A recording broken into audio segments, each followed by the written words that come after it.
You shall sleep upon the couch this night. Should I discover any ulterior motives on your part, I shall end your life." The melodious yet chilling voice echoed from above, causing Arao, who had just inhabited this body, to furrow her brows slightly. With a submissive demeanor, she replied, "This servant obeys." Though her tone was soft, it carried a tenderness and allure capable of melting the hearts of many, evoking a subtle shift in a man's gaze. As the man reclined upon the bed, Arao instinctively lowered the bed curtains and then turned to lie upon the small couch by the window, fully clothed. In the ensuing silence, Arao finally had the opportunity to absorb the memories flooding into her consciousness. Both the recollections and resentments belonging to this body enveloped her in an instant. The original owner of this body was also named Arao, a maidservant within the Duke of Jin's manor. 3 years prior, the Duke had wed, yet 3 years into the marriage, the Duchess had borne him no offspring, inciting discontent in the Duke's mother, the Dowager, who resolved to select new attendants for her son. Despite the Duchess, Gu Shu, having fallen in love with the Duke at first sight and marrying him against all odds, her disdain for him grew as she relished the meticulous care he lavished upon her. Unwilling to relinquish her possessions to another, she arbitrarily chose 2 maids from the manor to be sent to the front courtyard as concubines. Arao was one of those selected maids. Harboring no aspirations of climbing the social ladder, her sole desire was to save enough silver to redeem herself. Once forced into the role of a concubine, she remained obedient, keeping her distance from the Duke. However, Gu Shu regarded her as a thorn in her side. After the Duke left the manor for official duties, Gu Shu sent someone to drug Arao, stripping her and placing her alongside a beggar, falsely accusing her of infidelity. With her reputation tarnished and Gu Shu compelling her to marry the beggar, Arao, unwilling to accept her fate, ultimately took her own life by crashing into a wall. Her profound resentment was absorbed by Arao, who resolved to fulfill her unfulfilled wish. If she had to perish tragically, she would ascend the social hierarchy and, moreover, compel the Duke to fall in love with her, exacting a fierce revenge on Gu Shu. Destiny System Loading Host. Your task is to bear offspring for the Duke of Jin, a man of fate. The Duke's lack of progeny stemmed from his condition of weak vitality, making conception exceedingly difficult. Gu Shu's disdain for him led her to frequently rebuff his advances, thus obscuring the true cause. Host has activated new benefits: Fertility Elixir X2, Multiplicity Elixir X1, Beauty Pill X1, Vitality Pill X1, Tightening Pill X1. Arao was a novice, originally a mere grass spirit. She had endured ridicule from her fellow spirits and resolved to cultivate herself into an immortal. However, a bolt of heavenly lightning struck her, leaving her in disarray, after which the destiny system bound itself to her, guiding her through myriad worlds to fulfill her procreation mission. Once the task was accomplished, merits would be accrued, and in time, she could cultivate herself into an immortal adventure without risk. On the following morning, Arao opened her eyes and quietly rose from the couch to prepare herself, awaiting the opportunity to serve the Duke. At that moment, the door swung open, and a maid named Chui Ping, clad in vibrant red and green, sashayed in, carrying a basin of warm water. The Duke sat up, and Chui Ping hurriedly approached to draw back the bed curtains. Her voice sweetened to a delicate pitch. "Your Highness, this servant is here to assist you in rising." The deliberately soft-spoken tone made Prince Jin furrow his brows, inadvertently recalling the voice he found somewhat charming the previous night. He raised his gaze to see a young maiden clad in a flowing azure gown, obediently standing a short distance away, her head bowed in a somewhat wooden manner. Prince Jin harbored a deep disdain for the foolish, yet sensing the tentative touches of Chui Ping upon him, his handsome visage darkened. "Get out," he commanded.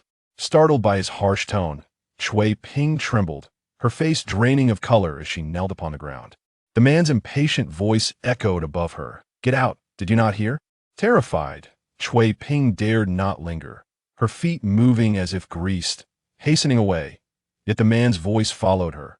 "What are you dawdling for? Do you expect this prince to invite you?" Instinctively glancing back, she beheld the unattractive Arao, whom she had always scorned, approaching the prince to assist him with his attire.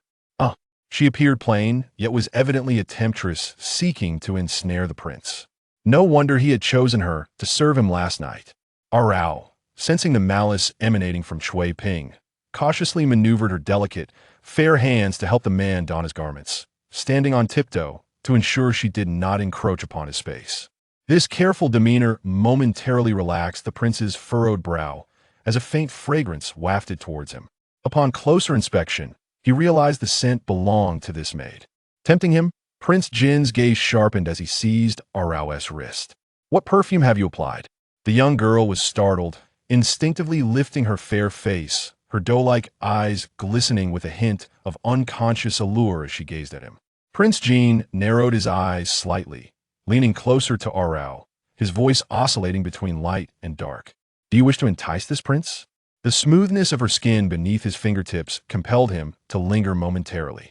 However, as the words left his lips, the girl, her wrist held firmly, panicked and knelt before him, bowing her head to the ground. Her voice trembled with fear. "I dare not. I dare not. I am but a lowly servant, unworthy to aspire to the prince." Such a pronounced reaction caused Prince Jin to regard her with a hint of displeasure. He detested others attempting to seduce him. His affections were reserved solely for the princess. Yet, Arao's allure seemed akin to an infernal temptation, igniting a mischievous thought within him. "You are quite intriguing, and tonight, you shall serve my bedchamber." He emphasized the words, "serve my bedchamber," observing the girl's quaking form from his elevated stance. It became apparent to him that her waist was delicate, her neck slender as ivory, and she possessed exquisite skin. "Am I a beast that devours?" The girl cautiously shook her head. "Then your fear of me stems from my erratic and cruel nature?" She quaked further, pressing herself against the ground, this time too frightened to respond. The atmosphere fell silent. After an indeterminate time, the man's smooth yet wicked voice broke the stillness. "So, you are willing to serve this prince?" Before the maid could respond, Prince Jin strode purposefully outside, declaring, "If you love to kneel, then remain on your knees."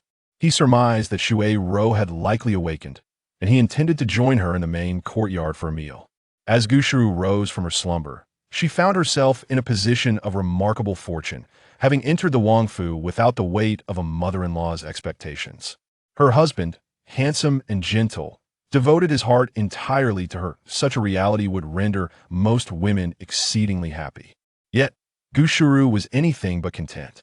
Her discontent stemmed from her aversion to Prince Jin. Her marriage to him was not born of love, but rather a consequence of her humble lineage and an inability to refuse. As she was engaged in her grooming, a servant arrived to announce the prince's presence. A flicker of impatience crossed Gushuru's eyes. "Has the prince made use of the maids I selected?" Her personal maid, Ruyan, stifled a laugh and shook her head. "The prince's heart belongs solely to the princess. Just yesterday, in a charade for the sake of Empress Da, he summoned one of the maids into his chamber. However, the servants below reported that they heard no such sound. In fact, they claimed the prince forbade that wretched girl from approaching his bed." Upon hearing this, Gushuru let out a light laugh, feeling a measure of satisfaction with Prince Jin's discernment. He was hers, and despite her disdain, she would not allow any other impudent girl to set her sights upon him. Chapter 2. The Ascension Manual of the Beautiful Handmaiden. The Prince of Jin fondly recalled the moment he first laid eyes on Gushui Ro in the misty embrace of Jiangnan. At that time, she gracefully approached, holding a smoke-blue oil paper umbrella, captivating his gaze. Although Gushui Ro was not a stunning beauty, her gentle demeanor, characteristic of the water towns of Jiangnan, lent her features a unique charm. However, after 3 years of indulgent pampering within the royal residence, her once gentle nature had evolved into a more willful and imperious disposition, diminishing her earlier softness. Yet, the prince remained enamored with her. As he assisted Gushui Ro in taking her seat, the prince delicately placed a morsel of food onto her plate with the public chopsticks. With a gentle smile directed at her, he inquired, "Shui Ro, are you feeling better now? Do you require me to summon a physician for you?" Gushui Ro refrained from eating the food he offered. Her expression remained indifferent as she replied, "I am still unwell, my lord. You cannot stay here tonight." Her blunt words caused a momentary stiffening in the prince's countenance. He merely wished to be in the company of his beloved and had no intentions of pursuing anything further. Unaware of his discomfort, Gushui Ro continued her playful taunt. "Didn't you have a charming companion last night, my lord? Why must you feign affection here?" It is rather distasteful. Such audacity in her words far surpassed her usual demeanor, causing Su Yin to break into a cold sweat. Yet, Gu Shuai-ro remained unconcerned, confident in the prince's affection, believing he would never be angered by her antics. Indeed, the prince suppressed his irritation, his handsome face tinged with disappointment as he declared, "I love only you. I have not touched them. I have not forbidden you from doing so," Gu Shuai-ro retorted. "I am weary. You should return, lest you catch the illness from the main courtyard." The prince's expression stiffened further, and after a moment of stillness, he closed his eyes to regain his composure. He then rose, sweeping his sleeves as he departed, leaving behind a simple admonition, "Take care of yourself." Once he had left, Su Yin felt a pang of anxiety. "My lady, you must not act so recklessly in the future. Although the prince loves you dearly, he is still a man of high standing. You cannot be so willful." Gu Shuai-ro interrupted Su Yin, saying, "It was he who forcibly married me, tearing me from my beloved. I do not harbor hatred towards him. That is enough." Su Yin's expression soured, wishing to voice her thoughts that Gu Shuai-ro's beloved could not possibly compare to the prince, who was of a different caliber altogether. However, having witnessed the prince's dreamlike adoration for her master over the past 3 years, Su Yin slowly began to feel reassured. The prince adored her lady and would never truly be angered. Meanwhile, the prince returned to his study, his heart ablaze with anger. Yet, upon opening the door and seeing the young maid kneeling upright, he was taken aback. He had not anticipated that she would actually take his words to heart. Choosing not to address her directly, he circumvented her and took his place behind the desk, engrossed in his reading. Arao cautiously raised her gaze and gently rubbed her knees, only to catch the prince's attention, prompting him to command, "Kneel properly." Startled, the young maid quickly straightened her posture, adopting a demeanor of obedience. The prince's expression softened, though he inwardly chastised her for her foolishness. Time passed, and when he finally felt a thirst and reached for his cup, he discovered it was empty. "Someone, fetch me water," he called out. After a moment of silence outside, the Prince of Jin was taken aback as he noticed a maid kneeling straight below him, timidly raising her hand with a barely audible voice. This servant was responsible for attending to the study, and she, along with Cui Ping, had been casually assigned by Gu Shuai-ro. However, the Defei was displeased and commanded both of them to serve specifically in the study, and today happened to be Arao's turn. Observing the innocent expression on Arao's face, the prince felt a pang of regret. His thirst was a consequence of having carelessly ordered this foolish maid to kneel, which had left her with no time to attend to his needs. "Get up. I desire water," he commanded coldly. Watching as Arao struggled to rise and then carried the water jug outside. Before long, the young girl limped back in, pouring water into a teacup. "Stand outside," he instructed. This was the first time the prince had encountered such a docile maid, both foolish and gentle, wondering how she had managed to survive in the royal residence for so long. Arao stood outside, gazing at the door, while Cui Ping halted in front of her. Leaning forward to glance into the study, she whispered, "What happened? Did you attempt to entice the prince and get cast out?" Not receiving a reply from Arao, she remained unperturbed and instead admired her freshly manicured nails, chuckling. "How pitiable. The prince only favors the princess, so you might as well abandon that hope." With her lackluster appearance, Arao hardly seemed worthy of serving the prince. Only Cui Ping, a born and bred resident of the royal household, deserved to stand by his side. As for the princess, how could a man's affection endure? Once love fades, that once bright star becomes as insignificant as a grain of rice, loathed beyond measure. At that time, Cui Ping would be the prince's most beloved woman. Casting a disdainful yet pitying glance at Arao, Cui Ping swayed her hips and departed. Suddenly, a man's voice resonated from within, "Grind the ink." Arao was momentarily taken aback, tentatively stepping inside. Standing before the table under the man's indifferent gaze, she hesitated, lowering her eyes. I am a foolish servant and cannot grind the ink." The arts of music, chess, painting, and calligraphy were pursuits of the nobility. How could a mere servant be expected to know them? "Foolish," he remarked. Arao bit her lip, preparing to kneel again when she heard the man's impatient voice. "Watch how I do it." His long, slender fingers, pale and perfectly proportioned, looked striking as he grasped the ink stick. The Prince of Jin set down the ink stick and wiped his fingertips with a handkerchief, then glanced at Arao. "Do you understand?" The young girl hurriedly raised her gaze, concealing the shimmering depths of her eyes, and nodded repeatedly. "I understand. I will try." Yet, as her fingers grasped the ink stick, She remained utterly still. The prince, waiting for the ink to be ready, grew increasingly impatient upon noticing her inaction.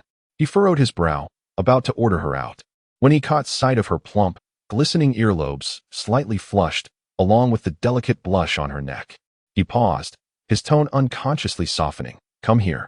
I will teach you." Though this maid was plain, her figure pleased him. The Prince of Jean contemplated as he casually placed his finger on the back of her hand. The warm, soft sensation beneath his touch compelled him to stroke it again, his gaze darkening. After lingering for a considerable time, he finally released her hand. "Have you learned?" Arao nodded, having already mastered the art of ink-making. This was indeed clever. The Prince of Jean glanced at the ink, then swept his gaze over Arao's figure, finally turning his attention to the book. In the evening, after bathing, the prince observed the petite girl standing obediently in the corner, barely reaching his shoulder, resembling a lamp. He suddenly found it somewhat amusing. "What is your name?" "I am Arao, your servant." "Arao? Is it the Rao of enchanting beauty?" Arao, taken aback, nodded. At that moment, the prince raised his brows and smiled lightly, illuminating the room. However, after the laughter faded, the man's expression quietly turned cold. "Tonight shall be the same. Should you dare to share my bed, I shall make you kneel for an entire day and night." Pleased to see the girl shudder in fear, the man reclined on the bed with a hint of mischief. Chapter 3. A handbook for the beautiful maid's ascendancy. Listening to his breathing gradually steady, Arao's gaze deepened. The underlying fear she felt in the presence of the man was a psychological response belonging to her original self. Reflecting upon the brief life of her former identity, she exhaled softly. Arao was an orphan, taken into the royal residence as a servant at the tender age of 10, and now, 5 years had passed. It would be disingenuous to claim she was unaffected by the most handsome master of the household. Yet, when she witnessed the elder sister serving the prince stripped and lying on the couch, attempting to seduce him, only to be coldly ordered away by the prince and subsequently beaten to death, that nascent flicker of youthful affection within her was extinguished utterly. Even later, upon seeing the esteemed prince showering affection upon the princess, the crimson hue of dread lingered in Arao's heart. She had no desire to meet a brutal end. Ultimately, she was not killed, but was instead driven to her demise by those in positions of power. Such men of high rank and authority were often drawn to the extraordinary. Gu Shui's indifference ignited the prince's desire to conquer, leading him to develop a profound infatuation for her, even willing to confront his own mother for her sake.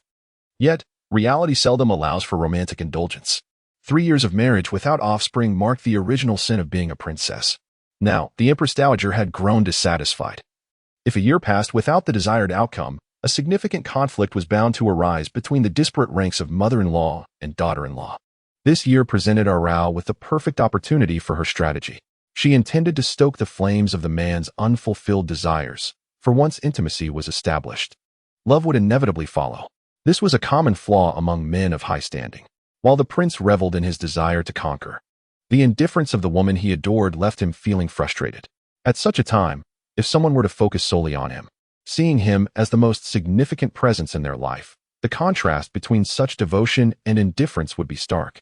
Arao aimed to make the prince accustomed to her presence, ensuring that he would notice her absence when she was no longer around. Arao lifted her gaze to the radiant moon and contemplated a certain place. As summer approaches, the heat rises, and the flowers in the garden bloom vibrantly. She recalls a certain flower in the flower bed known for repelling mosquitoes, and it seems she could also make use of the diligent gardener. For 3 consecutive days, Arao leisurely ventured into the garden to gather flowers, gradually becoming acquainted with the gardener, Defu. "Thank you, Defu. This is already sufficient. I cannot utilize any more," Arao chuckled helplessly, her arms brimming with blossoms, while Defu persistently offered her more. Upon seeing her shake her head, the good-natured Defu finally halted, scratching his head with an embarrassed smile. "My apologies, Miss Arao. In a few days, there will be even more beautiful flowers. When you come, I shall fetch them for you." "Thank you, Defu." Once he departed, Defu lingered, gazing dreamily into the distance. The other gardener, who shared the same quarters, burst into laughter, saying, "Defu, it seems your heart has followed that Miss Arao away. But I must admit, she speaks so gently that I, too, find her delightful. Just wait, perhaps next year, when the princess is with child, Miss Arao will be released from the estate, and then you might seek her hand in marriage." Defu's face flushed crimson. "Please, Do not tarnish the young lady's reputation. She would never take notice of someone like me. Yet, despite his words, a flicker of hope ignited within him. In the estate, who could be unaware of the prince's profound affection for the princess? Even with the addition of 2 concubines, none regarded it with concern, for the prince's devotion to the princess was renowned throughout the capital. Recalling the scene from 3 days prior when Arao came to seek him. The day was splendid, unmarred by clouds. Dressed in a delicate yellow gown, her beauty was captivating, piercing directly into his heart. Upon returning with the flowers, Arao encountered Shui Ping, who was stationed at the door. The latter scrutinized her from head to toe, then rolled her eyes in disdain, exclaiming, "You fancy such lowly flowers? Keep them away. Do not foul the entrance with their scent." Arao ignored her and retreated to her room, for it was Shui Ping's duty today, allowing her a day of respite. After placing the wild daisies carefully, she intended to dry them to create a mosquito-repelling sachet. Although the scent of the daisies was not particularly pleasant, their effectiveness in warding off mosquitoes was commendable, especially since she recalled that the prince had an affinity for attracting them.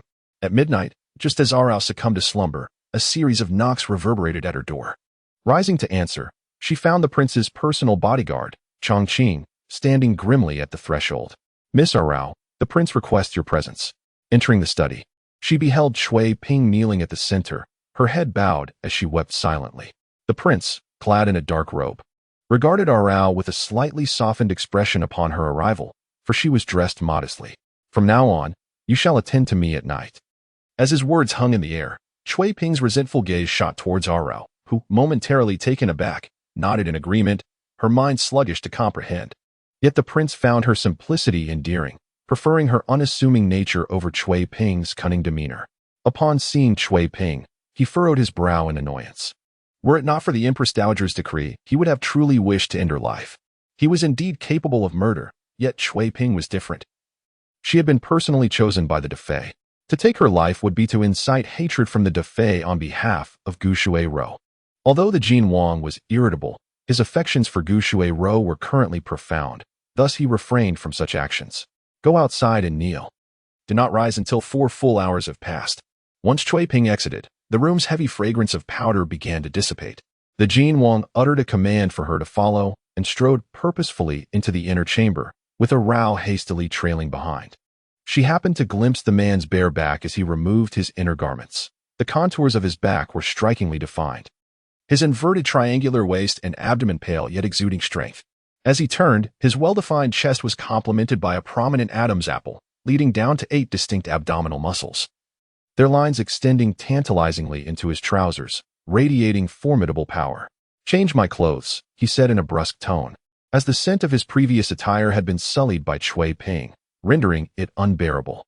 Arao approached the man with a fine garment draped over her arm, gently dressing him. "Your scent is quite subtle and pleasant. Do you also wear incense?"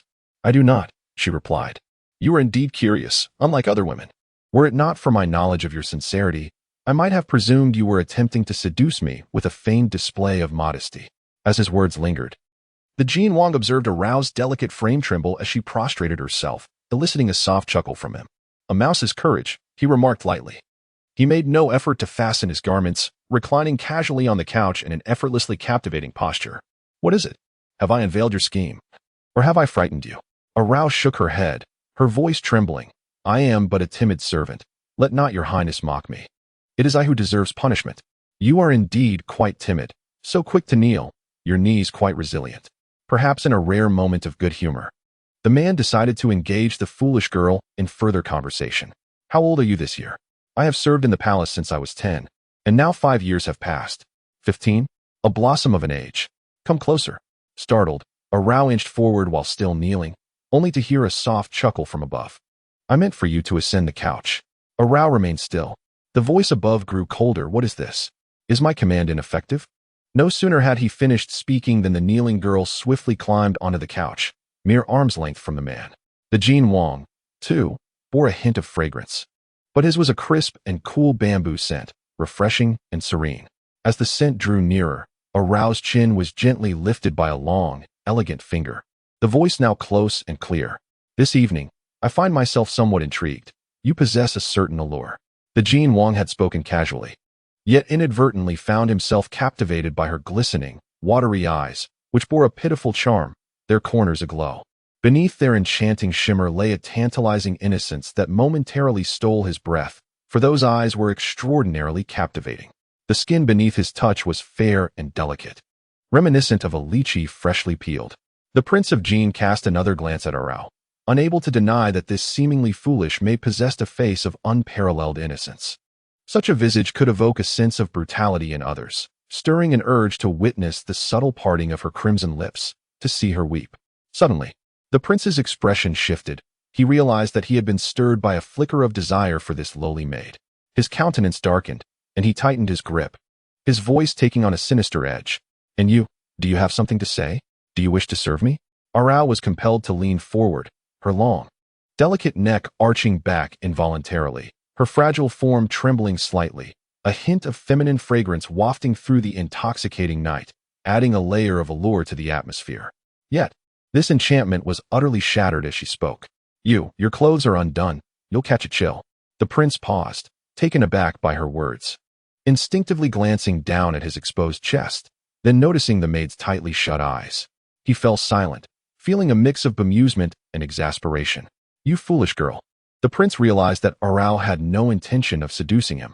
Initially, he had contemplated sending her away, but recalling her previous behavior, he refrained from doing so immediately, opting instead for a little charade to see if the allure of wealth could reveal her true nature. Unexpectedly, this test made him somewhat fond of her clumsiness. If only Shui Ro were like this. The prince's expression darkened again as he released her, allowing Arao to fall to the ground. Coldly, he commanded, "Go to the bed." Arao obediently nodded, rising to lower the bed curtain. "May you have sweet dreams, my lord." Through the translucent curtain, the prince observed as the young maid adjusted the bedding before slipping beneath the covers. Soon, the sound of her steady breathing filled the air. He let out a soft scoff, feeling a twinge of envy for Arao's ability to sleep soundly.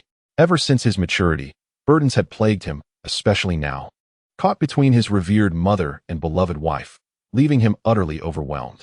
Watching Arao drift off to sleep, he felt not only envy but also a flicker of irritation he couldn't quite articulate. He descended from the bed and approached her side, illuminated by the moonlight, gazing at her serene sleeping face, a faint smile curving his lips. "Hey, foolish maid, I am thirsty." Arao stirred awake, staring blankly at the prince. Once she comprehended his words, she blinked in disbelief. "My lord, are you not asleep yet? I am thirsty and rather hungry. I desire pastries." At that moment, he truly resembled a petulant child. Gritting her teeth, Arao reluctantly rose to prepare pastries for her lord. After toiling until the third watch, she returned with the pastries only to find her troublesome master already lying in bed, his breathing steady. Wretched man, this torment had persisted since it began. The man seemed unable to tolerate Arao, always finding ways to make life difficult for the young maid. "Grind the ink." Just as Arao brought forth the pastries, she noticed Chongqing waiting nearby. She signaled with her eyes for him to grind the ink, but to her surprise, he merely glanced up and stepped outside. "You arrive." Chongqing is a rough person, unable to grind ink well. Indeed, the crown prince gazed at the silent maid diligently grinding the ink beside him, handing over the brush to clean it. "Yes. Prepare the tea." "Yes. Pour the tea." "Yes." In the main courtyard, the crown prince had not visited for 3 consecutive days, causing Su Yin to grow anxious, fearing that the prince was displeased. However, Gu Shui Ro remained untroubled, instead trying on the jewelry just delivered from the treasure pavilion in front of her vanity mirror.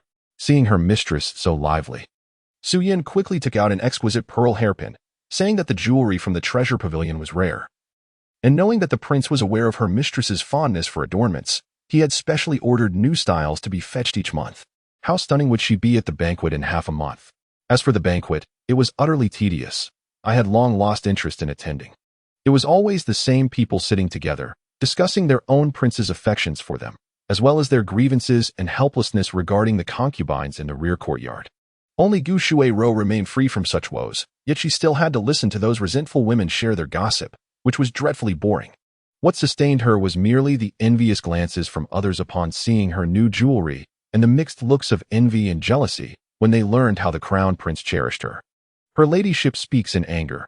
Usually, after the banquet, the prince would come to escort you, which has made many envious. You and the prince are affectionate, and those women must be green with envy. If you choose not to attend, they might ridicule you for being unloved. Suyin exclaimed indignantly. Gu Shuai-ro frowned upon hearing this. Those gossips, if not for my status as a princess. I would not have realized that there is no difference between nobility and commoners, and that true nobility is a mere illusion. Well, I know you are speaking well of the prince. How about this? Send someone to the front courtyard to inform them that I wish to dine with the prince. Urging him to come early. Such commanding tone. Gu Shuai-ro had grown accustomed to it. After all, she knew that men would be eager to come and would not find her lack of decorum inappropriate. Indeed, upon receiving the message from the servant, a smile blossomed in the crown prince's eyes, and in disbelief, he asked again, "Does the princess truly invite me to dine in the main courtyard?" Upon receiving an affirmative answer, the crown prince waved his hand, rewarding all the people in the front courtyard with an extra month's silver. Arao observed the man's cheerful demeanor and inwardly scoffed, fearing that his eager departure would lead to a furious return. After all, the princess could be quite proud. When the messenger departed, the crown prince could hardly conceal his delight. He closed the book and glanced at the sky outside, a hint of longing evident in his gaze. Arao stepped forward to pour tea. "Your Grace, please enjoy the tea." "No need to serve tea. There is no need for you to attend in the study tonight." Arao obediently nodded, "Yes." Hearing Arao respond so quickly, the crown prince frowned slightly, but with Gu Shuai-ro present, he paid little mind to this maid who piqued his interest just a tad. As night fell, the crown prince took Chongqing to the main courtyard. Arao watched from the corridor in the distance, her expression indifferent. In the stillness of the night, Arao rose to quench her thirst, only to discover a shadowy figure standing by the window. Startled, she inadvertently caught the attention of the silhouette. "Arao, the master calls for you," came the voice of Chongqing. Donning her outer garments, Arao pushed open the door and glimpsed Chongqing's face, barely discernible in the darkness. Perhaps due to their days of shared companionship, Chongqing kindly reminded her. "The master is in a foul mood. It would be best not to mention the main courtyard." Arao paused for a moment, then replied softly, "Thank you, Brother Chongqing, for your reminder." However, instead of heading directly to the study, she made her way to the kitchen. Inside the study, chaos reigned. Prince Jean sat in a circular chair, his head bowed, lost in thought. Upon hearing the sounds from the entrance, his keen, piercing gaze shot towards the door. Recognizing Arao, his expression softened slightly. Yet his demeanor remained cold and stern. "Get out," he commanded. Just as Arao stepped inside, his words compelled her to retreat immediately. Chongqing, bewildered, observed Arao's frightened face as she handed him the pastry in her hands. "The prince does not permit me to serve. I must rely on you, Brother Chongqing, for assistance here." Just as she turned to leave, a chilling voice echoed from within the room. "Come in." Prince Jean had no intention of allowing anyone to serve him, but his acute hearing caught the sound of that timid maid's reluctance to enter. His mood soured further. He could not allow anyone else to be in high spirits while he was not. The young maid, clad in azure, cautiously stepped forward, a tray of pastries in hand. The delightful aroma swiftly filled the room, stirring his hunger, having missed dinner. His aggressive gaze scrutinized Arao unabashedly, and seeing her keep her distance, he impatiently commanded, "Come closer. What have you prepared for me? How did you know I had not dined?" he asked coldly, a thought crossing his mind that perhaps she had been inquiring about the main courtyard, aware of his lack of supper, and had come to curry favor. The notion only deepened his discontent, rendering Arao's obedient countenance less appealing. As he contemplated sending her away, Arao's voice broke through, soft yet tinged with fear. "The prince has asked the maid to rise at the second watch each night to make pastries." At this, Prince Jean paused, recalling that he had indeed done so on several occasions, simply to tease the little maid. A wave of embarrassment washed over him, and after a brief silence, he deliberately softened his tone. After several attempts, "Your skills must have improved. Bring them here. I shall taste them." "Yes, my lord." Prince Jean picked up a piece of pastry and took a bite. The sweetness was just right, the flavor pleasantly soft and delicate, causing his eyes to brighten. "This pastry suits my palate. You have put in thought." Although the little maid remained silent, he noticed the corners of her mouth subtly lift, and his mood lightened considerably. Indeed, she was easy to please. It is now late at night, yet Prince Jean feels no weariness. After indulging in pastries, he turns to the desk, lifts his brush, and begins to practice calligraphy. Naturally, Arao accompanies him, grinding ink with a distracted demeanor. "Pray tell, does this prince not treat you well?" Arao, roused from her thoughts, observes the man gazing intently at the characters before him, his voice tinged with a hint of nostalgia. The affection the prince harbors for the princess is well known throughout the capital. How exaggerated. Prince Jean casts a sidelong glance at Arao. I speak not in hyperbole. My lord is handsome, learned, and skilled in martial arts. 100 individuals could not compare to you, my lord. Furthermore, your devotion is singular, loving only the princess. I have heard many within the manor extol your virtues. Such praise cannot be mere flattery. Her earnest demeanor as she spoke was somewhat endearing. The man's thoughts, unbeknownst to him, shifted from the characters to the young lady beside him. Witnessing her sincere praise ignited a desire to tease her. He regarded her leisurely. Am I truly so commendable? My lord is undoubtedly an exceptional man. Then why do you refuse to be mine? Arao was about to respond when the gravity of his words struck her. Her countenance paled, and she immediately knelt, exclaiming, I, a mere servant, would never presume to entangle myself with you, my lord. Such thoughts are utterly foreign to me. Prince Jean furrowed his brow, commanding, rise. Arao shook her head, insisting, I truly harbor no such intentions. Suddenly, her wrist was seized with a firm grip, pulling her upward with such force that she stumbled, collapsing against the man. Her waist caught in his grasp. The fragrant scent of bamboo wafted through the air as the flickering candlelight cast elongated shadows of their entwined figures. The young maid, utterly defenseless, found herself pinned against the desk, her hands raised above her head, trembling, and appearing most pitiable. A cool hand grasped her chin, tightening its hold as the man leaned in, inhaling Arao's delicate fragrance, a flicker of darkness crossing his gaze. You do not wish to be my woman, do you? Then I shall take you by force. Such rejection only reminded Prince Jean of the moment he was turned away by Gu Shui-ro. His beloved woman could not be touched, yet could he not claim this maid? At that moment, a sense of retribution stirred within him. Since Gu Shui-ro did not cherish his singular love, he would reclaim it, asserting that any woman in his household was within his grasp. You are but my concubine. Serving me is your rightful duty. A cool kiss fell upon Arao's neck, trailing downward, imbued with a hint of desire and an overwhelming sense of retribution. This was not the opportune moment for honesty between them. Once Prince Jean laid his hands upon her, she would merely become a vessel for his frustration following his rebuff from Gu Shui-ro, devoid of value, merely a substitute. She would become an instrument for his release. Her hands struggled, yet the man pressed down with greater force. Her muffled pleas for mercy ultimately faded into silence. The Prince of Jean initially sought merely to vent his desires, yet found himself uncontrollably yearning for more. It was then that he heard a faint sobbing by his side. He raised his gaze, his eyes still tinged with crimson. Before him stood a weeping maiden, her tear-stained cheeks betraying her silent suffering. Her tears cascaded like pearls from a broken string, and her pale lips, pressed tightly, lent her an air of poignant fragility. Regaining a semblance of composure, the prince looked down upon Arao, questioning her silent grief. She offered no response, merely shaking her head, allowing more tears to escape. In an instant, his desire evaporated. He withdrew his hand with an impassive expression, watching her slump to the floor, her attire disheveled, her delicate shoulders exposed. I do not favor coercion. Depart at once, he commanded. Arao, lowering her head to adjust her torn garments, steadied herself against the table, and after bowing to the man, she fled the study in haste, leaving him alone in the shadows, his demeanor cold and indifferent. Once back in her chamber, Arao gazed into the bronze mirror, where the unmistakable marks of amorous kisses adorned her neck. She traced her fingertips lightly over those marks, her brow arching in contemplation. Have you lost your senses? Wearing high-collared garments in such sweltering heat, she mused. Today, Chui Ping was on duty, given her aversion to the heat. She was dismayed to see Arao clad in a high-necked outfit that concealed her neck entirely, feeling overwhelmed by the warmth. Arao paid her no mind, allowing Chui Ping to express her thoughts fervently. Early in the morning, Defu awaited Arao in the flower bed, cradling a large bouquet of wild daisies. Upon her approach, his smile was uncontainable. Miss Arao, the flowers are prepared for you. Thank you, Brother Defu. These blooms are truly exquisite. Arao accepted the flowers, her smile radiant.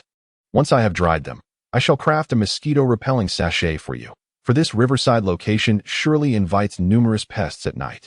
Defu, taken aback by this unexpected delight, nodded repeatedly, his cheeks flushing. Thank you, Miss Arao. I am but a simple man, unbothered by mosquito bites. I wouldn't you wish to impose on your time. It is no trouble at all. I am idle each day, and making sachets will help pass the time. After Arao departed, Defu gazed at her retreating figure, unable to turn his gaze away. Having dried the previous batch of flowers, Arao spent the afternoon crafting 5 mosquito-repelling sachets. She stored 4 away and left the remaining 1 on the table by the window, preparing to light the lamp that evening. Just after finishing dinner, Cui Ping approached her with an expression of reluctance, stating, "The prince insists you attend to him tonight." Arao was taken aback but nodded in acquiescence. Once she left, Cui Ping immediately entered Arao's room.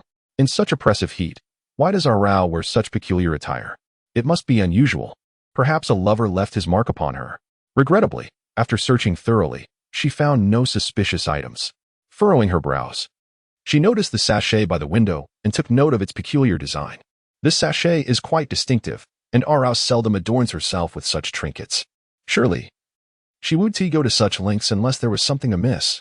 Cui Ping pondered the recent behavior of Arao, who had been intermittently leaving the house, returning each time with a bouquet of flowers. Suddenly, she clapped her hands, a thought striking her. Could those flowers be gifts from some rogue man? Had Arao betrayed the prince, straying from the path of loyalty? The mere possibility sent a shiver of excitement coursing through Cui Ping. And as she fixated on the fragrant pouch, a sinister smile crept upon her lips. Meanwhile, Arao was attending to the ill-tempered Prince Jin.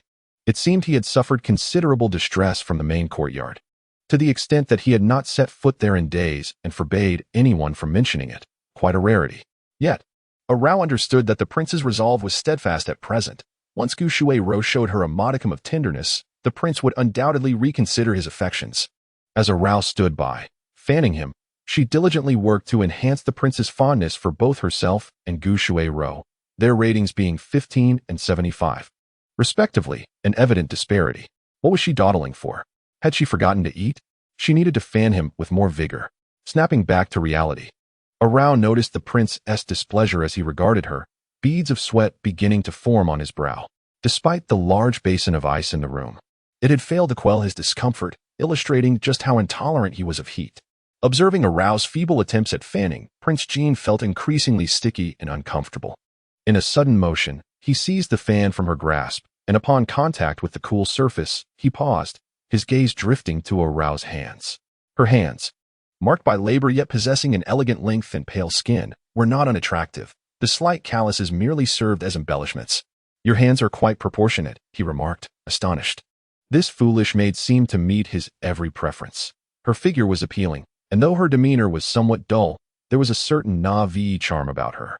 Her delicate hands fulfilled all his desires. Alas, his heart belonged solely to Shuai-ro. Even when she was cross with him, once he calmed down, he still held affection for her.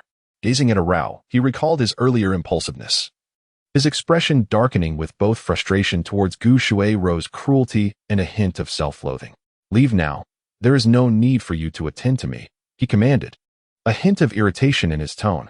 Sensing the fluctuations in the prince's affections, Arao maintained her composure as she exited. Upon stepping outside, she encountered Chongqing, who had healed from her recent punishment, standing at the door. Arao nodded at her before retreating to her own quarters. Scanning her surroundings and sensing the presence of an unfamiliar individual, Arao squinted slightly, moving to the window to continue crafting her mosquito-repellent sachets. Once completed, she did not hasten to present one to the prince. Instead, she chose to wear one herself, the color harmonizing with her attire, ensuring it would go unnoticed. The night proved to be the most arduous time for the Prince of Jin. Although the royal residence was equipped with mosquito-repellent measures, it was futile against the prince's peculiar affinity for attracting mosquitoes. It would not be an exaggeration to say that all the surviving mosquitoes in the palace had congregated in his study. Observing the restless prince tossing and turning on his bed, Arao subtly activated the aroma from the mosquito-repelling sachet, and in an instant, the number of mosquitoes was halved. Noticing this, Arao withdrew her hand. Though the mosquitoes lingered, the man's movements finally began to slow. When dawn broke, the prince rose with renewed vigor. Arao stepped forward to assist him with his attire, only to hear him curiously inhale the scent in the room and ask if incense was burning. Arao glanced at the incense burner and shook her head, responding that there was no incense being smoked in the chamber. The prince nodded, dismissing the matter. Having enjoyed a rare, peaceful night's sleep, he felt quite content upon rising, although a shadow of gloom crossed his brow when he recalled the affairs in the main courtyard. Have there been any updates from the back courtyard in recent days? Arao understood the underlying implication of his words. After a moment's hesitation, she shook her head and replied timidly, "There has been no news." The prince's expression grew cold, and after finishing his dressing, he strode out purposefully, leaving Arao to tidy up inside. She hung her pouch, imbued with a youthful fragrance, on the corner of the bed. The scent combined with the aroma of the mosquito repellent was not unpleasant, but rather refreshing. Once she completed her chores and stepped outside, Arao was surprised to find Shui Ping not hurling her usual sharp remarks, but instead observing her with a sense of satisfaction that was difficult to conceal. "Arao, it seems the prince is quite pleased with your service. I suppose my presence is no longer required." Arao cast her a glance but chose to remain silent. Shui Ping, frustrated, stamped her foot. "You'll have your share of tears." She had already begun to investigate where Arao had been, anticipating the day she would expose her rival, ensuring that Arao would no longer remain by the princess' side. The prince needed only her company, dreaming of her future wealth and status. Shui Ping could not help but chuckle, eagerly awaiting the day Arao would be dismissed. As the days grew increasingly warm, the prince's mood soured, frequently glancing toward the main courtyard, torn between the desire to visit and some unspoken apprehension, ultimately confining himself to the study. His sleepless nights continued, and had it not been for Arao's sachet, which had repelled half the mosquitoes, he would have found it nearly impossible to secure a restful night's sleep. The oppressive heat of the front courtyard persisted for 5 days until the main courtyard finally stirred into action. The princess had sent over some incense, rumored to possess mosquito-repelling properties, specifically intended to help the prince sleep soundly. Upon hearing this, a hint of a smile graced the prince's face, though he stifled the urge to express his pleasure, maintaining a neutral demeanor as he instructed that the incense be brought to him. This left the messenger, like smoke. Feeling somewhat awkward, she had expected the prince would invite her in and treat the incense with the utmost reverence. However, the prince did not resist the wishes of the princess, allowing Xiuyan to breathe a sigh of relief. As she departed, she casually mentioned various circumstances regarding Gushui Rou, stating that the latter wished to visit the prince but refrained, fearing his lingering anger, which had prevented her from sending anyone in the past few days. Such strained words may not have been melodious, yet Prince Jin comprehended their essence. He was aware that Gushui Rou was a person of pride. Thus his vexation had diminished considerably. The two reconciled, and after a visit to the main courtyard, Prince Jin returned with a demeanor far less frigid. Nevertheless, Arao sensed a subtle change in Prince Jin's attitude towards her. That night, in an unusual turn of events, he did not summon Arao to serve him in his chamber, but instructed her to remain in her own quarters instead, his tone colder than it had been days prior. Arao hesitated momentarily, and when the prince glanced her way, she bowed and exited, observing her swift departure. Prince Jin scoffed lightly before undressing and commanding Chongqing to assist him with his bath. Outside, Chongqing was momentarily taken aback. "My lord, are you referring to me?" He was accustomed to tasks involving combat and chaos, but serving his master in bathing and dressing was not within his usual purview. Unbothered, Prince Jin was preoccupied with the thought of visiting the main courtyard again the following day. He was concerned that Shui Rou's ire might affect her health. He cherished her well-being and would not permit her to remain upset for long. His thoughts drifted far, only to be abruptly pulled back by Chongqing's clumsy service. He cast a dark glare at Changqing, dismissing him with a wave of his sleeve, lacking any of Arao's considerate attentiveness. After a moment, Prince Jin realized he had unconsciously thought of Arao. His expression darkened as he dressed and lay on the bed, closing his eyes to cultivate sleepiness. He resolved not to call Arao to his inner chamber again. Should he truly bestow affection upon her, Shui Rou would inevitably not forgive him. Arao was meticulous in her service, and it would not be amiss for her to take on a lighter role in the outer courtyard henceforth. Yet he would not grant her anything further. As the night passed, Arao slept soundly without dreams. Upon reflecting on the events of the previous night, she discovered that Prince Jin had increased her favorability by 5 points, bringing it to a total of 20.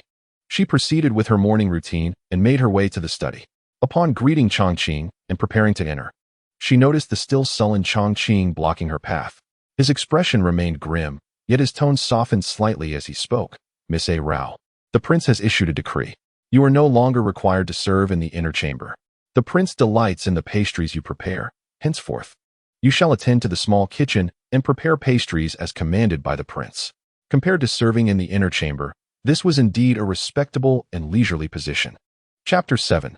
The guide for the beautiful made S rise to power. A Rao remained silent, her head slightly bowed, her voice as gentle as ever. Brother Chongqing, do you know what misstep I have committed? Why did the prince suddenly sense that Rao trembled slightly, her delicate figure quivering, imbued with a touch of pitiable fragility? Chongqing paused for a moment, unable to restrain himself from speaking. You have not committed a grave error. It is merely that the prince does not require so many attendants by his side. Should he reconsider, I shall personally fetch you from the kitchen. Noticing Chongqing's ever-consistent yet distant demeanor towards her, Rao felt a sense of relief. It seemed the issue resided solely with Prince Jean.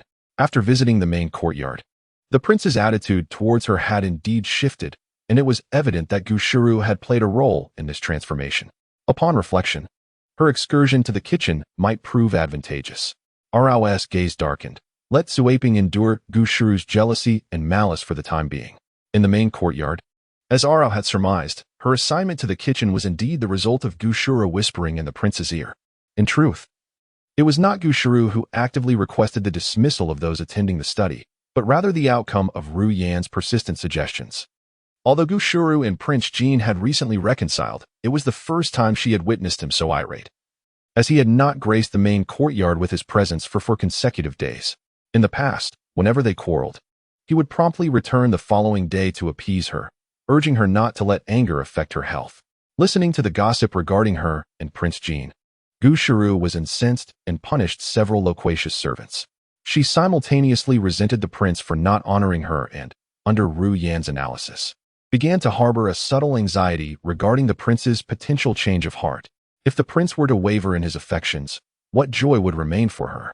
Though Gushuru was reluctant to harmonize with the prince, she desired his heart to be solely devoted to her. To receive the love of Prince Jean, admired by many noble ladies in the capital, was indeed a source of immense satisfaction. My lady, Ru Yan gently advised, consider this. If Prince Jean were to become vexed with you and taken several concubines, would you still enjoy your current life? Having served Gushuru since childhood, Ru Yan understood her mistress's character well. Although Gushuru often lamented the prince's usurpation of her betrothal to her childhood companion, was she not also implying that she was not solely devoted to Prince Jean? Ru Yan recognized that her mistress, while somewhat vain, was not excessive. She merely sought to secure the prince's heart. How could that be deemed a mistake? Yet, the circumstances had changed. Her mistress had been childless for 3 years, a fact that already invited scrutiny. Moreover, the prince's residence now contained only her mistress, with no other concubines present. Should her mistress fail to bear a child, the rumors would likely inundate the main courtyard. In such times, her mistress needed to cling tightly to Prince Jean. Only with his unwavering affection could she silence the naysayers. Thus, seeing the prince not rushing to her side as he typically would, but instead remaining sequestered in the study for several days, her immediate suspicion was that a scheming woman had ensnared him. As the confidant of the princess, she could not idly watch as the prince was lured away by another. Consequently, she repeatedly suggested to Gushuru, embellishing the consequences should the prince's affections wane, to emphasize the potential consequences of losing his interest in the main courtyard. Gushuru was never particularly adept at navigating the intricate dynamics of the inner court. Yet she harbored a profound disdain for the thought of anyone else occupying a place in Prince Jin's heart. Upon hearing the words of Ru Yan, her anger surged, leading her to acquiesce to Ru Yan's suggestion to investigate the situation in the front courtyard. The notion that Ru Yan possessed a special fragrance prepared by the princess for the prince was merely a fabrication. To Gushuru, the fact that she had chosen to lower herself and extend goodwill towards Prince Jean was the greatest concession she could muster. After all, it was he who had sought her hand in marriage, not the other way around. What right did he have to be vexed with her? Gushuru was certainly unconvinced that Prince Jean would take a concubine. She was well aware of his infatuation with her, having showered her with tenderness and affection for 3 consecutive years. How could such a man possibly be swayed by another? In this regard, she held a modicum of confidence in both herself and Prince Jean. Therefore, when he arrived, she initially intended to confront him haughtily, reproaching him for his absence over the past few days, which had caused her considerable embarrassment. However, under Ru Yan's subtle prompting, she reluctantly softened her tone and directly expressed her dissatisfaction with the attendant in the study, demanding that Prince Jean dismiss her. While Prince Jean was pleased to see Gushuru rarely concede to him, he hesitated at the thought of expelling Rao from the residence. as the foolish maid had been quite attentive to him and had committed no grave offense. After several moments of contemplation, Prince Jean resolved to relocate Arao to the kitchen, a place both remote and tranquil, which he deemed a fitting reward for her diligent service. Arao paused in her task of sunning flowers, casting her gaze towards the study. In recent days, Prince Jean had intermittently increased her favorability, and she had complied with his wishes, refraining from wandering into the study unless summoned. However, despite her absence from the front courtyard, her belongings remained close to Prince Jean to further enhance her standing. Arao gazed at the brand-new sachet at her waist, a faint smile gracing her lips. In the study, Prince Jean took a sip of tea, only to spit it out almost immediately, his expression darkening. Someone, dressed in resplendent attire, Cui Ping emerged, swaying her slender waist and offering a graceful bow. "Your Highness, I am here." Prince Jean placed the teacup on the table, his tone brusque. "Did you brew this tea?" Cui Ping was momentarily taken aback before nodding. "Indeed, I prepared by Luo Chun to suit your taste, Your Highness." Since Arao's departure, she had been elated, yet burdened by the inability to rid herself of Arao entirely. After all, the affair with her paramour was a significant matter, one that could lead to Arao's disgrace. However, with Arao's sudden absence, Cui Ping had become the only maid in the front courtyard allowed close proximity to Prince Jean. The young maidservants surrounding her congratulated her, believing she had finally captured the prince's affection and would undoubtedly become a favored mistress in the future. Flattered by their praise, Cui Ping was eager to be in Prince Jin's presence at every possible moment, hoping to deepen his affection for her. As for Arao's predicament, when Arao, unable to endure solitude, sought to stir trouble again, Cui Ping planned to expose her disgraceful secrets, ensuring she could no longer serve the prince. Thus, it would be a case of killing two birds with one stone. Cui Ping observed a moment of silence from the prince, mistakenly believing her attentiveness had brought him joy. With a gentle smile, she sweetly addressed him, "Your Highness," but the sudden crash of the teacup shattering on the ground startled her, rendering her pale and trembling. She looked up to find the prince gazing at her with a dark expression, a look that quickened her heartbeat with fear. "Do you wish to scald me with such hot tea?" he exclaimed, finding her clumsy demeanor tiresome. The prince dismissed her with a calm command to clean up the mess and leave. As he stared at the empty cup holder, memories of the refreshing herbal tea prepared by Arao flooded his mind. The prince closed his eyes and called out, "Come in." "Long Qing stands at the door, Your Highness," he announced. "I desire tea. Fetch it from the kitchen," the prince instructed. Long Qing was momentarily taken aback, but quickly nodded, "As you command." After Long Qing departed, the prince resumed perusing his books, thinking to himself that a mere cup of tea was hardly beyond his means as the master of the estate. Chapter 8. The Guide to Ascending the Position of a Beautiful Maidservant. Upon learning of Long Qing's errand, Arao hurried to the kitchen. Shortly after, she emerged with a cup of clear, refreshing herbal tea, placing it on a tray alongside an exquisite dish of delicately crafted pastries. Long Qing acknowledged the effort with a nod. Once he left, Arao settled beneath a tree, continuing her task of selecting daisies for drying. Having already crafted over 20 sachets, she deemed her supply sufficient, thus refraining from further visits to the flower garden. As for the mosquito-repelling sachets intended for Defu, Arao chose not to deliver them just yet, understanding that timing was crucial for their effectiveness. She never engaged in unprofitable ventures. Manager Shun, what do you make of Arao's sudden appearance from the study? I initially thought she had fallen out of favor with the prince, yet here she is. Sought after by the favored guard Long Qing, remarked a middle-aged man known as Manager Shin, whose seemingly simple demeanor belied his shrewdness. Beside him stood a lean man, both observing Arao's retreating figure. Manager Shin scrutinized Arao thoughtfully before chuckling. Who can say? However, since Miss Arao is in the kitchen and is familiar with the prince's preferences, it is only natural she would be sought after. The slender man, Lin Air, grinned. Indeed, it takes a keen eye to notice such things, Manager Shun. Manager Shun, dismissing Lin Air's flattery, gazed at the youthful Arao with a hint of desire, captivated by the innocent charm she possessed. He thought to himself, if she truly could not leave, perhaps he might seize the opportunity. In the study, the prince regarded the familiar pastries with a momentary pause, lifting the teacup to his lips. The taste, as comforting as ever, alleviated a great deal of his restlessness. The affection fluctuated significantly, ultimately settling at 30. However, Arao did not take pride in this, for the system warned that the affection could diminish at any moment. and until it reached 80, everything remained uncertain. As night fell, King Jean lay in bed, tossing and turning. The room was filled with the scent of mosquito-repellent incense sent by Gu Shui-ro. The fragrance not overly strong, yet somewhat pungent. The king felt no drowsiness, only a slight itch upon his skin. And the incessant buzzing in his ears made him close his eyes once more. After an indeterminate time, a subtle fragrance wafted through the room, significantly reducing the buzzing mosquitoes. Freed from their disturbance, the man in bed gradually sank into a deep slumber. The following morning, King Jean dressed and headed to court, instructing Chongqing to light the mosquito-repellent incense in the study. The incense proved effective, and the princess, displaying her thoughtfulness, ordered the latest jewelry from the treasure pavilion to be purchased and sent to the main courtyard. Chongqing nodded, acknowledging his orders.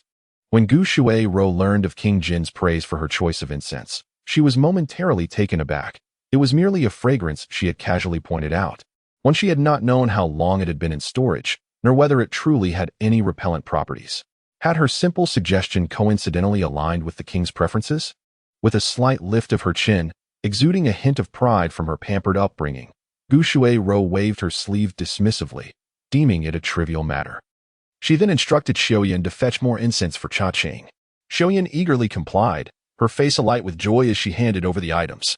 After Cha-Ching departed, she began to massage Gu Shui-ro's legs, her eyes sparkling with delight as she remarked on how the master cared for the king. If the king were to learn of the numerous incense offerings, he would surely be overjoyed. Gu Shui-ro cast her a glance, dismissing it as a minor detail. While she spoke thus, she remained quite pleased with King Jin's attentiveness. She selected several newly styled pearl hairpins to try against her hair, deciding to store them in the warehouse for future use at an upcoming banquet. Your wisdom shines. After court, King Jin made his way directly to the main courtyard. Upon seeing Gu Shui-ro rise to greet him, he promptly took her hands in his, gently stating, "There is no need for excessive formality between us." Typically, Gu Shui-ro would counter his words, but today they resonated perfectly with her sentiments. She simply nodded and seated herself, while Xiaoyan hurriedly presented tea. Within the main courtyard, King Jin naturally afforded Gu Shui-ro the respect she deserved. Thus, even though Xiaoyan served him hot tea, he hesitated only briefly before taking a sip, his mind wandering to the taste of cool tea. Setting down the teacup, King Jin gazed affectionately at Gu Shui-ro, inquiring if she liked the jewelry he had sent her.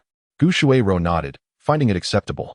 The items from the treasure pavilion were hard to come by, and the newly arrived jewelry drew the attention of many noblewomen in the capital, eager to acquire them. In the past, Gu Shui-ro would have been elated to possess even a single piece, yet now, as a princess, her collection overflowed, diminishing the rarity of such treasures. Nonetheless, while she may not cherish them as before, wearing them would undoubtedly attract the admiration of others. The fragrance you sent to the front yard proved remarkably effective. I had a restful night. Gu Shui-ro, upon hearing this, tugged at her lips. That scent was something I specially brought from Jiangnan. How could it possibly be anything but beneficial? You have been thoughtful.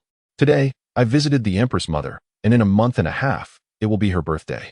At that time, you shall accompany me to the palace to celebrate her longevity. Upon hearing the title of the Empress Dowager, Gu Shui-ro felt a headache coming on. The Empress Dowager was the person she despised most. Not only had she received cold treatment during her marriage, but she was also frequently commanded to have her pulse checked and to take medicine, all in hopes of hastening the birth of a legitimate son. Whether or not to conceive was Gu Shui-ro's prerogative. Even if the Empress Dowager was now her mother-in-law, she would never submit. Furthermore, she had not willingly married the Prince of Jin. Should the Empress Dowager force her hand, she would ensure that the prince did not have an easy time either. I understand. Noticing Gu Shui-ro's frigid demeanor, the Prince of Jin couldn't help but recall the Empress Mother's persistent reminders regarding the importance of a legitimate heir, which gave him a headache. This evening, I shall stay in the main courtyard. Gu Shui-ro immediately wanted to refuse, but as she opened her mouth, she remembered their recent quarrel. Thus, declining now would be inappropriate. Although she held no affection for the prince, she was adept at navigating the intrigues of the inner chambers. The prince's infatuation with her was, in part, a result of her demeanor towards him. Initially, she had been somewhat hesitant to show him a cold face, but as his fondness for her only grew, she realized she was on the right path. After 3 years of icy treatment, She had grown accustomed to viewing the prince as her devoted suitor, responding to him with sharp words and never offering him a pleasant countenance. For he would never blame her, regardless of her actions. If the prince wishes to stay, let him. Regardless, she would not allow him into her bed. She still remembered the terror of their wedding night. The prince's strength had been alarming, his grip on her hand akin to a branding iron, making that night painfully unforgettable. Gu Shuai's pallor did not escape the notice of the prince. He understood that she did not genuinely wish for him to remain. With a frown, he abruptly stood up, his voice tinged with fatigue. There are matters to attend to in the study. I must attend to my duties. If I am delayed this evening, you need not wait for me. Before Gu Shuai could respond, he had already left, and she was momentarily taken aback, then felt a flicker of relief. Ru Yin, who was nearby, was already contemplating what attire to prepare for her mistress that evening. Seeing the prince had departed without a trace, she bit her lip, suddenly feeling a wave of anxiety. Mistress, why did you not urge the prince to stay? He hasn't rested in the main courtyard for half a month. In the past, he would visit at least twice a week. Even if not to share intimacy, he would still be willing. But now, if this continues, he may no longer wish to come to the main courtyard at all, and then, wouldn't you become the laughingstock of the household? Gu Shuai was somewhat displeased by Ru Yan's tone of reproach. She frowned, her voice tinged with impatience. What do you understand? If I desire the prince to come, would he not heed my call? Did you not hear him mention his pressing duties? Ru Yin choked back her emotions, feeling somewhat aggrieved by her master's cold demeanor. For she had only wished for her well-being. Yet, her unwavering loyalty swiftly dispelled any trace of resentment, and she resumed her gentle reasoning with Gu Shuai. Gu Shuai, however, was growing increasingly impatient with Ru Yan's insistence on empathizing with the Jin Wang. What merit was there in such understanding? Was it to coerce her into pregnancy that he showed concern? Having witnessed the horrifying transformations of favored concubines in her household post-childbirth, she regarded such a fate as a nightmare, and thus refused to bear children merely to appease him. Enough of your prattle. Go fetch the meal. This princess is famished. Gu Shuai commanded, turning away in irritation. Ru Yin, sensing her master's impatience, could only purse her lips and let out a quiet sigh. Why was her master so obstinate? The current absence of others in the residence presented an opportune moment to bear a legitimate heir. She was not merely a lady. Having served her since childhood, she had accompanied her into the royal household and learned the intricacies of court etiquette. She understood that being a princess was both a privilege and a shackle. With Jin Wang's noble status, he would undoubtedly have more than one consort in the future. Presently, it was the Defei urging this matter, but who could say if the emperor himself would not soon follow suit? Without offspring, her master would never be able to assume her rightful place as a true princess. Jin Wang had not taken a concubine in 3 years. One could not guarantee he would refrain in the 4th or 5th. It was imperative for her to assist her master in conceiving, thus securing a male heir. Only then would her master be safeguarded from the scorn of those lesser concubines and the reproach of the Defei, who had always held disdain for her. Moreover, should she bear a child, her master would solidify her status in the inner quarters. With a child by her side, how could the prince's heart stray? Ru Yin had previously articulated these thoughts to her master, but they were met with scorn, causing her great distress.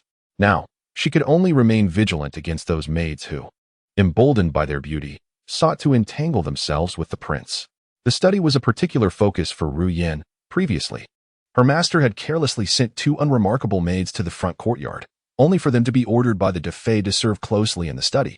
Now, only one maid remained, and regardless of the reasons for the dismissal of the other, they were not her concern.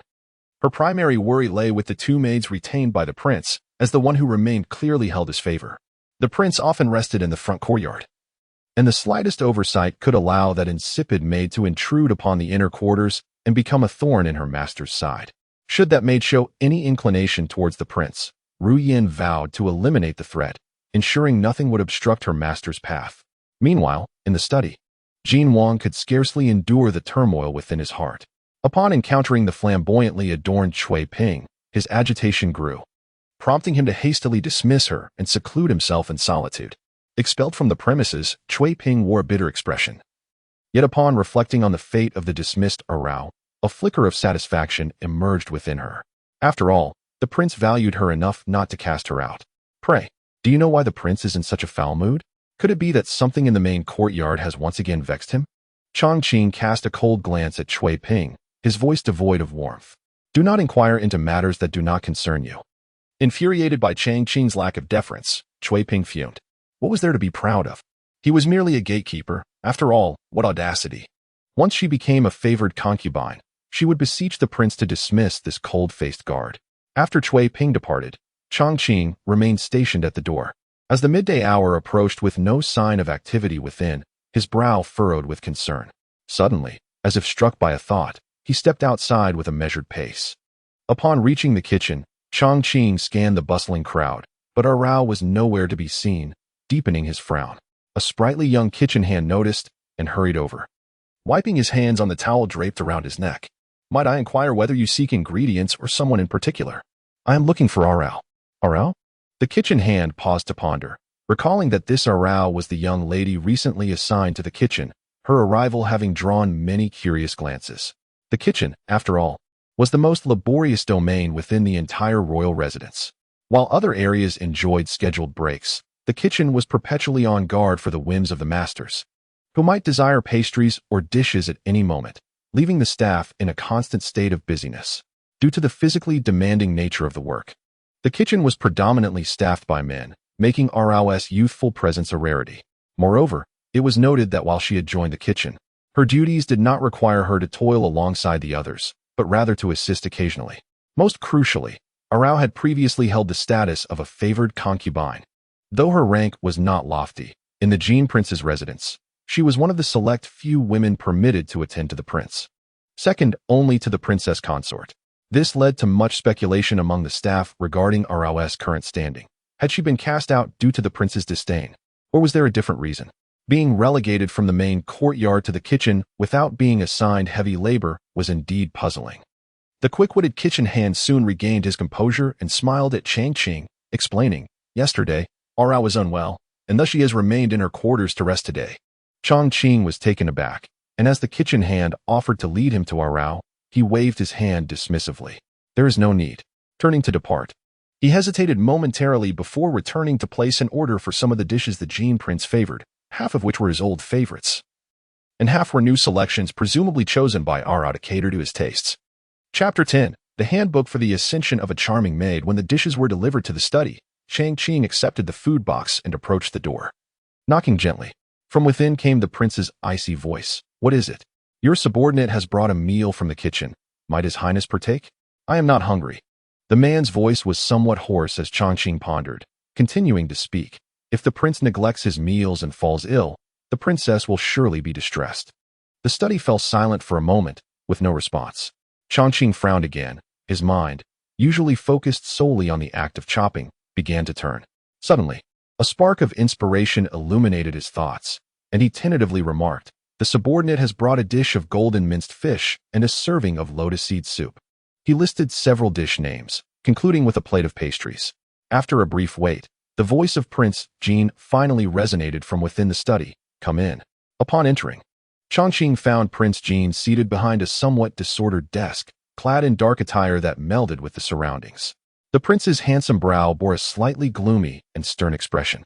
Chongqing, wary of inciting his master's displeasure, quickly laid out the meal under the prince's piercing gaze, then bowed respectfully before exiting the study, reporting his departure. Time passed, and eventually, Prince Jin's indifferent voice broke the silence. "Who is there?" Chongqing swiftly stepped inside.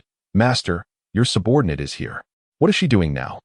Although the prince did not specify who he referred to, Chongqing instantly deduced he was speaking of Arao, who was likely in the kitchen. Recalling the words of the little kitchen assistant, Chongqing relayed them verbatim. Hearing this, the man on the seat furrowed his brows. "Ill?" Upon uttering this, Prince Jin realized he had been overly preoccupied with thoughts of Arao. He maintained a calm tone, his expression growing impatient. "If she is unwell, she should seek treatment. The royal residence is not a place that mistreats the ailing." Chongqing grasped the meaning, nodding in acknowledgement. "Your subordinate understands." "Remove all this," the prince commanded. "I shall ride in the outskirts of the capital and may return at an uncertain hour tonight.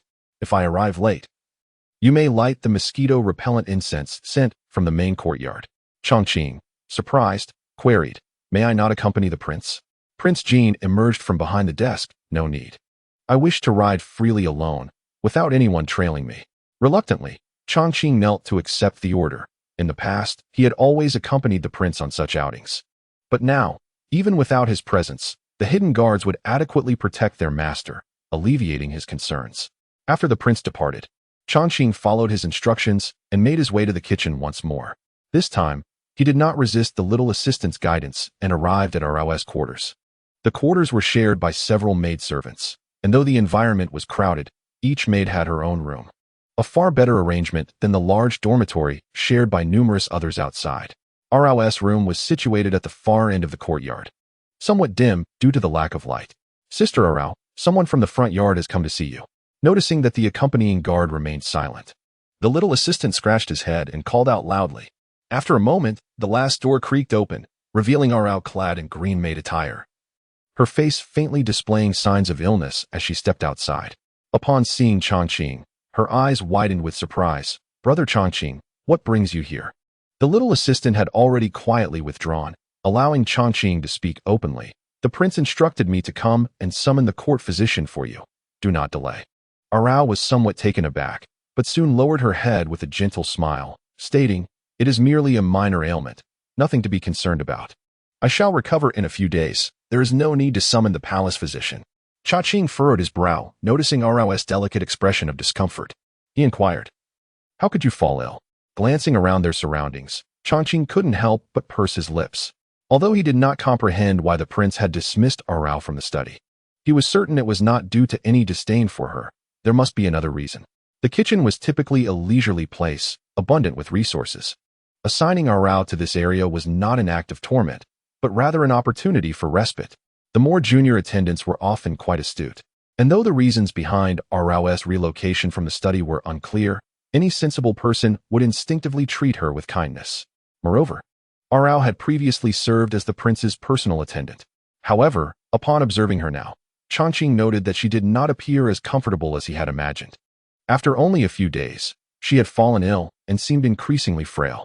Upon hearing Chongqing's question, Arao's body stiffened slightly, and she lowered her head to softly reply, "I believe my illness stems from neglecting to properly cover myself at night. It is nothing serious, and I am truly grateful for the prince's concern. Please convey my thanks to you, Brother Chongqing." Chongqing, who was adept at reading the subtle nuances of expression while assisting Prince Jin in interrogating prisoners, sensed that Arao's demeanor was somewhat unnatural, leading him to harbor some suspicions. After exchanging pleasantries, Chongqing set down the silver and coins, preparing to leave when he suddenly heard Arao call out to him. She quickly dashed back into the room, and shortly thereafter emerged. Her pale face flushed slightly from exertion as she caught her breath. In her hand, she held a blue sachet. "This is a mosquito-repelling sachet I made. I have tested it, and it works quite well. I kindly ask you to hang it over the prince's bed. It may help ward off some insects." Chongqing glanced at it briefly and, finding no abnormalities, accepted the sachet. Yet, his tone was somewhat peculiar as he remarked, "If you are unwell, you should not be making sachets.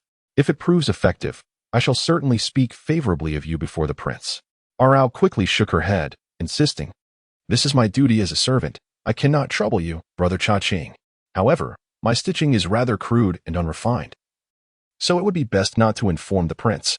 If it is indeed useful, you may come here to request more from me, as I find myself with little to occupy my time and would prefer to be busy." Since their acquaintance, Chongqing had always viewed Arao as a quiet and diligent individual, devoted to serving the prince. Even the usually fastidious prince had grown accustomed to her service, yet recently he had been somewhat distracted. Regarding Arao's concern for the prince's well-being after leaving the study, Chongqing regarded her as thoughtful and meticulous. Observing her slightly flushed cheeks as she spoke, he paused, ultimately deciding to indulge the young woman's sentiments, thinking that he could clarify her intentions to the prince when the time came. As Chongqing strode away, Arao stood in place, watching him for a long moment before finally returning indoors. Soon, as the lights flickered on and the night descended, the summer evening radiated with brilliance, and the azure canvas of the sky sparkled with countless stars. Prince Jin returned to the royal residence, enveloped in the cloak of night. Chongqing had already prepared the mosquito-repellent incense, attending to her master as he settled into bed. Initially, the prince could still hear the buzzing of mosquitoes around him, but after an indeterminate span of time, silence enveloped him. The man, who typically bore a furrowed brow, gradually found tranquility and drifted into slumber. Chapter 11. The manual for ascending the position of the delicate made upon awakening the next morning. Prince Jean gazed at the extinguished incense burner. His expression slightly unnatural as he remarked, "This incense is quite effective. It truly aids in sleep." Each summer, he struggled with restless nights, yet this year was different. Despite the nocturnal nuisances of mosquitoes, he managed to enjoy a good night's rest. After several nights of adequate repose, his handsome and striking appearance, devoid of any effeminacy, became even more pronounced. Merely standing there, he radiated brilliance. "The princess cares for me with pure intentions," he mused. Later, send someone to the storeroom to select a few items that the princess favors. Previously, Prince Jean would personally choose and deliver gifts to the main courtyard, eager to witness Gu Shuai's reaction firsthand. However, due to their frequent quarrels, he now felt a sense of weariness. To avoid another unpleasant encounter with Gu Shuai, he preferred to remain in the study, thus evading conflict. In the main courtyard, Ru Yan, receiving the items sent from the front courtyard, remained unsatisfied, standing at the door, eagerly awaiting. As her eyes grew weary from scanning the distance without sight of any figure, a flicker of anxiety crossed her gaze. She tugged at the young servant delivering the items, inquiring, "Is the prince busy at present?" The servant, a mere sweeper from the front courtyard, was oblivious to the intricacies of his master's affairs.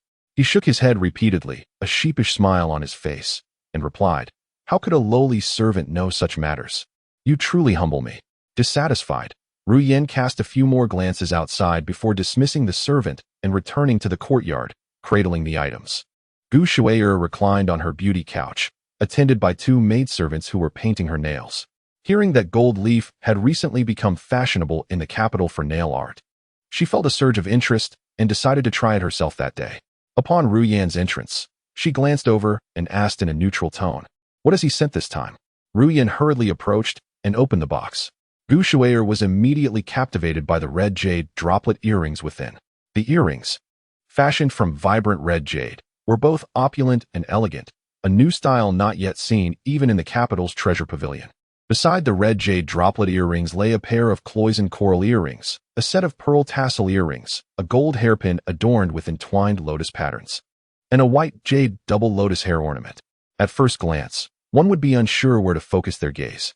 Gu Shuai nodded in satisfaction and pointed to the red jade droplet earrings. "In a few days, at the banquet, I shall wear this pair." Ru Yan nodded, understanding her mistress's intent to adorn herself so splendidly that she would rival any esteemed lady. Each banquet is a contest of beauty and affection. When Gu Shuai attended her first banquet, she felt somewhat out of place. However, as she gradually assimilated, she realized that those around her were not as formidable as they seemed. They looked down upon her due to her humble origins, deliberately or inadvertently ostracizing her. Yet they envied the favor bestowed upon her by the Prince of Jin. The envy and jealousy reflected in their eyes were truly distasteful to Gu Shuai. After all, it was merely a man's affection. What was there to be concerned about? It was rather pitiful to see that these women, though not lacking in beauty, could not secure their husbands' hearts. Wrapping her fingers delicately, Gu Shuai tilted her head to accept the watermelon presented by her maid, savoring it with an air of nonchalance. Suddenly, her expression shifted, and she spat the mouthful of watermelon into the maid's hand, her tone laced with disdain. "Why is this watermelon so unpalatable?" Ru Yan quickly called for the watermelon to be removed. Noticing her mistress's displeasure, she consoled her, "My lady, do not let this vex you. It would be unwise for your health. Perhaps the heat has delayed the supply, affecting the quality. I shall send someone to procure a better selection, ensuring they do not choose any inferior melons." Ru Yan nodded and rose to fan her mistress. A gentle breeze enveloped Gu Shuai, allowing her to relax. But she soon noticed Ru Yan's worried demeanor. "My lady, I just inquired of the servant who delivered the items, and it turns out he is merely the sweeper from the front courtyard. And what of it?" Ru Yan retorted. "Previously, it was always the prince himself who delivered them. Or at the very least, it was entrusted to the devoted guard, Chang Qing. Now, only a sweeper has come. My lady, the prince returned to his study yesterday and did not rest in the main courtyard last night. It seems he has been so occupied with affairs that he forgot the time. Shouldn't you send some nourishing soup to the study? It would remind him that you care." Ru Yan spoke cautiously. Gu Shuai's expression hardened upon hearing this, her voice icy. "I permitted him to leave. It was his choice. Should I bear the blame for that? He is a man, and I am merely a woman of the inner quarters. How can I always know his whereabouts? If he does not come, it means he is genuinely busy. It has nothing to do with me. Ru Yan's expression grew troubled. While those words rang true, the prince had clearly left in a foul mood, and now, with only ornaments being sent and no guard accompanying them, it was evident he was upset with her. However, the prince still harbored affection for her. If she were to take the initiative and deliver soup to the front courtyard, the tension could easily be resolved. In fact, she need not even bring soup. Merely making an appearance would suffice. This would also allow her to observe any scheming maids in the study, achieving two objectives at once. Just as Ru Yan intended to persuade her further, Gu Shui-ro, already growing impatient, ordered her to leave. You never used to urge me to do things against my will. Why now must I constantly appease the Prince of Jin? Do not force me into matters I disdain. Leave at once. If you dare overstep your bounds again, you shall no longer serve me. Ru Yan stood stunned, instinctively reverting to her former address for her mistress, Mississippi. Gu Shui-ro did not meet her gaze. In the past, Ru Yan would never have dared to act so presumptuously, commanding her to undertake tasks she was unwilling to perform. It seemed that since entering the palace, Ru Yan's demeanor had changed along with her heart. Regrettably, when she married into the family, her mother only permitted her to bring along Ru Yan, rather than her childhood maid, Ru Yu, who had attended to her since her youth. Ru Yu had grown up alongside her, and their bond was profound, though her impetuous nature often drew her mother's reproach. When she turned 9, her mother sent the composed and astute Ru Yan to her side. Naturally, she appreciated Ru Yan's service. However, in terms of emotional connection, Ru Yu was undeniably her favored companion. Despite her earnest pleas before her marriage, her mother remained resolute in not allowing Ru Yu to accompany her. This circumstance fostered a slight resentment towards Ru Yan. It was only after entering the Wang residence, where Ru Yan adeptly managed all affairs, relieving her of burdensome tasks, that Gu Shui-ro began to dissipate her aversion towards Ru Yan. Thus, a profound master-servant relationship gradually blossomed between them. Nevertheless, this camaraderie diminished significantly due to Ru Yan's recent unsolicited counsel, as Gu Shui-ro loathed being directed by others, especially with regard to tasks she found distasteful. However, recognizing Ru Yan's unwavering dedication in her service, she was willing to grant her another chance, albeit with the caveat that any further transgression would compel her to write to her mother in Jiangnan, requesting Ru Yu's return. After all, Ru Yu had been sent to learn propriety since her marriage, and she ought to have matured considerably by now. Chapter 12. The Ascension Manual for Beautiful Maids. Gu Shui-ro's thoughts were not entirely beyond Ru Yan's perception. Ru Yan had come to serve her at the age of 10 and was a year her senior. The mistress favored Ru Yu, and even when Ru Yu playfully teased her, the mistress would not intervene on her behalf. Ru Yan understood that the bond between Ru Yu and the mistress, forged in their shared childhood, was far deeper than the connection she had as a newcomer. Thus, she dared not rest, hoping to excel in her duties to earn a semblance of recognition in the mistress's eyes. Indeed, she succeeded. Before entering the Wang residence, the former lady had designated her, rather than Ru Yu, to accompany the mistress. In that moment, she realized she had triumphed in a contest of sorts. Even though she was now the sole confidant of the mistress, she remained vigilant. For the foundation she had painstakingly established within the Wang residence could not be jeopardized by Ru Yu's presence. As she exited the room, Ru Yan gently closed the door, only to find 2 young maidservants stationed in the corner, attending to Gu Shui-ro's manicure, with a plate of vibrant red watermelon beside them. The 2 maids stood motionless, eagerly gazing at her as she emerged. Even though the mistress had no use for the leftover fruit, the absence of explicit permission to share it meant that the servants dared not indulge. Should Gu Shui-ro happen upon this scene, she would surely order the 2 maids to discard the unsatisfactory remnants. However, Ru Yan consistently endeavored to preserve her mistress's dignity and thus spoke. Since the mistress does not wish to eat it, and given the heat of the day, you may enjoy the leftovers. This is a gift from the mistress. The 2 young maids, still bearing youthful innocence, quickly knelt in gratitude for the princess's generosity. Rising, they leaned together to taste a piece of watermelon, and upon the first bite, they were momentarily taken aback by its sudden chill, before whispering in delight, "This watermelon is so sweet, truly delectable." As Ru Yan turned, she could still hear their chattering voices, exclaiming how sweet the watermelon was, which elicited a smile from her. Indeed, the watermelon was sweet when chilled. it became even more refreshing and delightful. Watermelons were not native to the capital, but were a specialty from the distant Jinan region. Transporting watermelons back to the capital was an immense expense, making them a rare treat, even for the more frugal officials of the court. Her master, having been pampered by the prince for 3 years, had developed a more refined palate. After all, the prince cherished her dearly, and such privileges were only fitting for one so adored. Witnessing the prince's affection and indulgence towards Gu Shuai-ro only deepened Ru Yin's confusion and concern regarding the recent peculiarities in the prince's demeanor. Her master maintained a cool disposition towards the prince, yet it seemed that the prince was no longer as tolerant as before. Every day after court, the prince would return home, but recently he had been repeatedly summoned by his mother, the Defei, in the Ningde Palace. The prince gazed helplessly at the strikingly beautiful Defei, pressing his fingers to his temples in irritation. "Mother, my courtyard does not require so many concubines. Too many will only create noise." Defei burst into laughter, incredulous that a man could dislike having multiple women at his beck and call. She dared to speak the unthinkable. Even the now elderly emperor had recently taken an interest in the 16-year-old niece of the virtuous consort. Her son was not merely averse to noise. Rather, he feared that an abundance of women in the courtyard might pose a threat to his cherished princess. Mentioning the prince's wife made Defei's vision darken. With an unremarkable appearance, a modest lineage, and an unappealing temperament, she had borne no children in 3 years. Yet, her son was infatuated, insisting on marrying Gu Shuai-ro. How foolish she had been to think that her son was merely concealing his talents by avoiding the limelight. He had sent several women away, revealing that he was simply bewitched. During court visits, her rival, the virtuous consort, would seize the opportunity to mock her, taunting her with the fact that she was now a grandmother to several royal grandsons, while Defei remained without a single grandchild to cherish. This infuriated Defei, prompting her to insist on sending 2 individuals to attend to the prince in his study.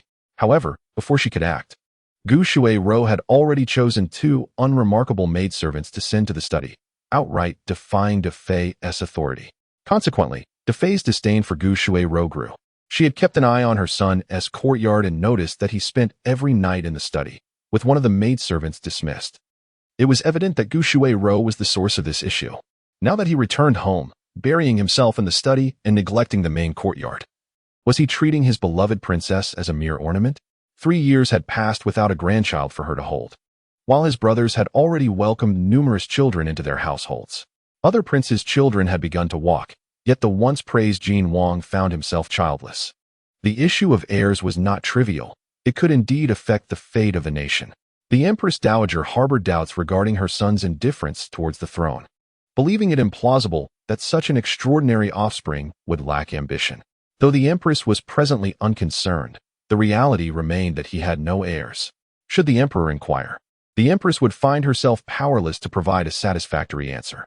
She was acutely aware of the Emperor's attentiveness towards her son, had it not been for her support.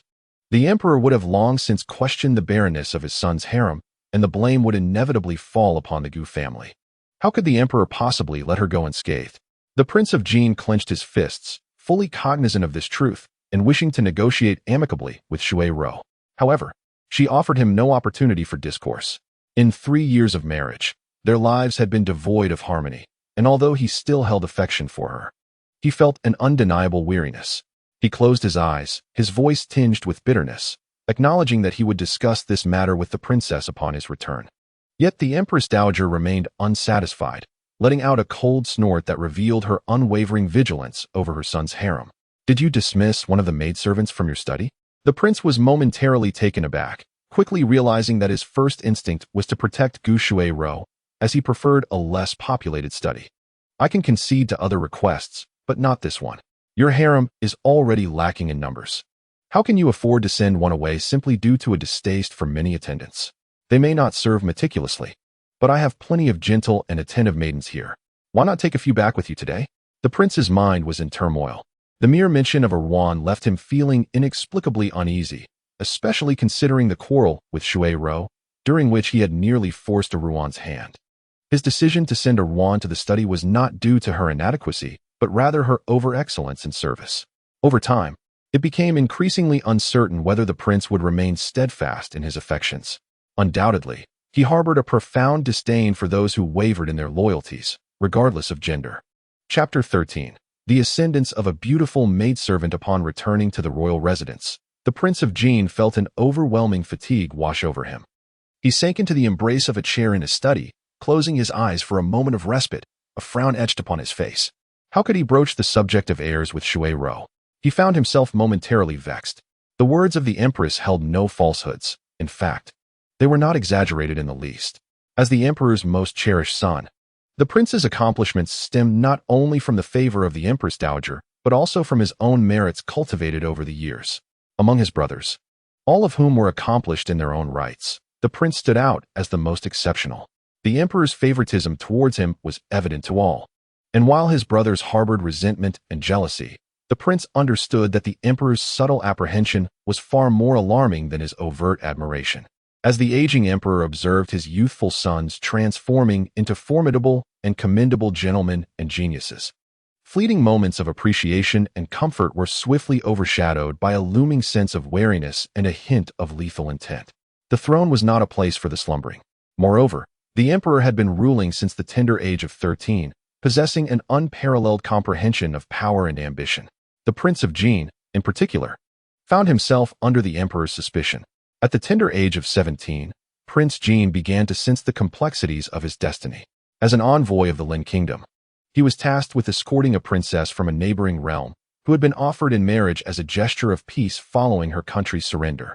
Despite their defeat, the neighboring nation exhibited an audacious bravado, even daring to assert that only after winning 3 contests against them would one be worthy of taking the princess. As a representative of a great power, the Lin Emperor could not afford to express outrage at the hubris of a vanquished foe. Instead, he chose to endure such insolence with grace, seeking to win the hearts of other nations to ensure their allegiance. Understanding his father's sentiments, the youthful Prince Jin willingly accepted the challenge to engage in 3 martial contests against the warriors of the defeated nation, aiming to bring joy to the Lin Emperor. Clad in a dark robe, the young prince, with his hair tied back in a ponytail, wielded a spear that sliced through the heavens. His handsome, defiant visage was marked by disdain for the warriors and mockery for the capricious ruler of the neighboring kingdom. With an unstoppable vigor, he triumphed in all 3 bouts, soundly defeating the so-called miraculous champions and delivering a resounding blow to the pride of the neighboring realm. This remarkable feat spread across the continent, prompting the neighboring monarch to personally visit the Lin Kingdom, proposing to become a vassal state. The news sent shockwaves through various nations. The renown of the Lin Kingdom soared, and alongside it, the legend of the 17-year-old Prince Jin flourished. He vividly recalled that day when his father, the Emperor, was filled with delight and, disregarding protocol, summoned him to the palace to celebrate his victory. In a state of inebriation, the Emperor bestowed upon him a significant honor, allowing him to stay in a chamber adjacent to the imperial quarters. Though intoxicated, Prince Jin was not entirely oblivious. As he lay in a drunken slumber, conversations reached his ears that left him astounded. "Your Majesty, Prince Jin truly is a youthful hero, having contributed greatly to you in the Lin Kingdom. He is my most esteemed son, naturally a hero in his youth. With Prince Jin by your side, your Majesty can share the burdens of state affairs. You have tirelessly reviewed memorials into the late hours of night, and it is high time you took a well-deserved rest." Following the Grand Chancellor's words of concern, there was a prolonged silence from the Emperor. Just as Prince Jin feared he had betrayed himself, he sensed gentle footsteps approaching, tucking him in with soft care. A pair of increasingly pallid hands rested upon his neck, applying a slight pressure. He then heard the Emperor's ambiguous murmurs. "Yes, he has grown. He can certainly share my burdens now." In that instant, a chill coursed down Prince Jin's spine, the icy tone laced with malice sending a shiver through his very being. Time seemed to stretch indefinitely before the hands withdrew, and the Emperor issued a command to take good care of Prince Jin, his footsteps fading away. The following day, the prince left the palace, and by the 3rd day, he learned of the Grand Chancellor's passing after serving the Emperor for 21 years. As his thoughts returned to the present, Prince Jin gazed into the distance, seemingly fixated on the main courtyard. Was his desire to marry Gu Shui Rou devoid of selfish motives? Not entirely. While he held affection for Gu Shui Rou, it was undeniable that his marriage to her was also a means to evade his father's scrutiny. Since the Emperor is willing to maintain this paternal bond, he naturally must cultivate the image of an exemplary son. However, When this good son encounters true love, he inevitably becomes quite befuddled. As the father, the emperor, after observing with a detached gaze, will inevitably intervene, though for now, the court remains in a state of probing. Bring me incense. Longqing entered the study. Upon seeing Longqing's figure, the Jin Wang suddenly recalled that he had previously sent Longqing to the kitchen. Did he go to summon the physician today? Longqing lit the mosquito-repellent incense and then heard the voice from the seat. He half knelt to respond, stating that he had inquired about Miss Rao's condition, and she merely claimed it was a trivial ailment, not warranting the physician's attention. Nonsense. The Jin Wang stood up, then calmly resumed his seat, his brow furrowed. Very well. Let her be. How is she faring in the kitchen? After all, she is associated with this prince. It cannot be too unbecoming. Longqing, unaware that his master was trying to maintain dignity, assumed he was genuinely curious about Rao's well-being. Thus, he eagerly recounted Rao's living conditions and the peculiarities in her demeanor, though he omitted the part about the sachet she had given him. The Jin Wang intended to convey that even in Rao's absence, sending her out was not meant as a reprimand. If she was faring well, it would be a small token of his regard. However, upon hearing Longqing's account, the Jin Wang became furious, sweeping his sleeve and standing in anger, unable to mask his displeasure, and commanded an investigation. Longqing, receiving his orders, was about to withdraw when he was called back. Arrange for her to have a better room. It should suffice to be proper. Understood. Rao was well aware of the Jin Wang's inner turmoil, as her feelings fluctuated in her mind, peaking at 40 before stabilizing down to 30. However, she had no time to ponder over this, as she feigned compliance to appease the steward, Shan. She barred the door to prevent Shin from peering in, and upon noticing his lecherous gaze, her demeanor turned cold. Rao, still unwell, feared she might infect Shan, so it was best to postpone any discussions about cooking until she had ventured to the kitchen. In recent days, Shen had been quietly observing Rao's condition. Seeing that she had been neglected since her arrival, his desires grew considerably.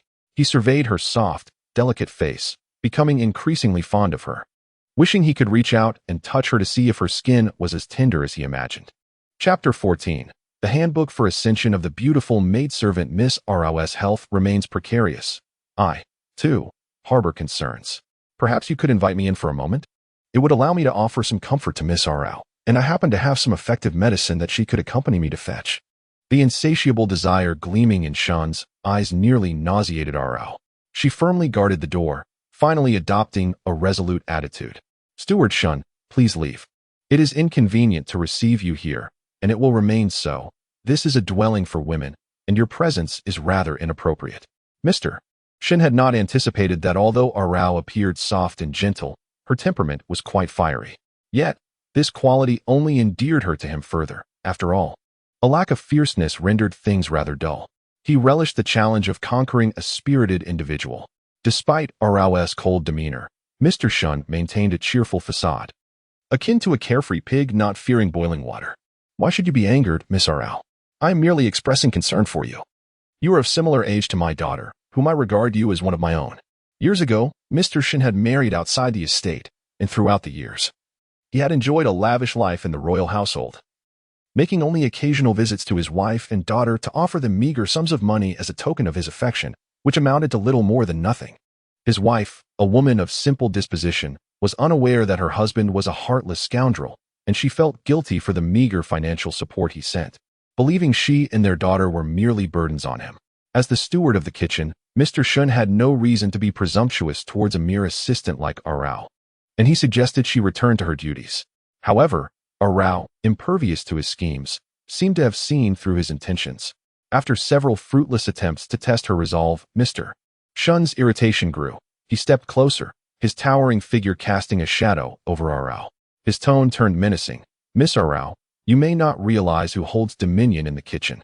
Should you provoke my ire, you shall not relish the consequences. Rao furrowed her brow, unperturbed by his intimidation. In this royal residence, every brick and tile belongs to the prince. There is no notion of you ruling the kitchen. Should these words reach others, it is likely you would face repercussions before I do. Mr. Shin, taken aback by Rao's defiance, narrowed his eyes as he scrutinized her slender figure. A wicked smile crept upon his lips. The more resolute and aloof you become, the more I am inclined to witness your submission beneath me, Miss Rao. We have plenty of time ahead. With that, He turned and departed. Arao watched his retreating figure coldly, contemplating when Chongqing would next arrive. According to the narrative, the Jin Prince and Gu Shuai-ro were set to reconcile today. In a bid to capture the Jin Prince's attention at the banquet, Gu Shuai-ro decided to sacrifice her pride, ensuring that he would remain with her. With this distraction, the Jin Prince would not seek Arao for the time being, leaving her reliant solely on Chongqing. For several days, Mr. Shin ceased his harassment of Arao, seemingly abandoning his pursuit. However, Arao could feel his lingering, repugnant gaze upon her back, indicating that he was far from finished with her. Meanwhile, in the main courtyard, Gu Shuai-ro had deliberately kept the Jin Prince with her 3 days prior. Although nothing intimate had transpired that night, she felt a sense of dissatisfaction, as if she were ensnared, forced to appease the prince. None of this had been her desire. Fortunately, the banquet was to take place the following day, and the Jin Prince had promised to escort her home afterward, bringing her a moment of relief as she set aside her thoughts of that previous evening. "Master, the bed has been prepared. Would you like to rest now?" Ruyin bent down and inquired, having endured several days of cold treatment. She seemed to have reverted to her former reserved demeanor, no longer compelling Gu Shuai-ro to engage in tasks she detested. Gu Shuai-ro felt a measure of satisfaction, yet her heart lingered on the impending arrival of Ruyu. Her mother had informed her that Ruyu had been well-trained and would be sent to the Wangfu in a month.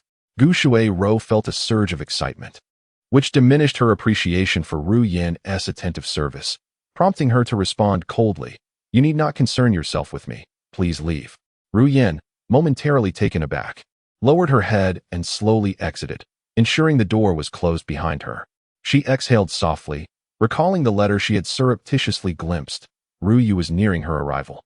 Once she arrived, the identity of the Wangfei's closest confidant would become uncertain, given her master's fondness for Ruyu. It was clear that trust would no longer be bestowed upon her. The only path to regain her master's trust was to demonstrate her worth, making it evident that she was irreplaceable compared to Ruyu, thus preserving her position at the forefront. Gazing into the distance, Ru Yin's expression gradually darkened. Meanwhile, in the study, Jin Wang had unusually completed his official documents ahead of time. He pressed his aching temples, his brows slightly furrowed, with a cup of tea untouched beside him. Since Cui Ping had served it, he had not taken a sip. After a morning devoted to paperwork, he felt an intense thirst. Paradoxically, it was at this moment that he recalled the sweet beverages prepared by Arao. Knowing his fondness for sweetness, she had always added a touch more sugar to her dishes, enhancing their flavor without overwhelming his palate, much to his delight. Yet, in a bid to uphold his dignity, he had penalized Arao with a month's worth of her customary allowance upon enjoying her confections. The memory of her astonished expression, her delicate lips slightly parted and her luminous eyes shimmering with bewilderment, caused Jin Wang to inhale sharply. Chongqing arrived at the kitchen for the 3rd time, each visit driven by the same purpose, to seek out Arao. Although he was puzzled as to why his master suddenly required him to fetch Arao for a sweet treat, he dutifully complied. Today, fortune smiled upon him. Arao was indeed in the kitchen, currently outside preparing vegetables. Upon seeing Chongqing, she expressed surprise, then recalled something. "Chongqing, how effective is that mosquito-repelling sachet?" Chongqing hesitated. For the past few days, his master had been enjoying peaceful slumbers, often praising the benefits of the sachet upon waking. Initially attributing it to the sachet's efficacy, he now found himself in a quandary. He modified his response slightly. "My master has indeed been utilizing the mosquito-repelling sachet, and its results have been quite satisfactory. I have already hung it above my master's bed. Perhaps the combination of both has contributed to the effect." Arao's eyes sparkled with delight at his words. "Then I shall bring you some more sachets shortly. They are indeed useful, and you should hang a few as well, so that the summer insects do not trouble you." Chongqing was pleasantly surprised that Arao had prepared some for him, warming his heart. Just as he was about to express his gratitude, he noticed red spots on her arms where her sleeves were rolled up from vegetable preparation, seemingly the result of mosquito bites. "What happened to your hands?" Chapter 15. The Handbook for Ascending the Position of a Beautiful Made upon witnessing the situation. Arao hastily covered her hand and lowered her sleeves, bowing her head to prevent Chongqing from discerning her expression. In truth, it was merely a result of numerous mosquito bites, leaving her with some minor welts, nothing of great concern. Chongqing furrowed his brow, hesitant to inquire further, and simply remarked that the prince had sent him to fetch refreshments. The kitchen staff were all aware that Arao was responsible for preparing meals for the prince, thus they all stepped aside as she entered, anxious not to impede her duties. Steward Shin stood quietly to the side, observing Chongqing with keen interest. This guard was a favored confidant of the prince, and naturally held a status far superior to that of the kitchen servants. However, Shin was not envious of Chongqing's standing. Rather, he was assessing whether Chongqing harbored any feelings for Arao. He had gradually confirmed the prince's indifference towards Arao, which fueled his own desire to claim her for himself. Yet, if the esteemed Chongqing were to have affections for Arao, Shin feared that his ambitions would be thwarted. At present, Shin's interest in Arao was fervent. He even dreamt of her at night and was resolute in his pursuit. Observing Chongqing swiftly retrieve his items and depart without a trace of lingering sentiment or exchange, Shin's eyes darted, and a wicked smirk creased his lips, his gaze towards Arao becoming increasingly blatant. As Chongqing returned to the study with the refreshments, he encountered Cui Ping standing at the door, her demeanor replete with reluctance. She cast him an unwelcoming look, but her eyes brightened upon noticing the treats in his hands. "Are those for the prince? Let me carry them in," she asserted, assuming it her right to take charge. However, Chongqing bypassed her entirely, offering not a single glance, and rapped on the door, announcing, "Master, your subordinate has returned." "Come in," came the reply. Once inside, Cui Ping fumed, stamping her feet in frustration. This was not at all how she had envisioned things. The prince not only forbade her from serving him, but also restricted her proximity. Now, she was even denied the opportunity to remain in the study to attend to him. How could she ever become the prince's woman under such circumstances? She had thought herself fortunate to see Arao leave, yet it seemed the prince had never intended for her to serve him in the first place. Previously, Arao had been permitted entry, so why was she now denied the same? Cui Ping adamantly refused to accept that she was inferior to Arao. The latter was merely a fledgling who had entered the prince's estate 5 years prior, while Cui Ping had grown up in the royal household, her lineage far exceeding Arao's. How could she possibly be outmatched by Arao's skills in serving? Seething with indignation, Cui Ping made her way to the kitchen, where she immediately spotted Arao being directed by Steward Shun to carry vegetables. "Oh, I did not expect you to be in such a pitiful state outside the study. Be careful that word does not get out that you once served the prince, lest it tarnish his reputation," she taunted. Arao cast her a sidelong glance. "Do you require something?" Cui Ping, feeling a sense of frustration, ventured here merely to witness the plight of Arao. Upon observing that Arao was indeed far from the ease she once enjoyed in the study, her hair matted to her forehead with sweat. Cui Ping felt a twinge of satisfaction. Her tone softened as she spoke. "It is nothing, merely a visit to see you. In the past, we shared a bond through our work, and though you now toil alone in the kitchen while I linger in the study serving the prince, the memories of our former days remain indelible." As she regarded Arao laboring under duress, she was suddenly met with the repugnant gaze of a steward in the kitchen, which compelled her to turn away. Unable to suppress her disdain, Cui Ping rolled her eyes and shot a glare before departing. She had almost forgotten the presence of such a distasteful individual. Her parents had advised her to steer clear of him to avoid misfortune. This thought led her back to Arao, and she pondered how, in the company of such a scoundrel, Arao would be unable to safeguard herself should he choose to act maliciously. Yet, what concern was it of hers?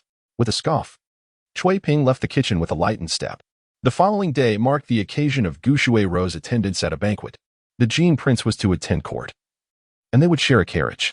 "I shall come to fetch you after the banquet," the Jin prince spoke gently, a promise he made to Gu Shuirou.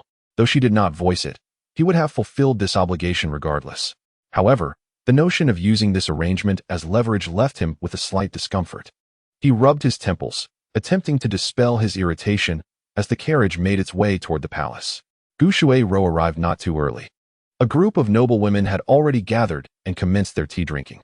Yet, rather than chastising her for her tardiness, they rose in unison to greet her upon her arrival. Noticing the array of exquisite garments and jewels adorning Gu Shuirou, items that had recently eluded the grasp of many, admiration and envy sparkled in their eyes. Gu Shuirou, however, was not fond of being the center of attention. With a mere nod, she gracefully seated herself, remarking, "These are but trifles. If my esteemed sisters desire them, I would be delighted to bestow them." Such words, though generous, hinted at a lack of sincerity, for who among them would dare to shamelessly request such gifts?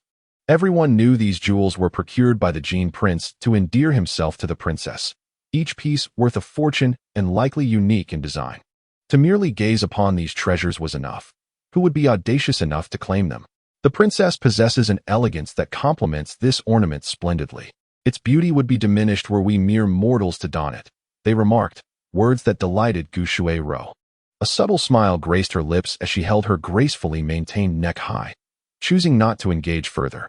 This banquet was, after all, designed for the noble women to forge alliances, and among them were many fortunate women like Gu Shuai-ro who had married into royal families. Yet, if one were to name the most fortunate of them all, it would undoubtedly be Gu Shuai-ro, for the Jin prince was a figure of unparalleled nobility, possessing everything one could desire. However, he solely cherished the princess, lacking even a proper concubine in the rear courtyard. If this is not true love, then what is? In stark contrast, within their household, the number of women favored by the husband was countless. If all were to be made concubines, there would scarcely be room left in the estate to accommodate them. They gazed upon her with envy, perplexed as to why Gu Shuai-ro was so fortunate. It was evident that she was not an unparalleled beauty. Why, then, did she receive such favor from Prince Jin? Someone subtly inquired, prompting a momentary stiffening of Gu Shuai-ro's smile. Yet, she recognized that this was not the time for sulking. Even though she was forcibly wed at this banquet, she could only present herself as the devoted and willingly married Princess Gu of the Jin estate. Observing the barely concealed envy on their faces, her earlier discomfort and impatience gradually transformed into self-satisfaction and pride.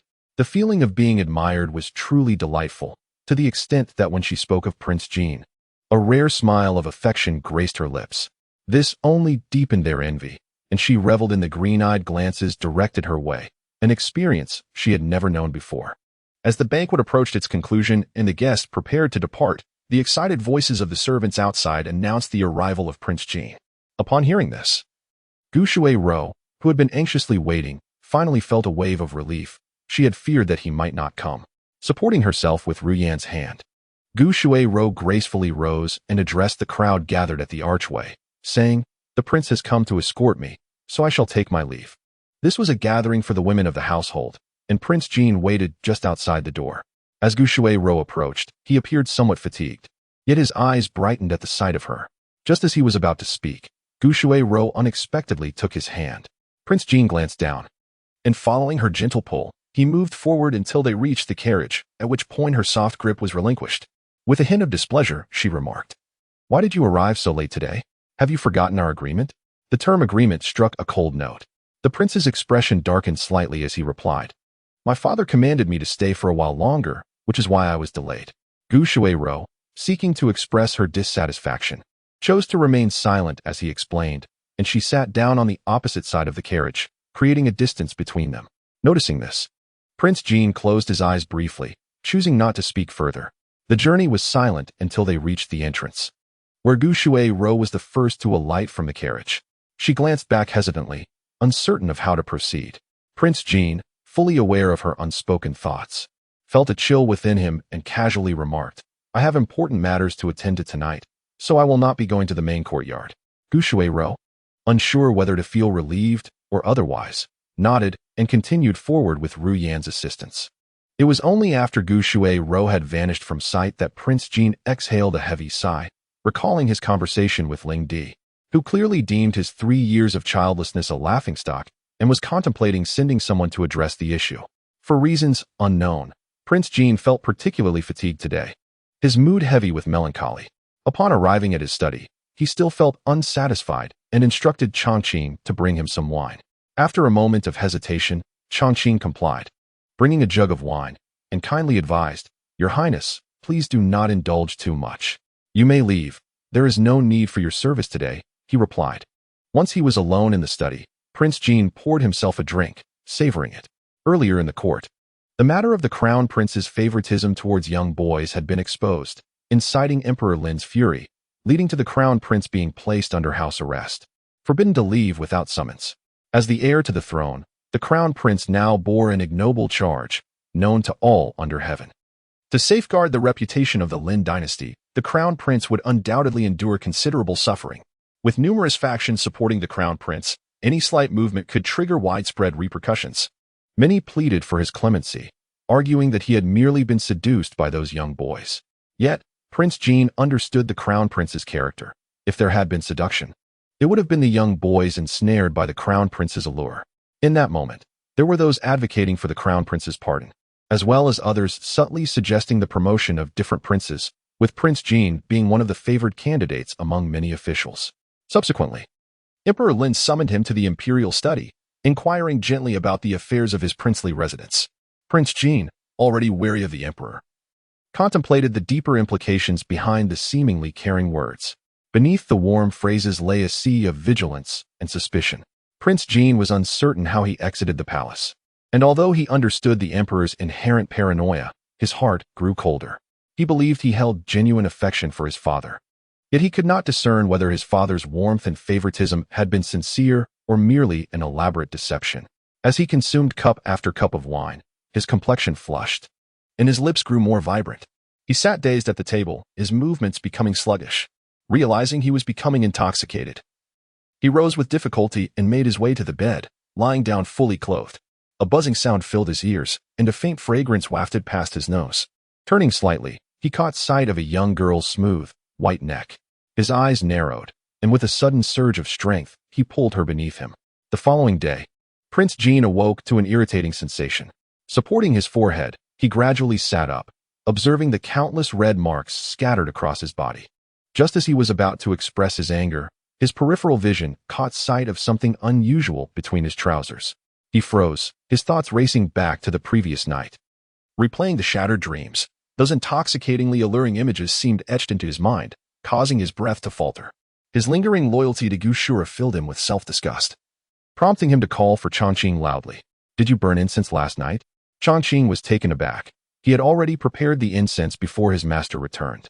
Approaching the incense burner, he noted that it was still warm, though the incense had long since burnt out. "Fetch me some ointment for the itching, and ensure there is more prepared for tomorrow." After understanding the efficacy of the mosquito-repellent incense, Prince Jean found himself lighting it almost daily, ensuring a restful night's sleep. Unlike the previous night's torment, he suspected that perhaps he had burned less incense than usual and resolved to send someone for water, as he felt sticky and in need of a bath. As for the enchanting visage of the young woman he had glimpsed, he instinctively tucked that thought away in his heart, no longer inquiring about it. Upon returning to the estate after court, Prince Jean joined Gu Shuai-Ro in the main courtyard for breakfast. They sat silently at the table, Gu Shuai-Ro having grown accustomed to his daily presence during meals. Refraining from conversation, "Shuai-Ro, it is time for us to have a child," Prince Jean stated, his tone serious. Gu Shuai-Ro was taken aback, turning sharply to meet his earnest gaze. What did you say?" Noticing the flicker of shock and reluctance in her eyes, Prince Jean lowered his gaze and reiterated, "If there are no heirs in the household, Father will appoint someone to fill my harem." Gu Shuai-Ro paused, instinctively resisting the notion. She did not desire an influx of others in the harem, fearing the disruption of her tranquil life. However, royal edicts were not to be defied. Sensing her hesitation, Prince Jean felt a pang of inadequacy. The warmth exchanged over 3 years seemed to have left her heart untouched. Just as he contemplated saying more, Gu Shuai-Ro finally spoke through gritted teeth. "I agree to let you stay in the main courtyard overnight, but only if it ensures I will not be condemned for not bearing children, correct?" Prince Jean was momentarily taken aback but nodded solemnly. "If you conceive, my mother will intercede on your behalf." Her consent appeared inevitable, yet inexplicably, Prince Jean was not filled with joy, perhaps because her desire to conceive was not entirely voluntary. Though Gu Shuai-Ro had acquiesced, Prince Jean granted her several days' grace, providing her with much-needed comfort. For several consecutive days, Prince Jean refrained from visiting the main courtyard, as if the agreement between them had been rendered void. Yet Gu Shuai-Ro understood that he was merely granting her time. To be fair, she did not resist his advances. Rather, it was the haunting memories of their wedding night that terrified her. If given the choice, she would rather avoid a second encounter. However, she reasoned that enduring prolonged suffering was worse than a swift resolution, and decided to hasten matters to alleviate her constant anxiety. Determined, Gu Shuai-Ro summoned Ru Yin to the front courtyard to fetch someone. She endeavored to overcome the unpleasant memories of that night. But when Prince Jean approached her once more, she found herself trembling with fear. As he loomed over her, Prince Jean gazed down at Gu Shuai-Ro, and after a moment of silence, He rolled off the bed and dressed himself. Gu Shuai-ro felt a sudden lightness, and, upon realizing he had donned his attire, called out, "What are you doing?" Without turning back, Prince Jean simply murmured, "You should rest well," before stepping out. Gu Shuai-ro watched his retreating figure, a wave of inexplicable frustration washing over her. She pounded the bed with her fists, unsure of what she was venting her anger about. Hearing the commotion, Ru Yin hurried in, her face still reflecting lingering fear. The expression on the prince's face was utterly terrifying, his gaze directed at her, as if he were intent on taking her life. Ru Yin steadied herself, still shaken. "My lord, the prince, he actually left." This was nothing short of a blow to her dignity. Gu Shuai-ro shouted, her voice rising, and the corners of her eyes began to glisten with unshed tears. Closing her eyes, she instructed Ru Yin to prepare a bath for her. Since he had departed, she would not feign a desire to retain him. If he wished to leave, so be it. In the study, Chongqing observed his master seated at the table, consuming wine. A flicker of concern crossed his eyes as he witnessed the man's large hand grasp yet another jug of wine. Summoning his courage, Chongqing ventured to advise, "My lord, perhaps you should refrain from drinking. Excessive indulgence in alcohol is detrimental to your health."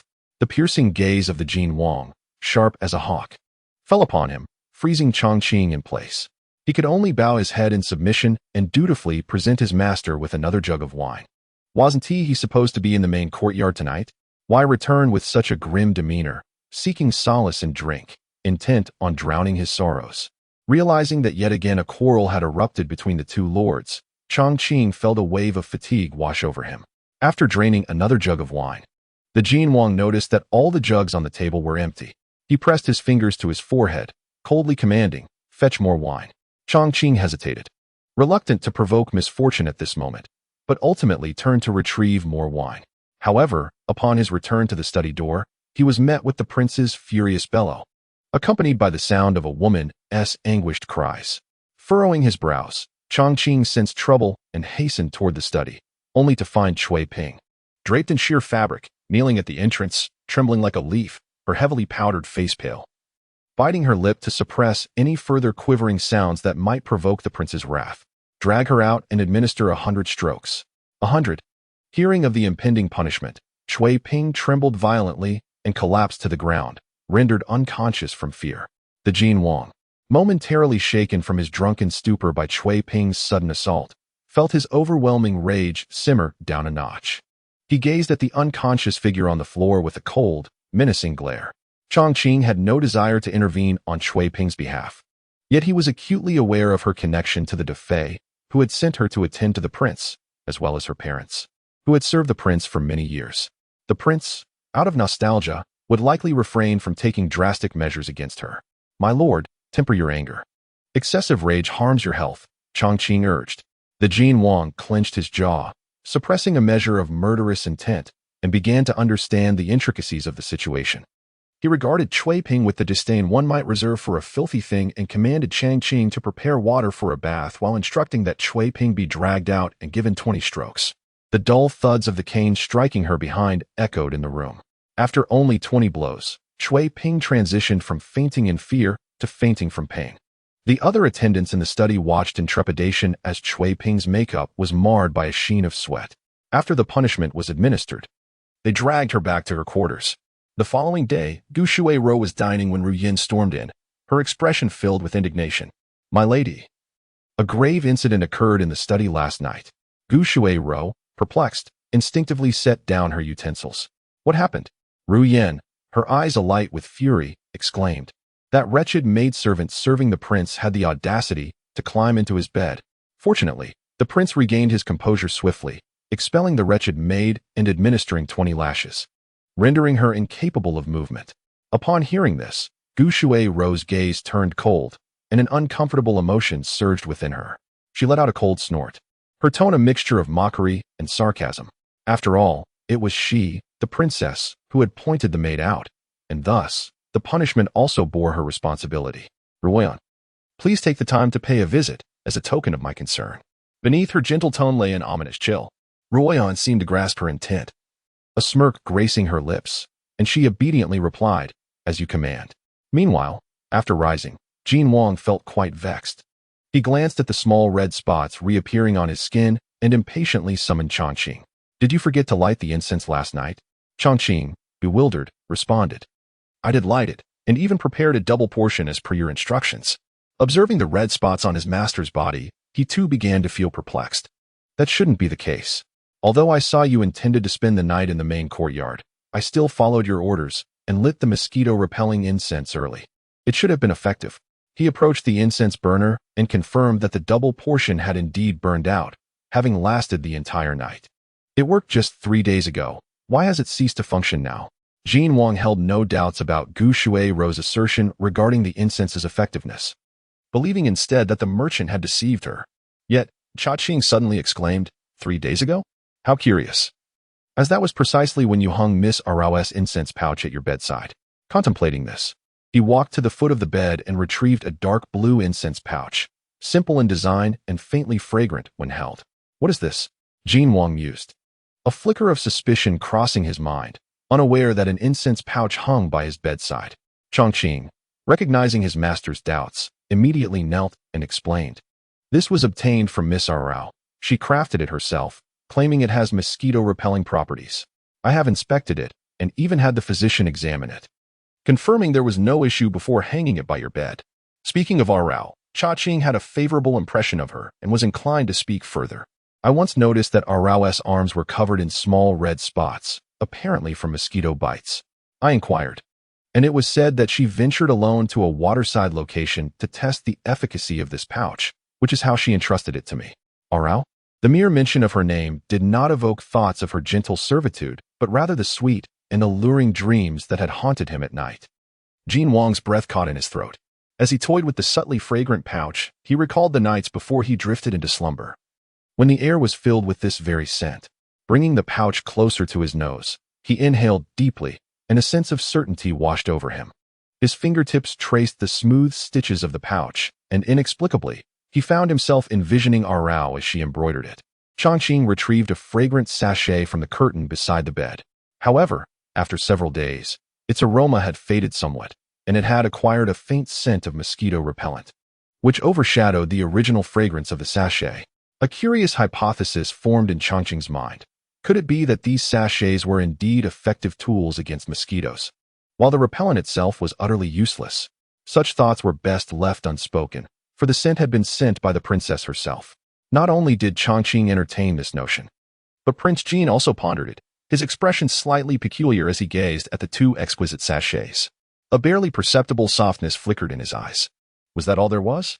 Changqing nodded, recalling that when Miss Arao had given the sachets to her subordinates, she had been unwell, embroidering them despite her illness. Out of compassion, her subordinates had urged her not to rush, suggesting she wait until she had fully recovered to craft them. Her effort was commendable. Though she claimed not to harbor feelings for the prince, she had still taken the trouble to create these mosquito-repelling sachets, sparing him the torment of insect bites. The prince was momentarily swept away by emotion, yearning to rush to the kitchen to see Arao at once. Before he could fully immerse himself in his thoughts, Changqing revealed the peculiarities he had previously noticed. Upon hearing this, the prince's expression shifted. You mean to say someone is bullying her? Changqing affirmed with a nod, having observed the distress on Arao's face. At that time, he had deemed it inappropriate to inquire further and had let the matter slide. Prince Jin's gaze darkened. He had initially intended to send Changqing to investigate the reason behind Arao's illness, but later had thought he was being overly concerned and instructed Changqing to refrain from probing, allowing matters to proceed as usual. In hindsight, he realized he should have pursued that inquiry. She had already been unjustly removed from the study. To think someone would dare to bully her there, it seemed they were courting disaster. Changqing accepted his orders and promptly exited the study. As he stepped out of the front courtyard, he encountered Ruyan, who was near the princess. They exchanged polite nods before Changqing hastened away. Leaving Ruyan gazing in the direction of his departure, her expression clouded. That direction seemed to lead to the kitchen. For some reason, Ruyan was suddenly reminded of another maid who had been displaced due to her master's anger and sent to serve away from the prince's study. Surely, it was merely a fleeting impression. Your servant pays her respects to the prince. I come at the princess's behest to deliver mosquito repellent. Prince Jin's demeanor appeared somewhat strange. I have heard that this repellent was specially procured by your mistress? Ruyan, unable to meet the prince's gaze directly, interpreted his tone as one of appreciation for the princess's thoughtfulness. With a cheerful inflection, she responded, "Indeed, my lord. This repellent was specifically sought out for you by my mistress. She is aware that you often have restless nights, and, concerned that your supply of incense might be running low, instructed me to procure more. The merchant selling the repellent is elusive and difficult to find. Had it not been for the princess's persistent memory, I fear I would not have been able to acquire it." The heartfelt words vividly illustrate Gu Shui's sincere intentions. Had the Jin Wang not been aware that the fragrant sachets responsible for his restful nights were crafted by a Rao rather than the mosquito-repelling incense sent from the main courtyard, he might have indeed felt an overwhelming surge of emotion, as Ru Yin imagined. The Jin Wang ordered his attendants to retrieve the items into his study, and, noticing Ru Yin lingered, a flicker of impatience crossed his gaze. "What more is there?" he inquired. Sensing the chill in his tone, Ru Yin instinctively recoiled but boldly replied. "The Wang Fei learned that the Wang Yi was disturbed last night, and as that maid was personally assigned by the Wang Fei, she felt a pang of guilt and sent me to check on you." Given that it was Gu Shui's directive in the presence of the detested Cui Ping, the Jin Wang merely nodded in acknowledgement, hands clasped behind him, and retreated into the study. Observing the Jin Wang's indulgence towards her, Ru Yin concluded that it stemmed from his affection for her mistress, causing her previous disdain for her own mistress to dissipate. Her gaze shifted toward Cui Ping's chamber, where a glint of coldness flickered in her eyes. Upon entering the room, Ru Yin immediately spotted the sheer veil still draped over Cui Ping, and she grimaced in disdain, unable to fathom the audacity of someone daring to vie for her mistress's favor. The faint metallic scent of blood wafted through the air as she covered her mouth and nose with a handkerchief, rousing Cui Ping from her slumber. Though Cui Ping had received only 20 lashes, a mere fraction of the 80, this punishment felt torturous to one so pampered since childhood. The day she was awakened in agony, her cries echoed through the halls, and had it not been for her mother, who managed the procurement affairs of the Wang Fu and brought her soothing remedies out of compassion, Cui Ping's condition would have worsened. After a grueling struggle, Cui Ping had finally managed to drift back to sleep, only to be abruptly disturbed again. With an expression of irritation, she groaned, "Who is it?" Upon seeing Ru Yin, her eyes widened in surprise, instinctively swallowing hard as fear flickered in her gaze. While others may not recognize Ru Yin, Cui Ping was well aware of her reputation as a formidable figure who had accompanied the Wang Fei into marriage. "Ru Yin Jijia, how kind of you to come see me," Cui Ping stammered. "I am here on the Wang Fei's orders to look after you. You were personally appointed by the Wang Fei to serve the Wang Yi, and now that you are injured, it is only fitting I represent her concern." Ru Yin approached Cui Ping, gently lifting the thin coverlet from her back to reveal a gruesome sight. Instead of recoiling, a faint smile graced her lips as she spoke softly. "How did you sustain such grievous injuries? If the Wang Fei were to know, her heart would surely ache for you. Wouldn't you agree, Cui Ping?" Cui Ping's heart raced at Ru Yan's words. "Ru Yin Jijia, I am grateful for the Wang Fei's concern. Once I recover, I shall kneel and bow before the main courtyard to express my gratitude for her kindness." Ru Yin nodded with satisfaction. "Indeed, the Wang Fei wishes to see you, but given your condition, it remains uncertain when that meeting will occur." Cui Ping's complexion paled as she grasped Ru Yan's insinuation. The latter seemed to imply that Cui Ping should somehow manage to present herself at the main courtyard despite her current state, a task that felt impossible. The room fell into silence, and Ru Yin had no genuine intention of forcing Cui Ping to make the journey, lest it tarnish her mistress's reputation. Rather, it served as a means to intimidate this audacious maid who dared to claim affection, daring to sneak onto the bed behind the master. One must not blame the master for being ruthless in dealing with her. Keeping Cui Ping in the front yard remains a lingering threat, for one can never be certain when she might truly succeed. Upon returning, Ru Yin reported to Gu Shui about Cui Ping's current situation and delicately suggested the possibility of sending over a more obedient maid. Chapter 19. The Handbook for Ascending the Position of a Beautiful Maid. Upon hearing this, Gu Shui's expression darkened. The princess had already sent 2 maids to expand the royal household. It was their own inadequacy, so why should she be disgusted by the idea of sending more? Ru Yin fell silent, hesitant to press further. After a moment, when she noticed her master's mood improving, Ru Yin cautiously broached the subject of the esteemed De Fei.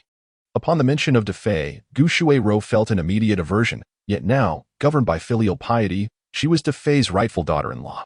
To insult someone appointed by Defei would surely raise suspicions of disrespect towards her mother-in-law. Naturally, Gu Shuai-ro wished to avoid such a tarnished reputation.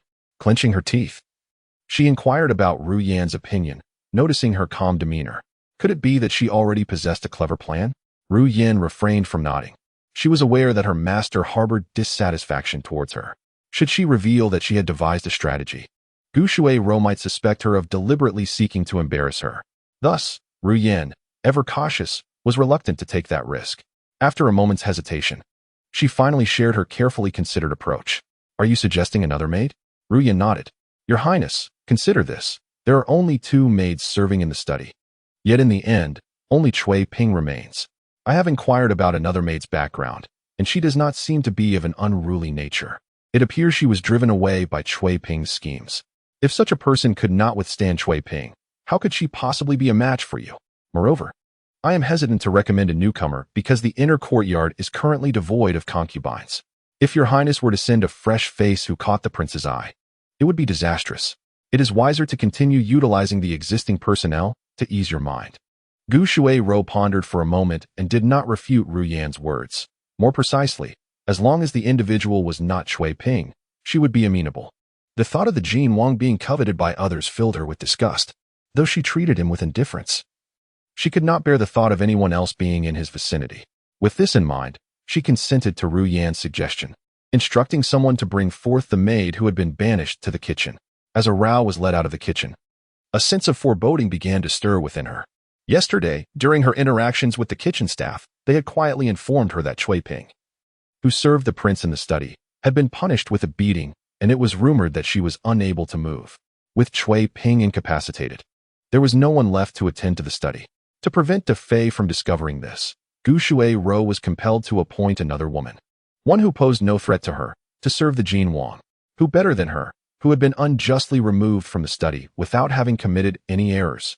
As she traversed the winding corridors, the scenery and environment began to overlap with the hellish memories that had once terrified her.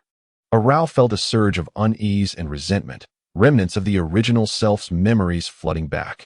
Arao gently exhaled, quietly following the guide until she entered the main courtyard and knelt before Gu Shuai-ro. As she sensed the other party's unabashed scrutiny, the emotions of disdain that belonged to her original self slowly permeated her being. Arao suppressed this resentment and solemnly bowed to Gu Shuai-ro. You are Arao, who was implicated by Cui Ping and brought out from the front courtyard. It was clear that Gu Shuai-ro's insinuations aimed at driving away a maid due to her own displeasure had morphed into Cui Ping's supposed scheming. Arao obediently lowered her brows, her delicate and fair face adorned with a hint of trepidation, which gradually eased the concerns of Ru Yan, who was observing from the side.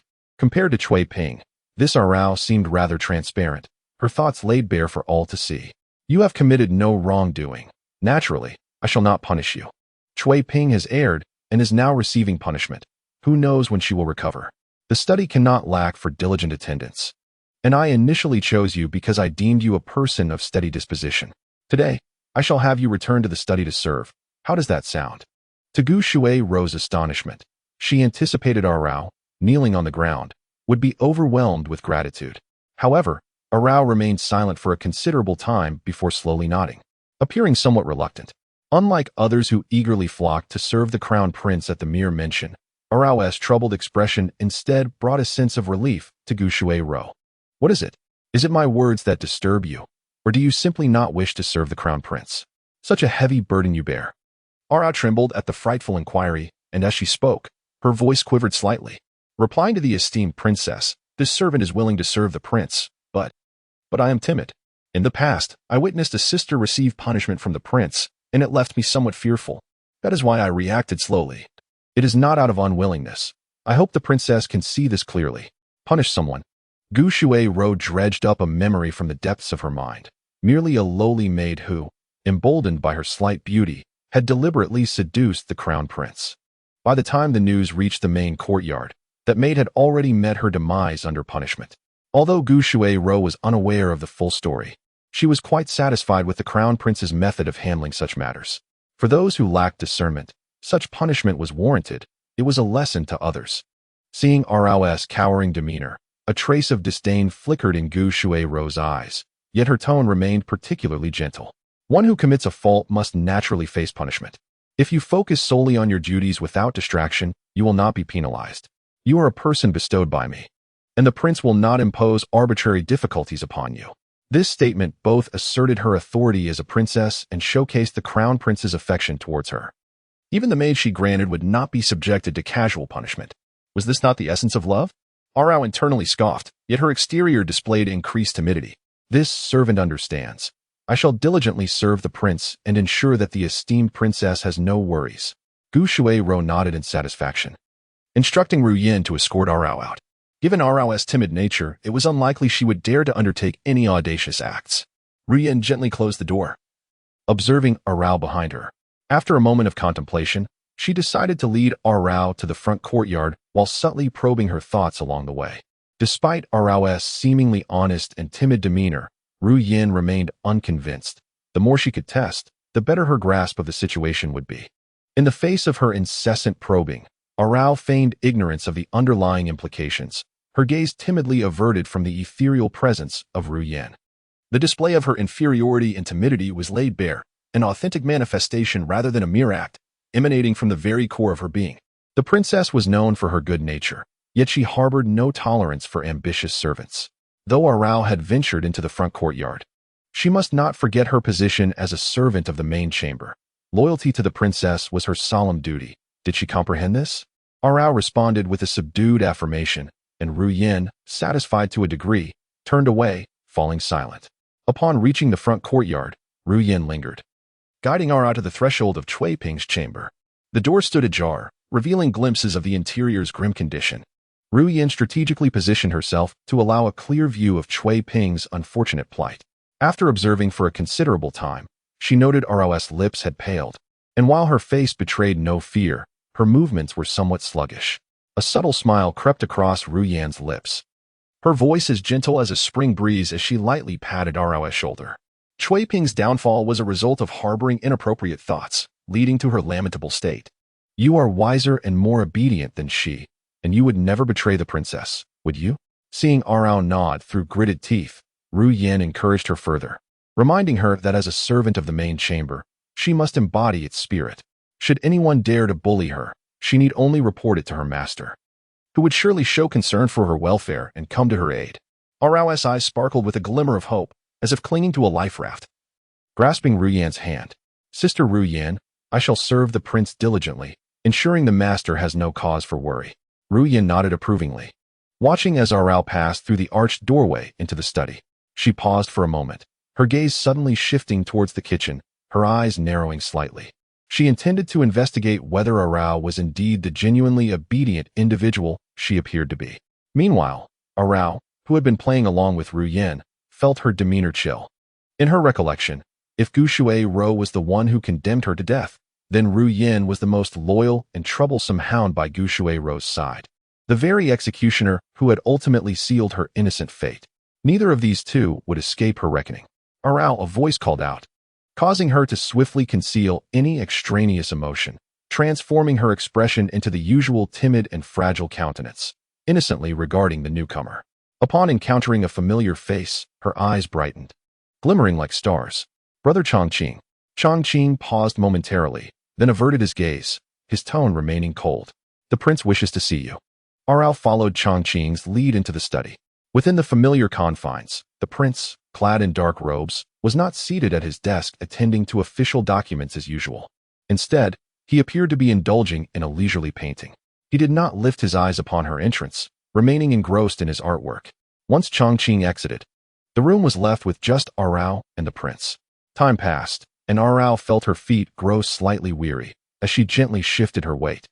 She suddenly felt an intensely heated gaze directed at her. The Prince of Jin gazed idly at the clumsy Arao, who resembled her former self, and felt a slight lift in his mood.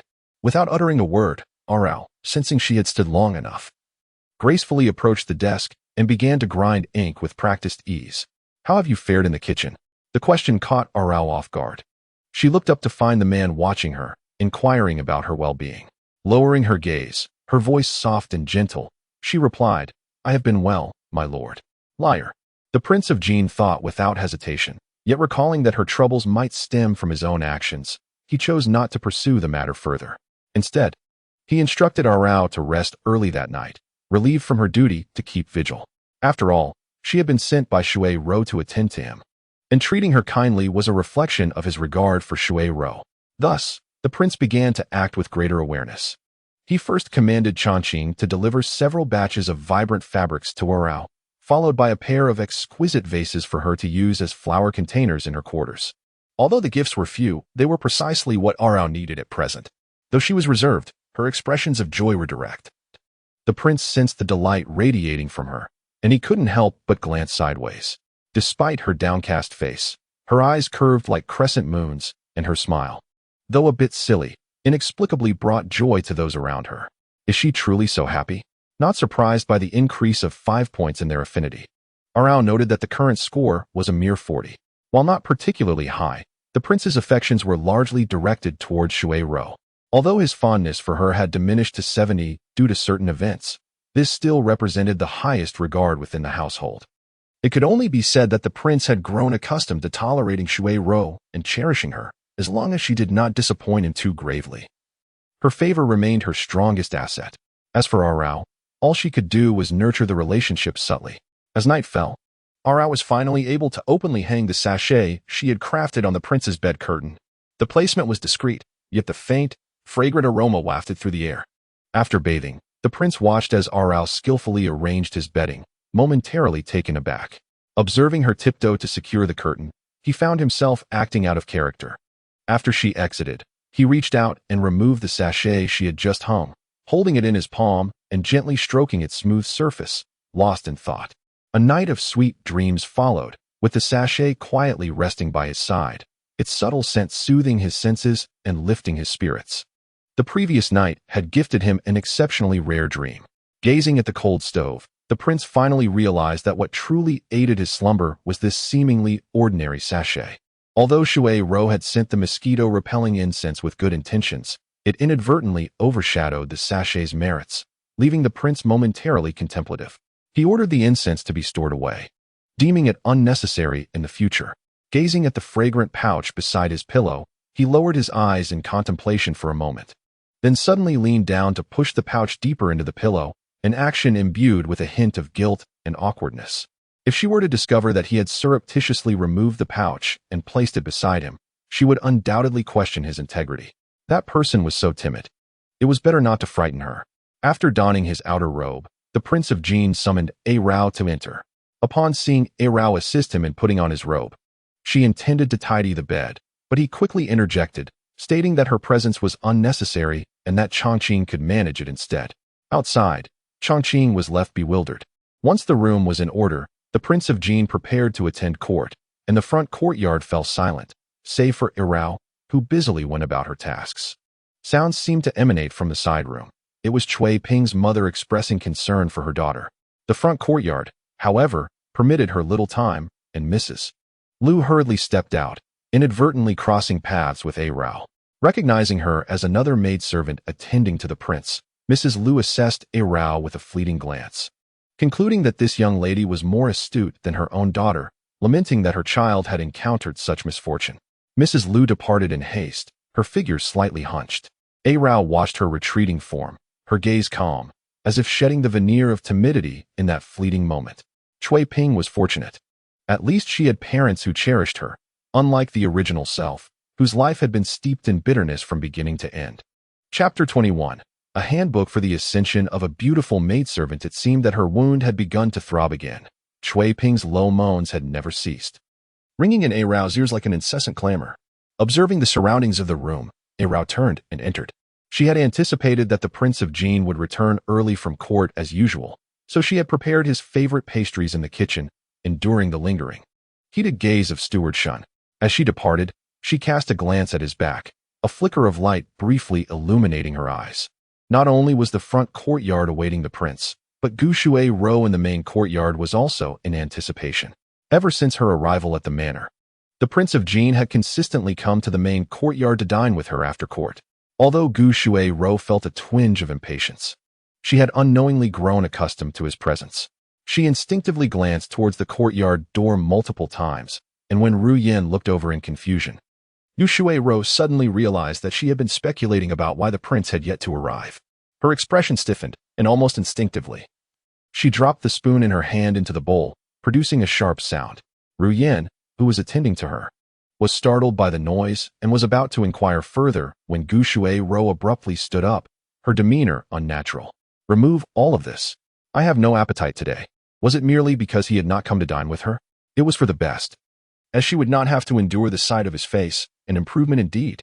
Observing her mistress hastily retreat into the inner chamber, Ru Yin looked perplexedly at the table laden with an array of dishes, each one of visual and olfactory delight. These were all delicacies specially prepared by renowned chefs from the Jiangnan region at the prince's behest to alleviate his beloved's homesickness, comprising all her favorite dishes. Typically, even on days when she was reluctant to eat, she would at least partake in half a bowl of shrimp porridge. Yet today, the untouched porridge sat before her, leaving Ru Yin in a state of confusion. She had no choice but to instruct her subordinates to clear the dishes, and she stepped lightly into the inner chamber. Gu Shuai-ro was gazing down at something. Upon noticing her approach, she hastily concealed the handkerchief she held, the corner adorned with a subtle bamboo pattern barely visible between her fingers. Despite her timely actions, Ru Yin caught a glimpse of it. "Why did you enter without announcing yourself? The decorum has increasingly deteriorated," she admonished, her icy tone causing Ru Yin to kneel in contrition. Yet a tumult of emotions surged within her. If her intuition served her right, that handkerchief seemed to be the one young master Shun had used to bind her mistress's ankle. Shen Yu, the very scholar with whom Gu Shuai-ro had developed a fondness prior to her marriage into the royal family, was someone she had known since childhood. Shen Yu's mother had been a servant in the Gu household, and during their youth, when Shen Yu accompanied her to work there, he had fortuitously encountered Gu Shuai-ro. Following that initial meeting, an inexplicable bond seemed to connect them, leading to frequent encounters in the Gu residence. Shen Yu was handsome, exuding an air of scholarly elegance, articulate and poised in conversation. Although their time together was scarce, with each subsequent meeting, affection blossomed between them. On one occasion, while secretly visiting a temple fair with Shen Yu, Gu Shuai-ro had injured her ankle amidst the throng of people. Shen Yu had used his own handkerchief to wrap her injury and subsequently instructed Ru Yin to summon a carriage to escort Gu Shuai-ro back home. His demeanor, noble and unwavering, had thoroughly captured Gu Shuai-ro's heart. They had just begun to express their feelings for one another when she was abruptly compelled to marry into the royal family, becoming the Princess of Jin. After her marriage, Gu Shuai-ro was engulfed in sorrow, compounded by the unpleasant memories of her wedding night and the forced separation from her beloved. Under the weight of these emotions, she could not resist retrieving the handkerchief Shen Yu had gifted her, using it as a token of her longing. Were it not for the interference of the Prince of Jin, she might have been happily united with Shen Yu, who had achieved scholarly success. Each time she reflected upon this, she deemed the prince the architect of her heartbreak, and thus she consistently offered him a cold demeanor. Yet, when the prince, on one particular day, did not treat her with his customary kindness, bitterness and resentment welled up within her. It was the prince's forceful marriage that had shattered her, and thus, treating her well should be his obligation, should it not? After much internal debate, Gu Shuai-ro's countenance darkened as she gripped the handkerchief tightly, her discomfort fueling her anger. It was then that she became acutely aware of her continued thoughts of him. Such sentiments, in direct contradiction to her true feelings, filled her with self-loathing. She firmly closed her eyes, her hands unconsciously tightening until the slightly coarse bamboo pattern pricked her skin, sending a sharp sensation through her. Startled, Gu Shuai-ro released her grip, gazing at the now twisted handkerchief, a pang of sorrow crossing her face. This was her sole token of yearning for Shun Lang, and it must not be destroyed. Ru Yin, observing her mistress's expression, hesitated to voice her concerns, ultimately remaining silent, her gaze falling upon the handkerchief that should not exist within the royal residence. As night fell, the sounds of activity finally emanated from the royal palace. The news of the Jin Wang's return to the palace always reached the main courtyard first, ensuring that if Gu Shuai-ro wished to seek him in the front courtyard, she would not return empty-handed. This was one of Jin Wang's subtle machinations. However, 3 years had elapsed, and Gu Shuai-ro had never once taken the initiative to visit the front courtyard. Upon receiving the news of Jin Wang's return, Gu Shuai-ro furrowed her brows and haughtily raised her chin, instructing the messenger to depart. Much to her surprise, the maidservant displayed a troubled expression. hesitating as she cast a glance at Ru Yan. Alarmed, Ru Yan exited the room after exchanging pleasantries with the maid, only to hear her voice, soft and trembling with fear, which struck Ru Yan like a thunderbolt. "Miss, the Wang Yi has just returned," but two women entered through the side gate, reportedly bestowed upon him as concubines from the palace. In the study, Jean Wang, with an expression of indifference, instructed Chongqing to arrange quarters for the two concubines, then seated himself at the desk to peruse the documents. A Rao silently approached, replacing the cold teacup with a warm one that was just right for drinking. As she set it down, Jean Wang instinctively grasped the cup holder, feeling the soft warmth in his palm. Turning slightly, he first noticed the girl's expression of embarrassment and fear. She stared blankly at their overlapping fingertips for a moment. Then, as if recollecting something, quickly withdrew a fingertip and knelt down, her voice quivering. "This servant deserves death. Please forgive me, Wang Yi." The lingering softness of her touch remained in his memory. Observing the girl's usual timidity, Jean Wang's previously vexed mood softened for a moment as he coldly remarked, "With you kneeling here daily, the ground behind my desk is indeed kept immaculate."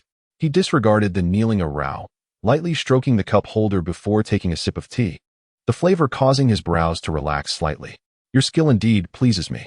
During Rao's absence, Jean Wang had struggled to enjoy his meals and drinks. Of course, this dissatisfaction stemmed only from the pastries and teas prepared by the household cooks, which did not align with his tastes. He was notoriously discerning when presented with superior options. He was unwilling to settle for less. "You have not been by my side for long, yet you grasp my preferences remarkably well, whether it is tea or pastries. Any excess renders it too rich, while any deficiency makes it too bland." Hardly anyone in the household knew that he secretly favored sweeter delicacies, as it would seem rather absurd for a man to indulge in such tastes. Thus, he refrained from requesting the cooks to prepare his preferred sweets. Moreover, just as the emperor must guard against malevolent influences in his meals, so too do noblemen and women cherish their lives, naturally concealing their inclinations from outsiders. Even Shui Rou believed he simply detested pastries. Only he knew that they were merely not to his liking, and only Rao understood his true palate. The kneeling maiden seemed to grasp that her master would not punish her. Her taut spine relaxed slightly as she endeavored to kneel comfortably on the ground, her voice sweet and gentle. Before entering the manor, the steward had informed them that serving the masters was of utmost importance.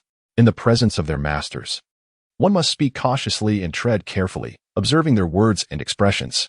Since coming to the prince's side, she had served him closely, attending to him during meals.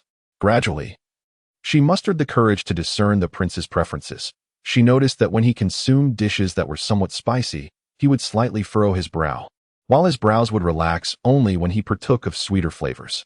Rao spoke eloquently, her voice soft yet unable to mask the gentle timbre reminiscent of a spring breeze in March, with a sweet, flowing cadence like babbling brooks. Each word drew the attention of Prince Jean, who gazed at her with softened eyes, captivated by the young maiden before him. Rao spoke for nearly a quarter of an hour, until the study grew quiet. It was then that the girl suddenly recalled her bold remarks and, somewhat startled, instinctively lowered her body and bowed her head once more, abandoning her earlier ease. These were merely the naive musings of a servant, and she dared not sully the prince's ears. She felt utterly wretched. Prince Jean scoffed lightly, causing Rao to tremble even more. Suddenly, she felt a powerful grip on her wrist, lifting her up. Reacting instinctively to the force, Rao stood, finding herself under the gaze of the man who owned that strong hand, his brows raised, commanding her to come closer. Rao obediently stepped forward, only to have her forehead playfully flicked by him. She covered her brow, staring at the man who wore a serious expression while engaging in such childish antics. Her mouth slightly agape, a hint of bewilderment adorning her face. Just moments before, she had felt like a mouse, but now she resembled a timid rabbit. If one must be punished for caring for the prince, would that not render him devoid of gratitude? Or do you believe me to be someone who cannot appreciate kindness? Rao shook her head repeatedly. The prince regarded her once more, the corners of his lips curving upwards, his voice taking on a clearer tone. "Very well. I understand your sincerity. There is no need to display it before me. You may retire to rest. I shall summon you when I require your presence." Rao was remarkably obedient in this regard, her face still adorned with the determination of a servant who ought not to rest, yet her legs moved quickly, disappearing from sight in no time. Prince Jean paused, silently watching the door to the study, and suddenly he nodded slightly, pressing his fingers to his lips. A few uncontrollable chuckles escaping his throat. The frustration and gloom brought on by the Empress Dowager and the pressure of forced companionship dissipated in an instant. Meanwhile, the atmosphere in the main courtyard was starkly cold, for the mistress was in a foul mood, and all serving staff dared not provoke her ire. They minimized their movements. Fearful of incurring her wrath, Gu Shui-ro gazed at the vibrant dual-colored peonies blooming by the window, her eyes icy. Upon learning from Ru Yin that Prince Jin had returned with 2 women, her immediate reaction was to rush to the front courtyard and rebuke the others for their heartlessness. However, upon further reflection, she considered that perhaps this news was merely a ploy to capture her attention. After all, since her marriage into the royal residence, the front courtyard had frequently been rife with ambiguous tidings meant to pique her interest. For instance, rumors of the prince's horseback injuries, his foul mood, or being taken to indulge in wine by other princes, all countless fabrications. Gu Shui-ro had always dismissed these tales, while Jin Wang seemed to recognize the futility of deceiving her, often coming to the main courtyard himself to soothe her temper after such tidings reached her. He candidly expressed his desire for her attention, yet she deemed him insidiously calculating and chose to ignore him. Initially, she believed this latest piece of news to be yet another of Jin Wang's tricks. However, after waiting in vain for the perpetrator of her mockery to appear, Gu Shui-ro, in a fit of anger, shattered a pair of cups. The information that Ru Yin brought back revealed that she had gravely misjudged the situation. Jin Wang had indeed betrayed his vows, returning with 2 concubines who were now settled into their designated quarters, awaiting the knight's summons. Gazing at the peony that had taken long to bloom, Gu Shui-ro stepped closer, gently tracing the edges of its petals with her fingertip, and let out a soft laugh, realizing the man was truly heartless.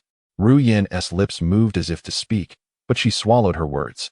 She then observed her mistress caressing a flower she usually cherished with a tenderness that, paradoxically, sent a chill through Ru Yin. In the next moment, her beloved mistress delicately picked up a pair of golden scissors, slowly aiming them at one of the peonies, and without hesitation, severed it from its stem. They were right. While the rare twin lotus was treasured, nothing surpassed the singular bloom. The noble women, upon learning of her affection for the twin lotus, had cast her glances filled with surprise, understanding, derision, and a deeper, concealed sense of melancholy and envy that lingered in her memory. At that time, Gu Shui-ro had merely despised those looks, oblivious to the emotions they conveyed. Now, however, she comprehended their sentiments.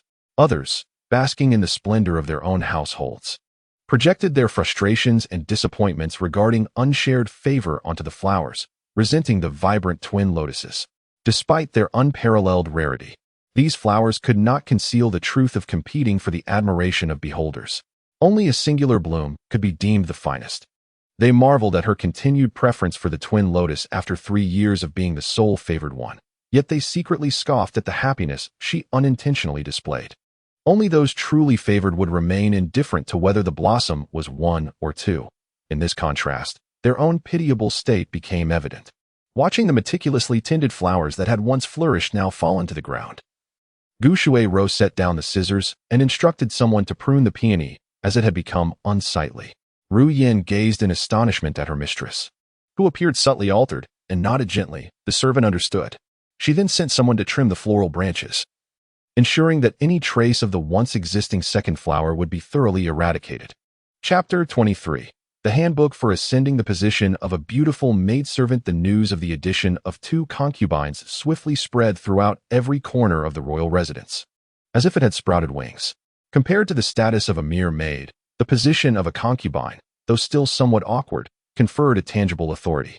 Thus, the newly elevated Wang and Qin, having attained the status of concubines, were undeniably the true mistresses of the inner courtyard. In an instant, all eyes turned towards the main courtyard, fixating on the once favored princess who had enjoyed 3 years of exclusive affection, eager to observe her reaction. According to tradition, new arrivals were summoned to the chamber on the night of their entry. The royal household, while less stringent than the imperial palace, still adhered to the etiquette surrounding such nocturnal visits. As dusk began to settle, Wang and Qin, residing in adjacent courtyards, commenced their preparations. They were women bestowed upon the prince by the virtuous empress, having undergone extensive training in the palace to ensure that they could provide ease and pleasure to the male lords upon their arrival in the inner quarters. Among the 10 trainees, they stood out as the most exceptional, which is why they were sent to the royal estate. Recalling the fleeting glimpse they had caught of the prince before boarding the carriage, both felt their cheeks flush instinctively, a surge of ambition swelling within them. With slight smiles, they gazed into the copper mirror at their exquisite faces, where shyness gave way to an overwhelming tide of desire and ambition. Having been groomed by the empress for 2 years, they were acutely aware of her yearning for heirs. With the prince having been married for 3 years without a single child, it became evident that should they bear offspring, regardless of gender, their status would undoubtedly soar to unprecedented heights. Akin to a phoenix rising from the ashes, their positions would naturally ascend in tandem, and one could not help but wonder who would not covet such immense wealth and nobility. Go inquire about when the prince will visit today, Wang instructed, glancing at her plain attire. With a slight furrow of her brow, she recalled the garments she had brought into the residence. Her lips curled into a delicate smile. If she could win his favor and conceive a precious child, who would dare criticize her for donning ostentatious attire to entice the prince? This was not a matter of shamelessness, but rather each person displaying their unique talents. In another courtyard, Qin had evidently sent her maid to gather information as well. The 2 maidservants, upon encountering one another, found familiarity in their shared duties, having been assigned to serve the 2 concubines. Despite their current loyalties, their bond remained unchanged. After engaging in some pleasantries from a distance, they both probed each other about the temperament of their respective mistresses, seeking to discern their leniency. Before parting ways to take their positions along the princess path, as twilight deepened into a darkness that obscured vision, the 2 maidservants remained stationed, their legs growing numb from prolonged waiting. In unison, they glanced at the night sky and, swaying slightly, prepared to venture towards the front courtyard for further inquiries. Suddenly, they heard faint sounds approaching from a distance, and a small flicker of light gradually drew nearer, a lantern carried by a servant from the front courtyard, who was on his way to inform the 2 concubines that due to pressing matters, His Highness the Prince would not be visiting today. Dressed more vibrantly than ever, the Wang and Qin ladies sat in silence for over half an hour, their impatience gradually mounting. According to custom, they were bestowed by the elders of the palace, and thus it was expected that Prince Jean would select one to summon this evening to show due respect, even if he were indifferent to their origins. Would he not care for heirs? With no offspring in the estate, and both being noted for their fertility by the palace physician, it was only a matter of time before rumors of their barrenness would be dispelled by their service. Upon receiving unsettling news that Prince Jean might not come, both women sensed something amiss. They recalled the whispers they had heard before entering the estate, that His Highness was solely devoted to the princess, who, despite bearing no children in 3 years, remained the object of his affection. They had previously scoffed at the notion, convinced that no man would ever disdain a woman for her numbers. Yet now, Qin, decisive, sent her maid Rui to inquire about the whereabouts of the prince. She slipped a heavy pouch of silver into Rui's hand, a weight that spoke of her accumulated resources within the palace, knowing that investment was essential to achieve her desires. In contrast to Qin's willingness to spend, Wang chose to remain passive. To her, the princess's inability to conceive over 3 years suggested she was merely decorative, posing little threat. Her true concern lay with the neighboring Qin, whose capabilities and temperament she understood all too well from their shared training. Surely, Qin could no longer restrain herself from seeking to investigate the prince's whereabouts. Wang scoffed, pondering whether His Highness appreciated such presumptuous behavior from Qin. Rather than allowing her rival the opportunity to spy on their master, it would be wiser to remain quietly seated in the courtyard and rest. A calm and demure woman often outlives one with ulterior motives. As the hour approached, the 2 western courtyards were ablaze with light, and the main courtyard flickered with candle flames, casting shadows that danced across Gu Shuirou's face, adding a pallid softness to her features. Su Yin, patiently waiting by, finally exhaled when word arrived from the front courtyard that Prince Jean had not visited the 2 courtyards. However, she understood that these ladies, being gifts from the palace, would eventually draw his attention, regardless of his absence tonight. The thoughts Su Yin entertained were mirrored in Gu Shuirou's mind, as she pondered why she had waited so long, perhaps for news, or perhaps for a promise, with the realization that Prince Jean had indeed not come. A heavy stone in her heart began to lift, only to be replaced by surges of resentment and unease. She loathed her own duplicity, knowing full well her aversion to Prince Jean, yet feeling a flicker of joy upon hearing of his absence. 3 years of indulgent affection had shaped her temperament, leading her to wish for the expulsion of the two unwelcome newcomers upon learning of their presence in the rear courtyard. The thought of the next gathering, where the noble women's feigned smiles would mask their genuine mockery and amusement, filled her with discomfort.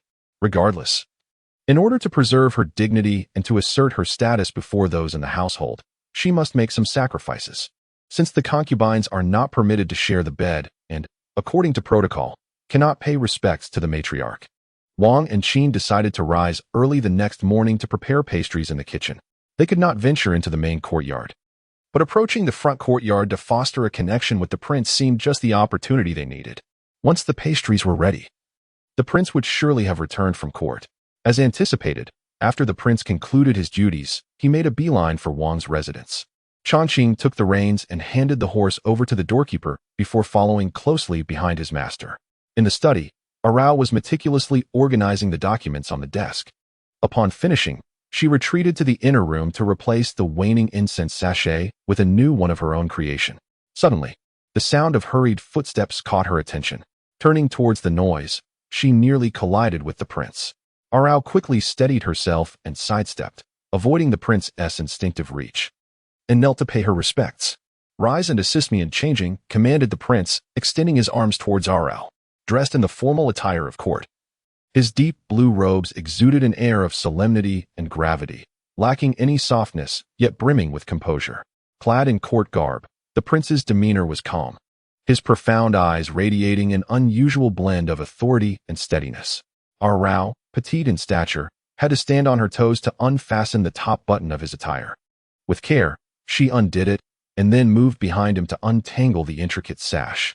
The prince felt the gentle touch of her soft hands exploring his waist, a delicate, yet teasing sensation akin to feathers brushing against his skin. When her fingers inadvertently grazed an uncomfortable spot, he halted momentarily, tensing in response. "Have I caused you pain, Your Highness?" Gazing into Arao's shimmering eyes, the prince slowly shook his head, his voice slightly hoarse. "It is nothing." To alleviate the awkwardness, the prince inquired, "Has anything of note transpired in the household today?" Arao contemplated for a moment before shaking her head. "Before your return, nothing of consequence occurred in the residence." "Nothing of consequence?" The prince's expression darkened suddenly. He had hurried back after court, anticipating that Shui Rou might have become upset due to those two women and send someone to summon him. In fact, he had already prepared words to soothe her on the way back, yet he found the household to be unexpectedly tranquil. Unable to inquire further about whether anyone from the main courtyard had sought him out, the prince maintained a stern visage as Arao assisted him in changing. Sitting at the table, he noticed the pastries and tea that had been prepared for him. He paused for a moment, taken aback. "Do the pastries not suit your taste, Your Highness?" "Not at all," he replied, shaking his head. It merely occurred to him that each time he returned, regardless of the hour, the pastries and tea awaiting him were always at the perfect temperature. Such meticulous consideration momentarily lost in his thoughts. "It seems it is time to reward Arao with some silver," for her attentiveness had been exemplary, and lately, he had even noticed a slight increase in his own weight. "You serve with such diligence. Do you have any desires for a reward? Money or jewelry may suffice, yet what of other offerings?" This was the first time Prince Jean pondered such a question. Before he could arrive at a conclusion, a faint commotion outside interrupted his thoughts. Arao quietly exited the study and returned shortly to report that 2 concubines from the rear courtyard had brought soup to the study, wishing to see the prince. Upon hearing this, Prince Jean frowned. Was the study a place for frivolities? He instructed her to send them away, advising that they should not approach without reason. Arao gently nodded and conveyed his message. Upon hearing the news, Qin raised her slender brows in displeasure, her delicate face displaying a hint of reluctance. Surely, the prince had not partaken of a proper meal during the court session.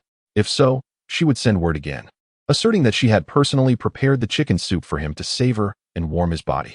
Gazing at the soup bowl prepared in the kitchen, Arao remained unmoved, her face adorned with an apologetic smile.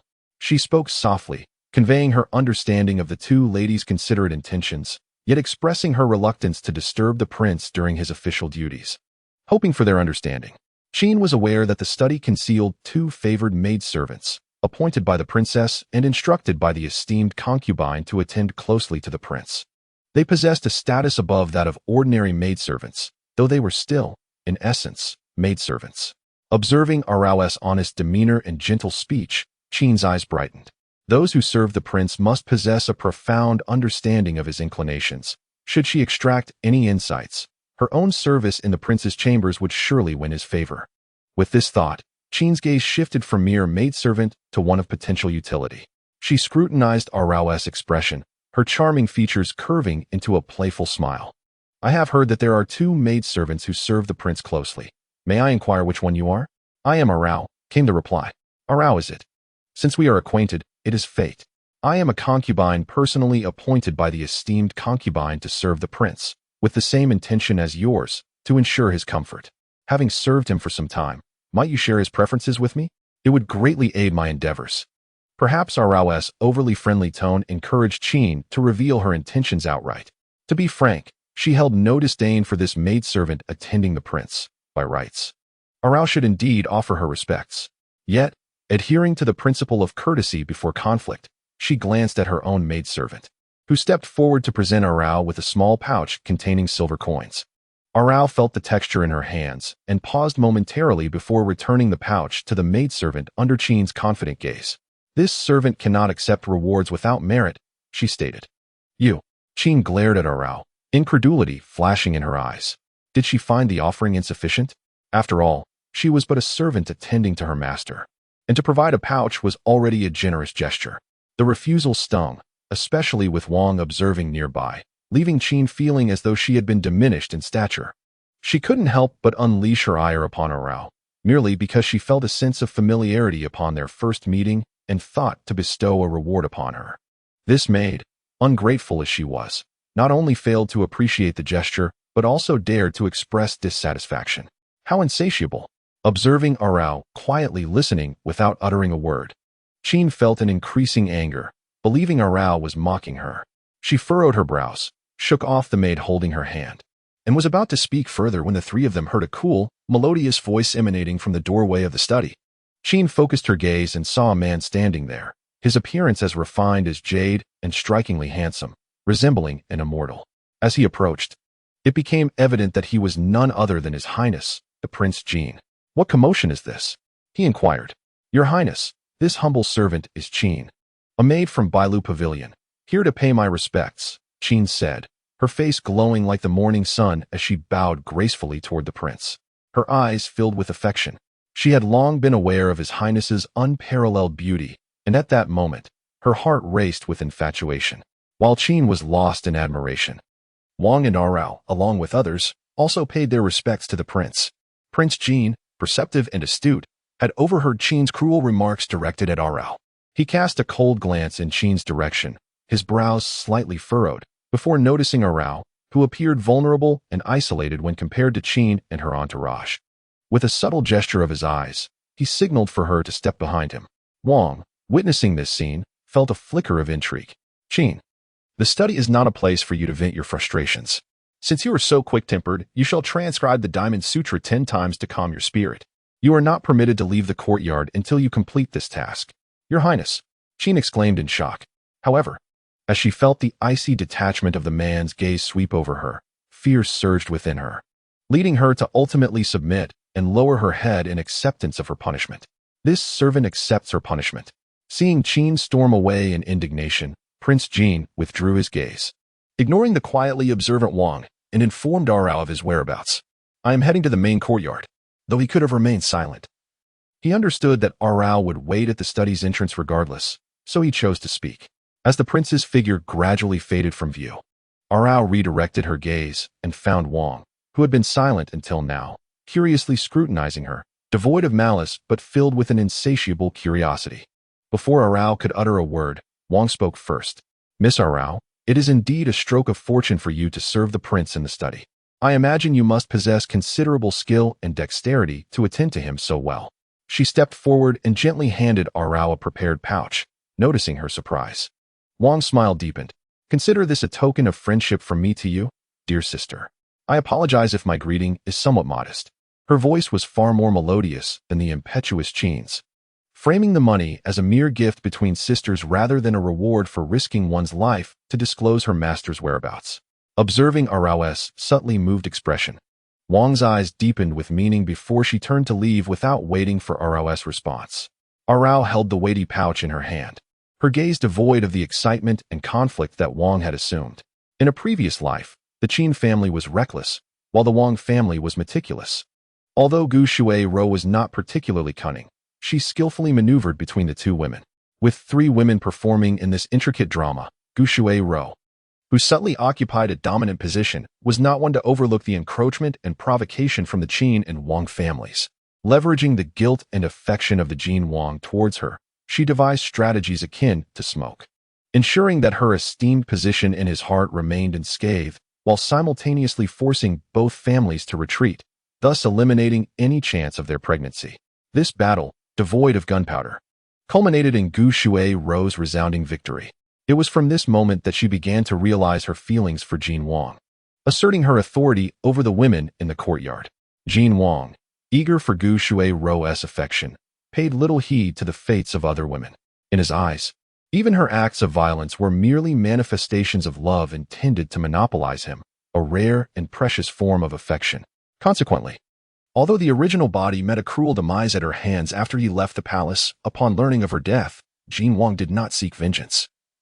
Her passing was merely an ambiguous game of love and possession between those in power. One could only say that while the original body harbored resentment, compared to Gu Shuai-ro, the true executioner, Jin Wang was merely a promising branch of wealth and status that offered her opportunities to torment Gu Shuai-ro. Observing Jin Wang's favor towards her rise to 44, Arao couldn't help but smile slightly. At that moment, Jin Wang had arrived at the closed door of the main courtyard. He turned to the nearby servant, whose demeanor froze in fear at his gaze. The servant stammered, "Your Highness, the princess has been unwell lately and has just taken a rest." Jin Wang, naturally skeptical of the servant's words, nonetheless respected Gu Shuai-ro's freedom to choose whether to see him or not. He cast a lingering glance at the door before sweeping away, instructing the servants to take good care of the princess. Returning to his study, he noticed a delicate figure waiting at the door. Jin Wang quickened his pace, only to slow down as he approached, his voice steady as he asked, "Have they bullied you?" Arao shook her head, her eyes twinkling with gentle mirth, which stirred his heart. Unconsciously, she offered a grateful smile, saying, "The Lord protected this servant. The two mistresses, upon realizing I serve the Lord, did not trouble me after you left. One of them even gifted me a pouch, saying it was a token for our meeting." As she spoke, she produced a pouch from her waist, bulging with coins. Such trivial matters could have remained unsaid, especially since her close ties with the servants could implicate her in treachery. Revealing this was tantamount to betraying her allegiance. Only foolishness led her to present this incriminating evidence of the Wang family's manipulation so openly, allowing him, her rightful master, to be aware of it. Jin Wang, observing Arao's obedient smile and soft countenance, noted her gaze fixed on the pouch. A sudden mischievous impulse surged within him, and, before her sparkling eyes, he grasped the pouch in his hand. The Prince of Jin gazed upon the foolish maid, whose eyes reflected disbelief, tinged with a hint of grievance and reluctance. Her eyes sparkled like they had been washed by water, pristine and clear, a sight that the prince cherished dearly. Leaning slightly closer, he spoke in a teasing tone. "What is this? Reluctance?" The bewildered maid, fixated on the purse, was momentarily taken aback, standing frozen in place. As she regained her composure and prepared to kneel, her hands were abruptly seized by a pair of iron-like fingers. The warmth radiating from his palms seeped through the thin fabric of her clothing, a sensation both scorching and intoxicating. Meanwhile, the prince savored the coolness and delicacy of her skin, unable to resist caressing it for a moment longer, observing how her body stiffened. Her lovely face flushed with a hint of pink. Gazing at the delectable Arao, the prince's eyes darkened slightly. He stifled his desires, his voice turning hoarse as he leaned in closer, the air between them infused with a delightful fragrance emanating from the nape of her neck. "Tell me, do you not wish to give?" The prince watched with keen interest as Arao's expression shifted, hearing the sweet sounds of increasing affection in her ears. She appeared even more timid and vulnerable, her voice a melodious blend of sweetness and grievance. This servant bears no reluctance. To be favored by the prince is an honor bestowed by this pouch of silver. The prince could not help but chuckle. Once Areo steadied herself, he reluctantly withdrew his hand, feigning great interest as he opened the purse. Under her anxious gaze, he extravagantly selected the smallest coin and humbly offered it to her. "This is yours." Areo stared in disbelief, blinking as if struggling to comprehend. "What about the others? What you have entrusted to me naturally belongs to me now." Witnessing her astonished expression brought the prince immense delight, and he chuckled softly, finding this foolish maid endearingly amusing in her simplicity. In the end, after Areo's insistence, the prince contemplated for a moment and decided to reward her with this pouch of silver for her diligent service.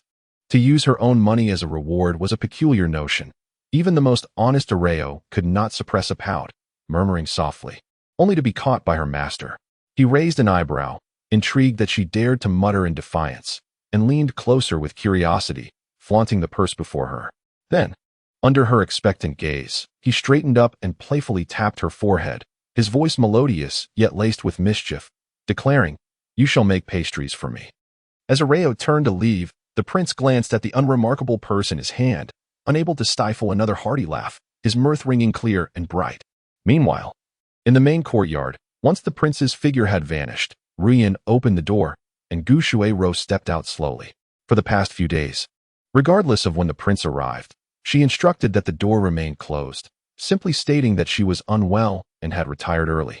As the miss-like Yu Yin wore a contemplative expression, she observed the resolute demeanor of Gu Shuai-ro, implying that she possessed her own schemes. With a resigned nod, she closed the door once more, effectively blocking the curious gaze of the little maid. The servant had heard that the two women from the rear courtyard had gone early to the study to deliver soup.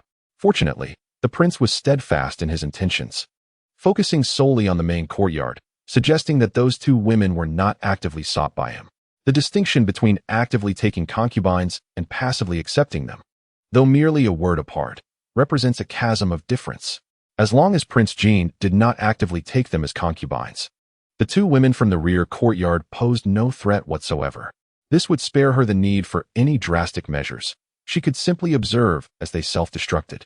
However, Gu Shuai-ro did not share such an indifferent perspective.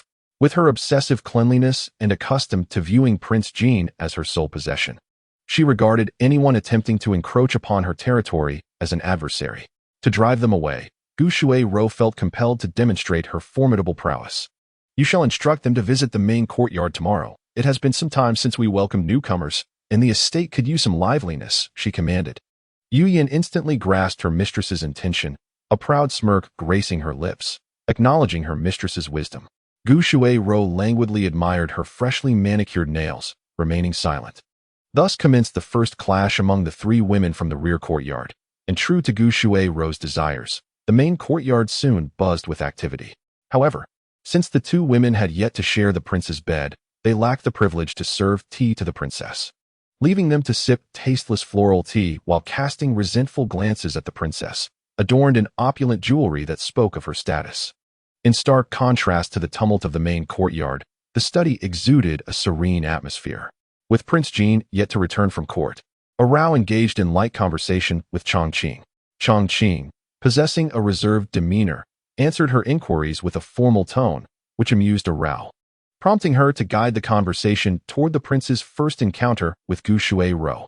It was merely a journey to Jiangnan, where under a delicate, drizzling rain, Gu Shuai-ro, holding an oil paper umbrella, flashed a radiant smile that captivated Prince Jin's heart. The convergence of favorable circumstances led that smile to serve as the catalyst for his infatuation, setting in motion an irresistible tide of emotions. Arao chuckled inwardly, surmising that if she were not mistaken, the prince had met Gu Shuai-ro at a lantern festival, where the gentle rain had fallen. Gu Shuai-ro, smiling as she recalled meeting Shenyu, must have attracted the prince's attention. One could say that Prince Jean was merely a component in the ambiguous relationship between Gu Shuai-ro and Shenyu. She eagerly anticipated the day when Prince Jean would learn of this. Surely, his expression would be nothing short of delightful. As they continued their idle chatter, a sudden commotion arose outside, indicating that Prince Jean had returned from court. Arao stepped outside to greet him, accompanying the man into the room, where she began tending to his clothing with the diligence of a busy bee, all the while updating him on the happenings in the main courtyard. "The princess's health has improved somewhat today. She has summoned concubine Xin and concubine Wang from the rear courtyard," she reported. as Prince Jean reveled in aroused meticulous care. He furrowed his brows slightly upon hearing this. "I am aware," he replied, rather than feeling displeased at having taken concubines. He was intrigued by the prospect of gathering his good sisters for a reunion. Despite knowing that Gu Shui-ro was indifferent to him, he could not have anticipated the extent of her apathy. When he approached her to explain, she turned a deaf ear, instead inviting the Qin and Wang families, mere strangers, to share tea with her. This seemed to be her way of deliberately communicating that his carefully prepared explanation was nothing more than a farce. His expression hardened, and he chose to remain silent. Observing the situation, Arao hesitated in her speech, her tone tinged with the uncertainty of having said something amiss, wondering if her words had displeased the prince. As her glistening eyes met his, Jean Wang felt a gentle warmth gradually soothing the unease in his heart. He reached out to ruffle Arao's hair, and under her startled gaze, he smiled faintly, assuring her not to overthink things, for she was not involved. It seemed she had grown increasingly indulgent towards him. Stepping out of the study with the intention of preparing pastries for Jean Wang, Arao suddenly seemed to recall something, her gaze drifting towards the garden. With still some mosquito-repellent pouches left over from her previous efforts, she decided against fetching more materials from the garden for now. The next time she would venture there would likely be after Cui Ping's injury had healed. Without hesitation, she shifted her gaze back and headed towards the kitchen. Manager Shun had not anticipated that Arao would indeed be summoned back to the study, and a sense of relief washed over him. Grateful that he had not allowed his desires to cloud his judgment regarding her. Yet, in the quiet of the night, he found himself regretting the missed opportunity to encounter Arao. She was a prize he had long coveted. Her appearance, her voice, and her smooth, flawless skin, all aligned perfectly with his inclinations. The more unattainable she became, the more he found himself tormented by longing, wishing maliciously for Arao to be cast aside by her master, relegated to the kitchen, or even worse, where he could indulge his baser instincts. As he watched the charming Arao approach, his gaze fixated on her back, filled with obsession and delight, he did not bother to conceal his yearning. After all, in his eyes, Arao was merely a docile and pliable creature. Otherwise, how could he have gone unchallenged for so long in the kitchen? It was evident that Arao did not dare to report his misdeeds to her masters, which only made things easier for him. If Arao were to err even once, it would provide him with the opportunity he craved. The mere thought of such a scenario made Manager Shin's eyes narrow in pleasure, oblivious to the icy glare Arao cast in his direction. After all, this scoundrel was not yet facing his reckoning. He believed the time for retribution had simply not arrived. As Arao turned to leave with her food box, she inadvertently collided with Ru Yan, who seemed to be on a similar errand.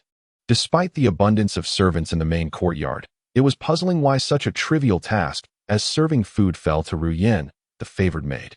"Sister Ru Yan," Arao greeted softly. Ru Yan inclined her head slightly, her gaze falling upon the food box in Arao's hands. Stepping closer, she inhaled the fragrant aroma wafting from within, then turned her eyes back to Arao with a smile. "The princess must be thinking of you in the study, fearing you might not attend to the prince with utmost care.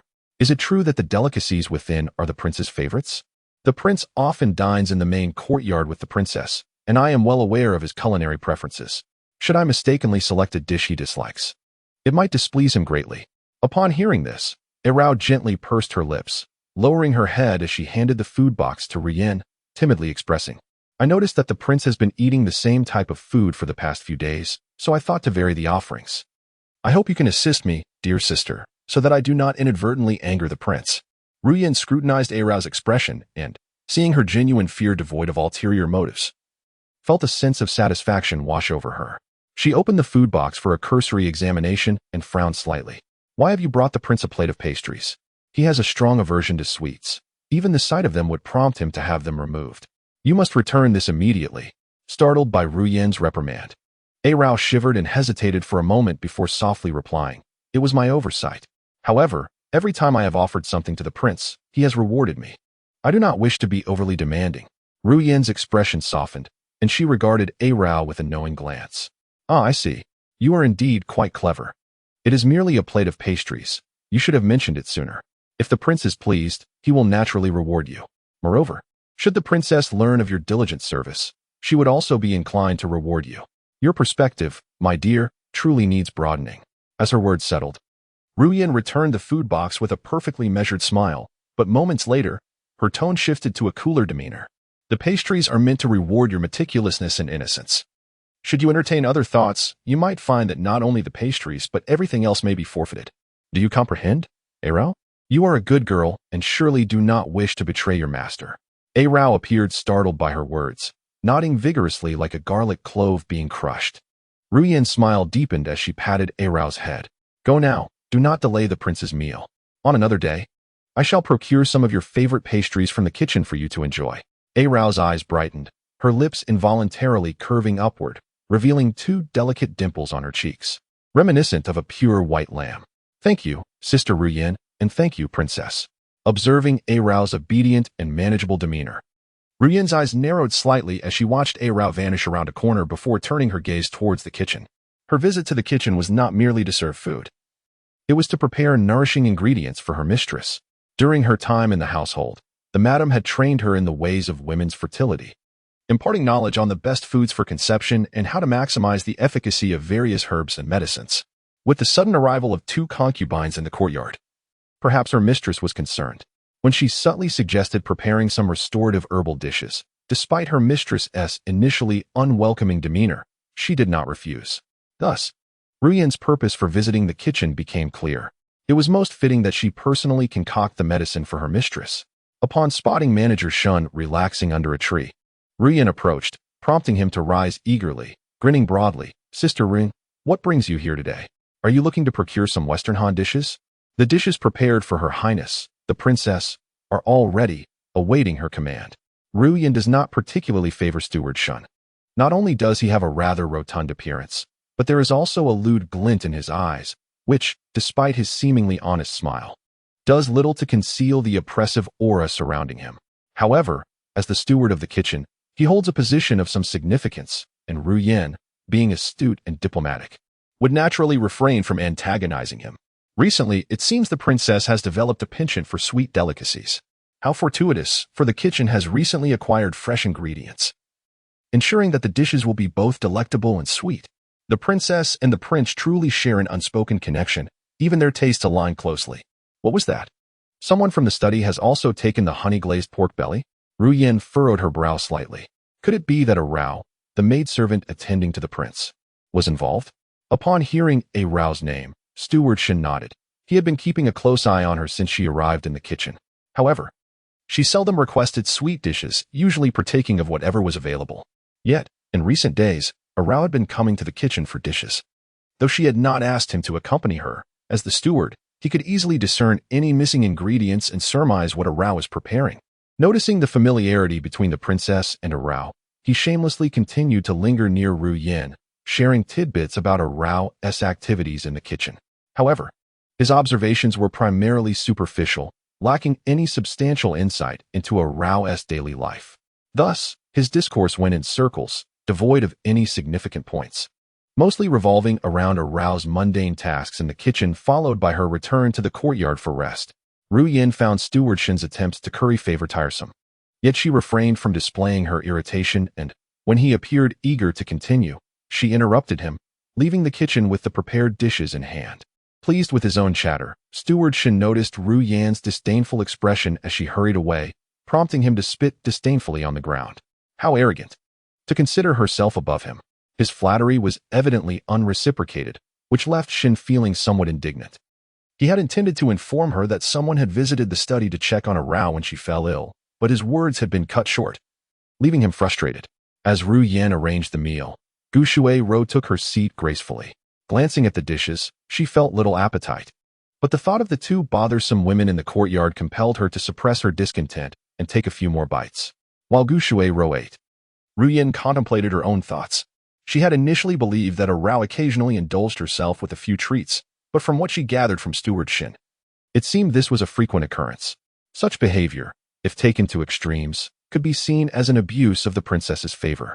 Although the prince seldom paid attention to the servants, he would certainly point out any dish he disliked. Wouldn't he? Ruyen's brow furrowed. She had assumed Arao to be simple and honest, but she was dismayed to realize that in such a short time, she had begun to revel in her privileged position. If this continued, would she not grow more audacious and demanding over time? Chapter 28. The Handbook for Ascending the Ranks of a Beautiful Maidservant. Having reached this conclusion, Ruyin resolved to invest some effort into extracting information from Arao, lest she truly develop thoughts that were inappropriate. As Gushura struggled to finish the unpalatable medicinal dish, she slammed the spoon into the bowl, wiping her mouth with a hint of rudeness, and then shot a glare at Ruyun, exclaiming, "Next time, make the medicinal dish more palatable. It's utterly disgusting." Ruyun could only nod and bow, attempting to appease Gushuru's temper, which eased her annoyance slightly. "By the way, my lady, the birthday of Empress Da is approaching. Have you prepared your congratulatory gift?" Ruyun sought to change the subject, but upon noticing Gushuru's momentary distraction, she felt a pang of uncertainty and asked, "My lady, you haven't forgotten to prepare, have you?" Gushuru, feeling irritable, tugged at her handkerchief and replied, "What's the rush? There is still half a month left. It's not as if there is no time to prepare. The storeroom is filled with splendid items. We can simply choose one at random." Yet, as she spoke, a sense of unease crept into her heart. After all, Empress Da was not only her nominal mother-in-law, but also a revered royal consort of this kingdom. Had she not married Prince Jean, Empress Da would have remained an unattainable figure for her throughout her life. Now that she found herself in this complex relationship with such a noble person, Gushuru experienced a renewed awareness. Empress Da's disdainful glances towards her were all too evident, stirring a flicker of irritation within her. She was merely a child of an ordinary family. Yet, what of it? It was Prince Jean who insisted on marrying her, not she who shamelessly sought his hand. In contrast to Gushuru's mild resentment, Ruyun was filled with trepidation. She understood that this birthday was not only a chance for her lady to leave a lasting impression, but also an opportune moment for her to consummate her marriage with Prince Jean. Indeed, Ruyun had planned for that day. No one in the courtyard would dare to brazenly take the prince away, and according to custom, he would rest in the main courtyard. With the medicinal dish she had prepared for Gushuru that morning, perhaps they could seize the day and bear a child. Resolute in her intentions, Ruyun urged Gushuru to hasten the preparation of the gift for Empress Da. After all, as the sole daughter-in-law, if the gift fell short of propriety, it wouldn't only bring shame upon Gushuru, but also tarnish the reputation of the Jin Wangfu and Empress Da in the eyes of outsiders, which was hardly a matter of honor. As days passed amidst the diligent preparations for the gift, Prince Jean attended court regularly, yet returned each day with a sullen demeanor, as if he had faced some grievance within the palace.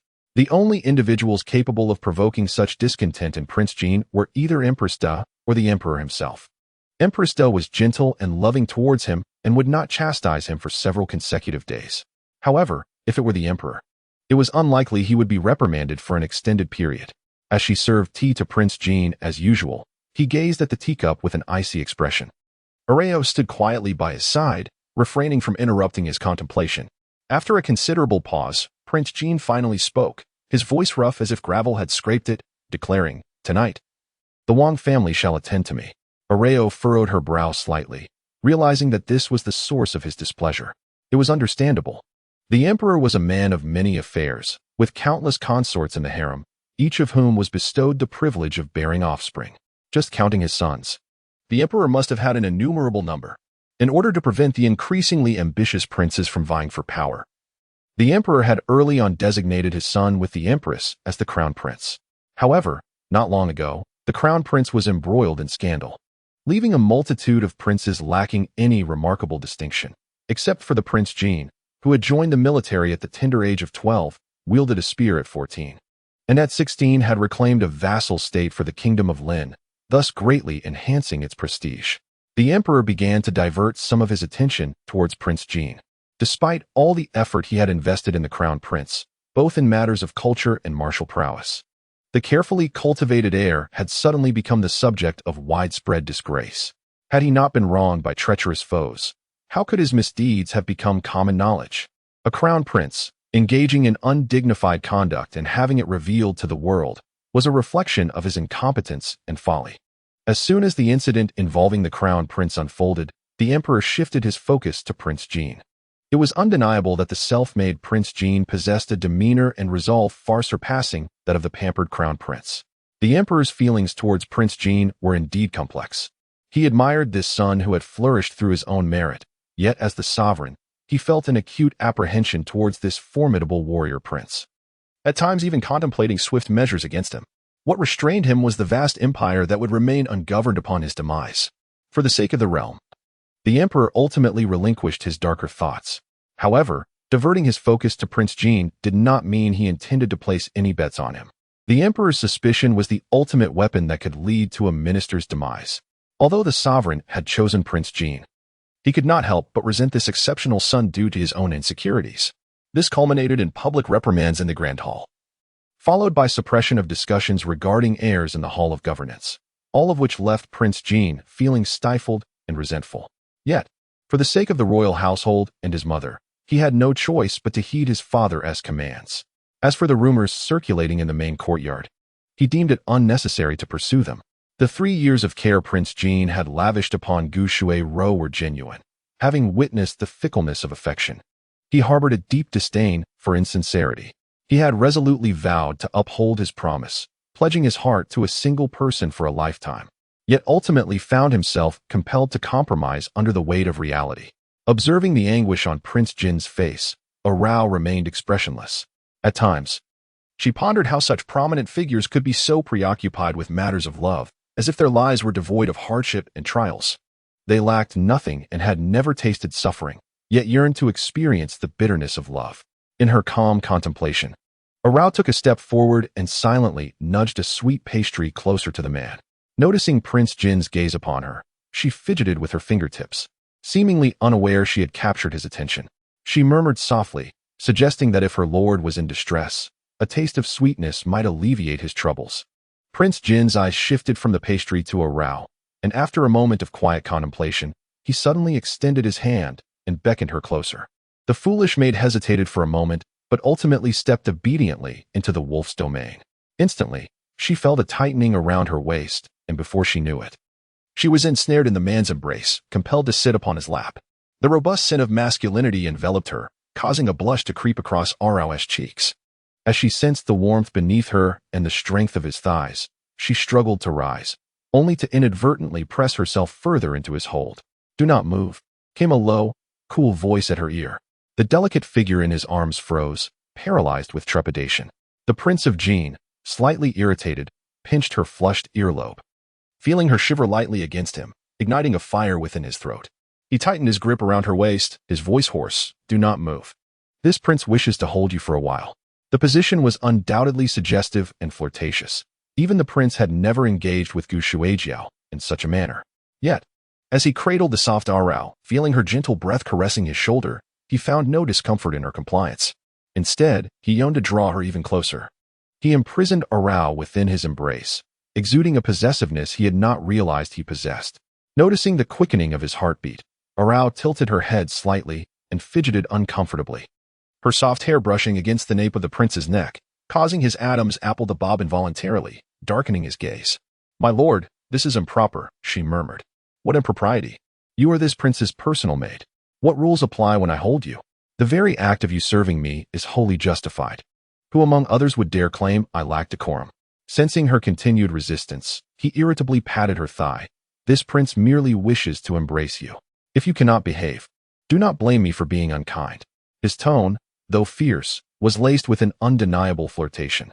The maid, immediately cowed, feigned stillness, leaning against him like a mute wooden figure. Logically, the prince should have felt elated. Yet, he had never encountered a woman in his household devoid of ambition. Every other woman aspired to share his bed, yet this foolish maid, presented with such a wealth of opportunity, chose to avoid him as if he were a plague. The prince, accustomed to dictating the fates of others, found it perplexing to be so scorned by a mere maid. His feelings toward Arao were a tumultuous blend of affection and resentment, prompting him to inquire, "Are you truly so unwilling to become this prince's woman?" Such a question had been posed before, and he recalled how Arao had vehemently rejected him, tears streaming down her face. To be this prince's woman means relinquishing the burdens of servitude, luxury, wealth, and honor abound. What could possibly be better than the life of a mere maid? Yet, she remained obstinate. If his previous inquiry had been driven by frustration and desire overshadowing reason, this time it was a sincere question. He genuinely wished to understand Arao's reluctance to embrace her role as his consort. The prince found himself in a rather amusing predicament. The women he desired did not wish to lie with him, while those who did were not to his liking, leaving him in a perplexing state of turmoil. He pinched Arao's cheeks, a hint of frustration evident in his demeanor. Upon witnessing the pained expression on her face, he instinctively eased his grip, his tone tinged with a trace of regret. I did not apply much force. Arao shielded her face from his touch, merely turning her head away in silence. After a considerable pause, she finally spoke softly. As a humble maid, how could I ever dare to dream of the prince? Once I reach maturity and am released from the manor, my only desire is to save enough coins to marry a decent man. That would be the pinnacle of my aspirations, and I dare not wish for more. Upon hearing her words, the prince's expression darkened. You still wish to leave the manor to marry? Arao remained silent. The prince forcibly turned her chin to compel her to meet his gaze, his voice cold and steady. Whether it is a game of pursuit or sincere intention, you need only tell me, do you truly not wish to become my woman? Forced to confront the depths of his somber gaze, she struggled to shake her head, her voice tinged with tears as she implored, Please, Your Highness, do not make it difficult for me. Difficult? He echoed with a sardonic smile, releasing her from his grasp. He towered over her, staring down at the crown of her head, and after a long silence declared, Then you shall remain a maid for all your days. His tone was imbued with a chilling indifference.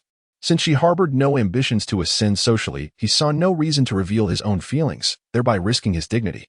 But she wished to leave? The prince's fingertips brushed together, an icy resolve forming in his eyes. To leave and marry? Not a chance. Throughout the night, their rapport fluctuated, rising and falling like a pendulum, leaving them both restless.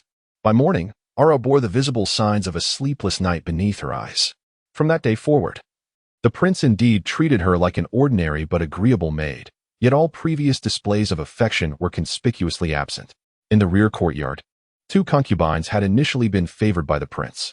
However, after spending half the day preparing, Wang was eagerly anticipating his arrival, only to learn midway that the princess had injured her hand. Upon receiving this news, the prince immediately went to the main courtyard to see her. Consequently, he remained there, neglecting to visit the rear courtyard. Wang's meticulous preparations became a mere jest. Qin, initially envious of Wang for capturing the prince's attention first, soon found herself reveling in Wang's humiliation, as the entire household turned the incident into a source of amusement. Arao was taken aback when she learned of this development. She had not anticipated Gu Shuai-Ro employing such underhanded tactics. Wang, though quiet, was calculating, and having suffered such a significant embarrassment at Gu Shuai-Ro's hands, she would undoubtedly seek retribution. Strangely enough, the memories of the original persona revealed that both women in the rear courtyard had indeed received the prince's favor, with Qin even having been fortunate enough to conceive. However, that child had become a point of contention, viewed as a thorn by the other 2. And before the physician could detect a heartbeat, it had tragically turned to a pool of blood. This time, Gu Shuai-Ro had managed to pull the prince away before either woman was afforded even a moment of his attention. For the subsequent 3 days, various ailments summoned the prince away, and even when he approached Qin or Wang's quarters, a look of urgency from Gu Shuai-Ro would prompt him to rush back to the main courtyard. Time and again, Gu Shuai-Ro's tactics proved effective. On this night, the Prince of Jin summoned Lady Wang to his chambers. Before darkness fell, Ru Yin had already arrived in the front courtyard, where Arao stood at the entrance to greet her. Sister Ru Yin, what brings you here at this hour? Arao inquired earnestly. The prince is currently occupied with affairs of state. If you wish to see him, you may have to wait a while. Ru Yin, observing Arao's flourishing demeanor in the increasingly vibrant courtyard, noted how her features had become more animated and radiant. In that moment, she felt a twinge of envy. It was only then that Ru Yin noticed how Arao had swept aside her obstructive bangs, revealing a delicate beauty that resembled a lotus emerging from clear waters. With a composed expression, Ru Yin smiled even more gently as she took Arao's hand and led her aside. Arao, it has been too long since we last met. You have blossomed into such a beauty. Indeed, the fortune of the front courtyard nurtures you well, with your unique charm. I fear suitors would trample your doorstep if you were to venture out. Arao, blushing at the compliment, replied with a hint of wistfulness, to be honest. Sister Ru Yin, I plan to leave the household when I come of age, hoping to marry a decent man while I am still young, and to live a stable and peaceful life. Ru Yan's gaze flickered thoughtfully as she remarked, with your looks, there is no reason you couldn't aspire to a man of higher standing. After all, you serve as the prince's personal maid. Such a position is likely to be more esteemed than that of many minor officials' daughters. However, Arao's expression paled at these words, and a flicker of anxiety crossed her features. A decent man is best. I only seek stability and the assurance of my life. I cannot dare to entertain any other thoughts. It seemed Rao recalled something unsettling, her heart still racing as she momentarily drifted into thought before regaining her composure. She smiled lightly and added, "If Sister Ru Yin is not in a hurry, you may wait in the side room. I must prepare some tea for the prince and will be on my way." Ru Yin stepped aside to allow Rao to pass. "Go ahead. Being meticulous in your duties is always wise." Watching Rao's retreating figure, Ru Yin slowly narrowed her eyes. Once the Prince of Jin concluded his affairs, Ru Yin approached to report, stating that the princess felt it had been too long since she and the prince had gathered, and she had prepared a feast to share a drink with him. Ru Yin did not anticipate being rebuffed by the prince. Thus, when he instructed her to return and visit the main hall the following day, she struggled to maintain her composure. As she watched the prince's figure vanish from sight, a sense of panic gripped her heart, and she clutched her sleeve tightly. Rao, carrying tea, encountered the prince and his entourage as she returned to the main hall. Before she could offer her greetings, the prince glanced at her and commanded, "Follow." Immediately, a perceptive eunuch stepped forward to take the teacup from her, smiling as he pushed Rao to the forefront, matching the prince's pace. Rao realized that their path seemed to lead toward the rear courtyard. Understanding that Gu Shui's tactics had ceased to work on the prince, he had indulged her antics time and again, allowing her to humiliate several concubines. And it seemed he had decided that such indulgence could no longer continue. As she pondered this, the group suddenly came to a halt, and without warning, Rao collided into the person in front of her. The man's back was rigid, and a collision with him was somewhat painful. Rao hurriedly knelt down, noticing that the tip of her shoe had changed direction. Prince Jin cast a glance at Rao, his expression revealing no hint of emotion. Initially, he intended to take her along to showcase how many women in the rear courtyard were vying for his attention. However, midway through, he found his actions absurd and was consumed by a surge of anger. Observing Rao kneeling upright on the ground, he took a step forward, stating, "I am bound for the Wang family's courtyard. It would be inappropriate for you to accompany me. Return and guard the study. There is no need to follow." Seeing the person on the ground momentarily stunned, Prince Jin smirked slightly before turning to leave. A throng of people swept past Rao's attendant, leaving her standing alone. It was not long before Prince Jin was intercepted by Gu Shui, who hurriedly approached, her breath uneven as if she had rushed to reach him. Upon seeing Prince Jin, her demeanor chilled. The observant Chongqing discreetly motioned for the crowd to retreat a few steps, allowing ample space for the two masters. As the crowd dispersed, Gu Shui, feeling somewhat embarrassed, regained some composure. She glared at Prince Jin, her tone laced with displeasure. "Why are you not in the main courtyard?" Prince Jin, somewhat exasperated upon encountering Gu Shui, replied, "There is no rush to attend the main courtyard. I had appointed the women in the rear courtyard for my company days ago, and it has been several days since my last visit. I must attend to them." Gu Shui frowned. "Do you recall what you promised me at our wedding? You vowed that I would be your only consort. I believed you. Yet now you brazenly bring other women into the rear courtyard. I can accept this, but you cannot betray your own words. What do you truly mean?" In the days prior, whenever Prince Jin intended to visit another woman's quarters, Gu Shui had successfully thwarted him each time, and it had brought her great satisfaction. She had not anticipated that he would refuse her today. In her heart, she believed that Prince Jin could never forsake her for another woman. Yet, his response left her astounded, and before she could fully comprehend, she had rushed out to confront him. "Shui, this is not the time for foolishness." Prince Jin felt a headache coming on. In earlier times, he would have welcomed Gu Shui's persistent affections, but circumstances had changed. The Jin residence was under scrutiny from the emperor, and if he disregarded the two consorts granted to him, it might not affect him directly. But Shui would certainly face reproach from the empress for her jealousy. Rather than allowing that to happen, he thought it wiser to indulge the two women first, and then devote himself to Shui, thereby preventing any blame from falling upon her. Prince Jin believed he was handling the situation adeptly, although he had complied with Gu Shui's wishes in the past out of consideration for her feelings. This time was different. When his mother inquired about the matter during the morning court session, he realized he could no longer delay.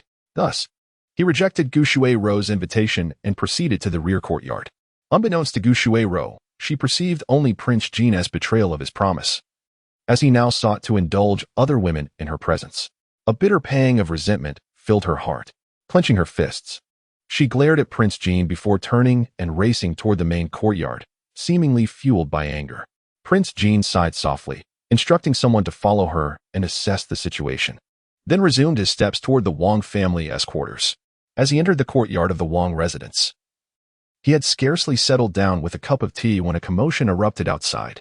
The moment Wang heard the noise, her heart sank. Previous disturbances had caused her great embarrassment, and now, the mere sound filled her with both anger and trepidation. Her expression stiffened slightly, and her hand, poised to pour water for the prince, faltered as she attempted a conciliatory smile. "Your Highness, it is indeed quite noisy outside. I fear you may find it difficult to rest. Shall I send someone to address the situation?" She was testing to see if the prince would leave. After a moment's hesitation, the prince nodded. Overjoyed, Wang immediately dispatched a maid she had nearly bribed to quell the ruckus. However, once the maid stepped outside, the clamor only intensified. Wang's countenance darkened, inwardly resenting Gu Shuai-ro for leaving them no opportunity, utterly devoid of any generosity. Just as she resolved to step out herself, she noticed the prince striding out with a serious demeanor. Inside the courtyard, Ru Yin was still entangled with the group of maids. Upon seeing the prince, she knelt down and tearfully pleaded, "Your Highness, my mistress has fallen ill, and the household physician has already been summoned. She has been longing to see you. Please go and visit her." Seeing the sincerity in Ru Yan's expression, the prince frowned, brushed aside Wang's interjecting hand, and softly said, "Take care of yourself," before striding purposefully towards the main hall. A throng of people surged in and then swiftly departed, leaving Wang standing under the eaves, her gaze fixed intently on the direction of the main hall. After a long silence, a faint smile curled her lips, though her eyes held no trace of mirth. This farce persisted into the night, and indeed, Gu Shuai-ro was ill, though not gravely so. A few doses of medicine would suffice for her recovery. Yet Ru Yan's portrayal was alarmingly exaggerated. The prince remained by Gu Shuai-ro's side until the early hours, finally returning to the front courtyard, weary and spent. For 3 consecutive days, Gu Shuai-ro complained of discomfort in her chest, requesting the prince's company, and he, mindful of her still recovering health, would visit the main hall each evening after court to dine with her. Chapter 31. The Handbook for Ascendant Maidens. Valwretch. Wang fiercely hurled the bowl in her hand, and upon hearing the crash, a maid hurried in, realizing the situation. The maid promptly closed the door behind her and spoke earnestly, "My lady, that is the princess consort. The entire capital knows of Prince Jin's fondness for her. You are new here, and the prince is not yet familiar with you. In time, perhaps he will come to visit you." Wang, still unsatisfied after breaking a bowl, surveyed the room for anything else she could shatter. Ultimately, she restrained her fury and sat upon her bed, her tone dripping with sarcasm. "That princess consort is known for her airs. During my time in the palace, I have heard tales of her. She does not treat the Prince of Fraction as well as he treats her. For the past 3 years, she has shown no regard for him. Now that Qin and I have entered the residence, she suddenly cannot bear to be away from the prince, seeking his company daily. Today she feigns illness to require his presence. Tomorrow, she will surely invite him to dine in the main hall as a token of gratitude for his visit. Day after day, she completely monopolizes the prince in the main hall. Even the emperor does not exclusively favor the empress. All the concubines in the palace receive their share of attention. Why is the Gu family so peculiar, forbidding others from approaching the prince? Such a principle is unheard of in this vast world. Gu Shuai-ro. The mere thought of the Jin Wang visiting her courtyard multiple times, only to be sent away by the main residence Gu Shuai-ro, ignites her simmering wrath. One humiliation is not enough. Does Gu Shuai-ro intend for her to be ridiculed time and again, becoming a figure of scorn within the royal residence? It is maddening that she has yet to serve the prince, lacking the privilege to pay her respects in the main residence. For now, she must remain in this courtyard. Her action significantly hindered. This cannot continue. Wan Shi suppressed her anger, her eyes narrowing as she pondered deeply. Being confined to the rear courtyard, she cannot seek an audience in the study, nor can she attend to the prince's needs smoothly. If this persists, the likelihood of her ever encountering the prince or fulfilling her duties will diminish to nothing. A change is essential. She requires assistance. Wang Shi's eyes glinted with determination as she suddenly turned to her maid. Yes, her personal maid, a Rao, who attends to the prince in the study, presents an excellent opportunity. If she could win a Rao over, what reason would there be for her not to serve the prince in the future? Moreover, Gu Shuai-ro, with her daily affectations, will inevitably exhaust the princess' affections. At that point, Let us see how she revels in her triumph. With a newfound clarity of purpose, Wang Shi concealed the darkness in her gaze, elegantly smoothing her sleeves as she rose and instructed her maid to assist in changing her attire and grooming. In response to her maid's puzzled look, Wang Shi smiled gently, adorning herself with the more opulent jewelry. Did not the prince bestow gifts upon her the other day? What were they? The maid recounted meticulously, detailing 2 bolts of satin, a pair of blue and white porcelain vases along with pastel bowls, 2 intricately carved pearl tassel hairpins, one of gold and the other of silver, and a selection of fragrant powders, as well as a watermelon. All have been arranged and await your use, my lady. So many gifts were delivered? Wang Shi had expected mere consumables, given her current status. Receiving such trifles was already a privilege. Yet, she had not only received satin, but also jewelry. It seems that His Highness the Jin Wang is not indifferent to the repeated obstructions posed by the Wang family. A smile crept onto Wang Shi's lips as she contemplated how long it would take for Gu Shuai to deplete the prince's affections. As her maid fastened the exquisite gold hairpin in her hair, Wang Shi's already striking beauty became even more radiant. She glanced at her reflection in the mirror and gracefully exited. Nearby, the sound of doors opening and closing echoed as Qin Shi, accompanied by her own entourage, departed the courtyard, destination unknown. The two converged on the same path, and as Qin Shi observed Wang Shi, who had embarrassed herself repeatedly over the past few days, she felt a desire to mock her. However, her gaze shifted to the delicate hairpin adorning Wang Shi's hair. Though the hairpin lacked the brilliance of Gu Shuai rose, it was certainly not a cheap trinket. Acquiring such an item would require saving a considerable amount of silver. Seeing Wang Shi adorned with such a pin, Qin Shi felt a twinge of suspicion. Wang Shi, who was typically more frugal than she, had no reason to spend on a lavish yet impractical ornament. It seemed likely that it was a gift from someone else. Sister, where are you headed? Qin's smile was serene and familiar as she affectionately took Wang's hand and inquired with playful curiosity. Naturally charming, her playful demeanor rendered her even more endearing. Wang, maintaining a calm composure, distanced herself slightly, replying with a gentle smile, I am merely wandering around the Wang residence, enjoying the flowers and observing the fish. It is far more entertaining than lingering in the courtyard. And you, dear sister, dressed so beautifully, what is your purpose? Qin let out an awkward laugh. She had indeed dressed up, even using the cosmetics she usually reserved for special occasions in hopes of a chance encounter with the prince. However, the outcome of her meticulous efforts, which took over an hour, paled in comparison to the exquisite hairpin adorning Wang's head. Qin wished to embellish herself further. Yet the silver she had prepared was either spent on bribing the servants of the Wang household or enhancing her daily meals. Having been there for just half a month, her funds were nearly depleted. While the concubines received monthly allowances, it was hardly sufficient. The Wang residence was notorious for its insatiable appetite for wealth.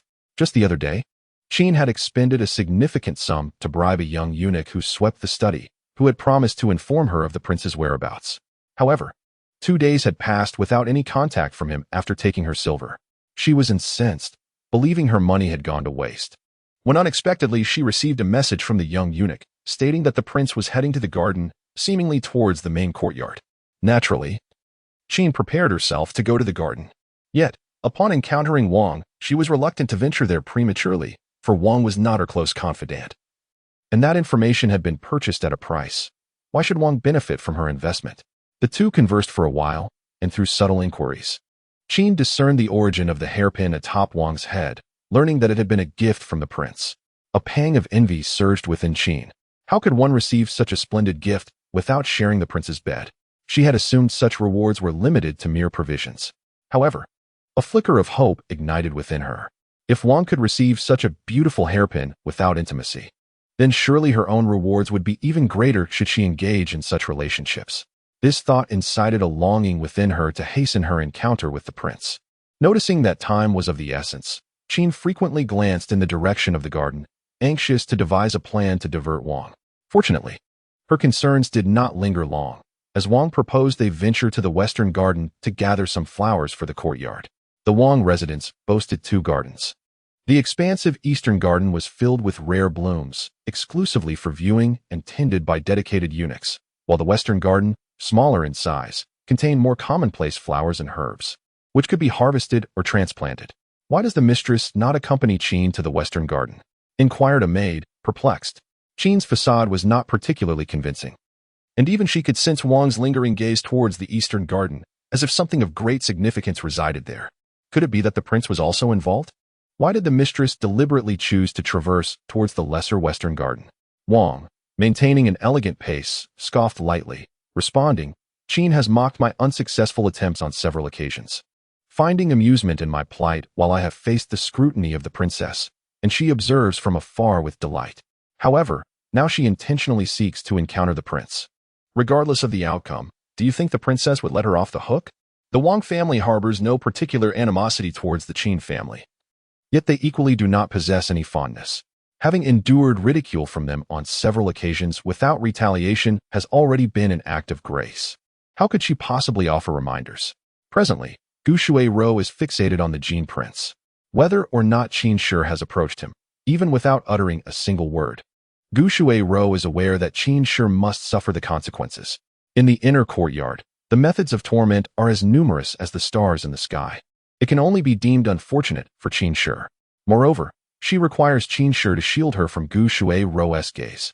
The Wang family made her way to the small flower garden in the west, not merely to evade Qin Shi, but indeed there was a matter of importance to attend to. Just as Qin Shi had spent silver to gather intelligence, she too had invested her resources in uncovering the information she sought.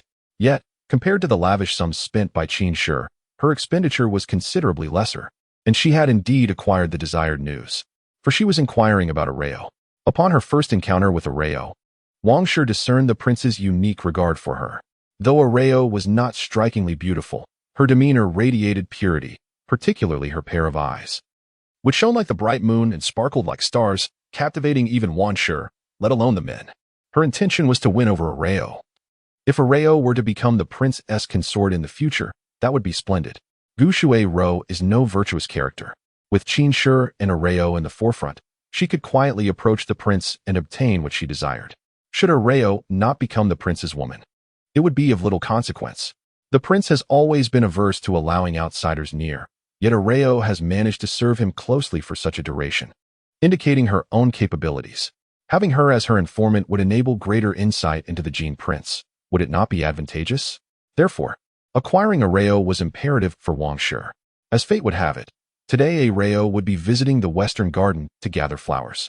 "Miss Areo, what a coincidence. Have you also come here to collect flowers?" Areo, noticing the seemingly serendipitous encounter with the blooming Wang Shi, smiled gently in return. "This servant has met with the Wang mistress. Today, I am off duty, hence I have come to gather some flowers for my room." Wang Shi, instructing her maid to pick flowers, paused in surprise upon hearing, "You're off duty today?" Areo nodded lightly, her voice soft and gentle. "Today, Chui Ping, another maid serving the prince, has recovered, so it is she who attends to him." Wang Shi quietly noted the name Chui Ping, intending to investigate further upon her return. Seeing Areo only collecting the common flowers, she expressed her astonishment. "Why not pluck some of the more beautiful blossoms? These flowers seem rather peculiar. Your Highness may be unaware, but although these flowers possess an unusual scent, when dried and fashioned into sachets, they serve as formidable mosquito repellents. Hence, I can endure their fragrance." Mosquito repellents? Wang Shi's eyes lit up. In the inner courtyard during summer, one cannot escape the presence of mosquitoes. Wang Shi often found herself plagued by them, much to her annoyance. Given Areo's assuredness, she contemplated and instructed her maid to gather some of the mosquito-repelling flowers. The three individuals seemed to have coincidentally encountered one another and subsequently plucked some flowers, each returning to their own abodes without any further interaction. However, in the following 2 days, Ariao would inadvertently cross paths with Wang, or her maidservant, who would swiftly convey her intention to collaborate. "Young Miss Ariao is a favored figure in the presence of the prince. If she were to assist me, it would feel akin to divine intervention. Regardless of what Miss Ariao aspires to pursue in the future, I would certainly lend my utmost support." Observing the unwavering confidence of Wang, who was certain of Ariao's assistance, Ariao feigned a modest amount of perplexity. As a maidservant of the prince, should she divulge her master's whereabouts, it would be tantamount to betrayal. With no ulterior motives of her own, she hesitated to offer her assistance. Wang, unfazed by Ariao's desire to depart, wore a subtle smile of confidence.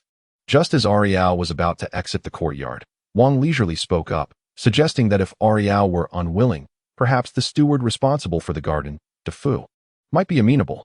It appears Wang had already conferred with Cui Ping and gleaned information regarding this matter. I shall not impose upon you excessively. I merely require you to inform me of the prince's daily routines. For each piece of information you provide, I shall compensate you accordingly. Observing Ariao's pace gradually slow, Wang bore an expression of knowing satisfaction. People fear having their secrets exposed, and even more so, falling into the hands of others. Fortunately, she was the one in control of the situation. Meanwhile, Qin had, as Wang anticipated, caught the eye of Gu Shuai-ro. When Jin Wang encountered Qin, he thought little of it. Whether the meeting was orchestrated or mere coincidence was inconsequential to him. Considering Gu Shuai-ro's still recovering health, he refrained from engaging with Qin and proceeded directly to the main courtyard. The maidservant stationed at the door witnessed this exchange. Once Jin Wang returned to his study, Gu Shuai-ro's previously tender demeanor swiftly turned icy. Strangely enough, in recent days, Gu Shuai-ro had feigned dependence on Jin Wang, unwilling to allow those lowly individuals in the rear courtyard to usurp her position. Yet, during her pretense of illness, when the man expressed no complaints and instead cared for her with utmost devotion, Gu Shuai-ro found her heart gradually swelling with affection as she gazed upon Jin Wang administering her medicine. Especially when she witnessed Ru Yin teasing him while he looked at her with undivided affection, her heart fluttered, and she became increasingly absorbed in Jin Wang's tenderness. She deliberately concealed her burgeoning emotions, wishing to keep her tumultuous feelings hidden from others. The atmosphere was tense and foreboding. Tomorrow, she would summon Qin to the main courtyard for a visit, as she was nearly recovered and could entertain guests once more. Upon hearing this, Ru Yin smiled and replied, "As you wish, my lady." The next day, for reasons unbeknownst to her, Qin displayed a lack of respect towards the princess and accidentally knocked over the princess's beloved enamel floral pattern jade vase, resulting in her punishment of transcribing scriptures 100 times and being confined to her quarters for a month. The vase was worth a fortune, making Qin's punishment seem rather lenient in comparison. However, the repercussions of Qin's punishment did not stir any unrest in the rear courtyard. Even when word of the incident reached the study, the man continued writing, showing no sign of having heard the news at all. Chapter 33. The handbook for the beautiful maidservant's rise to prominence. 3 days passed, and it was the birthday of the esteemed Empress Dowager. The Prince of Jin rose early, and Rao, his devoted maidservant, was compelled to awaken with him to assist in his attire. "Please, my lord, lift your hand," she said in her consistently sweet voice, prompting the prince to gently close his eyes. He opened his arms, feeling her delicate hands meticulously fastening his sash, and he lowered his gaze in quiet contemplation. The young maiden barely reached his chest, and beneath her tousled hair lay a face of increasing porcelain beauty, causing the prince to involuntarily narrow his eyes. Her soft earlobes glistened, and a few strands of dark hair brushed against her neck, accentuating her demure charm. Since that encounter, the prince had not shown any particular affection towards Arao, who appeared blissfully unaware and continued to diligently perform her duties without a hint of impropriety, as if their previous intimacy had never transpired. Once Arao had arranged his court attire, he strode out without casting her a glance. Although his demeanor seemed cold, his fondness remained steadfast at a level of 50. This unfulfilled longing seemed to provoke the prince's emotions, as his previously declining affection surged back overnight, voluntarily rising to 50. This indicated that Arao's conduct was indeed correct. Had she yielded too early, she might have become merely a substitute for Gu Shuai-ro by now. Currently, although Gu Shuai-ro enjoyed a loving rapport with the prince, the timing was inopportune. Had it occurred a month earlier, she might have found herself entirely absent from his side. With 2 concubines having recently entered the household, yet to receive the prince's favor after nearly a month, both the Empress Dowager, who had sent them, and the watchful Lin Di were likely displeased. On the occasion of the Empress Dowager's birthday, Gu Shuai-ro was unlikely to experience much joy. After the prince attended court, Gu Shuai-ro remained at home, selecting appropriate garments and accessories. Despite her disdain for the empress, she understood the need for propriety and would not err in etiquette. "Is the white jade Buddha statue ready? Please send someone to check it again to ensure it is flawless. My mother is quite discerning, and if there is any flaw, she will surely seize the opportunity to criticize me." Ru Yin reassured her, instructing the staff to conduct another thorough inspection until they confirmed everything was in order. As she pushed the door to enter, a young eunuch rushed over, whispering urgently to another attendant at the main entrance. The latter's expression shifted. prompting him to quickly relay the message to a maidservant, and soon the news reached Ru Yan's ears. While she was arranging Gu Shuiro's hair, a second-rate maid hurried in, prompting her to scold sharply. What a lack of decorum! What kind of behavior is this, rushing about in such a manner? The maid, chastised, shrank back, kneeling on the ground, too intimidated to utter a word. Until Gu Shuire opened her mouth with a display of benevolence, Wenru halted Rian, allowing the young maid a moment of relief as she suppressed her terror to relay the message she had just received to the princess. Your Highness, she began. The palace has conveyed that the Empress Dowager wishes for you to enter the palace accompanied by the 2 favored concubines, and it must not be mistaken. Silence enveloped the room, punctuated only by the sound of steady breathing. Sensing the gravity of the situation, Ruyan urged the maid to leave promptly. As the door closed, Gu Shuire could no longer contain her fury. Her gaze turned icy as she regarded her opulent reflection in the mirror, and with a violent flourish, she swept her sleeve, sending items crashing to the floor. Ruyan hastily knelt beside her, fearful of offering comfort to her enraged mistress at that moment. Such audacity, truly remarkable. On her birthday, even a lowly concubine is invited to the banquet, and it is explicitly requested that I escort them. Is this a measure to prevent me from laying a hand on those 2 gentle concubines? Such meticulous care, all directed at dealing with me, the rightful matron of the Jin Wangfu. The reason was clear. It was solely due to her inability to bear the child the Empress Dowager desired. That she was subjected to such humiliation. Gu Shuire was acutely aware that no matter what the Jin Wang did, he would inevitably shower affection upon those 2 wretched women. Yet, her heart brimmed with resentment. After all, it was the Jin Wang who had made her promises, was it not? She was not unwilling to conceive, otherwise. Why would she have been diligently consuming the bitter herbal concoctions that were said to aid in pregnancy? The scattered remnants on the floor did little to quell her anger. Her gaze fell upon a precious porcelain vase nearby, and in a fit of rage, she seized it and smashed it with a decisive crash. The deafening noise startled Rian, who glanced at the intricately designed vase. Her words of caution caught in her throat. That vase was no ordinary piece. It had been procured at great expense by the Jin Wang, tailored to her tastes, and was said to have been acquired from overseas, making it exceedingly rare. My lady, please calm yourself. Regardless of the Empress Dowager's esteem for those 2, in this courtyard, you are the true mistress. His Highness has granted you authority. No matter how they may struggle, it is futile. Without your consent, those concubines cannot stir any trouble. Even the prince is accustomed to heeding your wishes, is he not? His recent presence has merely reaffirmed to the courtyard that his heart belongs to you alone, Ruyan ventured boldly. Uncertain of which of her words had struck a chord with Gu Shuire, she saw her mistress gradually cease her destruction. But the Empress Dowager pressures me. How can I defy her orders? Indeed, the Empress Dowager's commands are not to be disregarded, yet the prince is her son. Why not inform His Highness of the Empress Dowager's intentions? He cherishes you, and there is no way he would allow you to face such choices alone.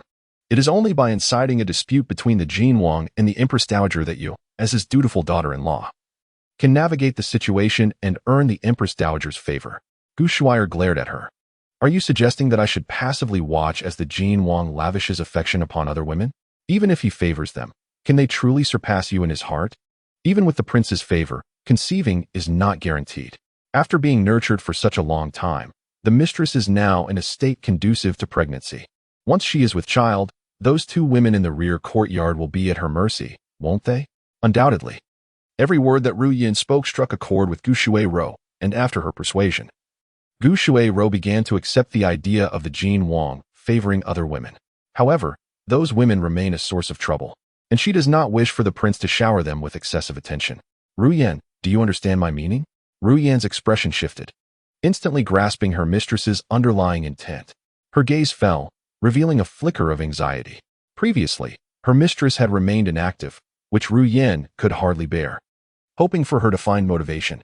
Yet now, the mistress spoke of such malicious matters, which was difficult for Ru Yan to accept. The once pure and ethereal mistress had been compelled by the intrigues of the rear courtyard into such a state. Gritting her teeth, Ru Yan lowered her head and made a promise. She would fulfill her mistress's desires. Chapter 34. The Handbook for Ascendant Beautiful Maids After Attending Court. The Jin Wang headed straight to the De Fei's palace, where he learned of her orders. His expression darkened. His mother had promised him she would not make things difficult for the Wang Fei. De Fei, upon seeing him, was immediately incensed, and spoke with a sharp tone. When have I ever made things difficult for your precious Wang Fei? Clearly, it is your Wang Fei who intentionally provokes my ire. It has been no less than half a month since those two were granted to you, yet you have not favored them. Instead, you indulge in that clumsy performance of goose, spending each day in the main courtyard with her. Has she ever considered her responsibilities? She is the Jean Wang Fei, not a jealous woman. It is her duty to bear heirs for the Wang Fu, and it is also her obligation to ensure that the other concubines give birth. Yet look at her. Has she fulfilled any of these duties? The Jean Wang pressed his lips together, acknowledging his mother's sentiment. After returning, he would certainly visit those two. He may occasionally be muddled regarding Gu Shuai-Ro, but when it comes to serious matters, he would not waver. De Fei wished for her son's well-being, yet she watched in dismay as he, since marrying Gu Shuai-Ro, seemed to lose his wits, becoming utterly enmeshed in her presence. She felt that her son was ensnared by desire, completely devoid of his former rationality. If Gu Shuai-Ro were extraordinarily beautiful, she might understand. After all, who could resist a stunning beauty? However, Gu Shuai-Ro is merely an ordinary beauty, yet she has bewitched her son to this extent. Were it not for De Lin's prohibition against sorcery, she might have suspected that her son had been enchanted. If you do not favor those two, I have many others here. You may choose some that you prefer, those with amiable temperaments. De Fei assumed her son merely disliked the two women, contemplating whether to send for more. Given that all the princes in the palace were now of age, such overt management of her son's rear courtyard was not ideal. However, while other consorts were unconcerned due to their numerous offspring, her Jean Wang had no heirs at all. This was simply unacceptable.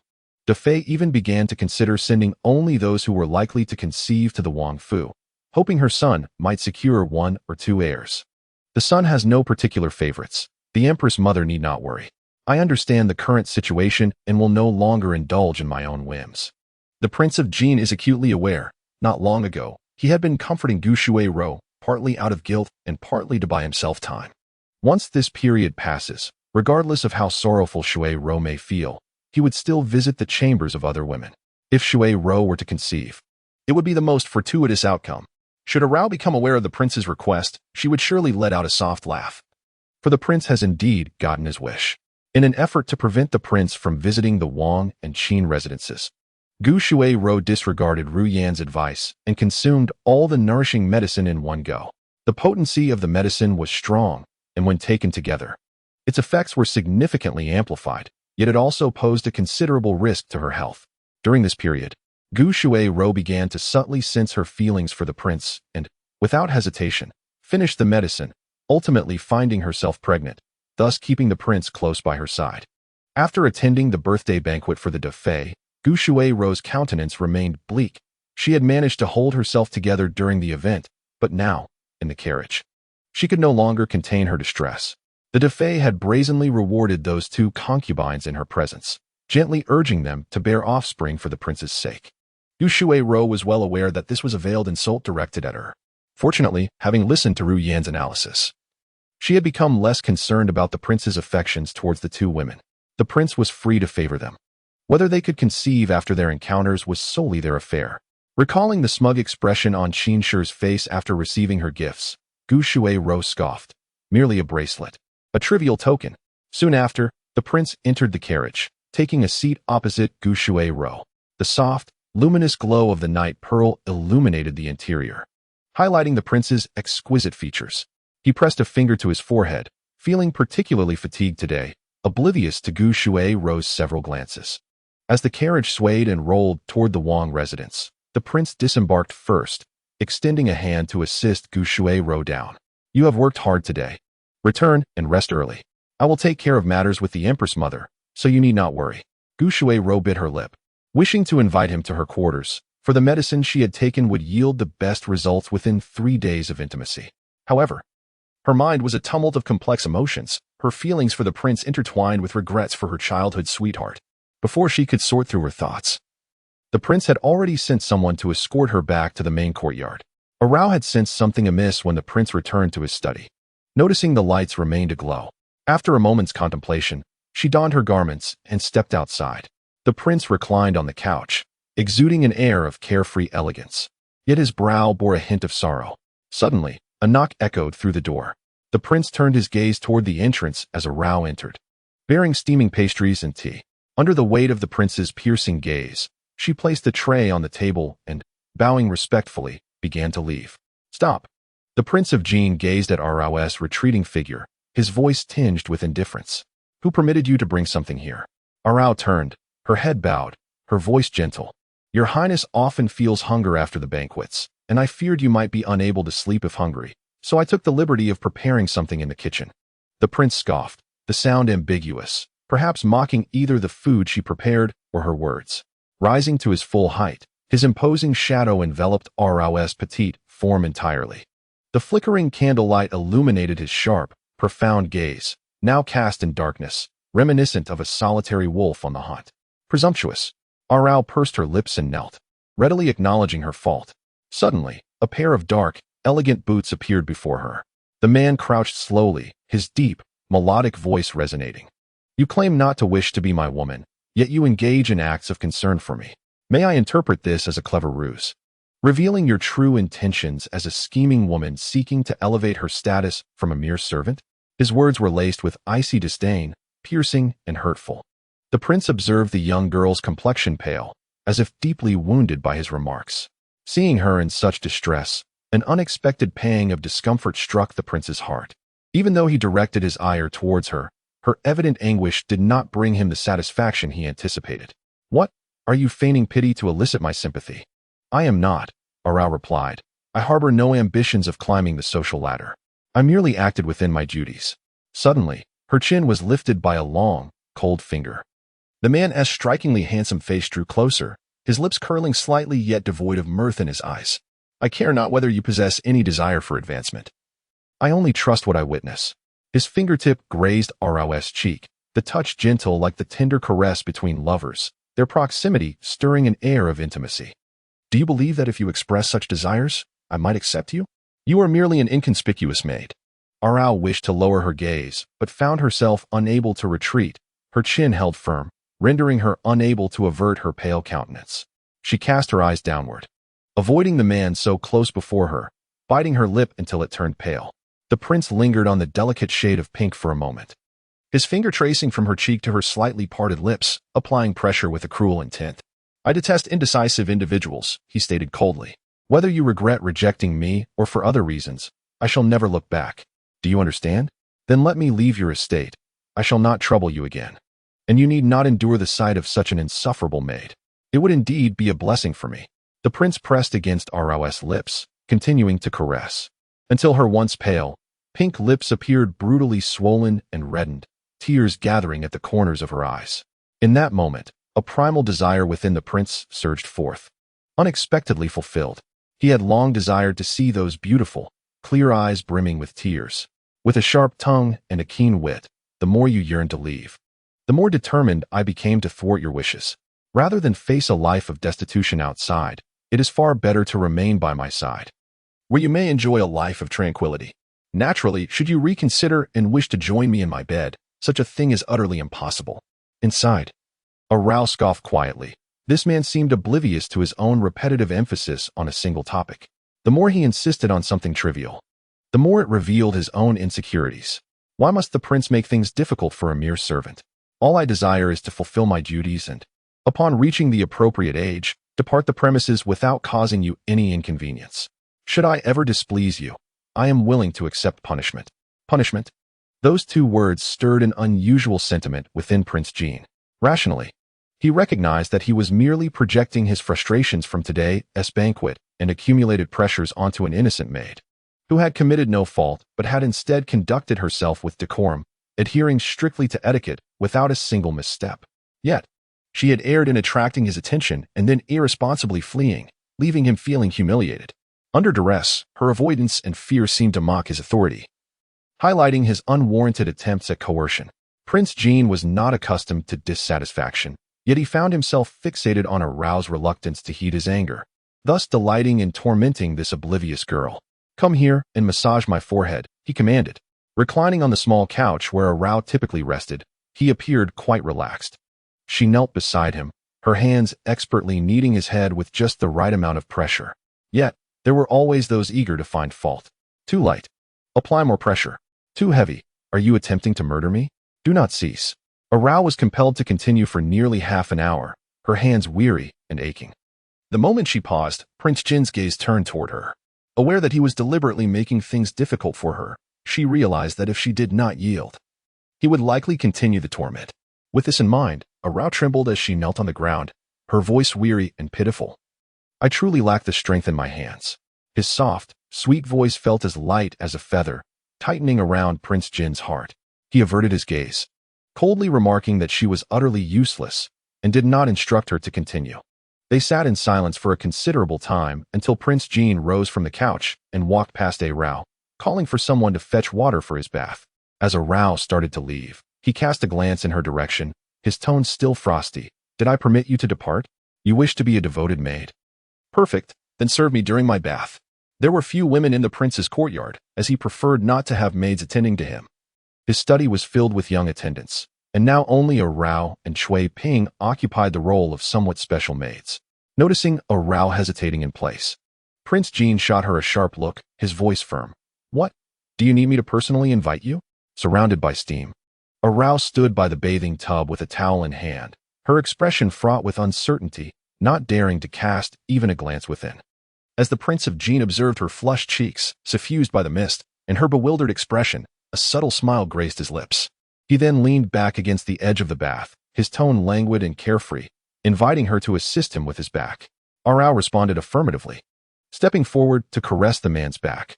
Though her movements were somewhat clumsy, she learned quickly and soon finished, standing behind the prince in a daze. Come here.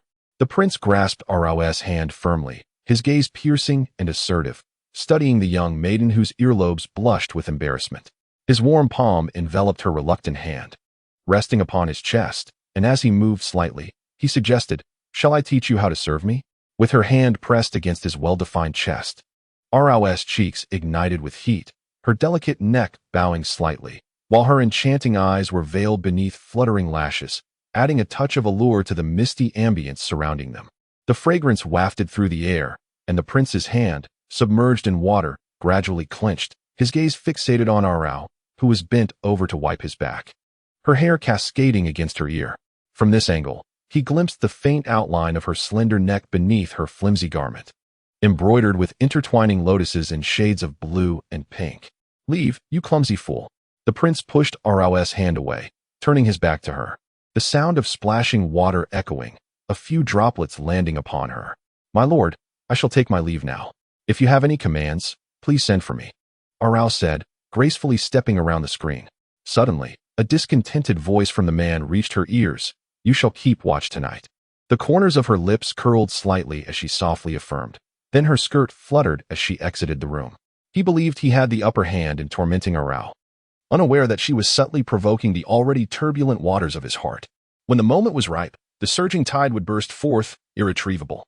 However, due to the principle of moderation, during the night watch, Arao maintained her composure, refraining from teasing this seemingly dull man, who, in truth, would react swiftly if he sensed something amiss. Her intention was to compel the Prince of Jin to take her by force, regardless of Gu Shuru's objections, for she knew that would be the perfect opportunity for her revenge. After the birthday celebration of the virtuous consort, the Prince of Jin, as per her wishes, lavished his affections upon the Wang and Qin families. This was an inevitable progression, and thus, after shattering several sets of precious teaware, the main courtyard fell silent, awaiting the opportune moment. The next day, the favored Wang and Qin families visited the main courtyard to pay their respects, successfully establishing themselves as notable figures in the prince's household. They were in high spirits, and even the cunning Wang could not suppress a slight smirk, casting a challenging glance at Gu Shuru seated nearby.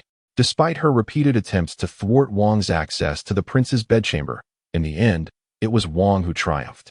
However, before Wang could bask in her victory for long, news arrived from the main courtyard that the princess had also shared the prince's bed, and unlike the previous night's indifference, he remained in the main courtyard for 3 days before being dispatched by the emperor to handle court affairs with an indefinite return date. This was undoubtedly Gu's way of flaunting her favored status, intending to make the others feel inadequate. Wang was not a short-sighted individual, having already completed the initial step of serving the prince. Her next course of action was of paramount importance, to capture His Highness the Jin Prince's attention and encourage him to linger in her courtyard for several days. However, the Gene Prince was currently away on official business, with no indication of his return. Rather than idly waiting in her courtyard, it would be more prudent to contemplate strategies for drawing closer to the prince, thereby increasing her chances of conceiving. Only through pregnancy could she hope to contend with Gu Shuru. Unexpectedly, just as Wang was meticulously planning her next moves, two sudden pieces of news threw her into disarray. Shortly thereafter, the main courtyard erupted into commotion upon hearing that the princess had fainted, prompting a throng of court physicians to be summoned. Subsequently, it was announced that the princess was with child. Albeit her frail constitution and weak pulse indicated that she would require nourishment to strengthen both herself and the unborn child in the coming days. This news spread like wildfire throughout the Wang residence, even reaching the palace. At the same time, for reasons unknown, Qin, residing in the adjacent courtyard, had also summoned court physicians. It was only then that Wang emerged from the shock of Gu's pregnancy. Noticing the furtive behavior of Qin's servants as they called for physicians, she became wary and dispatched her personal maid to follow them. Before long, her maid returned with a grave expression, conveying the information she had gathered. A maid from Qin's courtyard, after receiving a sum of silver, had disclosed that she had inadvertently witnessed Qin, standing by the window admiring the flowers, suddenly experiencing nausea. Nausea, wasn't that one of the telltale signs of pregnancy? Thus, her maid dared not delay and hurried back to inform her mistress of this troubling news. Upon hearing this, Wang's countenance darkened. She had not anticipated that her careful preparations would be overshadowed by that foolish Qin's stroke of fortune. After pacing her chamber for a considerable time, Wang gradually regained her composure. Her gaze turned toward Qin's courtyard, her brow furrowed with a dark cloud of thoughts. Gu, now undoubtedly lost in overwhelming joy over her pregnancy, remained blissfully unaware of her competition. Little did she know that she was not the only woman in the household with a child on the way. Qin was also expecting, which elevated the significance of her own child. Wang murmured softly, a vengeful curve forming at the corners of her lips. Gu's arrogance and jealousy were well known. Although the reason for her pregnancy remained a mystery, the physician's examination confirmed its validity. The Wang residence was in dire need of heirs, and with a child growing within her, Gu must be in a state of blissful oblivion. However, what if she were to discover that Qin was also pregnant? With her temperament, she would certainly not allow Qin to bask in the glory of her own pregnancy. As the two vied for supremacy, Wang would remain in the shadows, a silent observer of their conflict. Whether Qin was truly pregnant or not remained uncertain. Nonetheless, it was imperative that Qin was indeed expecting, and this monumental news must be made known to everyone in the residence, as well as to those in the palace. Only then could Wang ensure that her own pregnancy would not be diminished in significance. Not long after the announcement of the princess's pregnancy, another astonishing and joyous piece of news emerged from somewhere within the estate. Qin, the concubine residing in the western courtyard, was also with child. Once the news broke, the reactions of the masters in the several courtyards of the backyard remained uncertain. However, the servants below were already straining their minds to squeeze into the west courtyard to serve the master who had just received good news after a night of intimacy. To them, this was undoubtedly a sign of future favoritism. In an instant, the servants of the main courtyard and the west courtyard surged, creating a rather spectacular scene.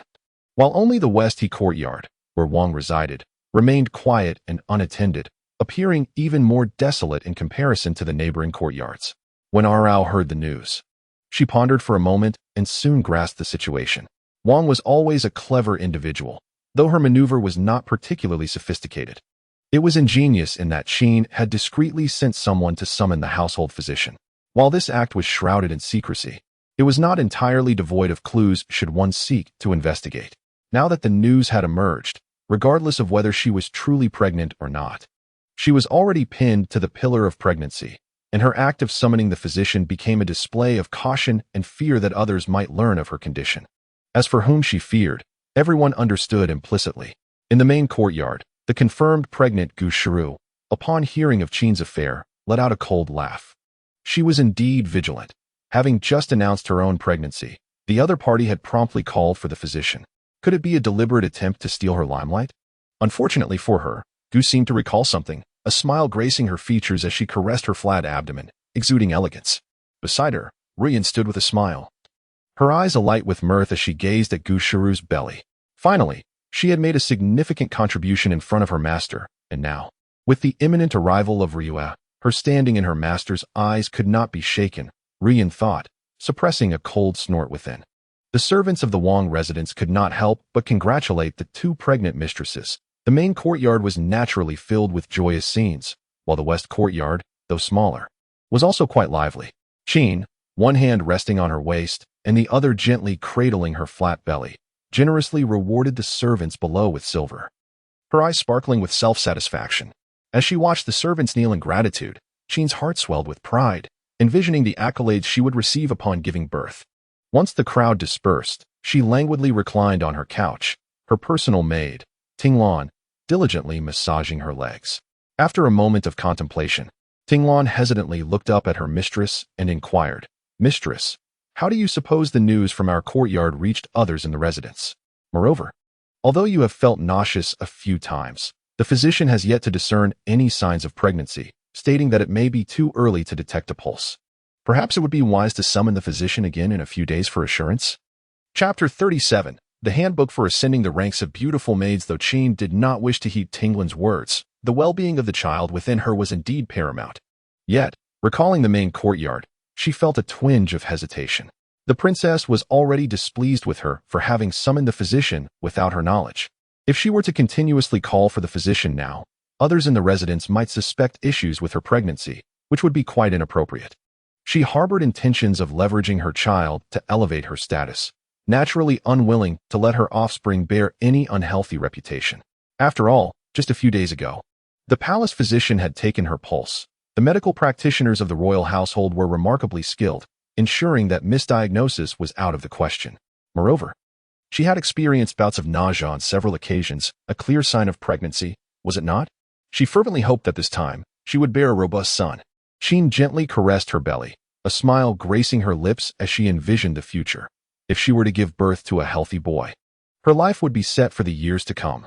While the princess of the palace was also pregnant, it was evident that the prince favored her far less, having only spent a single night in their quarters, whereas his presence in the main courtyard had been sustained over several days. If the princess could not conceive under such circumstances, she would truly be deemed worthless. In contrast, she had succeeded in bearing a child on her first attempt, a testament to her fortuitousness. After all, she had entered the palace alongside Wang, both enjoying the prince's affections, yet Wang had yet to show any signs of pregnancy, while she had already ascended to greatness. Surely, Wang must be seething with jealousy by now. The more Qin pondered, the more her pride swelled, her lips curling into a triumphant smile. She resolved to visit Wang the following day to gauge her reaction, and with such thoughts, her spirits soared, her appetite expanding. "I am hungry and crave something sour. For dinner, let there be more sour dishes. Those sickly sweet ones can be omitted. Sour for boys and spicy for girls. Doesn't this imply that I am destined to bear a healthy son?" Sitting up, Qin reflected on how her meals had vastly improved since her night with the prince. In her early days at the palace, she had merely received 2 small dishes and a plate of pickles with her porridge. After their intimate encounter, her meals had transformed into a spread of 4 small dishes, a plate of pastries, and a bowl of golden, glistening chicken soup with red dates and matsutake mushrooms. Now that the household was aware of her pregnancy, her meals had become exceedingly lavish, even including dishes that she, at present, felt unworthy of enjoying. Relishing such favoritism, Qin could not help but feel she was truly a woman born to bask in luxury and opulence. Yet, despite her pregnancy, she still had to pay her respects in the main courtyard. Though she loathed the thought of encountering the princess, she had no choice but to dutifully proceed. Gu Shu occupied the seat of honor, and due to her pregnancy, a pristine white blanket, devoid of any stray hairs, was laid upon the chair beneath her. The servants had replaced the tea with plain water, and even the usual cooling fruits were absent, leaving only a couple of plates of pastries on display. Qin could not help but grumble about Gu Shuru's frugality. Even in her condition, she still had to endure such treatment from the concubines. It was one thing to pay her respects, but to deny them even decent fruit was another matter entirely.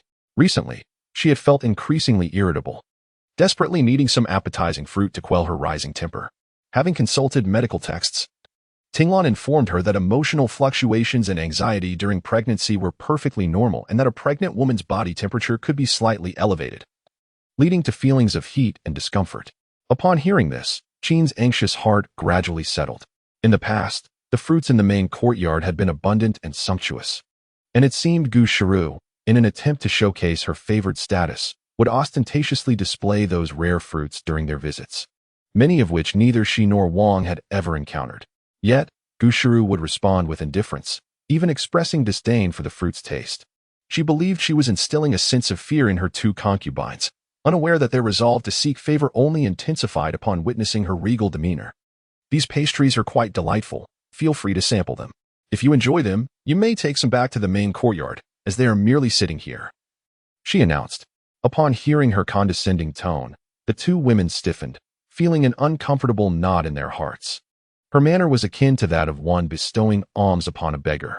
Both set down the pastries in unison and straightened their postures. Indeed, the pastries from the princess's kitchen are exquisite, yet if I desire to indulge, the small kitchen can easily prepare them for me without burdening my esteemed sister to think of me, Qin said languidly, reclining against her chair. Initially, she felt a twinge of guilt for having secretly summoned the physician, fearing retribution from Gu Shui-ro, the jealous woman, upon discovering her pregnancy. However, upon reflection, she realized that both she and her rival held equal value in their condition. If the latter sought to harm her, the esteemed consort in the palace would undoubtedly intervene. With this understanding, she felt a sense of security against any potential threats. Wang, observing the standoff between Qin and the princess, recalled her own lack of support and chose to remain silent, suppressing the humiliation within her as she watched the two spar. Gu Shui-ro, after listening to Qin, casually examined the intricate patterns on her teacup. Anticipating her response, she spoke up in a clear voice, "My lords may not know, but these pastries were crafted in the small kitchen of the main courtyard. My mistress has a preference for the light flavors of Jiangnan, and upon learning this, the prince commissioned 4 renowned chefs from Jiang and to prepare meals for her in the small kitchen, hence the unique taste of these pastries, which differs from those in the capital." Her tone was devoid of sarcasm. Rather, it was a simple narration of the pastry's origins. Yet, such an attitude rendered the two seated women visibly displeased. What business did the small kitchen of the main courtyard have with them? What of Jiangnan's flavors? This was clearly a mockery of their lack of refinement. Only those favored in the palace had access to the small kitchen, while they, lacking in favor, had to rely on the servants to fetch meals from the main kitchen, adhering to its schedule, often enduring hunger in the wait. "The offerings from the princess are undoubtedly exquisite," Wang remarked with a smile, seeking to alleviate the tension in the room. Gu Shui-ro observed Qin's dismissive act of pushing the pastries aside, internally mocking her. Let her enjoy her fleeting days of ease. Her gaze fell upon Qin's flat stomach, and a slight smile tugged at her lips, for those who opposed her seldom met with favorable outcomes. Following that day, the atmosphere in the rear courtyard settled into a deceptive calm, while beneath the surface, currents of unrest quietly swirled. 2 weeks later, on a sweltering afternoon, the sound of galloping hooves suddenly echoed before the gates of the Jin Wang Fu. Moments later, the sound grew closer, and a chestnut steed came to a halt at the entrance. The gatekeeper hurried out to bow before the prince, clad in dark attire, before taking hold of the horse. The Prince of Jin, indifferent to the world around him, dismounted and hurried towards the mansion, while attending to his duties outside. He had received word from his residents that the princess and the concubine, Qin, were with child. Elated by the news, he completed his tasks and promptly returned home. Upon his arrival, he first visited the princess in the main courtyard, then made his way to Qin in the west courtyard, spending a brief moment with each before retreating to his study to address the remaining affairs of state. From a distance, Cui Ping spotted the silhouette of the prince entering the study, the door closing behind him. She gazed at that door for an extended period, her heart wavering. Although her injuries had healed, the anguish of her recent punishment lingered in her mind. It was the first time she had suffered such a severe blow. Were it not for her parents' long-standing presence in the mansion and their procurement of fine ointments to diminish her scars, she would still bear the unsightly marks on her back. Hesitant, she refrained from approaching, her gaze shifting to the entrance as Arao walked in from the study. At that moment, the light was just right, casting a soft golden glow upon Arao's profile, illuminating her jade-like cheeks. Her eyes, clear and pure as spring water, sparkled in the sunlight, exuding an enchanting gentleness and beauty. Cui Ping was taken aback, momentarily unable to comprehend how the once unremarkable Arao had blossomed into a stunning beauty akin to a hibiscus flower. Such ethereal elegance could easily captivate anyone, including the prince himself. Chui Ping pressed her lips together, stepping forward to seize the tray from Rao's hands. Observing the tea and pastries within, she positioned herself before Rao, looking down imperiously. Allow me to deliver these. For you have been attending to the prince daily during my recovery. You must be weary. A sense of discontent brewed within Chui Ping. She was acutely aware that the two concubines in the rear courtyard had once been palace maids, chosen for their exceptional beauty to catch the favor of the concubine, thus ascending to their current status within the prince's residence. Chui Ping believed herself to be no less remarkable than them, having always perceived her own uniqueness. She pondered why she should remain a mere maid if she could be a mistress. The news of one concubine's pregnancy, elevating her to a revered status within the household, stirred deep envy in Chui Ping. Although she had dreamed of such a fate, the brutal beating she had endured momentarily dampened her aspirations. Yet, witnessing Rao's newfound allure reignited feelings of both resentment and yearning. Chui Ping resolutely determined that she would not permit Rao to capture the prince's attention, becoming someone to whom she would have to bow in deference. With a dismissive huff towards Rao, she turned and approached the study, knocking gently on the door. Soon, a deep voice beckoned from within, "Enter." This time, Chui Ping entered obediently, refraining from adopting any flirtatious poses. Carrying the pastries, she made her way to the desk. Her voice still sweet, yet somewhat subdued. "This servant greets the prince. I have come to serve you tea." Having just returned, the prince had resolved his matters. Yet the details and outcomes required documentation to be reported to the emperor, alongside subsequent responsibilities. Overwhelmed by the multitude of tasks before him, he remained engrossed in his work, scarcely lifting his head. The unfamiliar voice at his side caused Prince Jean to narrow his eyes, lifting his gaze to find it was the maid who had previously been punished. His dark eyes bore into her as he inquired, "Where is Rao?" Upon hearing the man's question, Chui Ping's smile faltered, her tone somewhat hesitant. Rao said she was feeling fatigued, and since it is my turn to serve today, I am here to attend to you. In response, Prince Jin's expression remained inscrutable as he merely instructed someone to set down the items and leave. Chui Ping, feeling a sense of reluctance, noticed the prince's teacup was empty. A spark of inspiration ignited within her, and she gracefully approached with the teapot. "Allow me to refill your tea, my lord." Prince Jean showed little reaction, but Chui Ping felt a surge of joy. After pouring the tea, she gently set down the teapot and pointed to the inkstone in the corner of the desk, her voice softening. "As you handle your affairs, my lord, might I assist you by preparing the ink?" Finally, Prince Jean fixed his gaze upon her. After a fortnight of business outside, the man's once pale complexion had darkened slightly. Yet this did not detract from his appearance. Rather, it enhanced his sharpness and noble aura. With his lips pressed tightly, his deep, dark eyes locked onto Chui Ping, evoking a dizzying sensation within her, and for a fleeting moment, she sensed a flicker of satisfaction in his gaze. However, this satisfaction was short-lived, as she soon heard Prince Jin's icy command, devoid of warmth. "No incense in the study. Leave." Chui Ping's face turned ashen, sensing the man's concealed displeasure, which instantly brought back memories of her earlier punishment. Trembling, she complied and exited the room. Upon stepping outside, she spotted Rao standing in the corridor. Noticing Rao's oblivious gaze, Chui Ping felt her hidden ire ignite. She approached Rao, immediately detecting the absence of any fragrance on her, save for a faint, clean scent reminiscent of soap. Infuriated, Chui Ping shot Rao a fierce glare, her voice brimming with disdain. "You are indeed malicious, knowing full well that the prince despises incense. Yet you did not inform me, leading to my dismissal." Rao merely scoffed at Chui Ping's accusatory tone, which only fueled Chui Ping's irritation as she glared back. "What do you mean by that?" Rao regarded Chui Ping with a clear gaze that now brimmed with mockery, her tone gentle yet mocking. "Why should I inform you? You treat me with nothing but orders and complaints, as if you believe yourself my superior. This is the study, not a domain for your daydreams." Chui Ping's eyes widened, as if seeing Rao for the first time. After a moment, she regained her composure and offered Rao a cold smile.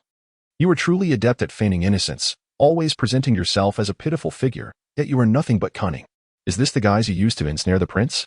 Recalling the prince's earlier question directed at Rao, her anger flared anew, her voice sharp and piercing. "You seductress." Upon sensing a disturbance in the study, Rao's eyes darkened, and she turned to leave. However, the irate Chui Ping would not allow her to escape so easily. She seized Rao's arm and yanked her back.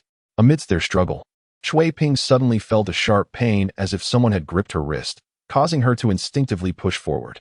As Jin Wang entered, he witnessed Shui Ping forcefully pushing Arao down the stairs, his pupils narrowing in alarm. Meanwhile, as Shui Ping saw Arao tumble down the steps, blood beginning to stain her legs, her mind went blank. Suddenly, urgent footsteps approached from behind, and Shui Ping's vision blurred as she saw Jin Wang catch Arao's body, his expression devoid of any cruelty towards her. "Your Highness, it was Arao who gripped my wrist. In my moment of pain, I lost control. Just look." Shui Ping hastily rolled up her sleeve, her wrist still throbbing with pain, surely bruised. Eager to present Arao's misdeed to Jin Wang, she stood dumbfounded the next moment. Chapter 39. The Ascension Manual for Beautiful Handmaidens. To her astonishment, her wrist bore no trace of the imagined bruises. It was perfectly unmarked, devoid of any sign of being grasped. This was impossible. She distinctly felt Arao clutching her. In disbelief, Shui Ping touched her wrist. Yet the pain seemed to emanate from her very bones, excruciating yet leaving no mark. Before she could utter another word, Jin Wang had already swept Arao into his arms and swiftly entered the study, ignoring her presence entirely. Shui Ping turned to gaze at the study door, her eyes gradually revealing a hint of incredulous speculation. "Where is she injured? Let me see how severe it is." Jin Wang placed Arao on a small couch and sat beside her, securing her legs. The blood trickled from her knee, suggesting a grievous injury. Just as he was about to lift her skirt to examine the wound, a pair of soft, pale hands gently resisted his movement. Jin Wang raised his gaze, his brow furrowing slightly. His eyes fell upon the young girl's pale cheek, her head bowed, lips pressed tightly together. Beneath her delicate brows, her starry eyes brimmed with a fervent refusal as she subtly shook her head. In that glistening moment, Jin Wang unconsciously eased his grip. Yet his hold on her leg remained unchanged. "I can manage on my own. How could I impose on your Highness? You remain steadfast in your refusals. Yet when among others, you are bullied."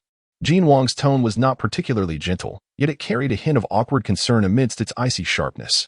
Before others, she appeared as fragile as a little rabbit, yet she remained resolute when rejecting him. Did she presume he would not punish her for her refusal? Jin Wang studied Arao's profile, pondering this notion. Remarkably, this line of thought lifted his spirits. Initially intending to be assertive in assessing her injury, he now found himself inclined to negotiate, his tone softening. "Let me at least glance at your injury. I cannot simply neglect it. Just one look. When the physician arrives, he can prescribe you some medicine, if that is agreeable." Although the physician's visit would provide a better understanding of the injury, inexplicably, Prince Jin was reluctant to allow them to examine Arao's wound. A subtle discomfort spread within him. Only he could soothe his worries. Arao, however, held his hand firmly, her tone laced with anxiety. "But my injury is merely a minor one on my leg, Your Highness. There is no need for the physician. I can simply fetch some medicine from the pharmacy to treat it myself." Seeing Arao's continuous refusals, Prince Jin felt a surge of frustration. "Do you truly suspect me of harboring ulterior motives, fearing I might be captivated by your beauty?" Arao's complexion paled further at this accusation, and she hastily shook her head, insisting that was not her intention. Observing her vulnerable state, Prince Jin's eyes narrowed with feigned anger as he pressed on. "Allow me to glance at it. That way, the physician can appropriately assess the dosage of the medicine. Otherwise, how long will it take for you to tend to it alone? Rest assured, I have been injured before and understand the nuances of such wounds." With that, he firmly grasped Arao's hand, gently caressing her fingers before placing her hand on the couch. He leaned down, lifting the hem of her skirt, and glanced at her cheeks, which were now flushed with color. As he revealed the area around her knee, he noted that the white fabric was already stained with crimson, the stark contrast both shocking and poignant. Prince Jin pressed his lips together, realizing that the blood-stained portion had adhered to her flesh, making it difficult to tear the fabric away. He turned to Arao. "I must use a knife to cut your trousers. Otherwise, once the blood dries, it will be even more challenging to remove them, and you will suffer further discomfort." In response to his inquiry and decision, Arao exhibited an unprecedented compliance, which delighted Prince Jin. Unable to resist, he reached out to gently pat her head, whispering soothingly, "Fear not, it will be all right. Such injuries, if treated properly, will not leave scars." Upon cutting the trousers, Prince Jin indeed discovered the gruesome wound on Arao's knees, likely inflicted by a sharp step during her fall. The pale skin was marred with bruises, and a fresh wound was oozing, staining his fingertips with blood.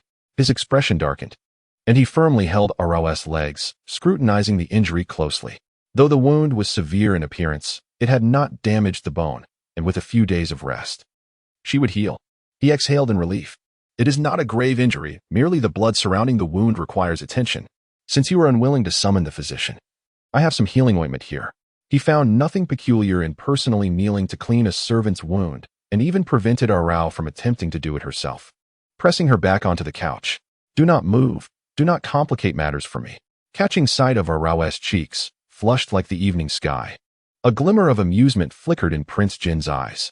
His movements grew gentler, and in an effort to alleviate her embarrassment and shyness, he began recounting amusing anecdotes from his time in the military, particularly emphasizing a time when he had been gravely injured and tended to by the army's physician throughout the night. Sensing the curiosity and unacknowledged tenderness in the gaze directed towards him, Prince Jin seemed to have subtly discovered a way to connect with Arao. For these few days, she was instructed to avoid water and refrain from excessive movement. He advised that she could descend from her resting place once her leg had healed sufficiently, thus relieving her of the duty of attending to him in the study during this time. After washing his hands, Prince Jin settled beside Arao and gently arranged the hem of her gown that lay across her legs. He then continued to advise her that if she found it difficult to change her dressings, she could seek assistance. Yet, as he remained seated, his steady gaze fixated on Arao, it appeared he was deliberately conveying to her that he could be that source of help. I am capable of managing on my own, and I appreciate your assistance in applying the ointment, Your Highness, she said, her words trailing off as she shyly bit her lip. Upon realizing the warmth of his smiling gaze upon her, a blush crept across her cheeks, prompting her to hide behind her pillow. Observing this, Prince Jin let out a soft, pleasant chuckle from his throat, his lips curling into a smile as he gently tapped Arao's forehead, rising to brush off his sleeves. You should rest well here. I still have official matters to attend to.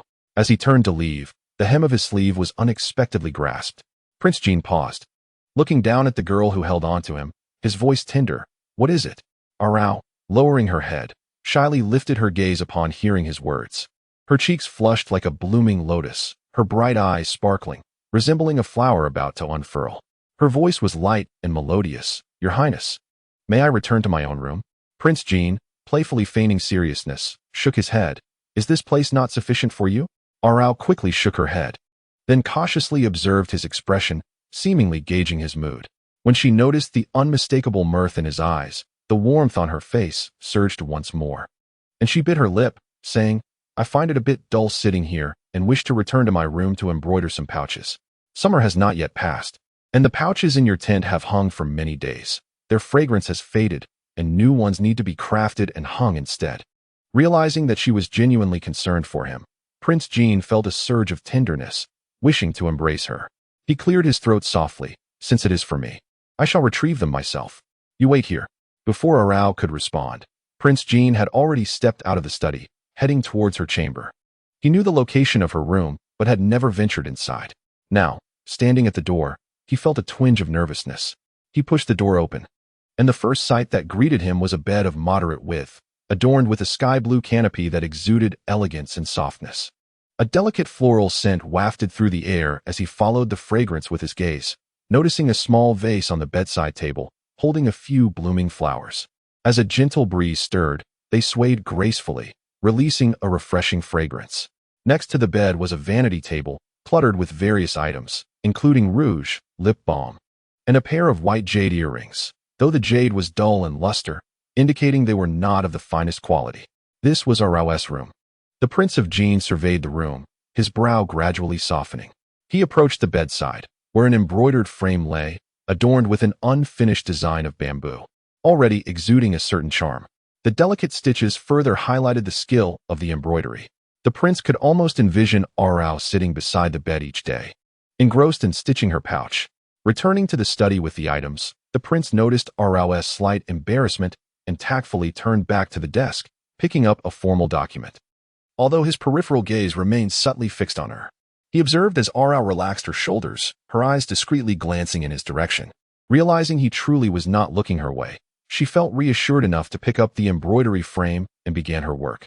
Indeed, the prince found little time to steal glances at Arao. Seeing her serene demeanor as she engaged in her task caused his expression to soften momentarily, allowing his mind to focus on the document before him. The study fell into a tranquil silence, punctuated only by the harmonious rhythm of their breathing. Though the atmosphere was quiet, it was far from oppressive. Rather, it radiated a serene and peaceful quality. Occasionally, when the prince leaned over, fatigue setting in, he would massage his temples and lift his gaze, which inevitably drifted towards Aurao. Her fingers moved deftly, weaving through the embroidery frame with grace. The gentle curve of her profile, with a slight smile gracing her lips, resembled a hedgehog that, feeling safe, let down its defenses.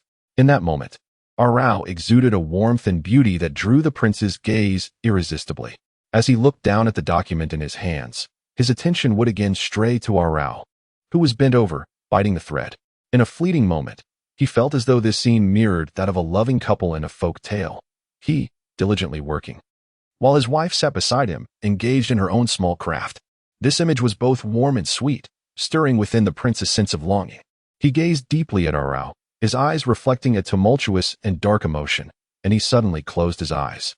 Yet, when he regarded Aurao, a hint of determination flickered within his gaze. Everything he desired seemed to perfectly align with Aurao, even if her thoughts were not presently with him. He was unwilling to let go. If she wished to escape, it would be in vain. His interest would not allow his prey to flee. Instead, he would adopt a gentle approach, gradually dismantling her defenses, ultimately conquering her with tenderness and drawing her into his realm to relish slowly. The following day, Suaping received word from the steward of the study, who, following the prince's orders, informed her that she was to be moved from the study to serve elsewhere. Suaping felt compelled to seek an explanation. Could it be that the prince dismissed her solely because she had pushed Aurao? Yet, it was not her intention. Who could know if Aurao had retaliated? After all, since that day, her wrist had been painfully sore, and even after consulting the household physician, there had been little relief. Only today had she experienced a slight improvement. She glared resentfully in the direction of Aurao's room, fuming at the thought that Aurao had captured the prince's attention before her, soaring to greatness. Their contentious relationship left her wary of remaining in the study, fearing Aurao might undermine her. However, she had exerted considerable effort to gain entry into the study and come into contact with the prince. If she could not stay in the study, how could she ever draw closer to him and become his woman? Cui Ping was consumed by resentment, her heart brimming with dissatisfaction. The steward's demeanor was as frigid as ice, and every word she wished to utter was swiftly dismissed. Even her request to bid farewell to the prince was denied. As she lingered in the courtyard, she tightened her grip on the burden slung over her shoulder. Unwilling to accept her fate, why did Aurao enjoy such fortune? After all, she was merely a wretched woman who had clandestinely consorted with another man. Suddenly, a thought ignited in Cui Ping's mind. Another man. How had she overlooked this? Aurao had indeed been touched by a man before, and having followed her for so long, she knew well that Aurao harbored feelings for him, even crafting a token of love for him. With this realization, Cui Ping couldn't help but chuckle softly, a spark of triumph flickering in her eyes. She needed to find a sanctuary to shield herself from Aurao's potential schemes, for she held a significant secret about Aurao. Meanwhile, the main courtyard had learned of a certain concubine's departure from the study, a matter that Ru Yin had inquired about. It was revealed that Cui Ping had been driven away by the prince himself. It seemed that her previous offense had displeased him, prompting this dismissal. Yet, Ru Yin pondered that only Aurao remained in the study, a place where the prince often lingered. Over time, it was plausible that Aurao might develop ulterior motives. Although Aurao had always been obedient before her, an unsettling feeling gnawed at Ru Yin. Just as she was about to express her concerns to her mistress, laughter and merriment wafted through the door, revealing that Lu Yu was flattering Gu Shuai-ro regarding her unborn child. Known for her charming words, Lu Yu had always delighted Gu Shuai-ro, who was now beaming with joy, showering praises upon Lu Yu for her wit and eloquence. Upon hearing Gu Shuai-ro's unabashed affection, Ru Yin hesitated at the door, standing silently for a moment, half of her face obscured by shadow, making it difficult to discern her emotions. After a brief pause, she mustered a smile and entered, momentarily disrupting the lively atmosphere within. Both women turned their gazes toward her. Gu Shuai-ro continued to smile, while Lu Yu maintained her grin, though her eyes betrayed disdain and challenge, reminiscent of years past when she looked down upon Ru Yin as if she were a drowning dog. Ru Yin remained composed, placing the fruit beside Gu Shuai-ro, and then, as was customary, began to massage her mistress's legs. An idea then struck her. Since Lu Yu was so eager to assert herself, she would provide her the opportunity to shine before their mistress. You work hard for the mistress, so let me handle this small task of foot massage. After serving her for so many years, I understand precisely the pressure she prefers. Lu Yu forced a smile. Her eyes filled with warnings as she pushed past Ru Yin and turned to Gu Shuai-ro, her tone softening. Mistress, that sounds agreeable, does it not?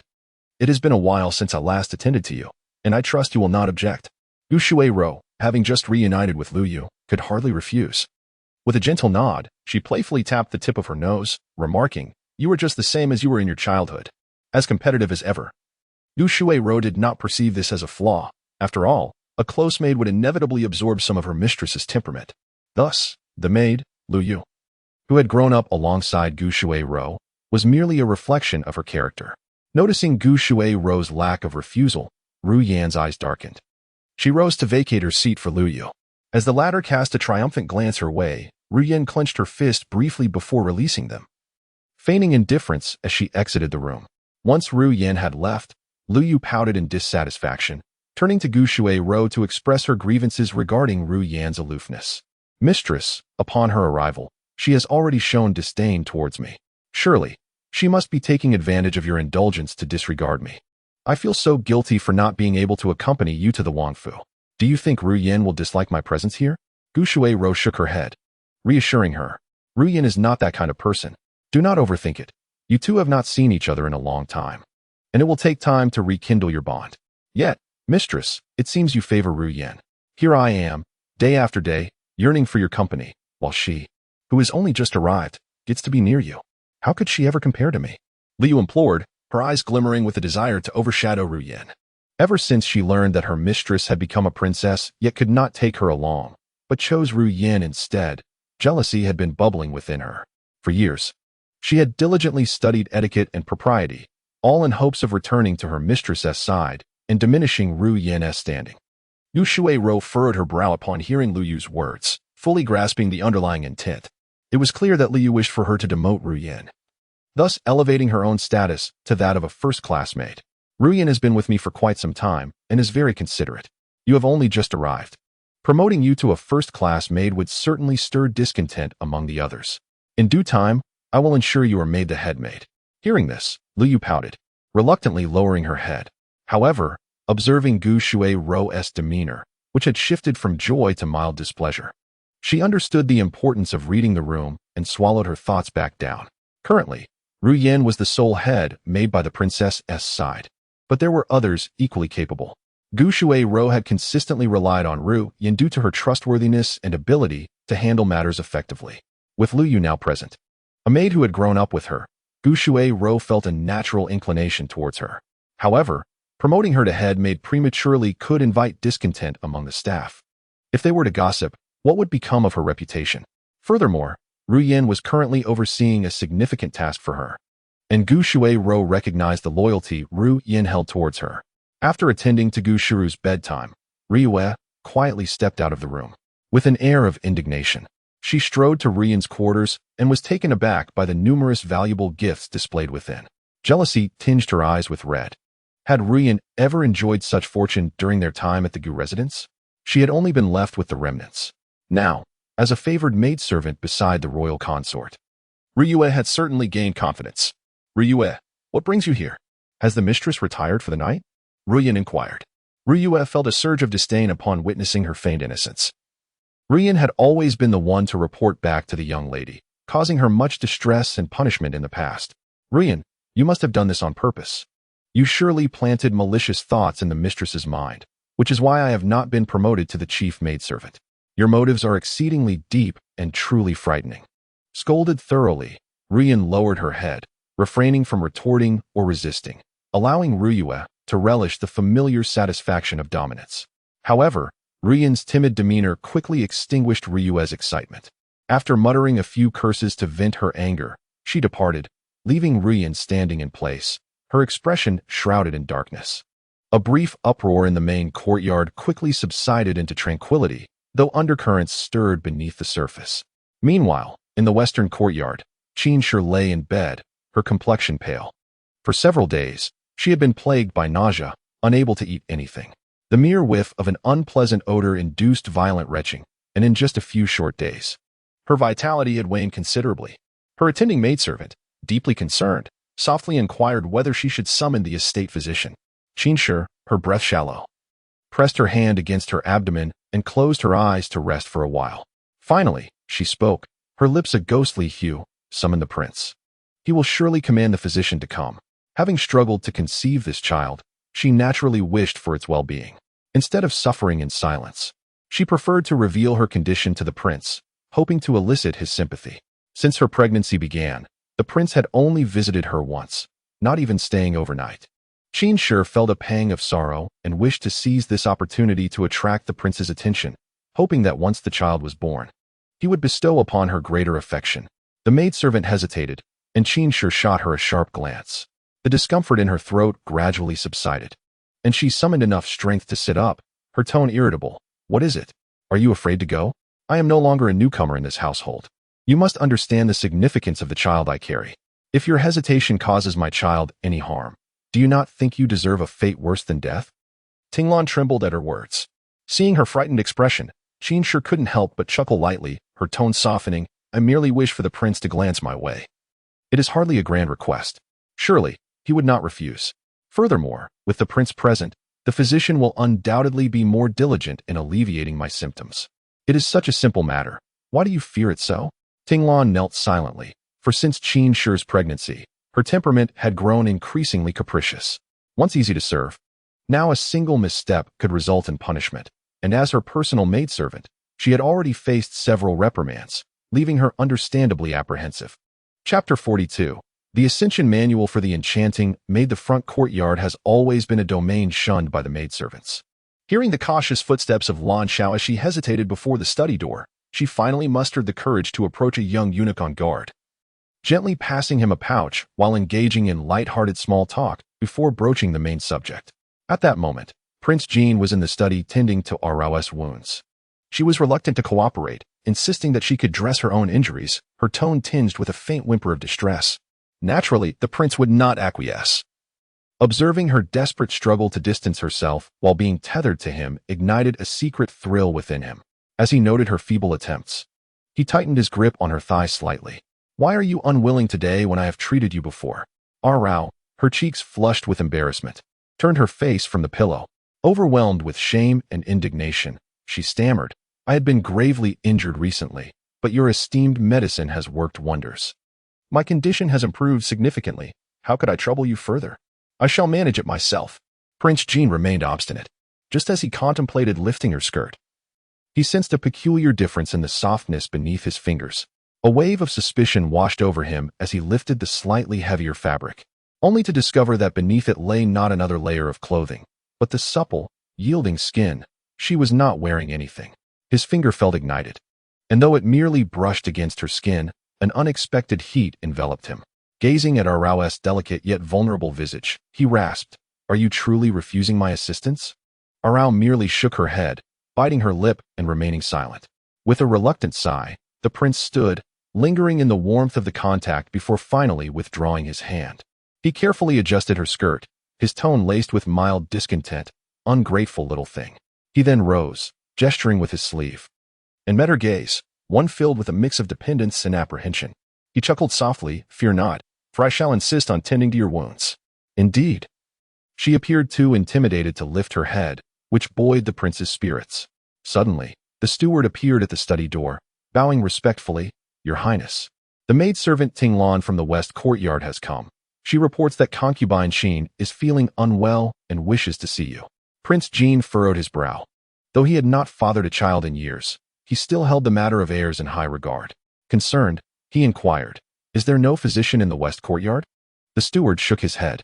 Miss Tinglan merely mentioned her discomfort, likely due to pregnancy, and boldly sought your presence. Has she come to seek my aid without even consulting a physician? Am I to be her healer? The prince's impression of concubine Xin soured slightly. Yet he still proceeded toward the door, instructing in a low voice, Have 2 physicians sent over. The steward followed closely behind, nodding eagerly, but then noticed the prince's tall figure suddenly halt. The prince swiftly turned and strode back into the room, aware that a wounded maidservant had been placed within the study, perhaps having drawn the master's attention, thus rendering the matter somewhat extraordinary. However, the person favored by the prince is undoubtedly exceptional. Hence the steward did not dwell excessively on the matter. The prince was keen to ensure that affairs from the study remained confidential, as he seemed to be protective of that young lady. Upon seeing the Prince of Jean return, Arao hastily pulled the quilt to cover herself. The prince paused momentarily before approaching her, stating, "I have stepped out briefly. You should rest well here.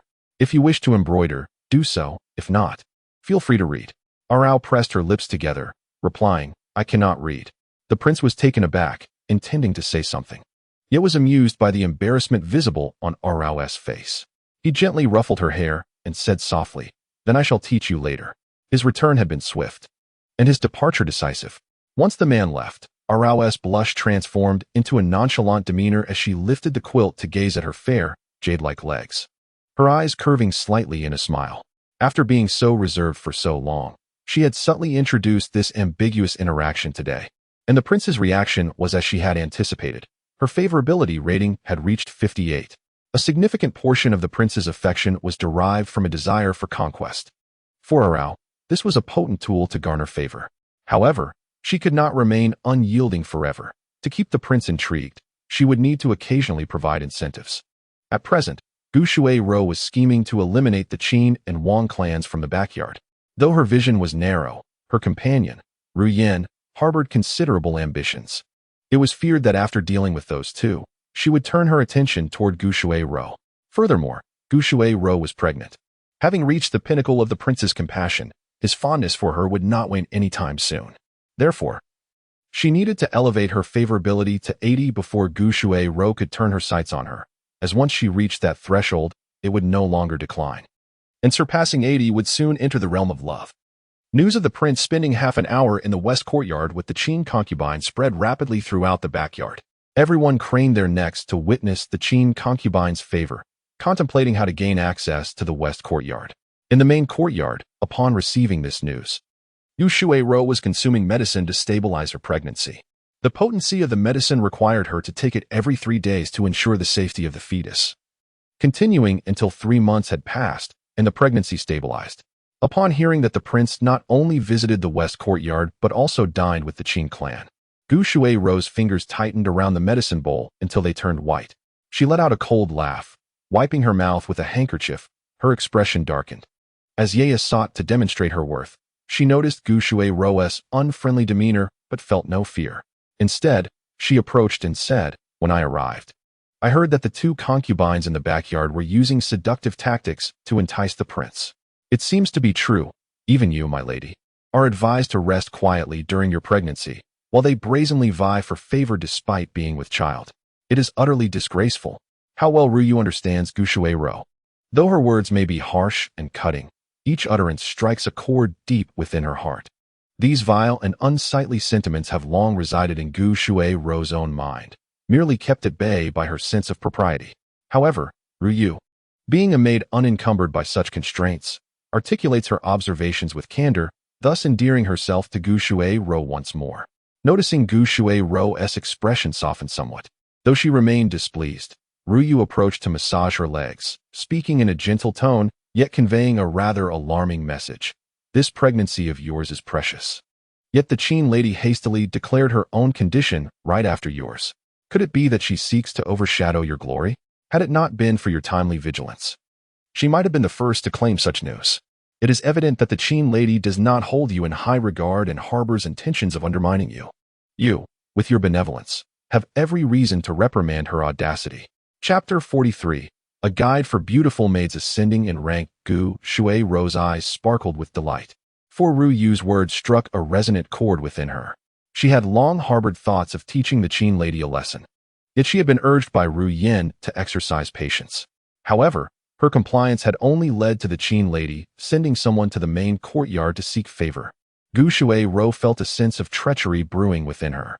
She regarded Ryu with admiration, adopting a facade of lofty elegance, and inquired, "Pray tell, how should this princess proceed?" Ryu, well versed in the dynamics of the household, was accustomed to witnessing Gu Shuai-ro's mother, the matriarch, imposed discipline upon the pregnant concubines. Although Gu Shuai-Rou's father had taken several beautiful concubines and permitted them to bear children, none dared to defy the matriarch when she sought to punish them. Even in their innocence, they refrained from appealing to Gu Shuai-Rou's father for clemency, as the matriarch wielded her authority with formidable precision. She had birthed an esteemed legitimate son and was blessed with a daughter of striking beauty, capable of commanding her father's attention. Consequently, the offspring of the concubines held little value in his eyes. Despite the fact that they were blameless, they found themselves subject to punishment, while Gu Shuai-Rou's father remained willfully ignorant. Following such disciplinary actions, he would often abstain from visiting the penalized concubines' quarters for an extended period, thus perfectly embodying the harmony of marital roles.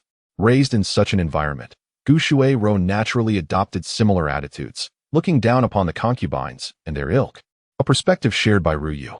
Sensing her mistress's intrigue, Ruyu felt a swell of pride and discreetly checked if Ru Yin was eavesdropping outside before leaning closer to whisper in Gu Shuai-Rou's ear.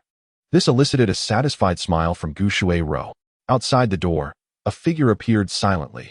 Ru Yin observed Ruyu with a disdainful smirk, fully aware of her motives. To garner her mistress's favor more swiftly, Ruyu was likely concocting some underhanded scheme. As anticipated by Ru Yin, the pregnant Qin lady was soon summoned to the main courtyard, where she was compelled to transcribe Buddhist scriptures for several hours under a myriad of justifiable pretenses. After copying the Buddhist scriptures, if the sky is still dimly lit, Gu Shuai-Rou would often pull Qin's shirt to embroider, claiming it was for the purpose of making a few garments for the child. However, midway through, Gu Shuai-Rou became listless and went to rest, leaving Qin's shirt alone at the embroidery seat. Her fingers, weary and aching from writing, had to carefully grasp the embroidery needle. The tips reddened as if they were on the verge of bleeding. Qin Shi gritted her teeth, resentfully staring at the embroidery frame in her hands. Her fingers were too fatigued to lift, yet the other party neither forced her to kneel nor harmed her physically. She merely copied some scriptures and whimsically wished to create a couple of garments for the child, hardly tormenting in any sense. That day, when Qin Shi returned home, she felt utterly drained, her fingers a vivid crimson, impossible to behold. Exhausted, she collapsed onto her bed, too weary to wash up before succumbing to sleep. The following day did not greet her with the tranquil and harmonious life of nurturing a child. Instead, visitors from the main residence arrived once more, respectful and friendly, with no trace of a sinister smile. Qin Shi's face stiffened abruptly, her complexion pale as paper. When Qin Shi's attendants sought an audience in the study, Prince Jin was teaching a Rao to practice calligraphy. According to the system of rest days, every 5 days included a day off, making today a rare respite for Prince Jin. Not needing to rise early for court, he indulged in an extra quarter-hour of sleep, followed by half an hour of martial arts training in the courtyard. It was his habit to practice, and even on court days, he would not neglect his training. After bathing, Prince Jin donned his attire and, with a light step, approached a Rao, who was already engrossed in her book. A smile played at the corners of his lips as he asked, "Are there words you do not recognize?" Hearing this, a Rao's eyes sparkled with delight, and she nodded enthusiastically. However, as she became aware of her own excitement, her face flushed, and she lowered her head, her long, swan-like neck seemingly tinged with pink. The maid did indeed recognize a few characters, though not many, yet she had been learning diligently in her spare time. She defended herself as if to uphold her dignity. And Prince Jin, uncertain of her sincerity, took her book and casually pointed to a passage, saying, "Read it to this prince." A Rao hesitated briefly before slowly reciting the small sentences, her voice crystal clear and melodious, resonating in the man's ears like the softest feather, tinged with a hint of sweetness. Yet, this sweetness quickly morphed into a sense of helplessness as Prince Jin gazed at a Rao, who remained blissfully unaware, reading with unwavering confidence. After a prolonged moment, she finally noticed his intense gaze and cautiously returned her attention, timidly stating, "I have finished reading. Had you not misread several words, I would genuinely applaud your confidence." Prince Jin chuckled, shaking his head. He pointed to the words, the rushing waterfall competing with the tumultuous noise and the rocks and cliffs thunder like a myriad of valleys, asking her to read them again. A Rao complied, attempting to pronounce the words, yet several remained unfamiliar to her, and she could only mumble through them. The teacher in the classroom said that if there are words one cannot read, it is acceptable to read only half. Could it be that this method is ineffective? As Arao's dark, clear eyes were tinged with a hint of shyness and unease, alongside an eager anticipation for his response. The heart of the Prince of Jin softened.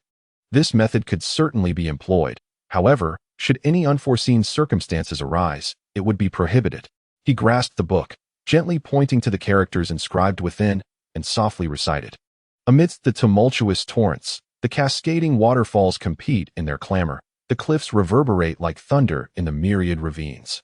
Hearing the prince pronounce such a multitude of varied tones, Arao, acutely aware that she had misread the majority of the poem, bit her lip, her skin, fair as snow, blushing like the evening sky. Her eyes sparkling with a glimmer reminiscent of water, filled with profound embarrassment. The prince seemed entranced by her gaze, instinctively leaning closer as he soothingly reassured her, "Fear not. What you do not grasp today will surely be learned tomorrow. I shall teach you. There is no need for concern." Upon hearing this, Arao lifted her gaze to meet his, and seeing the gentleness in his brow, she quickly lowered her eyes, her trembling lashes betraying her inner turmoil. Her hands nervously fidgeting with the pages of the book, her voice barely above a whisper, "Thank you, my lord." Observing her demeanor, the corners of the prince's lips curled slightly upward. After teaching Arao a few more lines, a sudden clamor erupted from outside, causing the prince to furrow his brow as he discerned the presence of several mentions of the Qin family amidst the noise.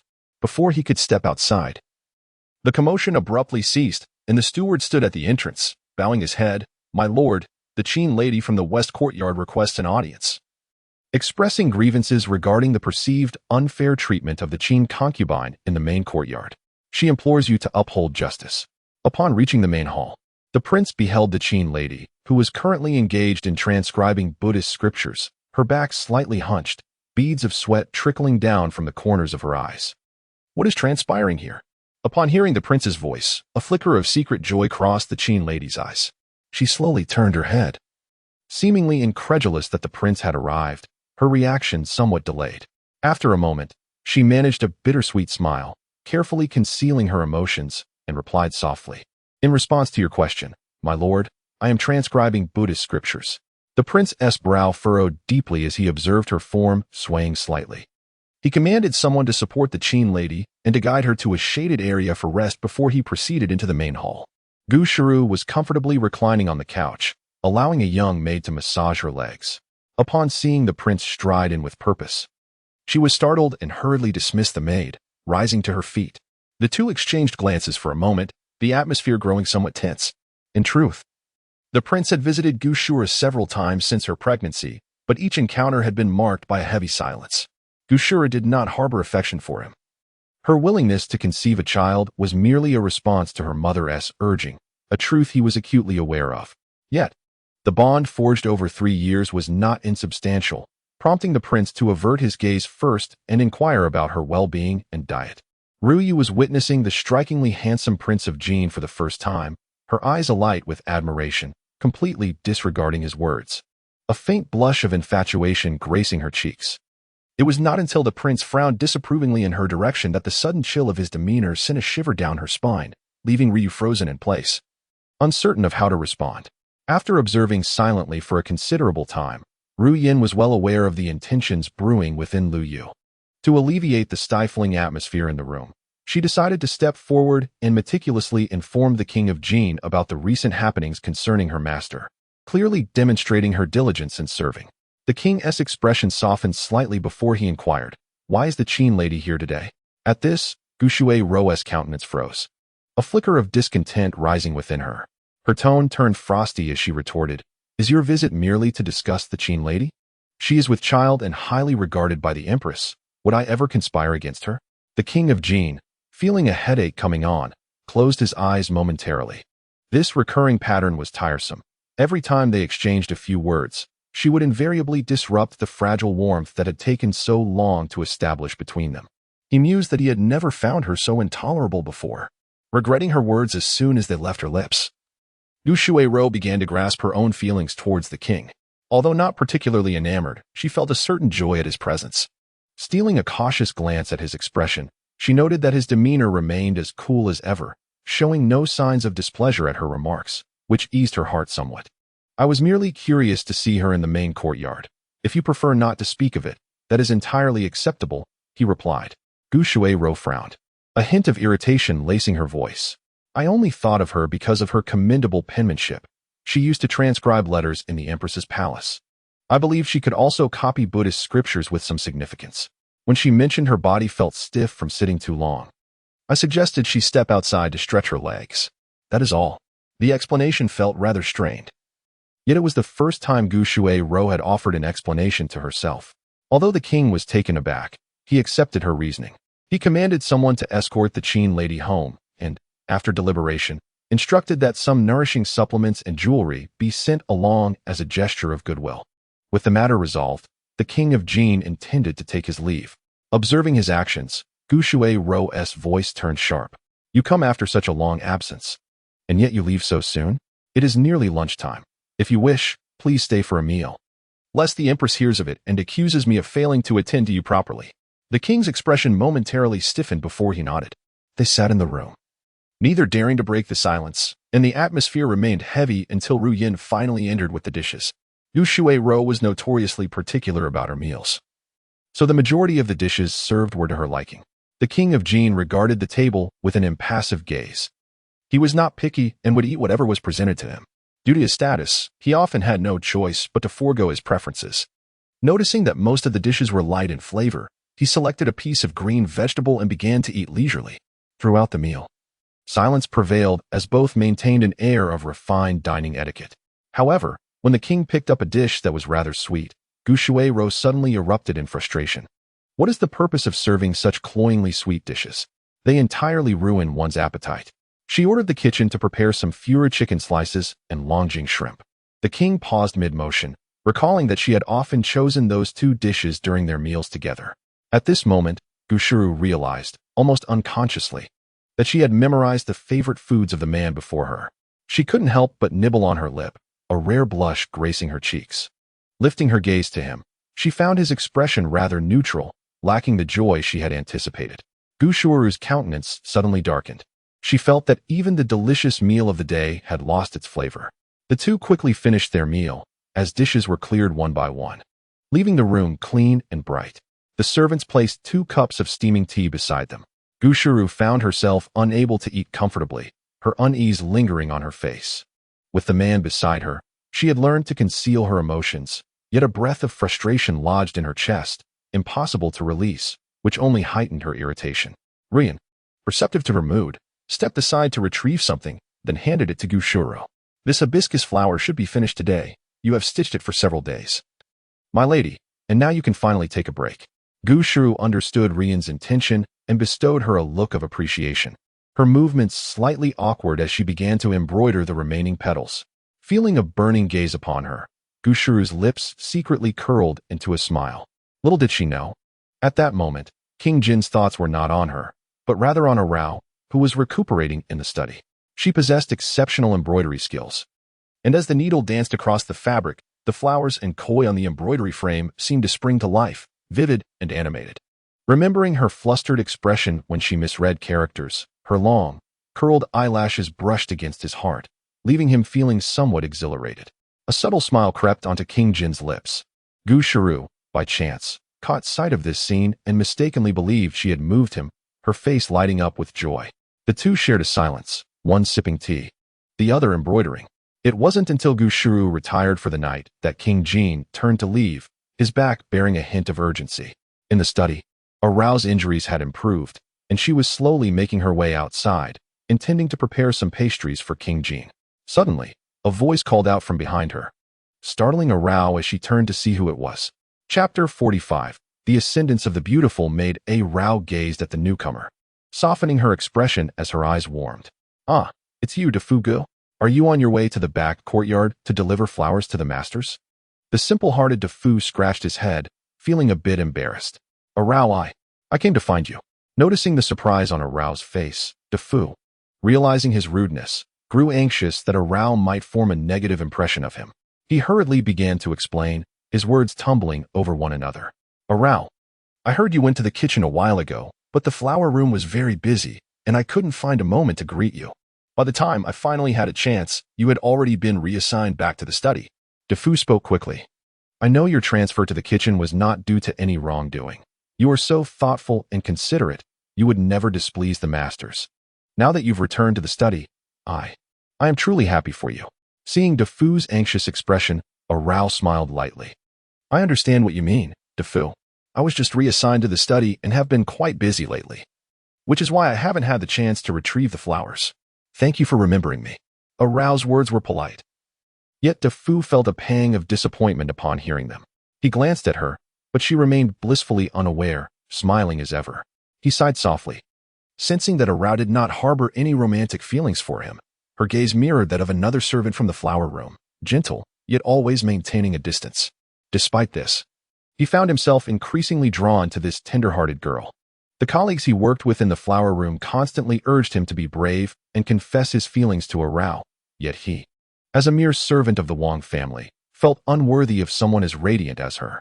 Lost in his melancholy, Defu was suddenly roused by Arao's gentle voice, warm as a spring breeze, inquiring about his mood. It was her voice that eased the sorrow within him, instilling a flicker of courage. Defu, are you feeling unwell? Defu shook his head, gazing at the charming Arao before him. Summoning his courage, he locked his gaze onto hers. His voice tinged with a hint of nervous anticipation. Arao, I have something to say to you. Arao, observing his expression, was about to respond when her attention was drawn to a shadow lurking in the distance, seemingly eavesdropping on their conversation. Frowning slightly, she turned back to Defu and quietly apologized. What did you want to say, Defu? It's quite sunny here. Shall we find a cooler spot to converse? What do you think? Upon hearing her suggestion, Defu suddenly felt foolish for not noticing the heat affecting her delicate face. Embarrassed, he lowered his head and followed Arao to the shade of a tree. However, just as they approached, Arao had stumbled, letting out a startled gasp. Defu quickly lunged forward, grasping her wrist with urgency. Arao, are you all right? Feeling the presence watching them dissipate, Arao steadied herself and smiled shyly at Defu. I'm sorry, I injured my leg a few days ago, and I just twisted my ankle again. Thank goodness you were here, or I would have ended up with another injury. Defu's face reflected concern as he stepped closer, wanting to offer comfort. Yet feeling his position was not appropriate. He hesitated, rooted in place, until he met Arao's bright gaze. A wave of warmth surged through him, and he closed his eyes momentarily, clenching his fists. Gathering his courage, he finally spoke aloud. Arao, do you have any plans for marriage? If so, would you consider me? I have no parents left, so you needn't worry about a demanding mother-in-law. My family owns some fertile land that yields a good harvest each year. Although I've only been a minor steward in the flower room, I've saved enough to ensure a comfortable life ahead. I know you are a favored maidservant in the household and may not have any romantic inclinations towards me, but as you mentioned, if you wish to leave the estate and live your own life, could we not embark on that journey together? As soon as the words left his lips, the slightly dusky face of Defu flushed a deep crimson, resembling that of a monkey-ass rear. Before Arao could respond, he could no longer bear the tumult of shyness and anxiety within, and he abruptly turned to flee. Arao, her eyes wide in surprise, gazed in the direction of his retreating figure, a hint of amusement dancing at the corners of her lips. Yet, before she could truly smile, a searing gaze, impossible to ignore, suddenly enveloped her from the side. Arao felt a shiver run down her spine and instinctively followed the source of that gaze, only to find herself frozen in place. There stood the king of Jin, arms clasped behind his back, observing her with a glimmer of anger in his eyes. Before Arao could approach to pay her respects, the king strode towards her, his handsome features sharpened by a frosty demeanor. As he drew near, the shadow he cast enveloped Arao entirely, instilling a sense of confinement within her. Do you harbor feelings for him? Arao was momentarily taken aback, confusion flickering in her eyes. Raising her chin, she met his gaze with a clear voice. This servant does not comprehend the prince's meaning.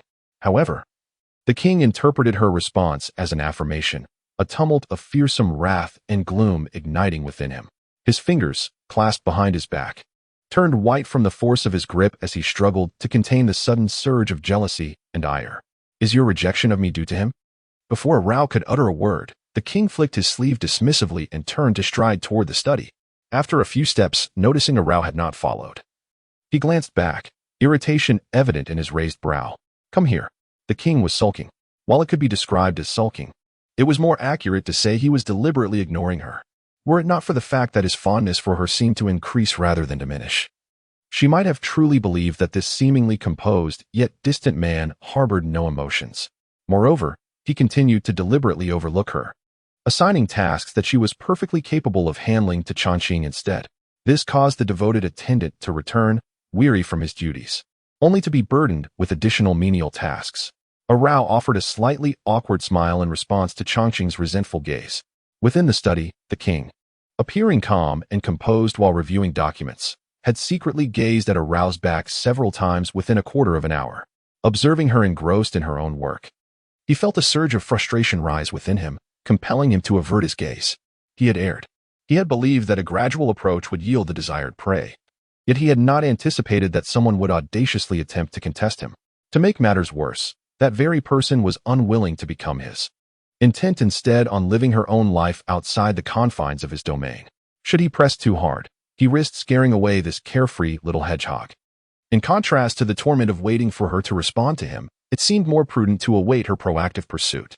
Only then would she follow him devotedly, her crimson lips no longer daring to utter words he wished to avoid. Such an outcome would align perfectly with his desires. His gaze once more fixated on the slender silhouette of the girl, the man lowered his eyes, filled with an insatiable longing. Ding. The affection level of the target has reached 10, current affection level, 68. Rao slowly lifted her lips, a serene smile glimmering in her eyes, for she knew that the prey of this game had finally begun its hunt. Another day passed, and the Defei dispatched someone to check on the condition of the 2 pregnant women in the Wangfu. At this moment, she felt invigorated and unexpectedly delighted, as her son had not only remained silent, but had made a remarkable announcement. The palace now housed 2 pregnant women, the concubines in the inner court. Upon hearing this news, dared not use it as a source of mockery, and thus the palace was filled with less idle gossip, much to the Defei's joy. In the main courtyard, Gu Shuai-ro cast a glance at the items sent by the Defei's envoy without much reaction, instead inquiring about Ru Yin's observations regarding Qin Shi. Ru Yin had sent someone to keep an eye on the Qin concubine early that morning and nodded, revealing that the gifts from the Qin side seemed somewhat less generous than those from her own. Gu Shuai-ro could not help but sneer, remarking that her mother truly valued her. Even before giving birth, the gifts bestowed upon her were almost greater than those received by the legitimate Wang Fei, a testament to the Defei's thoughtful intentions. The room fell silent momentarily, only to be interrupted by Gu Shuai-ro's furious voice. Suddenly, she turned her gaze towards Ru Yin, her eyes narrowing slightly.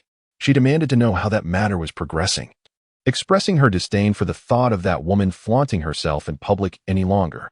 Ru Yin promptly responded that it was nearly complete, awaiting a timely and discreet accident to bring matters to fruition. A smile finally graced Gu Shuai-ro's lips, her eyes icy, time and again. Qin Shi had crossed her boundaries, and she was determined to demonstrate that only she was worthy of bearing the heir of the Jin Wang, and only she deserved to stand beside him. Meanwhile, Qin Shi gazed at the lavish rewards in the courtyard, her desires and ambitions swelling within her. Look, she mused. She was merely pregnant. In any other Wangfu, it would not be a significant matter. Yet in the Jin Wangfu, she received such attention that even the Defei personally sent someone to inquire about her health. How could this not fill her with pride? However, as she cradled her still unnoticeable belly, unease and panic began to creep in. For reasons unknown, she felt a disquieting stillness within her womb. Previously, she had experienced symptoms of morning sickness, yet those had faded over the past few days. Instead, she felt a dull pain in her abdomen, causing her to worry about the well-being of the child within. Yet, as she observed the throngs of servants gazing at her with envy and respect, Qin Shi could not help but feel a swell of pride. She caressed her belly and generously rewarded the servants with half a month's worth of silver, before instructing them to return the items to the storeroom. Huan Lan, following closely behind Qin Shi, entered the study, only to be whispered to by Qin Shi. Huan Lan, momentarily taken aback, nodded cautiously and hurriedly left, making her way towards the medical quarters. Within the medical quarters, several physicians busied themselves with their tasks. Huan Lan scanned the room and, after a moment's hesitation, recalled her mistress's advice to be discreet and not let others know. She observed the surroundings and finally focused on a relatively young physician. This physician was quite eager, expressing gratitude for the kindness of the mistress from the western courtyard as he packed his medicine box to follow Huan Lan to the western courtyard. Upon arriving at the western courtyard, the young physician of the Yufu examined Lady Qin's pulse and, after folding the silk handkerchief that had covered her hand, respectfully informed her that she might have overindulged in food recently, resulting in an accumulation of gastric distress. He offered to write a prescription, advising that Miss Tinglan would procure the necessary herbs for brewing a remedy, which, if consumed over the course of 3 days, would likely alleviate her discomfort. Lady Qin, upon hearing this, sighed in relief and cast a knowing glance at Tinglan. Understanding the unspoken message, Tinglan discreetly slipped a pouch from her sleeve into the physician's hands as he exited, a token of gratitude for his assistance. Given that her mistress was with child and in a delicate condition, it was imperative that her well-being not be taken lightly, should any issues arise in the future. She hoped the physician would lend his expertise, promising that Lady Qin would reward him handsomely. As a member of the royal household, the physician was well aware of the complexities of court life. He nodded, accepting the pouch, and assured her that he would exercise utmost discretion. Watching the physician's retreating figure diminish in the distance, Tinglan returned to the chamber where Lady Qin was once again feeling unwell. Seated upon the couch, she beckoned Tinglan closer. "Is that physician a new arrival to the household? He seems unfamiliar," Lady Qin remarked. Tinglan shook her head and clarified, replying to my mistress. "That physician has been in the household for quite some time. There was an occasion when a maid fell ill and could not afford a physician. It was he who generously provided her with medicine. When I delivered the pouch to him, he understood my intent and assured me he would keep my mistress's matters confidential. His word can indeed be trusted."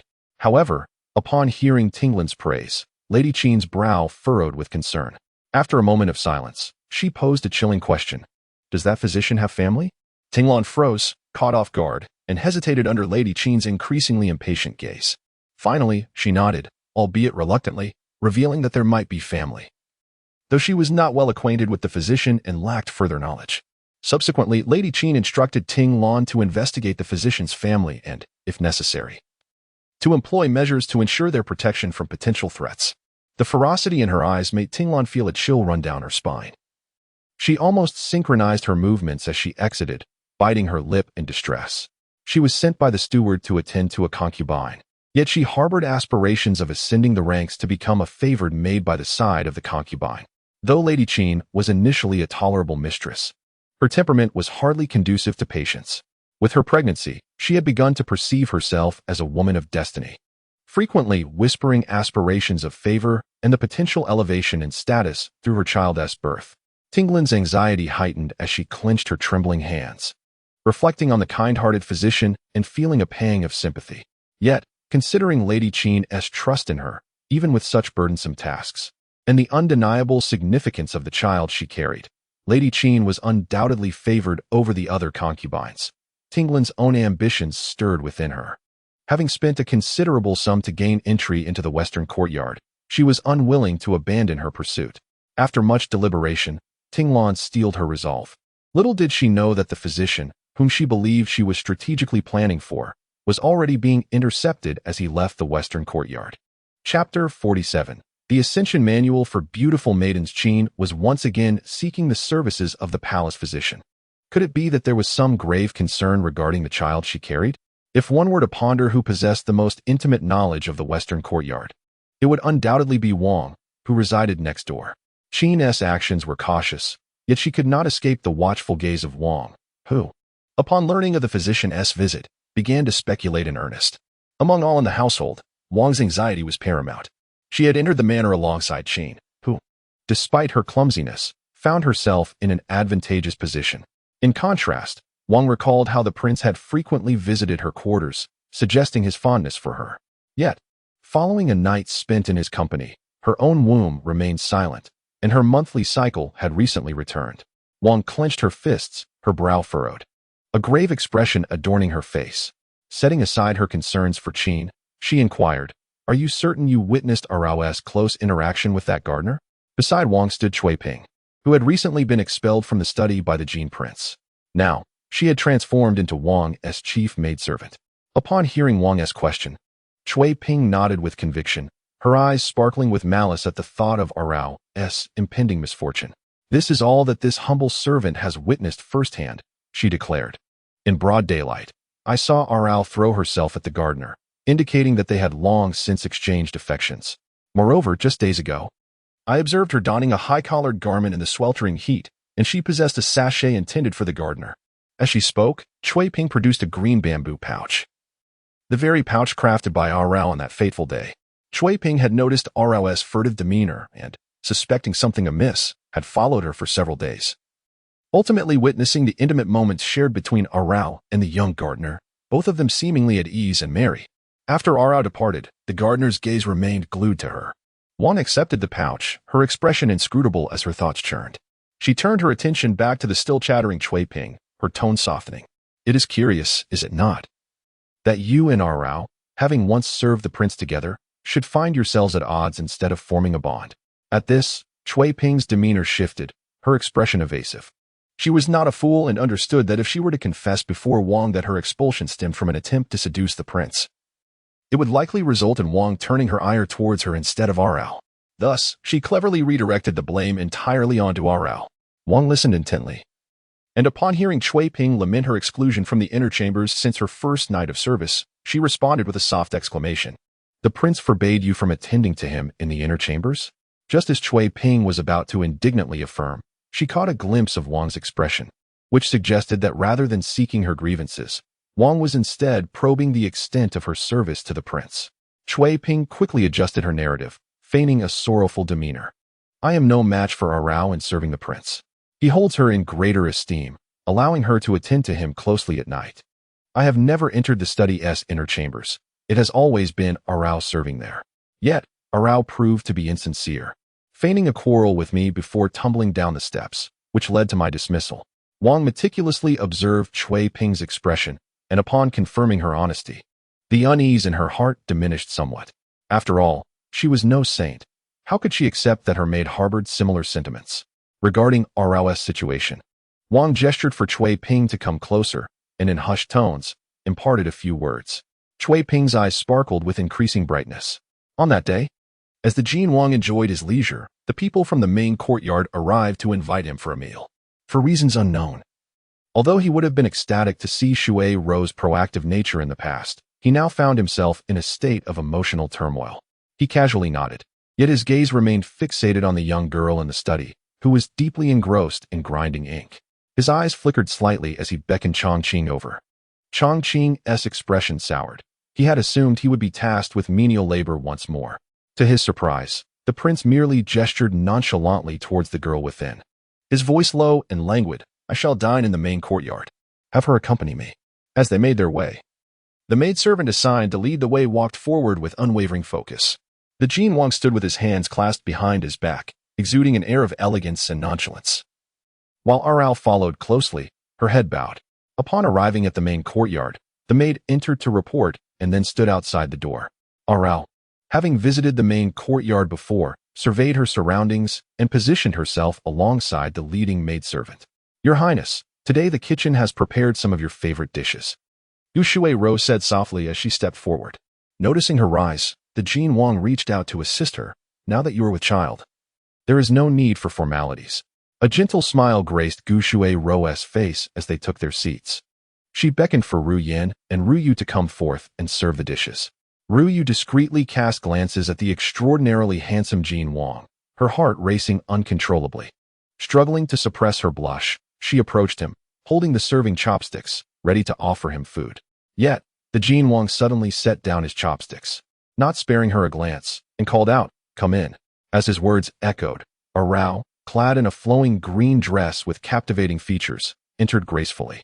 Upon seeing a Rao, Gu Shui-ro couldn't help but furrow her brows. Just as she was about to speak, the Jin Wang preemptively instructed Rao to serve him, stating, I am accustomed to your service. The atmosphere at the table immediately turned frosty. Ru Yan observed the situation with a calm demeanor. While noticing Ru Yu glaring daggers at Rao, she couldn't help but scoff. In recent days, Ru Yu had pushed her to the brink. Not only did she meddle in the schemes that Gu Shui-ro devised, but she also insisted on directly tormenting the Qin family, aiming to cause a miscarriage under the guise of serving the mistress. She failed to consider that if anything were to happen to Qin in the main courtyard, they would be implicated as well, and how could the mistress's reputation withstand such turmoil? Time was of the essence for Qin, yet Ru Yu, unable to contain herself, had threatened the physician who had examined Qin, intending to use his family against her. Had Wang not discovered this in time, Qin might have already fallen victim to the physician's sinister intentions, and when the princess men conducted their inquiries, the main courtyard would have nowhere to hide. As if that turmoil were not enough, Ruyu was now also infatuated with the prince, her gaze filled with longing, a sight that was truly distasteful. As Ru Yin coldly observed, she unexpectedly developed a modicum of affection for Rao. At the very least, the latter was not as intolerable as she had initially thought. The prince appeared quite pleased with Rao's service. Their meal concluded hastily, and Gu Shuai-Ro spoke with veiled implications. Jin Wang, seemingly oblivious to her subtleties, sipped his tea before furrowing his brow and setting down the cup. Rao, astute and meticulous, had evidently won the prince's favor. Is that so? Then Rao has indeed lived up to my expectations. Gu Shuai-Ro smiled at Rao, yet her eyes held no trace of warmth, resembling a cold, venomous serpent that instilled fear in those it regarded. Chapter 48. The Handbook for Ascending the Position of a Delicate Maid After Jin Wang's Departure. The main hall remained tumultuous for quite a while. Observing Gu Shuai-Ro, whose temperament had grown increasingly irritable during her pregnancy, Ru Yin felt a pang of sympathy despite her own heartache. Noticing Gu Shuai-Ro's unresolved anger, which manifested in her striking a maid several times, Ru Yin hurriedly intervened, urging her mistress not to harm herself over a mere servant. My lady, you are with child, and that is of utmost importance. Do not jeopardize your well-being over trivial matters. Gu Shuai-Ro coldly regarded Ru Yin, whose face was etched with concern. After a moment of heavy breathing from her agitated chest, her fierce gaze softened slightly, though it still radiated coldness. This princess will eventually deal with Rao. However, you are correct. The most pressing issue is that deluded Qin. I wonder when her belly will disappear. Ru Yin replied calmly, My lady, do not be hasty. Did we not agree on a plan? Qin is becoming overconfident.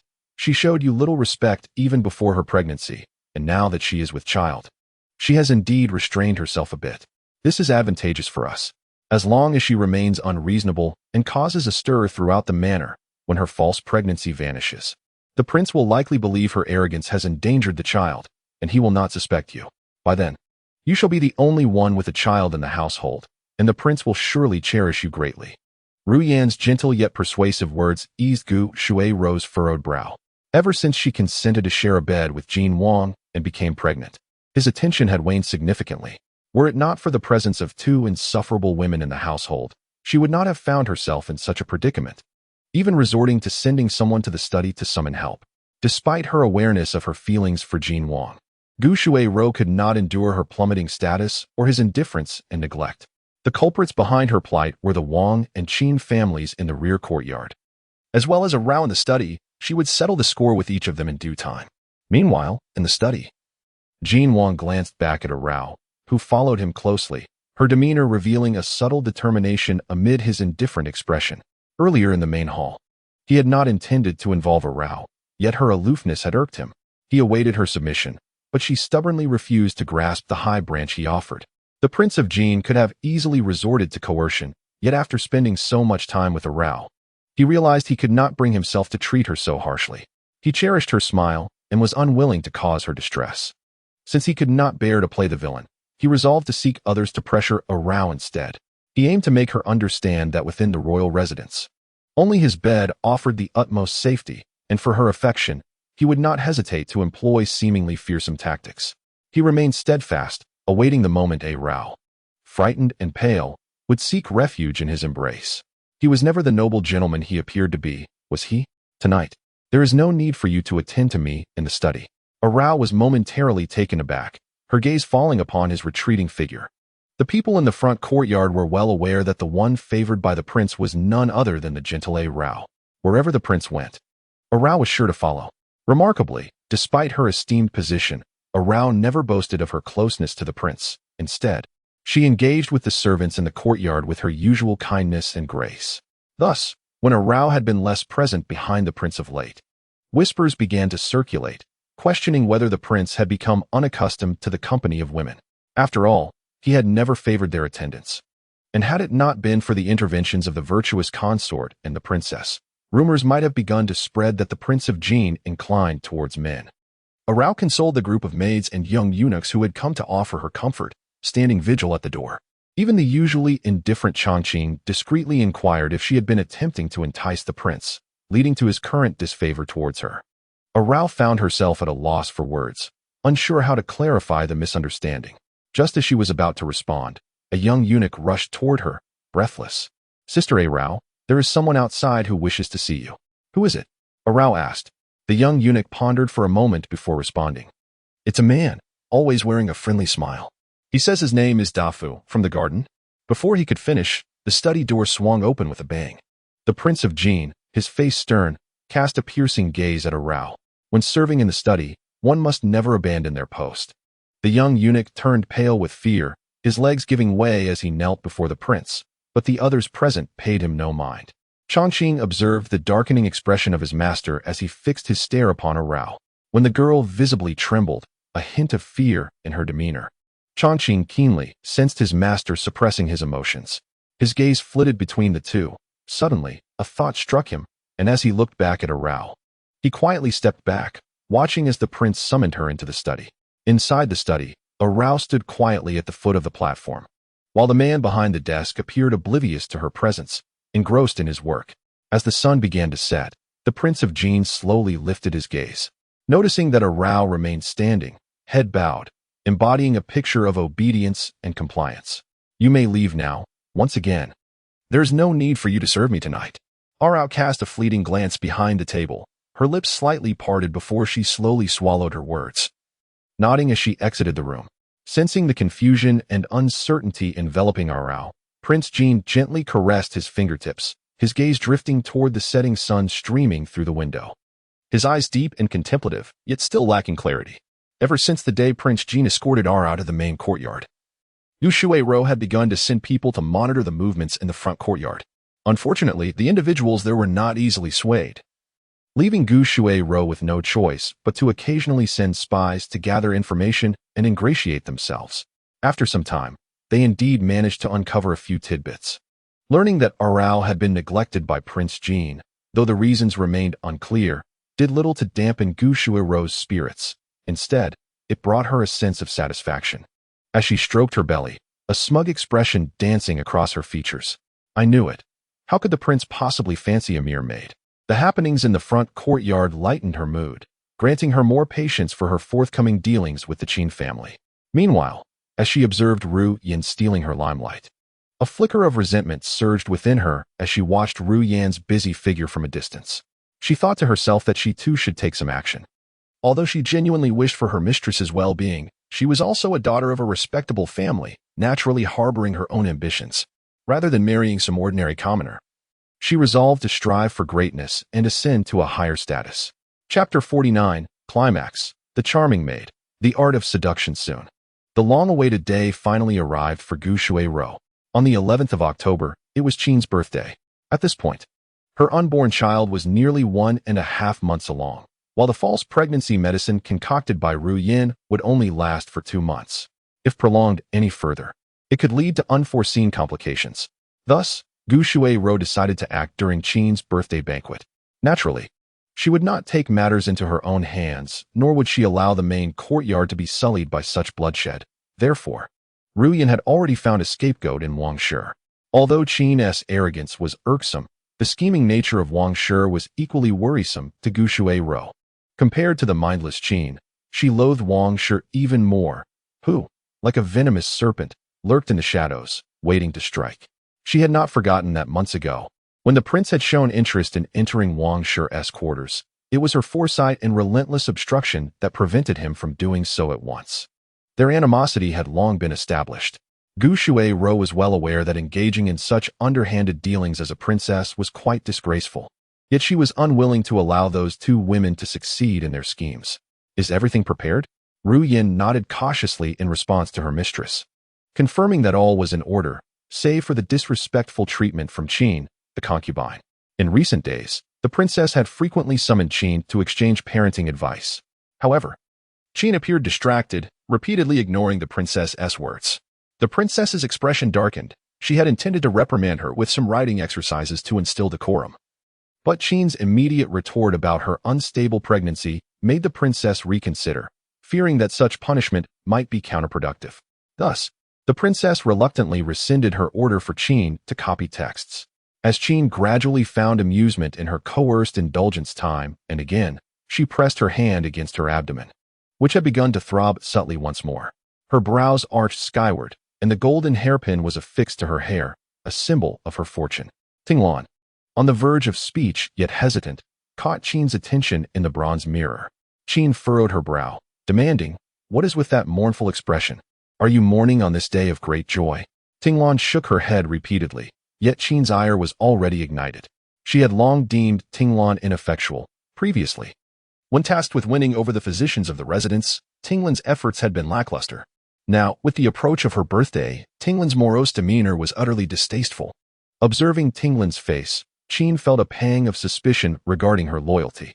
However, with no suitable confidants at her side, she resolved to bide her time, monitoring Tinglan's intentions closely. Should she discover any treachery, she would not hesitate to act with ruthless resolve. Without Tinglan's counsel, Qin adorned herself with the golden hairpin and an array of ornate headpieces, complemented by a pomegranate red skirt nearly akin to a true crimson. Thus, she strode confidently from the western courtyard toward Gu Shuru's main quarters. Inside, Wang regarded Qin's increasingly audacious retreat with a cold gaze, a frosty smile curling at her lips. She understood all too well that Qin's flamboyance was a result of deliberate indulgence. Yet, she remained unaware of the extent of the princess's animosity toward Qin, who, despite her pregnancy, was being encouraged to err. Though such tactics were crude, they could not rival the insatiable nature of human greed. Qin, a fool eager to proclaim her favor, was the perfect target for such manipulation. But soon, Wang felt a tightening in her heart. Despite her disdain for Gu Shuru, who had repeatedly usurped her opportunity for the prince's affections, she could not deny the latter's elevated status, the prince's affection, and the significance of her offspring.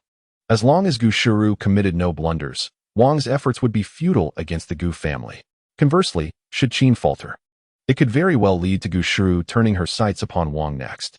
It must be said, the most insightful adversaries are often one's rivals, and Wang had prepared for the diversion of calamity. Before Qin faced her downfall, Wang aimed to pledge her allegiance to the princess. With Qin blissfully ignorant of her precarious situation, it was clear that actions were already unfolding in the main quarters, leaving Wang with little time. Moreover, she required the princess's consent for her submission, necessitating the offering of something alluring to Gu Shuru. Wang recalled that aside from the main and rear courtyards, there was another individual who commanded attention within the Jin Wangfu. Reflecting on her prior intentions to recruit this individual, only to be rebuffed, a knowing smile danced upon Wang's lips. "Ah, Arao, do not blame me for my ruthlessness. Your own indiscretions have led to your discovery by my people. Now, as I seek to pledge my loyalty, you shall serve as my stepping stone." For several consecutive days, the prince had treated Arao with indifference. When presented with her pastries, he merely cast a glance before instructing them to be removed. The tea brewed by Arao remained untouched by the Prince of Jin, who even ceased to have her keep vigil at night, adopting an attitude of complete indifference. Occasionally, when he visited the main courtyard, he would bring Arao along. Yet after merely a meal, he would send her back to the front courtyard. It appeared that nothing was amiss, but beneath the surface, currents of tension were subtly stirring. "Remove it," the prince commanded once more, not even casting a glance at the pastries. Arao, usually obedient, stood her ground this time, her eyes misting slightly with unshed tears.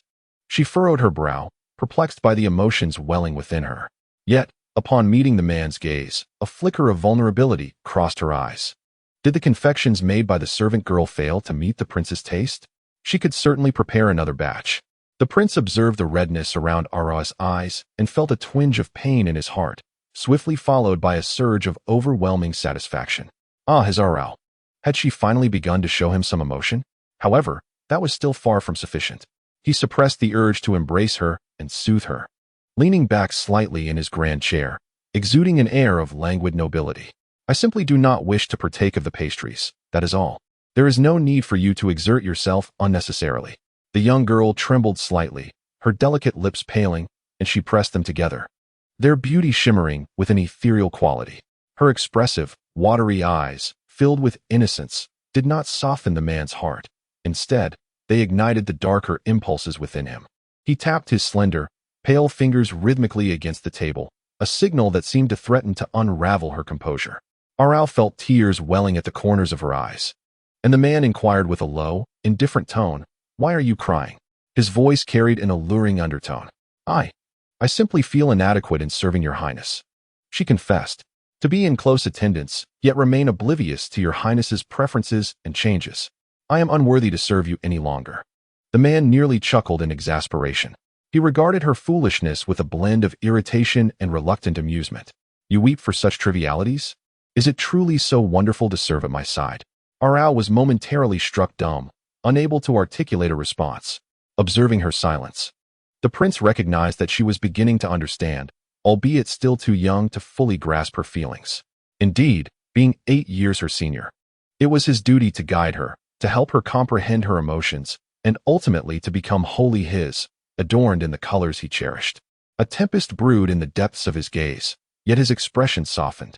Leaning slightly forward, he fixed his sharp, hawk-like eyes upon Aral, as if she were a prey easily within his grasp. His demeanor was calm and unhurried. "If I were to inform you that you would be dismissed from the estate tomorrow, how would you respond?" The girl panicked, instinctively raising her eyes to meet his.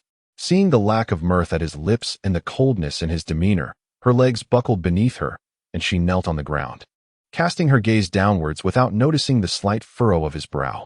"Is the prince intending to send me away?" "Indeed." An air of silence enveloped the room, punctuated only by the soft breaths shared between the two. After a prolonged pause, as Prince Jean grew impatient and sought to elicit some desired response from the young lady, she fidgeted with her sleeves and, after much contemplation, spoke up, requesting the prince's forgiveness for her unwillingness to leave the Jean residence. "The prince is one of the rare good masters in this world. It is a privilege for me to serve him. Moreover, I have signed a 10-year service contract, and having only been here for 5 years, I find great affection for the Jean residence. Naturally, I wish to fulfill my term before departing. Upon completion, I shall receive a monetary reward, which I intend to use for certain provisions." The young lady continued her lengthy discourse, but the prince only selectively absorbed the first sentence, a satisfied smile gracing his lips. However, upon hearing her mention plans of leaving to marry an ordinary man and to focus on being a dutiful wife and mother, a frown creased the prince's brow, vexed by her apparent lack of ambition. Yet, it was not fair to blame her. The true fault lay with the man who harbored inappropriate intentions towards her. Recalling the coarse and foolish gardener from the garden, the prince scoffed, his expression tightening as he regarded the young lady. "What sort of gaze is that? To cast aside this prince for a mere servant who pales in comparison. If I wish to dismiss you, no one could intercede on your behalf. You are aware of the weight of my words.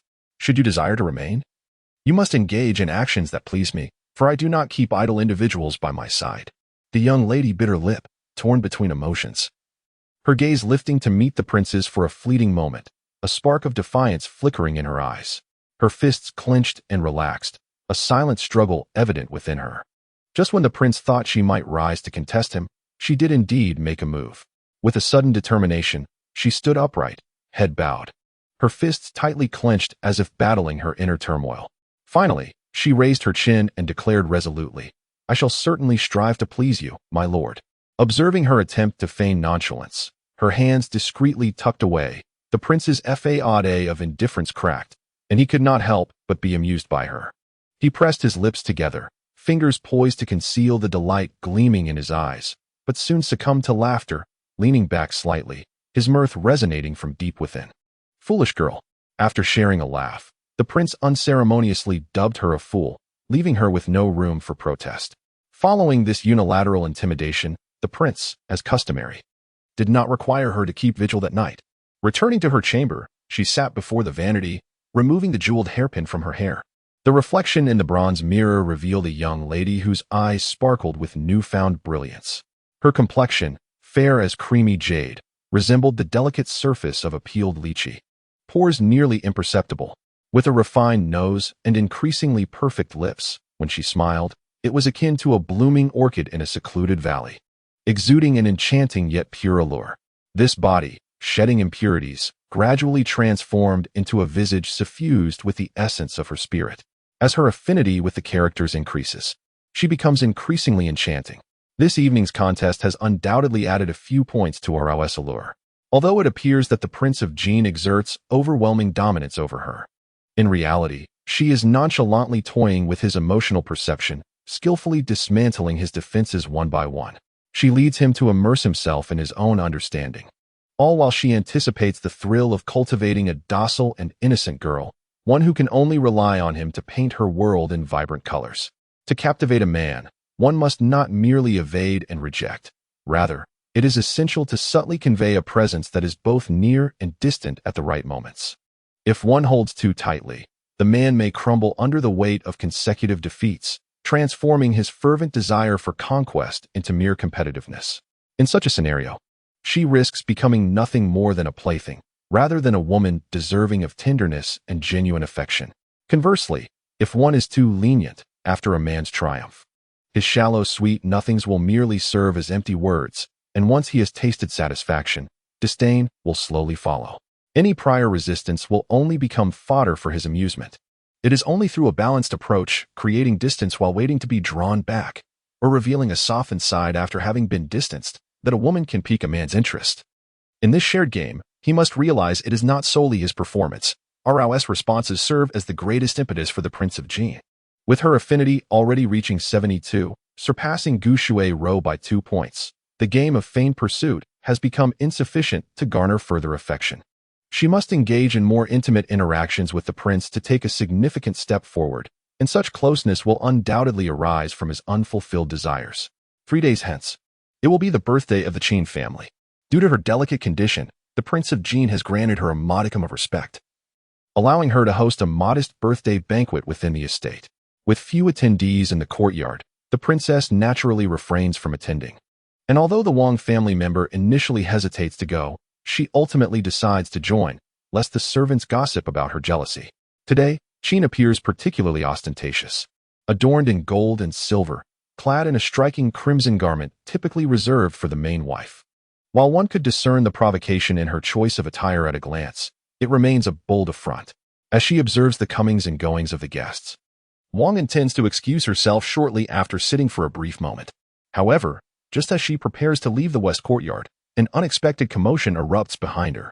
Chapter 51. The Ascension Manual of the Beautiful made a sharp crack resounds as Qin gasps in shock, followed by an eruption of furious curses. Wang furrows her brow and turns to see a frail little eunuch trembling as he kneels on the ground. Beside him lies a shattered bowl, its sweet soup now spilled all over Qin's skirt. The once vivid crimson fabric now appears dulled and stained with an unpleasant odor. Qin is nearly driven to the brink of fury.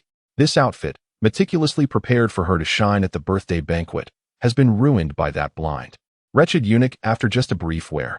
As she gazed at the small eunuch kneeling on the ground, Qin gritted her teeth and delivered a powerful kick, striking him squarely in the chest. The force sent him sprawling backward, writhing in pain and emitting pitiful groans, as if her pent-up frustration had finally dissipated. However, before Qin could revel in her moment of triumph, a maidservant behind her, wide-eyed with terror, pointed at her skirts and stammered, "Mistress, you are bleeding?" A wave of alarm swept through the crowd, and they followed the trembling finger of the maidservant, discovering a few drops of blood staining the ground, which had also begun to dampen Qin's dress. Oblivious to her condition, Qin only realized the gravity of the situation when she turned, prompted by Ting Lan's anxious voice, and beheld a small pool of blood beneath her. In that instant, her mind went blank, and the delayed pain in her abdomen caused her complexion to drain of color. With a groan of agony, she stumbled backward, plunging the western courtyard into chaos and disorder. Witnessing this scene, Wang felt a jolt of realization that the scheme from the main courtyard had succeeded, though a flicker of relief passed through her mind. The urgency of the moment rendered her unable to escape, compelling her to follow the maidservants into the inner chamber. Ting Lan, striving to maintain her composure, called for the house physician. The little maid nodded fervently, but was halted mid-turn with an urgent instruction. When you reach the physician's quarters, be sure to look closely for a relatively young doctor with a black mole on his right cheek. If he is among them, please bring him along with the others. The maid, though somewhat perplexed, dashed out of the western courtyard without hesitation. Meanwhile, Ting Lan observed Qin, who lay with her eyes tightly shut, clutching her abdomen in agony. Her hands clenched in distress. She hurriedly fetched some warm water and wrung out a cloth, intending to tend to her mistress. However, Her gaze inadvertently shifted to the pale blue bed beneath Qin, which was gradually becoming saturated with crimson. Her pupils dilated, and she let out a sharp gasp. When Wang entered, she was met with the sound of a copper basin crashing to the floor, hot water splattering everywhere, as the maidservant recoiled in fright. As if confronted by some unspeakable horror, suspicion gripped Wang, and she approached cautiously, only to tighten her grip on the maid's arm in shock, her face reflecting her dread. Qin has miscarried. By the time the news reached the main courtyard, the western courtyard had descended into utter disarray. Gu Shuai-ro, having finished the nourishing soup prepared by Ru Yan, leisurely wiped her mouth and glanced at Ru Yan, asking, "Is everything taken care of?"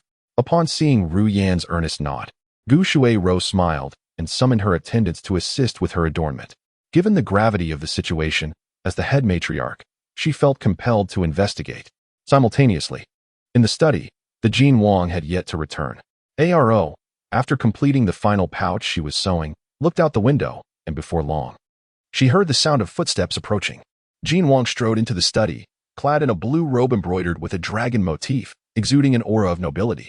Just as he had changed into his regular attire, the steward from the front courtyard arrived to report a significant incident in the back courtyard concerning the pregnant Qin. Upon hearing this, Jin Wang's brows furrowed slightly, and without hesitation, he made his way outside. Aro hesitated for a moment, contemplating whether to follow.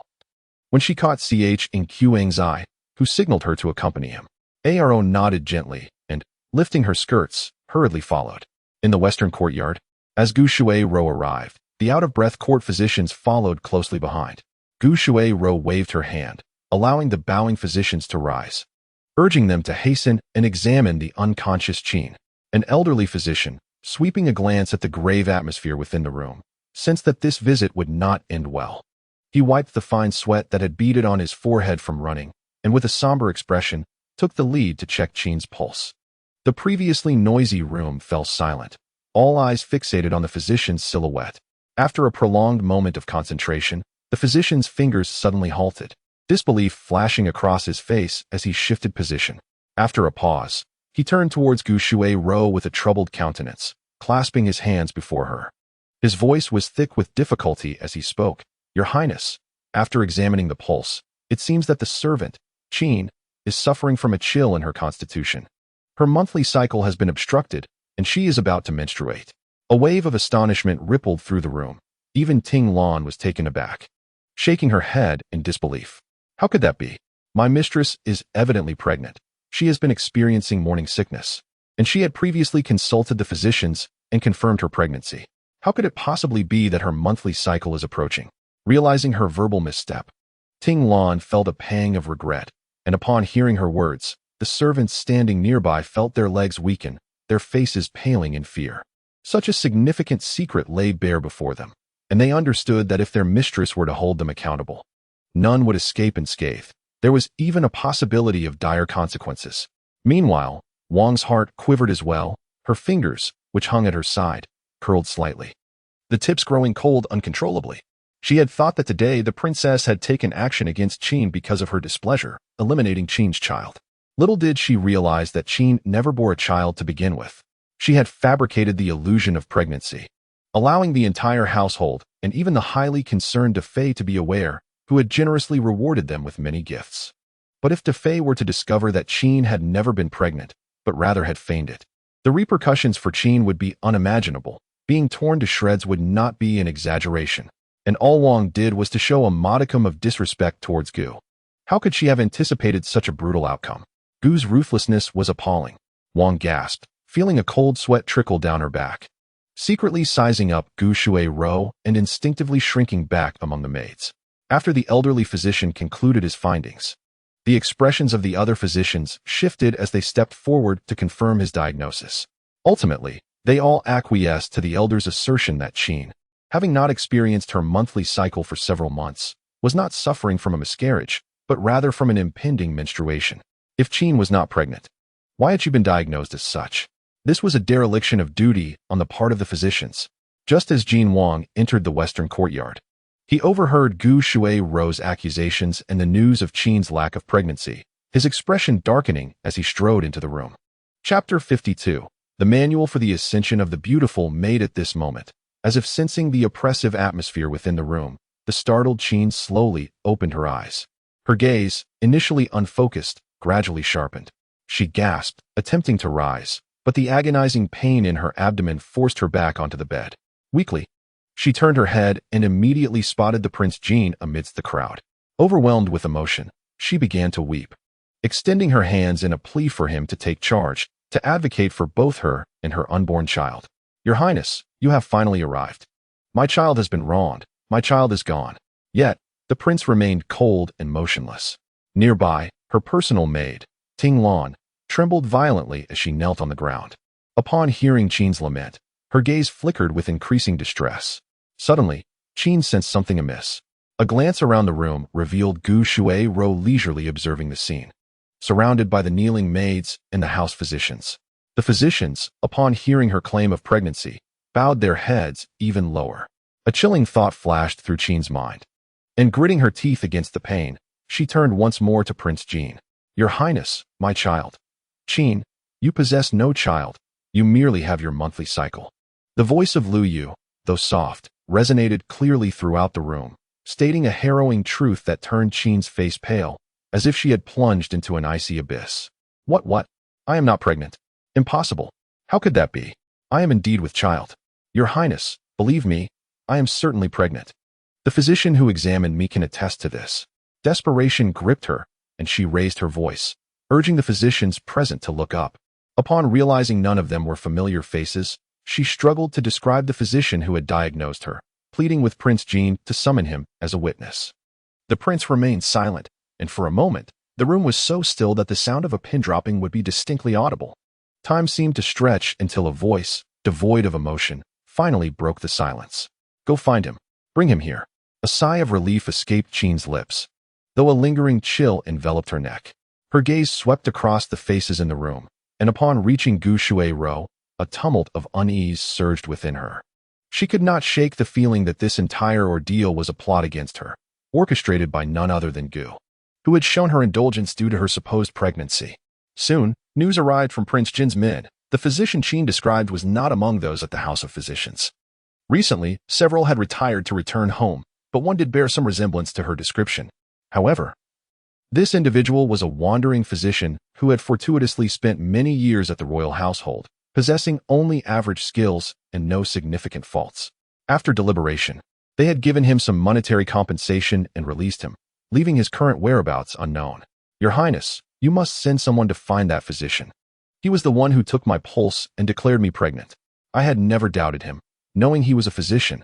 Indeed, not long ago, a young physician from the estate came to examine my pulse, and he must be aware of my pregnancy. My lord, you ought to seek him out. That physician Yu is quite familiar with Lan." Upon being mentioned, Lan felt the intense gaze of her superiors upon her. She exerted herself to suppress the tremor of her teeth, nodding in acknowledgement of her master's words. "Indeed, I did summon a young physician to attend to my master's pulse. On that day, when my master was unwell, the wandering physician merely stated that she had overeaten, resulting in some indigestion. I had also sent someone to invite that wandering physician, but the young maid did not succeed in bringing him here. It seems that the wandering physician has already, wait, the one with a dark mole on his right cheek? Just recently. The princess took pity on me for catching a cold and specially invited the estate physician to examine me. It was indeed that physician Yu. However, it appears he went out to attend to a patient yesterday and has yet to return." The one speaking was Ruyan, and at first glance, her complexion was indeed pale. Her eyes devoid of spirit, but her lips retained a hint of color, rendering her otherwise ghostly visage less severe. Soon enough, the wandering physician who had been out to attend to a patient was summoned back to the royal residence. Yet upon his arrival, it was not to vindicate Qin, but rather, he was in tears, claiming that Qin had caused the tragic death of his parents and beseeching the prince and princess for justice. The matter seemed to have grown more intricate. To lend credence to his words, the wandering physician recounted that he had examined Qin's pulse a few days prior. But at that time, due to her severe indigestion, the pulse was unclear. He had probed for quite some time, perceiving the signs of pregnancy as fleeting and inconsistent. He merely assumed that perhaps Qin's health issues had weakened the child and did not think further on it. Subsequently, Qin's personal maid had gifted him a purse, admonishing him not to speak of the events that transpired in the western courtyard, demanding his silence. The wandering physician readily agreed to this arrangement. Yet as he endeavored to keep the matter confidential, Qin was relentless, resorting to threats against his family, ultimately leading to their cruel demise. Had he not escaped swiftly, he too might have fallen victim to their murderous intent. Upon hearing the wandering physician's account, Qin's expression could only be described as a lifeless numbness, while Lan trembled, unable to utter the words that the wandering physician was lying. For those deeds, she had indeed partaken. Her master had commanded her to intimidate the wandering physician's family. Though Lan hesitated, she ultimately spent some silver to hire individuals to keep watch over the physician's family, all undeniable truths. Yet her conscience pricked her. For the hired were nothing but cowardly ruffians, incapable of murder. Lan bit her lip, uncertain whether to voice her thoughts. Yet, Prince Jin, already growing impatient, rose to his feet and dispatched someone to locate the physician who had previously examined Qin, commanding them to bring him back to the estate. A thorough investigation of the western courtyard was ordered, with all personal maids to be interrogated, the wandering physician to be questioned, and Qin placed under house arrest in the western courtyard until the truth emerged for further deliberation. In a single decree, Qin was irrevocably cast down from grace. Her prospects of favor extinguished. As Jin Wang spoke, he turned and departed, leaving Gu Shuai to stand leisurely in place, relishing the sight of Qin Shi's agonized expression. The pent-up fury within her finally dissipated, and she turned with a sense of exhilaration, only to discover that the man had not waited for her. All she could see was the youthful silhouette of a girl disappearing around the corner. Qin Shi was utterly ruined. After leaving the western courtyard, Wang Shi's legs felt weak. The mere thought of Qin Shi's dismal fate filled her with dread and sorrow. She could hardly fathom that Gu Shi's methods were so decisively ruthless. Reflecting on how she had initially divulged the secrets she had gleaned to the main courtyard to avert her own disaster, she felt no relief. Only a profound sense of empathy for Qin Shi's plight. How could she have imagined that had she not taken precautions to safeguard herself instead of merely watching from afar, she might have been engulfed by Qin Shi's flames of misfortune, leaving her utterly consumed? It seemed that aligning herself with Gu Shi was not the most prudent choice. She needed to devise a new plan. Given Gu Shi's propensity for rooting out threats, it was clear that after Qin Shi's downfall, the next target would likely be her. Even if not immediately, Gu Shi would undoubtedly muster all her strength to deal with her, using Qin Shi's fate as a cautionary tale. Wang Shi discerned that the true mastermind behind this insidious plot was not merely the seemingly empty-headed Gu Shi, but rather the unassuming maid by her side.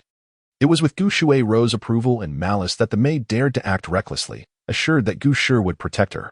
However, Wang Shi could not count on such protection for herself, having seen the prince only a few times during her stay in the manor. To challenge Gu Shuai with mere favoritism was a preposterous notion. It was likely that if the prince learned of her intent to oppose his beloved, the princess, he would be the first to disregard her. If she could not rely on the prince, then she must find leverage against others. The maid, Rao, whom she had previously used as a pawn, was no longer a viable option, having already been rebuffed, and with her now sold to Gu Shuai, Rao would certainly not collaborate with her again. In fact, she might very well watch as Gu Shuai brought about her demise. What could she possibly do? Wang Shi clenched her fists, anxiously surveying her surroundings, in search of a glimmer of hope amidst the objects in the room. Suddenly, the door swung open, and Cui Ping entered, bearing a meal. As she unveiled the dishes from the food box, Wang Shi was taken aback to find them far more exquisite than her usual fare. A flicker of doubt crossed her mind, but then she realized the reasoning behind it. Recently, she had fallen out of favor, and thus had been served subpar meals. This was a common occurrence in the back courtyard. However, today's events had been particularly dire. If the kitchen staff were to consider skimping on the food again, knowing that she could report them to the prince, they would be held accountable for both new grievances and old. Even if the kitchen were blameless, they would still face severe punishment. Understanding this, a cold smile crept across Wang Shi's face. Those opportunistic sycophants in the kitchen would surely assess the situation with care, fearing that the flames of retribution might consume them as well. Cui Ping, still haunted by today's events, stood nervously to the side, nodding along. The kitchen staff, quick-witted, immediately sprang into action at the sight of anything detrimental to their interests. Even those who had previously bled over a mere coin now suppressed their tempers to cooperate. Adept at assessing the situation, she rolled her eyes, about to voice her thoughts, when suddenly, Wang grasped her hand with such intensity that Cui Ping could not help but wince in pain. Looking down, she met Wang's fervent gaze, her expression contorted with excitement. Her eyes flashing with an unusual light. In a hushed voice, laced with a chilling thrill, Wang exclaimed, "Cui Ping, you are truly astute. How did I not consider this?" The people in the main courtyard do not unify their efforts. There may be underlying discord unknown to us, and their alliance against Qin is merely temporary. Perhaps they harbor mutual animosity. Wang was adept at reading people's emotions. During her recent visit to the main courtyard, she noticed that Gu Shuai-ro was accompanied solely by a single maid, Ru Yin. Though Ru Yin possessed a gentle demeanor, the events of the day had revealed her to be anything but timid. Her cunning was formidable. Conversely, another maid named Ru Yu, who had only recently appeared, shared an equal status with Ru Yin despite not being a senior maid. Today, she had observed that it was Ru Yu, not the usually reliable Ru Yin, who supported Gu Shuai-ro. In such a serious context, it was telling that Gu Shuai-ro chose Ru Yu. Meanwhile, Ru Yin lingered behind, appearing overshadowed by Ru Yu. In this light, Wang was convinced that the two were not close sisters, but rather bore some hidden grievances against each other. A dawning realization spread across Wang's face, a smile creeping to her lips, twisting into a somewhat rigid expression. She understood that to confront Gu Shuai-ro and Ru Yin, she could leverage her position relative to Ru Yu. An instinctive premonition told her that Ru Yu was not an ordinary maid. The ambition glimmering in her eyes had previously unsettled Wang, yet now she found herself relieved by this insight. What has transpired in the West Courtyard? Wang pondered, contemplating a potential path to survival. She felt a slight appetite returning, taking a few bites before inquiring about the West Courtyard situation. Fully aware that Qin could not possibly recover from this debacle, those who could testify on her behalf were likely already deceased. As if to corroborate Wang's suspicions, in the study of the front courtyard, Chang Qing knelt before Prince Jin, delivering the grim news of the physician who had confirmed Qin's pregnancy now being dead. He had investigated the matter of Qin's personal maid hiring assassins and had traced the thugs involved, only to discover that they had turned on each other over the spoils. 4 of the 5 men were dead, and the 5th was gravely injured, expiring just as he arrived. After Chang Qing concluded his report, the steward from the front courtyard awaited outside to relay further developments. The steward has extracted all the information known to Ting Lan, and the servants attending to the western courtyard are all rather soft-spoken. With just a whip, they readily divulged everything. It is indeed true that the house physician diagnosed Madame Qin as pregnant, but at that moment, Ting Lan sensed something amiss and wished to advise Madame Qin to seek a second opinion from another physician.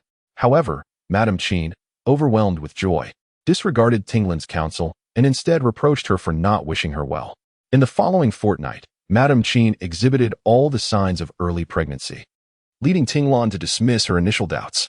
When the physician visited the western courtyard, it was precisely when Madame Qin was experiencing abdominal pain. Following her instructions, Ting Lan summoned the youngest physician available, allowing him to examine Madame Qin. The physician's diagnosis aligned with Ting Lan's, stating that Madame Qin's discomfort stemmed from excessive hunger and indigestion during her pregnancy. Yet, Ting Lan remarked that since becoming pregnant, Madame Qin's temperament had turned exceedingly irritable, often punishing the servants at a moment's notice.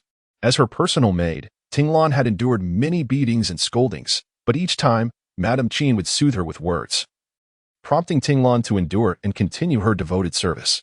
When it came to the physician's family, Ting Lan expressed her reluctance to act against them. Thus, she sought out those who were mere petty thieves, unlikely to harm anyone.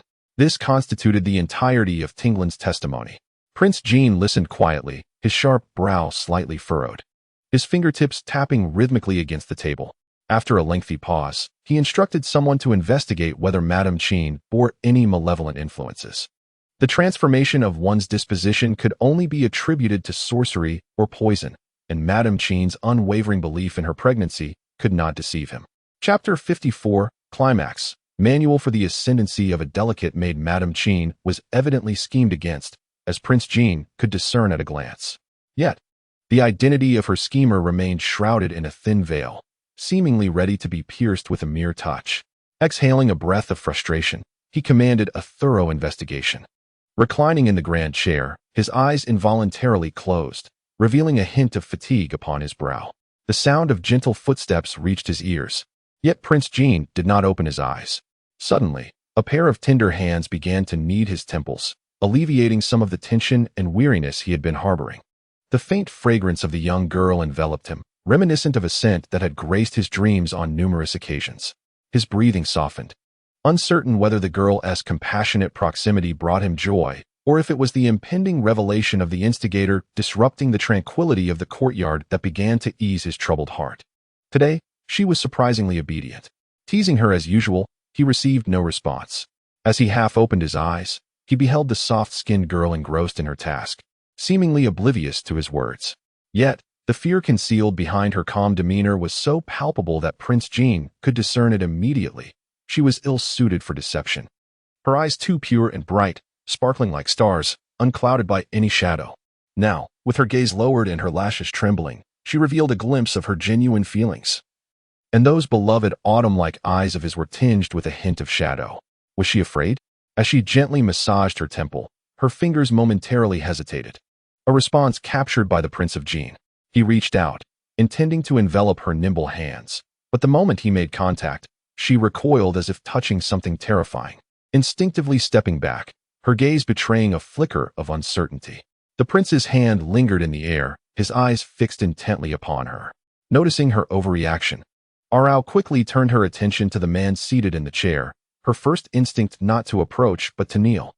The once tranquil atmosphere of the study dissipated in an instant, replaced by a suffocating silence, akin to the stillness before an impending storm. "What troubles you? Are you still frightened by today's events?" The prince coaxed gently, extending his hand toward the kneeling Arao. His hands, refined and pale, exuded an innate nobility, and now they rested before her. After a moment of waiting, he withdrew his hand, rising to stand before Arao. His hands, firm as iron clamps, grasped her shoulders with an undeniable strength, lifting her effortlessly and placing her in the grand armchair. Leaning closer, his voice adopted a deliberately soft and enticing tone, guiding her to speak, to confide in him her fears. Arao merely shook her head, biting her lip in silence.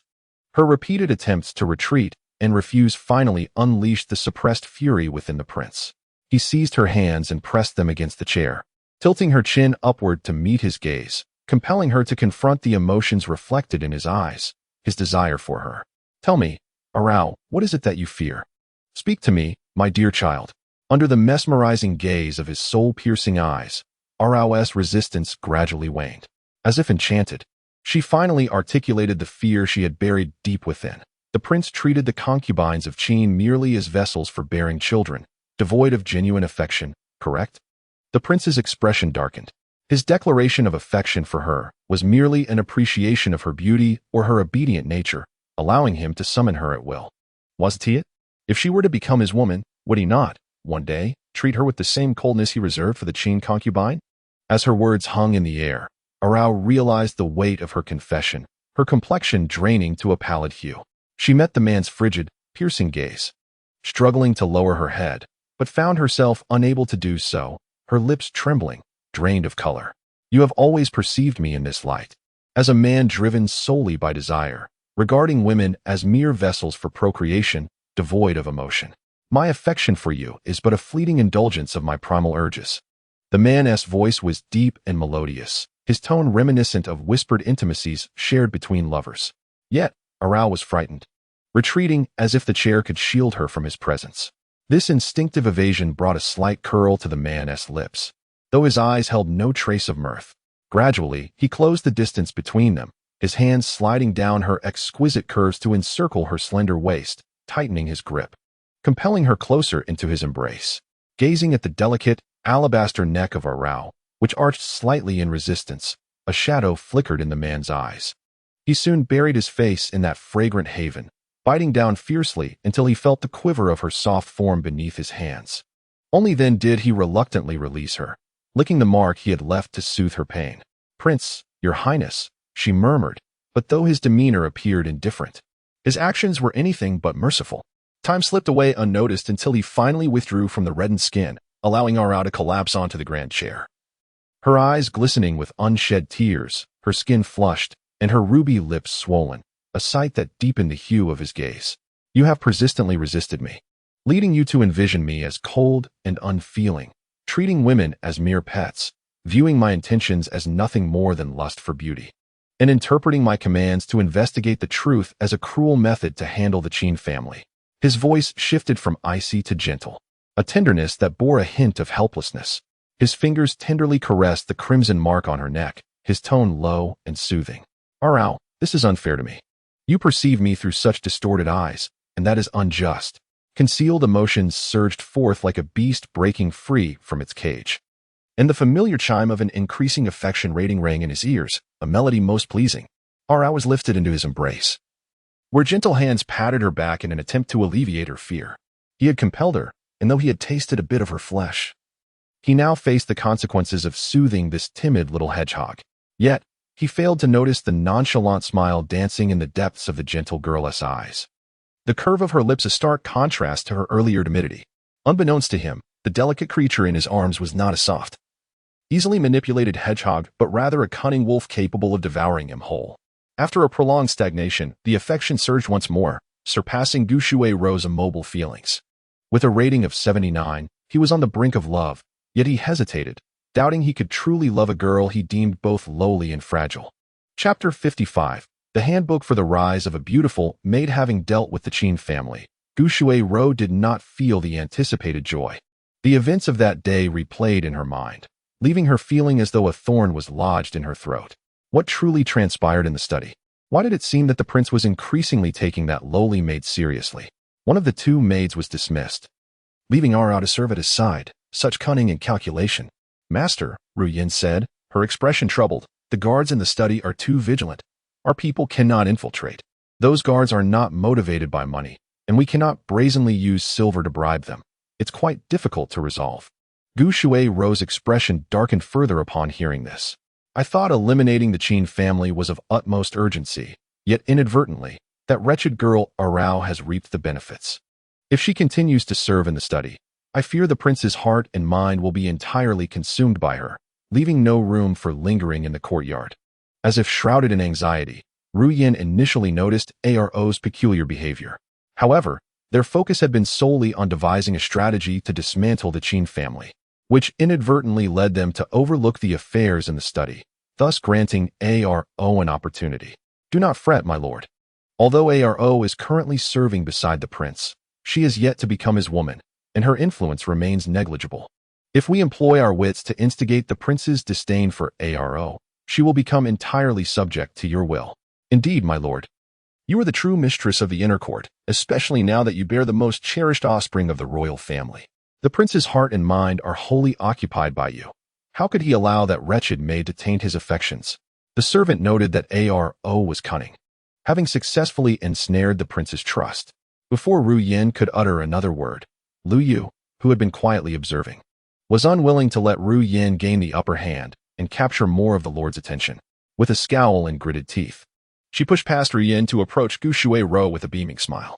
"The precious life within you is esteemed even by the noble De Fei.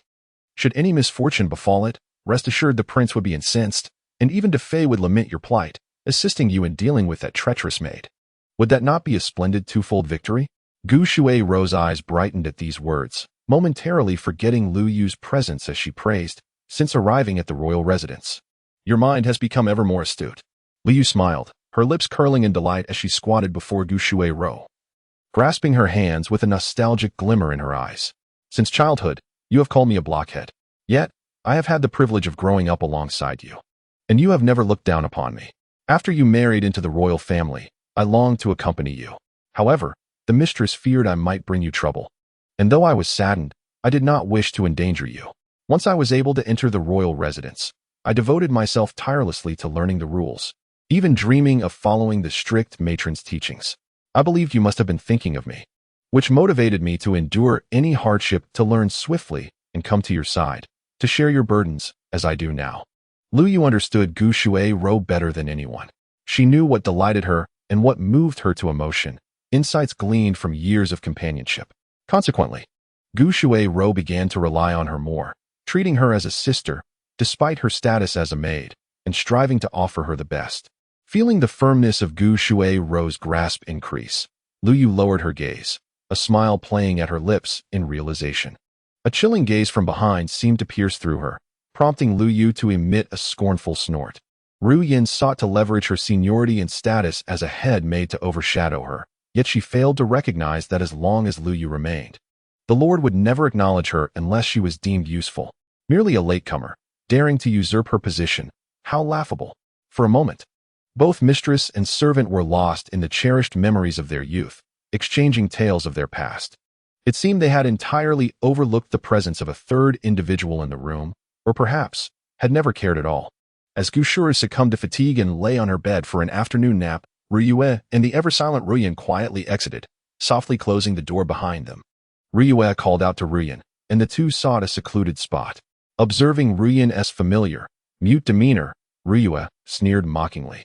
Do you still harbor the delusion that the master would trust you more than me? Ruyan, abandon those thoughts. The master and I have grown up together, and our bond is not something you, an outsider, can comprehend. The master's most cherished maid will always be me. You are merely a temporary substitute. The master has promised that once her pregnancy is stable, I will be elevated to the position of the chief maid, standing alongside you. But do not think it will be true equality. The master has declared that you are a maid, and in my presence, you remain a lowly servant, forever overshadowed by our sisterly bond. It would be best for you to relinquish those unworthy dreams before you become a nuisance. Ryue regarded Ruyan's unremarkable visage, contemplating her own charming features. She circled Ruyan with her arms crossed, seemingly assessing her, her gaze laced with disdain and amusement. The malicious expression on her face made Ruyan's hands tighten into fists, her lips pressing together as if tasting blood. Are you unwilling to accept your fate? Yet, regardless of your reluctance, you must resign yourself to it. As long as you do not seek to surpass me to curry favor with the master, we can continue to coexist as we always have, maintaining our respective boundaries. However, should you choose to act behind my back, do not blame me for using my tactics against you. Ryue arrogantly lifted her chin and let out a scornful laugh before sashaying back to her room, her waist deliberately accentuated by her skirt. Ruyan stood rooted in place, her lowered eyelashes unmoving, a thick, dark mist brewing in her eyes. She genuinely loathed Ryue, despising her for not treating her as an equal maid. She resented how Ryue had consistently belittled her before the master, leading to several instances of punishment inflicted upon her. Most of all, she detested Ryue's audacity to attempt to elevate herself by stepping on her, seeking to please the master with the same lowly form. We are both of low status. By what right does she dare to humiliate me? Ruyan slowly lifted her head, her bloodied lips of vivid crimson. Yet she seemed oblivious to the pain, her dark gaze fixated on Ryue's room. It is you who has forced my hand. It is all you're doing. That night, Gushuru heeded Ryue's suggestion and summoned Prince Jean to the main hall. After they dined, Gushuru, mindful of the scheming made lingering in the study, wore a somber expression. As Prince Jean prepared to leave, she hastily stepped forward, her tone imbued with an unprecedented fragility and sorrow. So, even though I invited you to the main hall, you do not wish to stay long, do you? Prince Jean paused, a trace of helplessness crossing his face as he turned to respond. I merely wish not to disturb your rest. Gushuru's frail demeanor stiffened, followed by a cold laugh within her heart. Not wishing to disturb her rest. Perhaps he was merely keen to flirt with that wretched maid in the study. In the end, Gushuru managed to persuade Prince Jean to remain, albeit with her sleeping in the main room, while he begrudgingly took the side chamber. After both individuals had bathed, Prince Jean donned his nightgown and retired to the side chamber, having exchanged not a single word with Gushuru. She gazed at the man who had grown rather indifferent towards her, feeling a surge of resentment towards the alluring temptress who had ensnared his heart. Simultaneously, she lamented her own failure to recognize her feelings sooner, which could have forged a harmonious union with the prince. Now, it was she who extended an invitation. Yet he seemed utterly unconcerned. In a fit of anger, Gushuru hurled her pillow to the ground, her chest rising and falling rapidly, indicating her agitation. Ruyan glanced around, noticing the absence of the once prominent Ryue, and recalled the esteemed prince in the side chamber, her eyes betraying a mix of mockery and satisfaction. My lady, do take care not to let your anger harm your health. After all, you are with child, and we must consider your well-being. Ruyan spoke in her usual gentle tone, coaxing in a manner that was quite soothing. Although Gushuru found Ruyan's demeanor somewhat dull, she did not distance herself from her as Ryue had suggested. How could I not be angry? The prince's demeanor today has truly left me despondent. He no longer treats me with the same affection and tenderness as before. How can this not infuriate me? One fears comparison, and more so the abrupt loss of what was once possessed. though Prince Jean still displayed traces of warmth towards her, even offering her food at mealtimes. Gu Shuai-ro was astute enough to sense a shift in their relationship. Unsure of how to alleviate her turmoil, Ru Yan, kneeling beside her, spoke softly. Do you not recall that the king's concubine recently came to express her loyalty to you?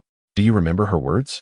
Gu Shuai-ro paused to recollect, then furrowed her brow in impatience, retorting, those were nothing but absurdities. A Rao serves in the study. Even if her vision is limited, she would never stoop to notice a lowly gardener. With the prince's jewels before her, should she truly have such thoughts, she would be blind indeed. The Wang family merely wishes for me to refrain from taking action against her. Had she not knelt before me in such a sincere manner, I would have long since dealt with her alongside Qin. Furthermore, she did not genuinely accept the Wang family's allegiance. She merely found the monotony of her pregnancy unbearable. If she were to eradicate everyone in the rear courtyard at once, it would indeed be a dull affair. Impatiently, she waved her sleeve, only to hear Ru Yan's voice. Laced with a hint of seduction, though my lady may not believe it, one cannot dismiss that a Rao is rather shallow-minded. Wang's maid, Cui Ping, also mentioned seeing a Rao in a high-collared dress, and the gardener, De Fu, now possesses a pouch embroidered by a Rao, regardless of its contents. This constitutes a private transaction, punishable by death. Gu Shuai-ro's expression faltered, as she grasped the deeper implications of Ru Yan's words. Her eyes narrowed as a realization dawned upon her, and her demeanor shifted to one of confidence. Indeed, even if she served beside the prince, she remained merely a lowly maid. To engage in such lewd conduct within the palace warranted intervention from the princess. Punishment by the rod would serve as a warning to others. On the following morning, after bidding farewell to the crown prince, Gu Shuai-ro, weary and burdened, turned back to her chamber, her body exhausted as she approached the end of her second month of pregnancy. The previous night, consumed by thoughts of how to punish that wretched maid, a Rao, she had endured a sleepless night, and now she felt drained. Collapsing onto her bed and quickly succumbing to slumber, Ru Yan, having carefully tucked in the corners of Gu Shuai-ro's quilt, lowered the bed curtains and glanced at Ru Yu, who stood before the beauty's couch, a blend of bashfulness and yearning in her expression, her eyes reflecting an inscrutable emotion. Last night, while keeping Gu Shuai-ro company, she had subtly engineered an opportunity for this ambitious individual to infiltrate the side chamber and serve the crown prince. Yet, her intentions were far from benevolent. She merely sought to provide Ru Yu with a chance to seal her own fate. Just wait, she would inevitably pay for her betrayal. As for her ever-favored mistress, she would surely be heartbroken. Unbeknownst to Gu Shuai-ro, who remained oblivious to Ru Yan's malicious scrutiny, Ru Yu was lost in the recollections of her encounters with the prince from the previous night and this morning. Initially, she had intended to assist the prince with changing his attire, but he had not summoned her. Instead, he had greeted her with kindness, stating that no attendance was necessary in the side chamber. Such gentleness had profoundly stirred Ru Yu's heart. This morning, she had mustered all her courage to attend to the prince, but by then, he was already fully dressed. She merely handed him a warm towel to wipe his face. Yet even this simple act left her longing for more.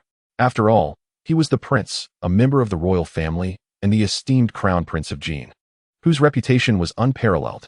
Having experienced his warmth firsthand, she realized how graciously he treated others. If he could be so tender to a mere servant, what if she were to become his woman? Lost in such thoughts, Ru Yu felt her cheeks flush, eagerly wishing for nightfall to approach so that she could summon the prince to the front courtyard. Meanwhile, Gu Shuai-ro remained entirely unaware of these matters. Upon waking, she found the sun setting. Considering her unborn child, despite lacking an appetite, she consumed a small amount of food before summoning Ru Yan. Observing this, Ru Yu pouted and playfully complained to Gu Shuai-ro, "My lady, you favor Ru Yan too much. I am here, yet you act as if you do not see me." Gu Shuai-ro, annoyed by her antics, consented to Ru Yu's suggestion of inviting the prince to the front courtyard to keep her company, believing Ru Yu to be considerate. Once Ru Yu departed, the warm atmosphere in the room immediately turned cold. Gu Shuai-ro, pretending to be unaware, inquired, "What news from the Qin family? Can anything be discerned from the front courtyard?" Ru Yan shook her head. "I had meticulously planned this, even if the scapegoat is not a concubine of the prince. The plan is foolproof. After all, the Qin family has shown you nothing but disrespect and has audaciously feigned pregnancy." Ru Yan's original target had been the Wang family. But when Wang seemed to sense the intentions of the main chamber and came to pledge allegiance to her mistress, Gu Shuai-ro had readily allowed her to change targets. Ru Yin complied, as the Qin family had been particularly arrogant during the supposed pregnancy, humiliating many servants. Finding a resentful servant to enact revenge proved exceedingly simple. And since the Qin family was not genuinely pregnant, she had administered not poison, but a benign concoction to hasten the arrival of her monthly cycle. As for the physician Yufu, the situation was even simpler. When she initially approached him, he resolutely declined to assist her. However, she did not press the matter but instead focused on understanding his defenses, persuading him to help her in exchanging her deliberately feigned illness for medicine. Although he was upright and principled, he was also somewhat simple-minded. She managed to ascertain that he was concealing certain secrets for the individual from the West Courtyard and decided to cease her inquiries. Subsequently, she allowed the Qin family to intimidate the physician's parents outside the residence. Being fully aware of the broader context, she merely lent a helping hand to Tinglan in her endeavor. Now that Tinglan was imprisoned, she had indeed engaged in these actions, with tangible evidence tied to her own possessions, leaving no room for deceit. Those who needed to be silenced had already been silenced. The blame now rested squarely upon the individuals from the West Courtyard. After all, their master had feigned pregnancy, which constituted the gravest of sins. Chapter 57. A handbook for ascending the position of a beautiful maid. Ultimately, the matters concerning the Qin family did not reach a definitive conclusion. Among the maids who were interrogated, many had suffered the wrath of the fiery-tempered Qin during her pregnancy, enduring her capricious humiliation and torment. Therefore, when they learned of an opportunity for revenge, they were willing to risk their lives to seize it. Even now, after being uncovered, they bore no regrets. Tinglan disclosed all that was necessary, yet she still fell victim to the Qin family and, due to hiring an assassin, was directly sentenced to death by the higher-ups. With Tinglan's demise, the Qin family, who had originally been the schemed against, found themselves demoted to the cold courtyard due to their unclean hands. However, because she had once served the Prince Qin, he showed some mercy, assigning a maid to serve her for life, but that was the extent of his compassion. After learning of this outcome, Ara was not surprised. She had long anticipated that Prince Qin would overlook the subtle clues, preserving the integrity of the principal wife. To be candid, what Yuan Yin considered foolproof was insignificant in the eyes of Prince Qin, who had thoroughly investigated wrongful accusations. The revelation of the truth left him incredulous. Yet in his heart, Gu Shu remained the pure and elegant woman who had once smiled at him amidst the gentle rain 3 years prior. Thus, when he deduced the true mastermind behind the scenes, he found it hard to accept. That pristine white lotus had ultimately become tainted, blending into the masses. Despite his disbelief, Prince Qin suppressed his peculiar feelings and ensured that Gu Shu's reputation remained intact. Even when the Defei sent someone to investigate, he intervened on her behalf. Although the Defei was displeased at the loss of a grandson, she still bore the legitimate wife of the royal residence, and the health of her unborn child somewhat soothed her spirit. Consequently, the Defei did not press the matter further, sending nourishing supplements as a gesture of concern. Everyone overlooked the true victim of the scheming. Overnight, the once resplendent West Courtyard transformed into a desolate courtyard, the previous vibrancy having vanished, leaving only a single individual who had plummeted from sudden heights, teetering on the brink of madness, constantly lamenting her status as a favored concubine. In the wake of the truth's revelation, Prince Qin secluded himself in his study for several days. Arao speculated that he was mourning the loss of his first love. But what if that first love was a tainted black lotus from the very beginning? Listening to the steadily diminishing affection in her ear, Arao curled her lips in a wry smile. This declining affection was not her own, but that of Gu Shuai-ro, who, after 3 years of indifference and now, after meticulously plotting her schemes, had squandered most of her fondness. The remaining 30, though seemingly steadfast, was more fragile than porcelain, liable to shatter at the slightest misstep. Yet, this was merely the beginning. After Gu Shuai-ro reaped what she had sown, it was time for her to face retribution. "Why are you standing here? Why not go inside?" Chongqing inquired as he saw Arao standing at the door with a tray, lost in thought. "These pastries are for our master, aren't they?" After dealing with affairs all afternoon, he must be famished. Arao, as if awakening from a dream, turned to Chongqing with a pleading expression. In a hushed tone, she remarked, "The prince has been in a foul mood these past few days. Those serving in the front courtyard have already faced his wrath. and the only one spared has been me, who has taken leave. Chongqing was momentarily taken aback, noticing the fear etched on RO's face. He felt a surge of urgency to salvage their master's image. After all, he was quite aware of the prince's affections for those in his presence. Our master has been overwhelmed with official duties lately. You cannot imagine the difficulties posed by the officials in the court. They have laid numerous traps for him. Upon his return, he has had to tackle these matters, which understandably dampens his mood. We must exert every effort to serve him well. Any misstep could provoke his ire, and that would surely incur punishment. However, if we perform admirably, rewards are inevitable. After all, you have been serving in the front courtyard for quite some time. Doesn't he, the prince, reward those who please him? Seeing RL hesitate before nodding, Chongqing seized the moment. The prince is not one to take pleasure in punishing others. In your absence, he has inquired about you several times. Those lovely potted plants in your room? The prince entrusted me to deliver them. Now that you are well, he will surely be pleased. Encouragingly, Chongqing ushered RL into the study, then closed the door behind him, taking his post as a guardian at the threshold. The prince had been in a particularly foul mood these past few days, and the absence of RL, who could soothe his temper, left the front courtyard in turmoil. Even he had faced reprimands several times. As the door shut, the light from outside was sealed away, and the study took on a solemnity, the illumination dimming slightly. Yet this did not deter the penetrating, predatory gaze of the person seated within. Have you come to serve at last? The Jin Wang had been harboring a tempest of emotions. One aspect of his ire stemmed from the brutal tearing away of Gu Shui's innocent facade.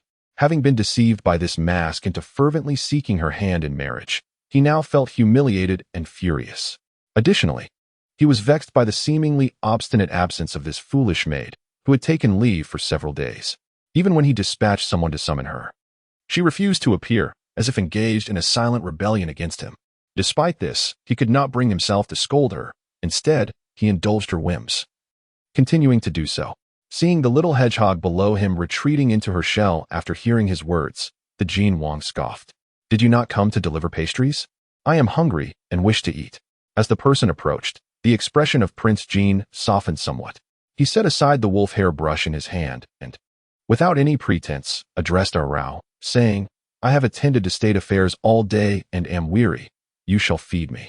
Noticing Rao's hesitation, Prince Jin boldly pulled her closer. Grasping her hand and lifting a piece of pastry, his deep and steady gaze became particularly piercing, fixated on Rao as if he were a hawk observing its prey. He opened his mouth and swallowed the pastry. The taste was delightful. Seeing Rao finally shed her cold demeanor, her face adorned with a rosy hue, brought much satisfaction to Prince Jin. After swallowing, he did not release her hand and said, You shall stay in the study with me for a while. You will embroider on the couch as you did before. Is that agreeable? My lord, this is against the rules. How can a lowly maid such as I? If we are to adhere to the rules, then you must follow my instructions, he interjected. The little couch that had been empty for several days was now graced with someone who brought him joy, igniting a sense of happiness within Prince Jin. Observing Rao's initial reluctance to begin, followed by her immersion in her embroidery, piqued his interest. He set down his brush and studied her work intently. As he watched, he found himself unconsciously shifting to stand behind the young woman. Witnessing her focused demeanor caused a flutter in his heart. Unable to resist, he leaned down and asked, What are you embroidering? Ara was startled, her fingertip stinging, a small bead of blood surfacing. She gasped softly, but in the next moment, a hand grasped her fingertip and brought it to his mouth, warmth enveloping her. The young woman widened her watery eyes, startled, her lips parting slightly, instantly flushed with an enchanting blush. My lord, my hand is already well. I hope you will release it. Prince Jin held her delicate hand, reluctant to let go. Yet, aware of her shyness, he pondered and, not wanting to frighten her away, gently caressed her hand before feigning interest in her embroidery, asking, What is this you are stitching? Arao glanced over, noticing a drop of bright red blood on her embroidery frame, her expression turning sour. I had intended to embroider bamboo, but now this bamboo bears my blood. I shall discard it and start anew. Why not transform this bamboo into mandarin ducks? This blood is a consequence of my actions, and thus I shall take responsibility. Embroider the mandarin ducks, and once completed, I will reward you with anything you desire.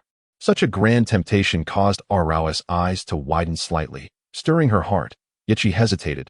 Does my lord favor mandarin ducks? Prince Jin merely smiled, remaining silent. They exchanged glances for a moment, but it was Arao who ultimately turned away, hastily focusing on her embroidery, ignoring the tender expression mingled with affection on the man's face. She scrutinized her piece for a while, finally selecting a few threads to unravel, and then meticulously began to stitch the mandarin ducks, using the bloodstained section as the wings, thus creating a unique design. As Arao returned to her previous gentle demeanor, the Prince Jean found himself captivated, unable to tear his gaze away. He stood behind her for quite some time, only regaining his senses when he noticed her increasingly anxious movements. Retreating to his writing desk, the room fell into a serene silence, each engrossed in their own pursuits, creating an atmosphere of harmonious tranquility. Meanwhile, Chongqing, who had been eavesdropping outside, feared that his master might unleash his temper upon Arao. However, upon hearing the quietude from the study and noting that Arao had yet to emerge, he couldn't help but give a thumbs up to his master, acknowledging his cleverness. While the study remained cozy, unease began to brew in the main courtyard. Gu Shuai-ro had been scheming to summon Prince Jean, yet he consistently declined, citing pressing matters of state or fatigue. After several failed attempts, her previously calm demeanor had begun to fray. She had not forgotten that Arao was still within the study. Her expression twisted in frustration as her growing belly hindered her movements. Yet this did not prevent her from gleefully smashing porcelain, leaving a chaotic mess on the floor. It was only when she felt a twinge of pain that she ceased her actions, glaring at her two handmaidens. "Why are you standing there?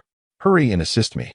The two rushed to navigate the shards of broken pottery, helping her to the bed before sending for someone to clean up. "Has the prince not visited for days? Are you not concerned? Do you intend to let that wretched Arao monopolize him? Have you devised a plan to rid us of her? I can hardly contain my desire to eliminate her." Gu Shuai-ro, never known for her patience, had become increasingly irritable during her pregnancy, her temper flaring at the slightest inconvenience. Had she not been mindful of her unborn child, she might have resorted to violence. In the past, when she was not with child, Prince Jean had treated her like a precious gem. Now, in her time of need, he seemed reluctant to even cast a glance her way, leaving her heart restless with turmoil. She longed to storm into the front courtyard and brutally confront the maid who had the audacity to entice the prince behind her back, desperately seeking an outlet for her mounting rage. Ru Yu, observing the situation, remained silent, patiently awaiting the opportune moment. Indeed, her counterpart did not let the opportunity slip by. Arao's intentions were certainly suspect, and it was only right for the mistress to seek retribution. However, with Arao situated in the study and the prince nearby, any direct action would be ill-advised. The first step was to lure her out of the study.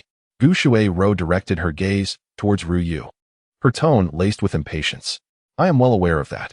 If I were to act against Arao within the study, it would openly reveal to the prince that I was responsible. Do I not have any dignity left?"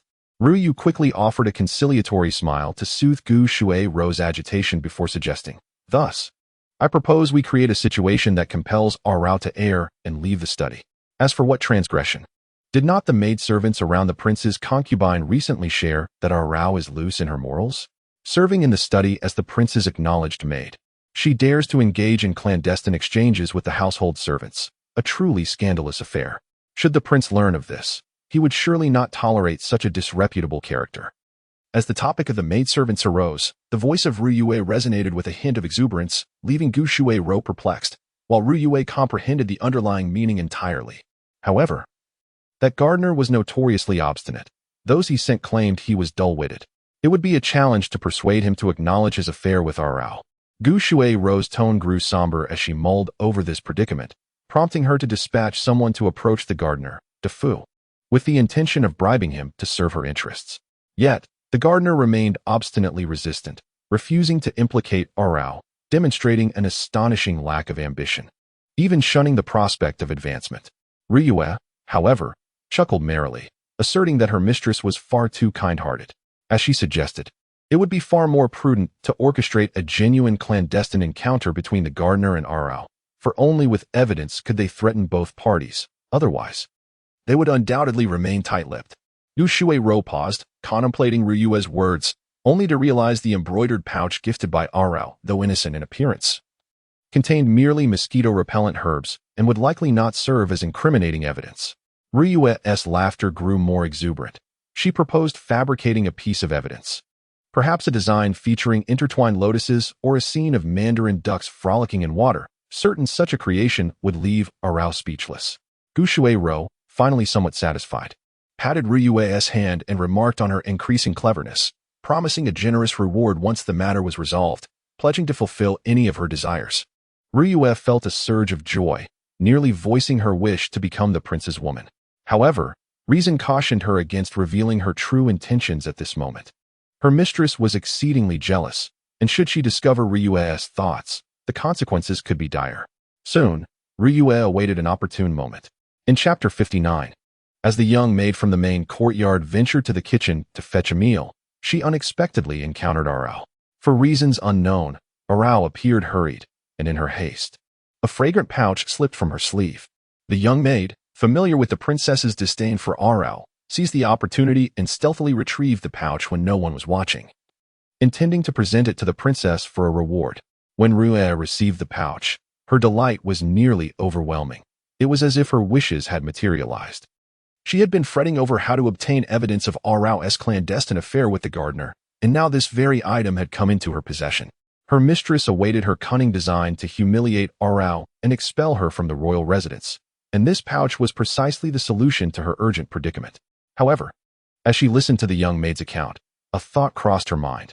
Did the maid know why Arao had rushed from the kitchen? Was there perhaps some incident occurring there? The young maid shook her head, her gaze fixated on the pouch that promised her a reward.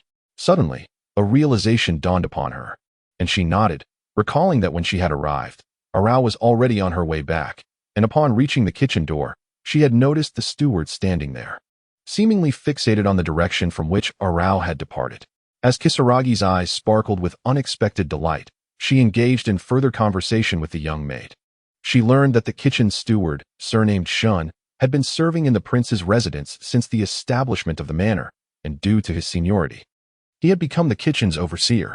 However, he was not a pleasant individual. Many of the maids tended to avoid him, for Steward Shin was notoriously lecherous, often abusing his slight authority to harass the young maids.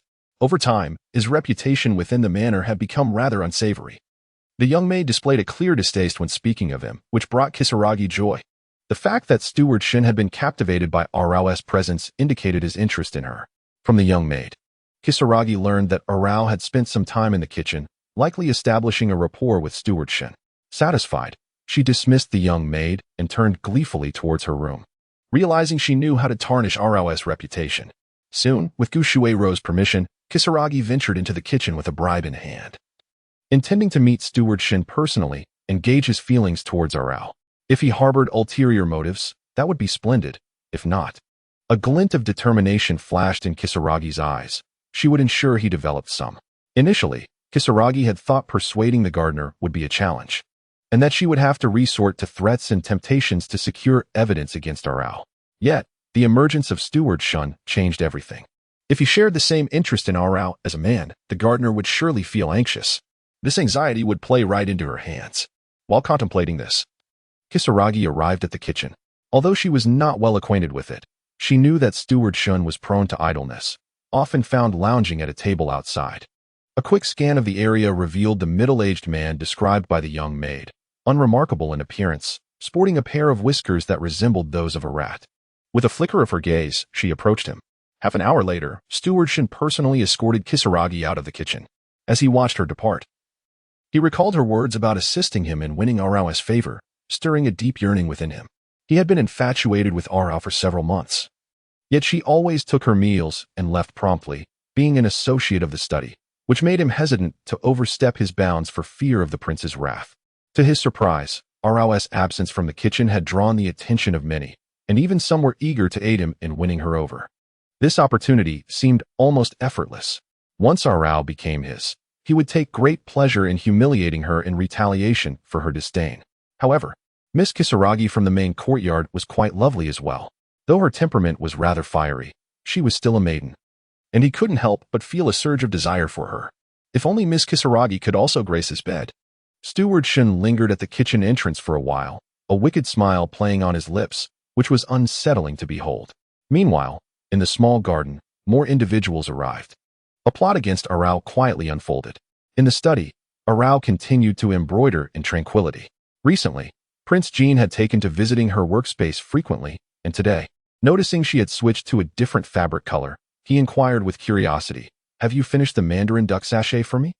Rao's needlework paused momentarily as she lowered her head, a flicker of guilt washing over her. In recent days, she had been eager to complete the embroidered sachet.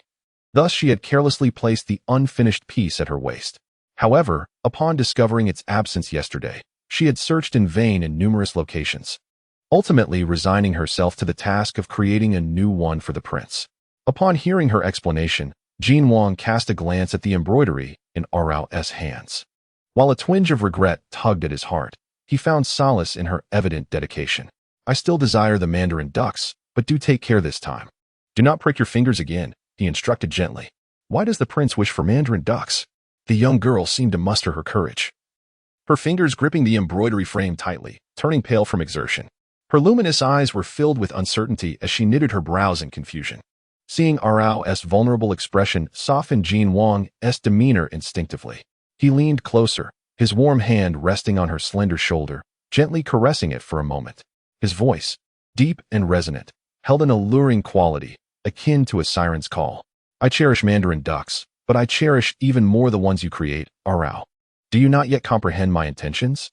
Rao felt her cheeks flush under the weight of his gaze, her eyes darting away, which caused a pang of disappointment in Jean Wang's heart. "The prince treats me with great kindness, and I wish to serve him always. However, when I come of age, I still wish to leave the manor." This sentiment had tormented him several times. Yet Jean Wang no longer erupted in anger as he once did. He knew he would never allow her to depart, and thus seized this opportunity to inquire why she so fervently wished to leave. Even though he longed for her to stay, she remained unmoved. As he subtly probed, the young girl seemed oblivious, gradually revealing the fears that had haunted her for so long. Only when the words escaped her lips did Rao realize her slip.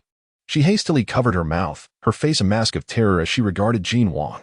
"You fear that I shall impose severe punishment upon you. And you dread ending up like the Qin family, do you not? Thus, you resist me, is that correct?" Rao dared not respond, her gaze lowered, concealing her emotions from him, and Jean Wang required no confirmation. Amusement mingled with frustration in his heart. He had assumed Rao held no feelings for him. Yet it dawned on him that past experiences had frightened her back into her protective shell, rendering her wary of accepting even a modicum of his kindness. "The reason I dealt with that woman was not solely due to her audacity in climbing into bed uninvited, but also because she was a spy sent from another manor. I executed her as a warning to others, to instill fear," he explained, though the details of this event had long since faded from his mind. Yet, in an effort to convey that he was not a senseless executioner, he ruminated on the matter until he finally unearthed the memory of the maid who had met her demise. The individual in question was a spy sent by the prince with whom he had a contentious relationship. On that fateful day, not only did the spy audaciously ascend to his bed, but she also ignited a subtle aphrodisiac within the chambers. Should he fall into the entrapment of that maidservant, he would inevitably become a mere pawn of desire, eternally ensnared by the allure of feminine charms, ultimately rendered a hollow shell of a man. Such a nefarious scheme undoubtedly incensed the Prince of Jean, who promptly commanded the immediate punishment of the scantily clad maidservant, subjecting her to corporal punishment in front of all the household staff as a deterrent to others. Following that incident, the prince noticeably observed a decline in the sycophantic maidservants within his residence. Displeased with any woman harboring ulterior motives, he replaced all the maidservants in the front courtyard with men. As for the maidservant's true intentions, whether she sought wealth and status through seduction or aimed to undermine him at her mistress's behest, the prince felt no obligation to divulge this to others. Ever since the maidservant met her grim fate, tranquility had enveloped the household, leaving the prince in a state of contentment. With no need to validate his reputation before the servants, he was the master. Whatever actions he undertook were to be borne by those beneath him. Yet, months later, the Prince of Jean found himself wearing a bitter smile, astounded that the events of that day could return to haunt him. Observing that Rao appeared contemplative in response to his explanations, the prince's gaze softened. Little did he know that one day he would find himself emotionally entangled with a mere maidservant, constantly reminiscing about the past, desperate to prevent any misunderstandings. Such sentiments he had never even entertained towards his legitimate wife. Suddenly, The prince realized that his tenderness toward Shui Ro had diminished significantly. He seemed no longer the man who had been solely devoted to her 3 years prior. Confronted with Shui Ro's coldness and indifference, devoid of any other affections, the former Prince of Jin would have felt unbearable heartache, devising countless strategies to win her love. However, the prince of today viewed all of this with detached indifference. Even if one day he were to receive Shui Ro's earnest desire for reconciliation, sensing the burgeoning affection emanating from her, he understood that his mindset had shifted irreversibly, rendering him unmoved by such easily attainable affections. He couldn't help but chuckle grimly. He had always despised those who fickly changed their hearts, yet unbeknownst to him, he had become one such person. As for A Rao, the prince found himself perplexed by his own feelings. Was his yearning for her an unattainable possession, or a gradual affection that blossomed over time? The prince himself was uncertain of his own emotions. If love was the question, he resolutely dismissed it. Even if he were unclear about his feelings for A Rao, love among royal individuals was always intertwined with interest and conflicts. Despite any shifts in his affections, he could never bring himself to love a maidservant. He was acutely aware that, even during his moments of fascination with Shui Ro, he had never truly loved her. There existed an insurmountable chasm between fondness and love. The fluctuations of his emotions were akin to a dizzying roller coaster, plummeting to a low of 20, yet soaring past the threshold of 80, nearly reaching 90. The complexities of a man's heart were profound, and it took a considerable time for his feelings to gradually stabilize. At this moment, the affection level gradually stabilized, the green line representing a score of 79 slowly advancing at a rate of 0.01 per second. Finally, as Prince Jin let out a soft sigh and withdrew his hand from Rao's shoulder, the affection level visibly crossed the dividing line, reaching the vibrant red threshold of 80, and then moving forward to settle at 81. The actions taken by this prince need not be defended. However, he wished to clarify the circumstances to prevent any misconceptions. The truth of the matter is as follows. Noticing Rao's lingering evasiveness, Prince Jin turned back to his desk. After all, she is still young, and her impression of him is deeply ingrained. It is only natural that she cannot change her feelings overnight. He was willing to grant her time. Yet when the moment arrived, regardless of her thoughts, he would not let go. Prince Jin anticipated Rao's initiative would come swiftly, but unexpectedly. The first response he received was an invitation from the main courtyard. Rao, having entered the residence, was unwilling to remain in solitude, even after serving in the front courtyard. Her frivolous nature persisted. She not only met with De Fu, the steward of the small garden, on multiple occasions for delightful conversations, but also clandestinely engaged in an intimate relationship with him. Afterward, neither party showed any remorse. Rao, disregarding her dignity, personally embroidered a pouch symbolizing affection to gift to De Fu. Shui Ping stood in the courtyard, vehemently pointing at Rao, accusing her of malevolent intentions. Her gaze was piercing, filled with malice and satisfaction, and upon noticing the two masters present showing signs of intrigue, she felt encouraged, forgetting her premeditated lines, and indiscriminately poured all accusations onto Rao, venting her grievances without restraint. On the side, Koyu, who had instructed Shui Ping to identify Rao, since the situation was turning dire. She had advised Shui Ping that it sufficed to implicate De Fu and his pouch, as the remaining information would prove useful. However, Shui Ping, consumed by the desire to avenge her expulsion from the study due to Rao's scheming, disregarded what could or could not be said, spilling every detail with abandon. Seeing the prince's expression darken and his gaze sharp as a blade, Shui Ping smugly curled her lips, anticipating Rao's severe punishment. Meanwhile, Gu Shui Ro, observing Shui Ping's impulsiveness, felt a wave of annoyance at her foolishness. Nonetheless, since she was identifying Rao, despite the excessive details, it was not entirely unacceptable.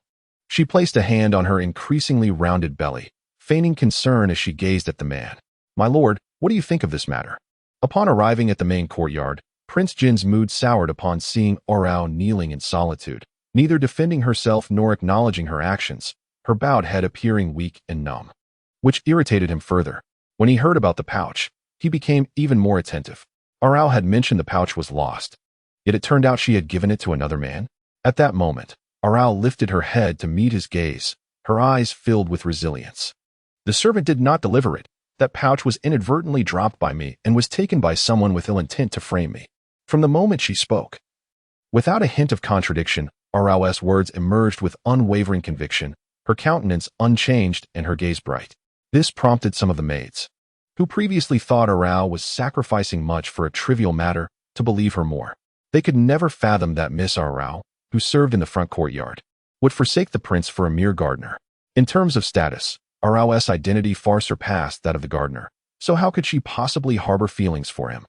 Chapter 61. The Guide for Beautiful Maids Ascending the Ranks. Strangely, the Prince of Jin felt that Arao was willing to explain herself only because he had arrived, which somewhat lifted his spirits. As for the fragrant sachet and her affection for another man, the prince doubted Arao's discernment was so poor. He collected his indifferent demeanor, leaned back slightly in the grand chair, and, tapping his fingers lightly on the table, inquired aloud, "You claim Arao is secretly communicating with others, aside from the sachet. What other evidence do you possess?" Upon hearing this, Cui Ping faltered slightly. Was the sachet not sufficient to condemn her? Indeed, the prince harbored sentiments for that wretched woman. The maid did not wish to frame Miss Arao, but as Arao served the prince, she ought to consider his reputation and maintain a distance from men, adhering to propriety. Thus, when the maid received the sachet embroidered by Arao for the gardener, she was utterly astonished. Seeing the man seated before her remain unfazed, Cui Ping gritted her teeth, determined to persist in her slander.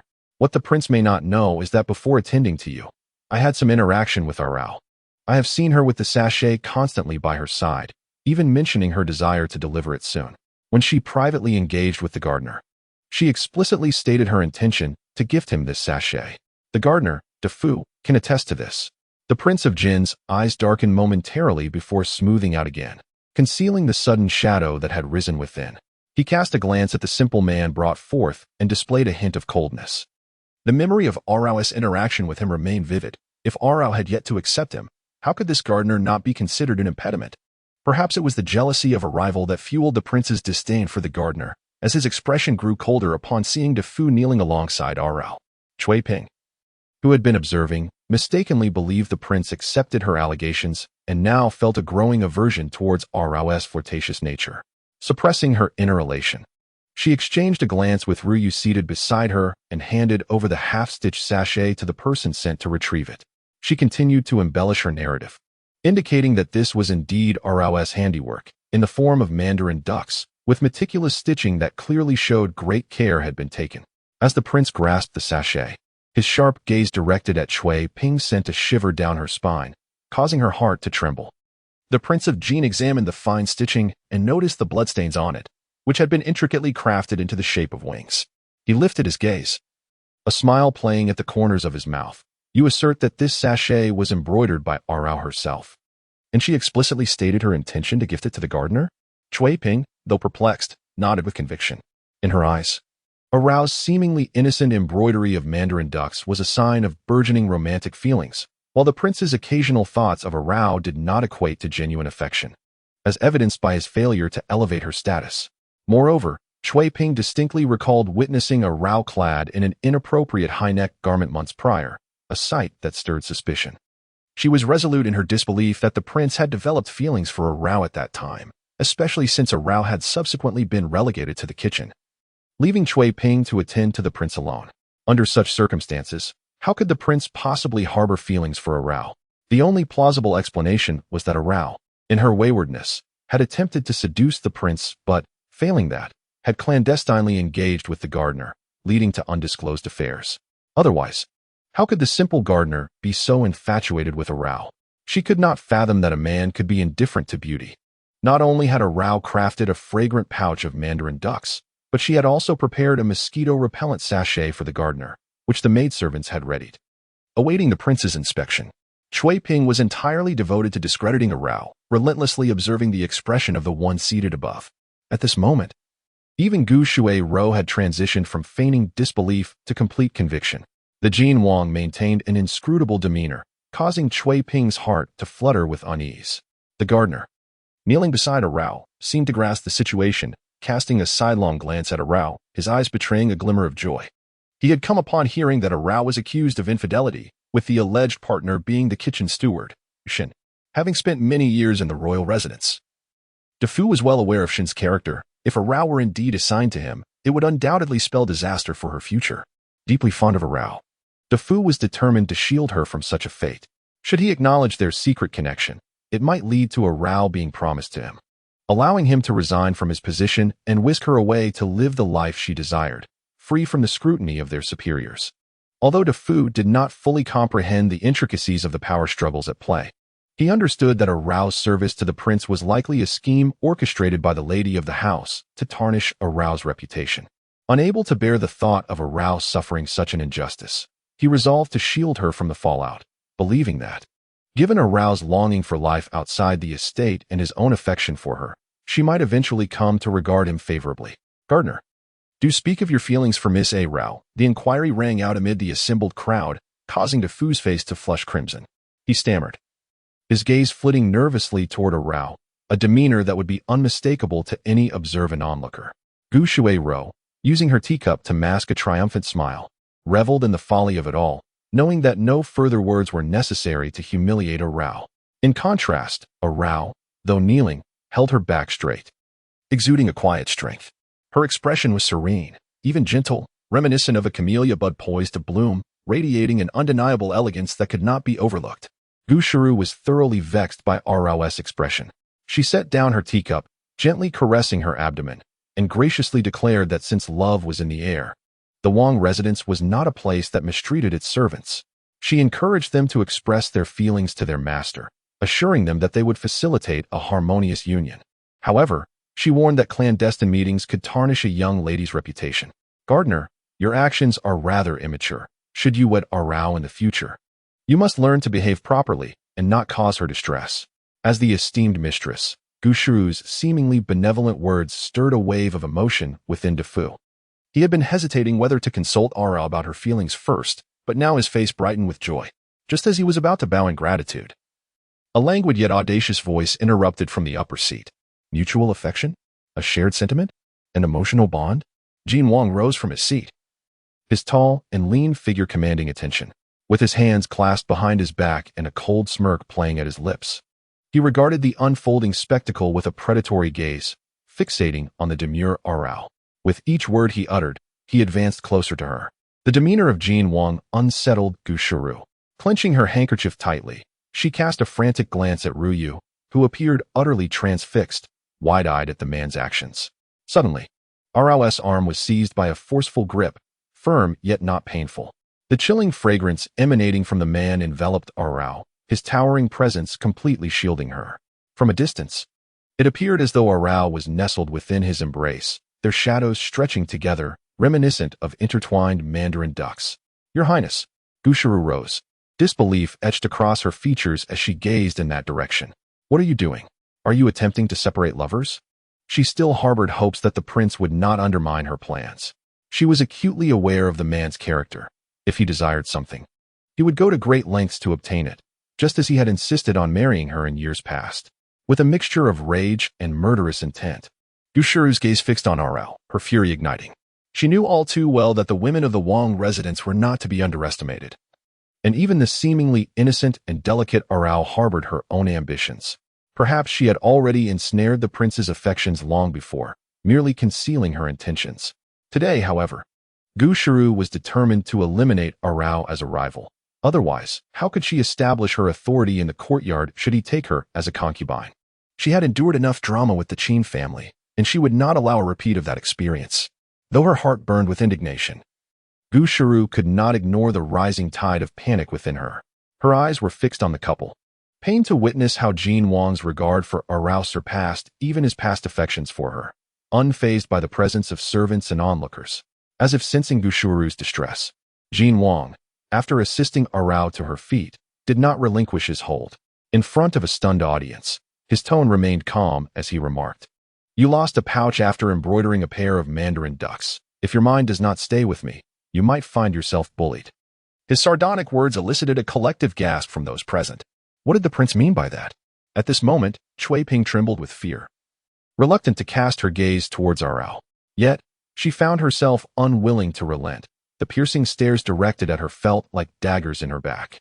Gritting her teeth, she decided to abandon all restraint and pointed an accusatory finger at Arao, exclaiming, "Your Highness, do not be deceived by Arao, a woman of dubious virtue.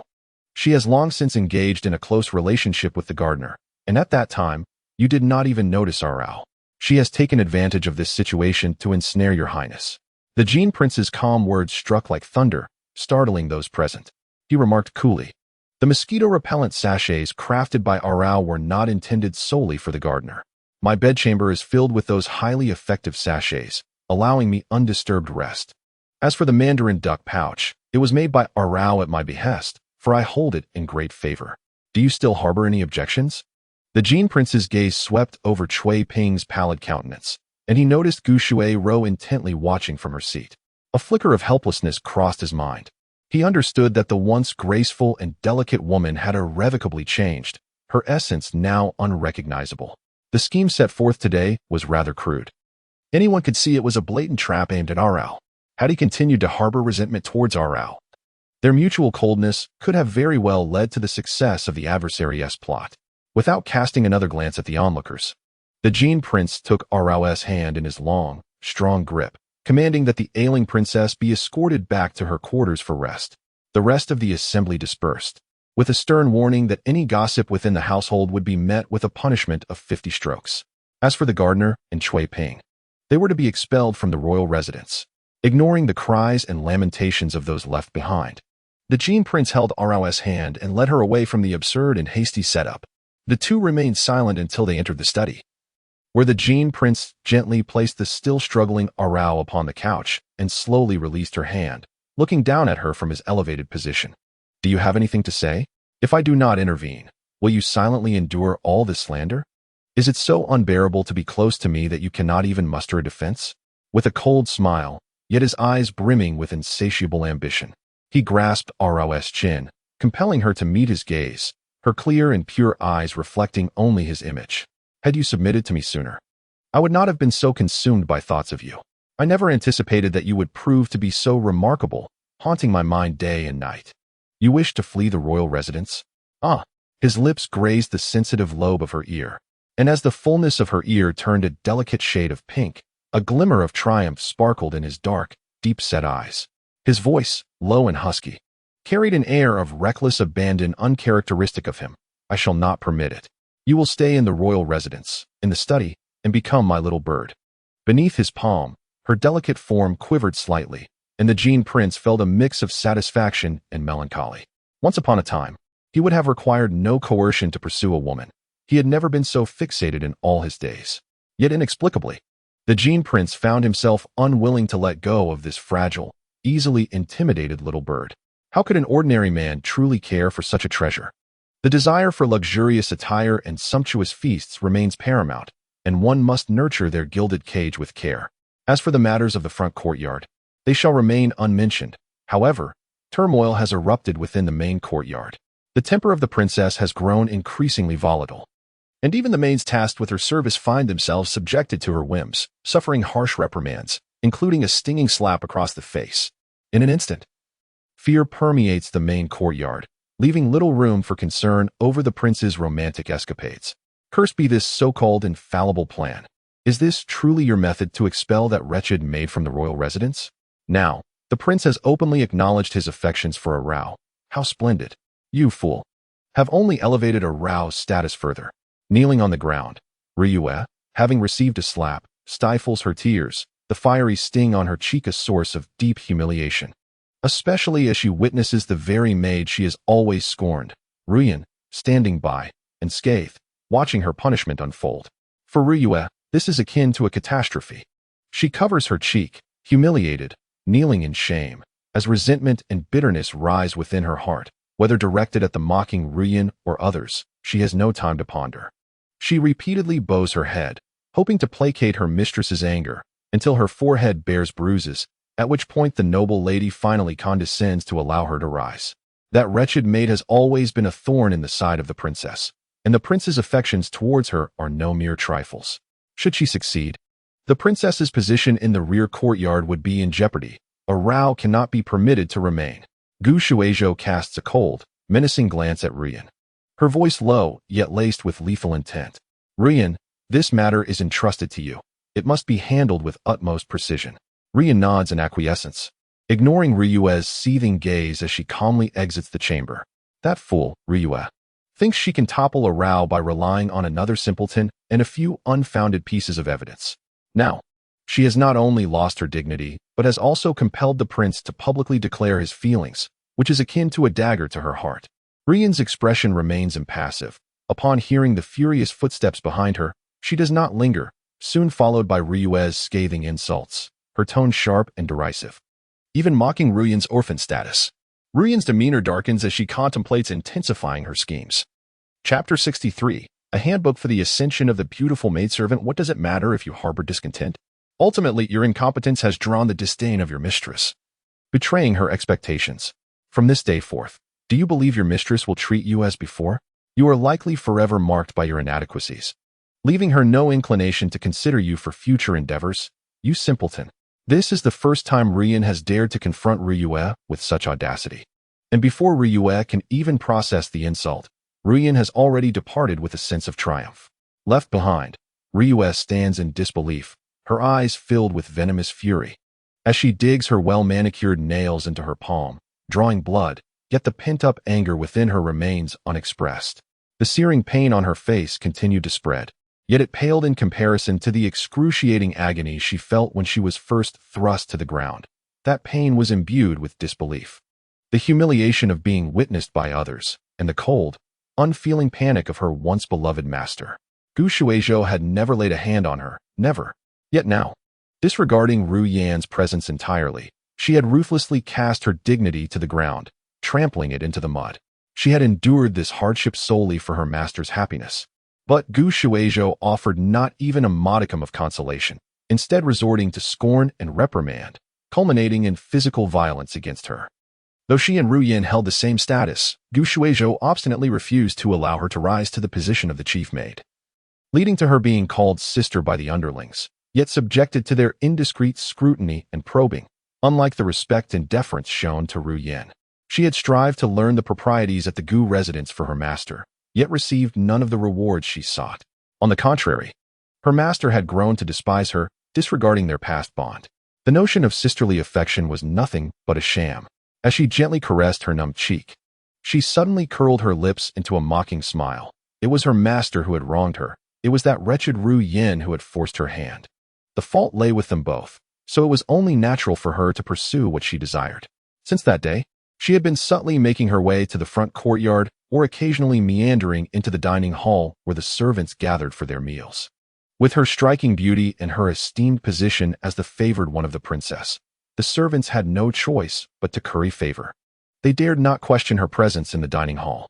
Each of them jostled to be near her, and though she did not chastise them, her expression, though calm, hinted at the potential for favor, which only fueled their fervor. Ru Yan, who had been covertly observing Ju Yu's movements, chose to remain silent and refrained from informing Gu Shueizhou of these occurrences. Meanwhile, Wang Shi, who had been watching the main courtyard, finally found an opportunity to win over those within. Master, Miss Ju Yu is a favored one of the princess. She likely looks down upon our overtures. One of Wang Shi's maids expressed her concerns. Wang Shi, however, did not waver in her resolve. Instead, she smiled slightly, her tone laced with self-mockery. Her proud nature surely leads her to disdain our humble attempts at goodwill, yet she would not overlook the opportunity to align herself with the front courtyard. The fact that she has been dining in the hall these days surely indicates her own schemes.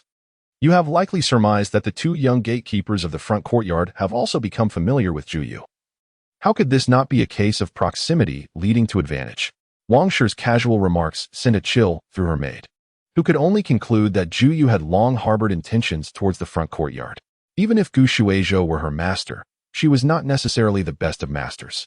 From the very first moment I laid eyes on Ju Yu, I realized she was not one to remain docile if presented with a higher branch to climb.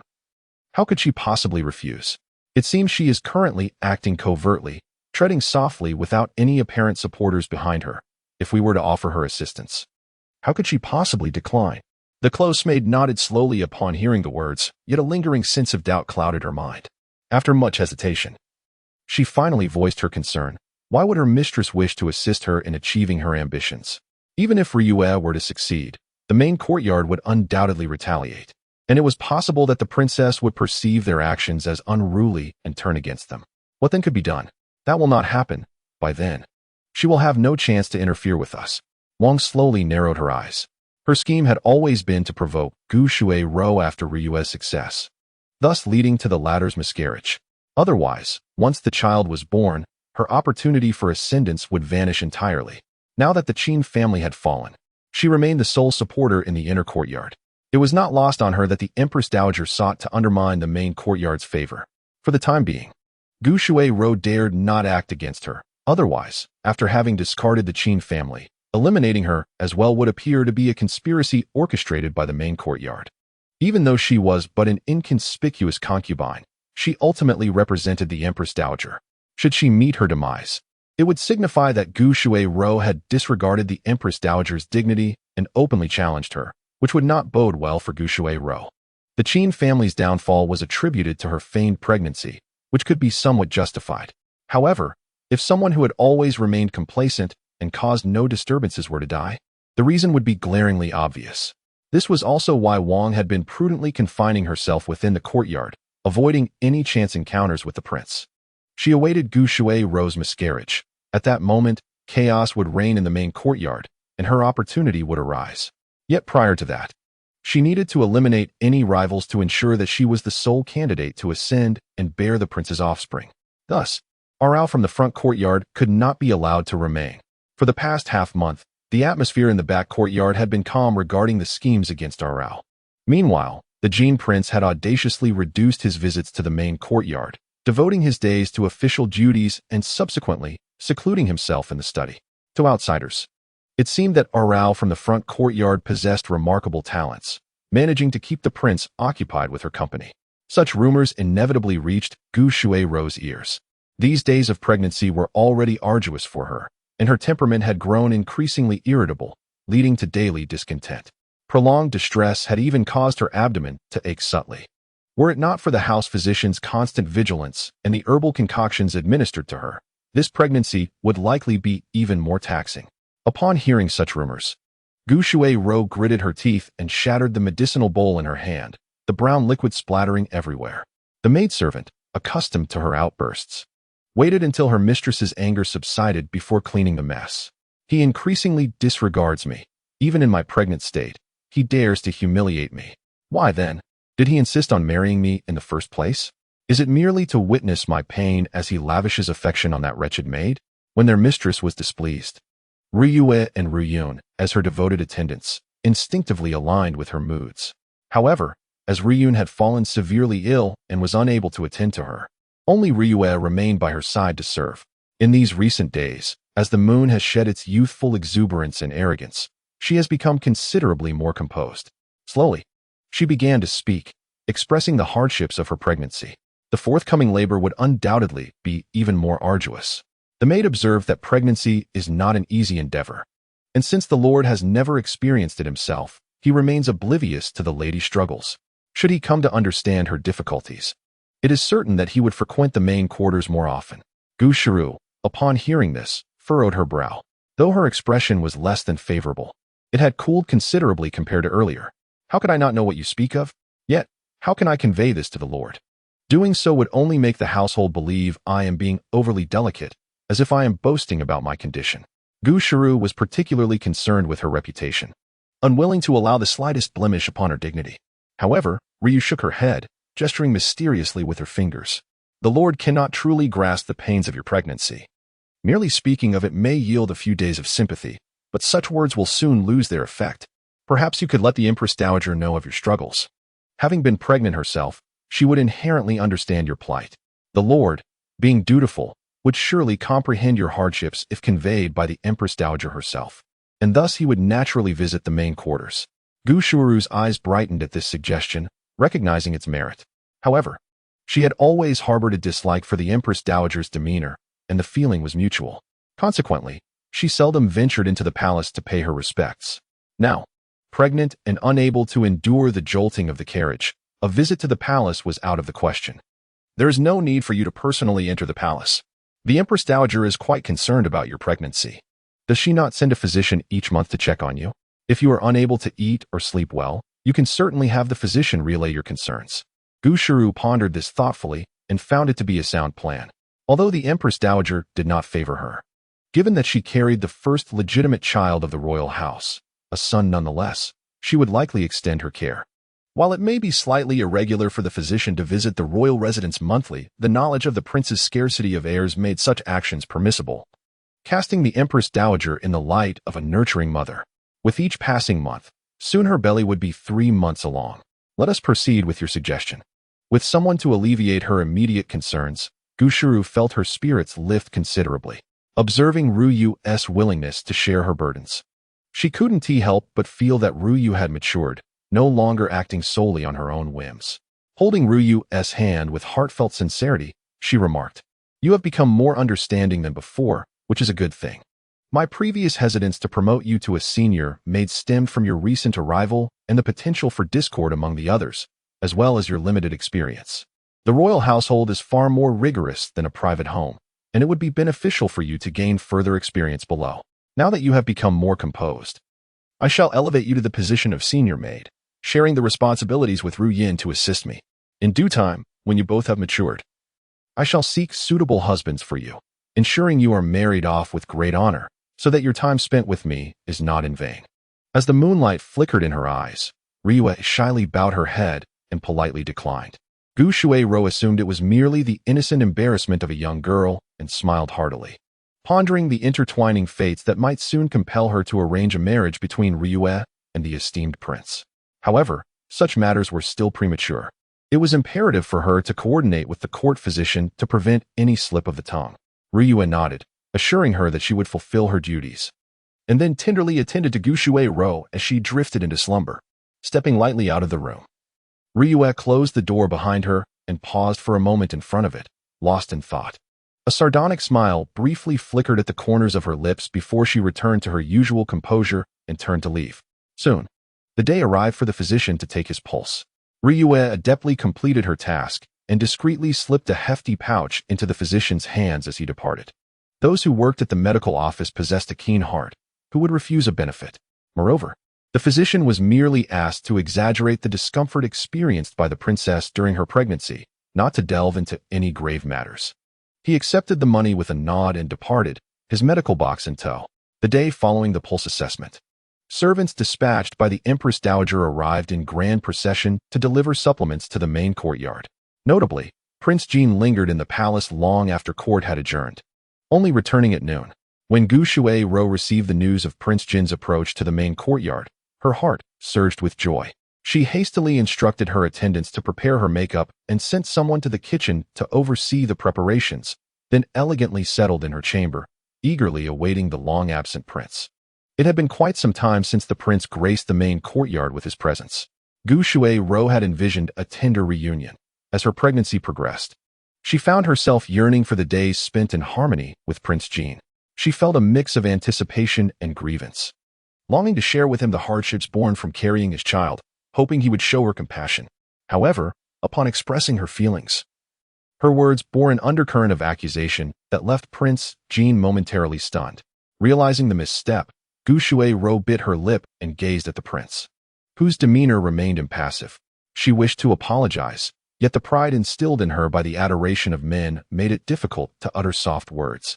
The room fell into silence, save for the sound of their intertwined breaths. "This evening, I shall rest in the main courtyard," the prince announced. Gu Shuai-ro's heart leapt with joy, yet she recalled his earlier lack of affectionate words and responded dryly, "Oh." She believed that the dream of a loving couple sharing a bed had dissipated, for Prince Jin had not intended to stay in the main chamber, but had instead directed others to prepare a side room for his rest. Upon hearing this, Gu Shuai-ro felt a surge of anger, but Ryu quickly soothed her, cautioning that if the noise from this side reached the prince, it could lead to dire consequences. "The prince rarely has the opportunity to rest. You must not leave a poor impression." As soon as she finished speaking, she found herself rebuked by Gu Shuai-ro. "I am well aware of that. Your comments are unnecessary." The implication that the prince's visit was a rare occurrence stung Gu Shuai-ro, filling her with indignation. Even though Ryu was her closest maid, she refused to tolerate such remarks. The dignity of the princess was not to be trampled upon by anyone. Before the little maid, Ryu was reprimanded once more. Slowly clenching her fists, she suppressed her anger at the thought of her imminent task, submissively attending to Gu Shiru's grooming. She finally led the maidens away from the main house. Passing by Ryu's chamber, Ryue leisurely pushed the door open, discovering her rival soundly asleep in a feverish slumber, her eyes glimmering with a cold resolve. If Rian were not incapacitated, her plans could easily be thwarted. Now that the prince had arrived at the main courtyard as per the scheme, Ryue remained unperturbed. Recently, she had gleaned some of the prince's habits from two gatekeepers in the front courtyard, becoming well acquainted with his preferred teas, which would greatly assist her in her forthcoming endeavors. Meanwhile, the Wang family from the rear courtyard had inexplicably extended an olive branch to her, suggesting that should her seduction fail, they would provide a scapegoat to save her. As for their motives, Ryue was fully aware. Gushuru was possessive and jealous. If no one else shared her attention, once Arao from the front courtyard had passed, she would inevitably be the next unfortunate victim.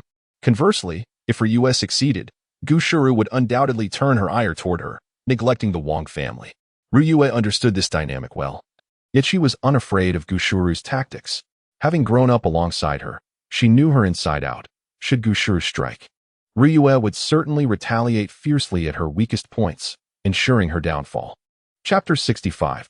The guide for the charming maid to ascend the Prince of Jin was indeed nagged by concubine to stay in the main courtyard. Although his feelings for Gushuru had waned, she remained his legitimate wife, now bearing his offspring. Even if he were a cad, he could not abandon her.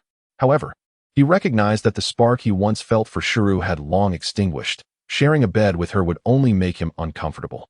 It would be better to retreat to the side quarters, where he could listen for any happenings in the main house, without subjecting himself to unwelcome circumstances. Though his body resided in the main courtyard, the prince's thoughts inevitably drifted to the front courtyard. He pondered what that seemingly delicate yet stubborn girl was doing at that very moment. Was she busy embroidering another sachet for him, or relieved not to be up at midnight preparing pastries? Already retired for the night, she was diligent and kind, always the first to assist anyone in need in the front courtyard.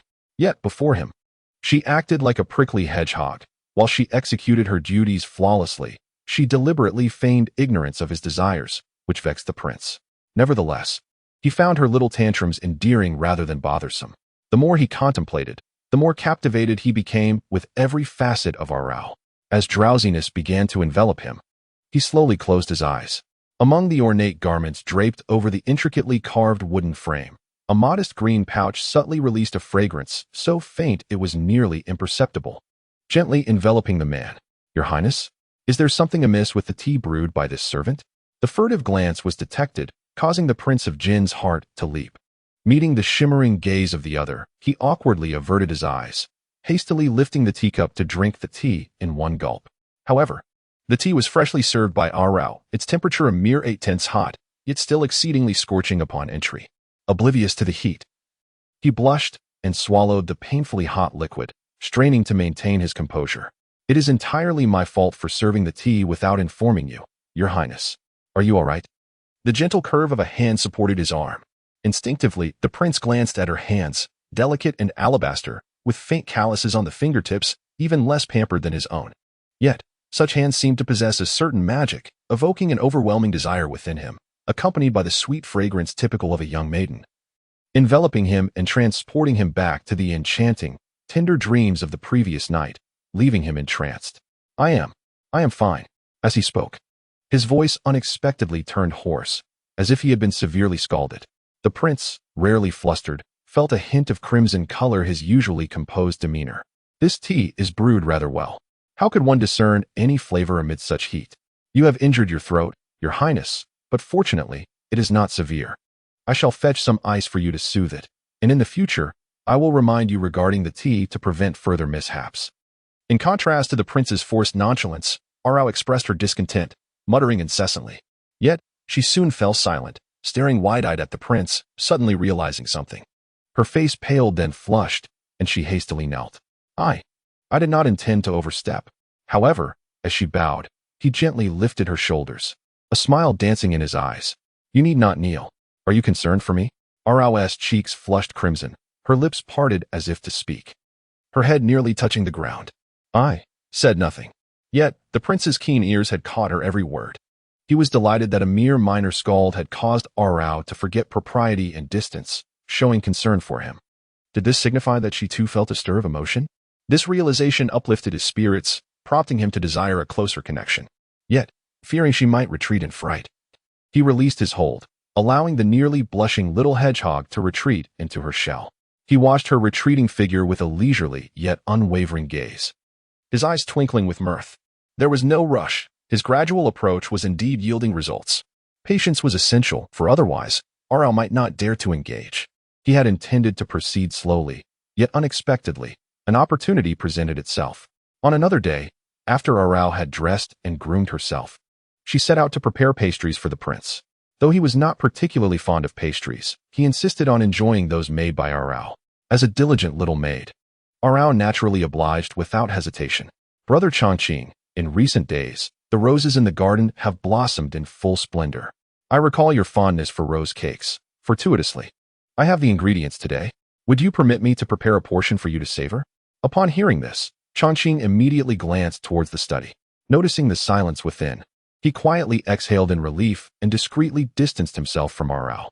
Others may not comprehend Aral's significance and uniqueness, but could Chongqing, who has been by Prince Jin's side, remain oblivious? Alas, those embroiled in the situation often lack clarity. Chongqing observed closely. The prince harbored deep affections for Aral, surpassing even those for the primary consort. Naturally, there is no comparison between a princess and a concubine, yet human hearts are fickle. Chongqing naturally felt a greater fondness for Aral, with whom he had spent more time, and was more than willing to provide her with opportunities. He chuckled heartily, expressing gratitude to Aral for her thoughtfulness, acknowledging her remembrance of him in the presence of the prince, proclaiming that he could relish anything she prepared, for all her dishes were exquisite. He had already been quite fortunate in his daily fare. Hearing that there was no master present, Aral must have been inclined to prepare a portion for him out of consideration for her own sake. Aral seemed unaware of Chongqing's subtle respect, nodding gently in response. She then continued, Brother Chongqing has cared for me greatly during our time together. I am more than willing to do something for you. Presently, it is merely the preparation of some pastries, which is not a burden at all. Moreover, it has been quite some time since I last made rose cakes, and I am uncertain if my skills remain intact. I would not dare to present them without your tasting first. Your feedback would be invaluable. Aral's voice dwindled as she spoke, ultimately falling silent, a hint of a blush gracing her cheeks. Chongqing, catching sight of a tall figure lingering by the window, felt an immediate sense of unease, fearing he might overhear something inappropriate. Fortunately, Aral did not disappoint him with her prior attentiveness. Her subsequent words caused Chongqing's eyes to sparkle with delight. Oh, so you wish for the prince to experience an even finer rose cake, and thus desired my opinion first? I would be delighted. Thank you, Aral. The young lady's modest words, when relayed by Chongqing, seemed to amplify several degrees, as if he wished the servants outside to overhear. He believed he had executed his role perfectly, and upon seeing Aral hastily depart, he stood there, grinning foolishly in satisfaction.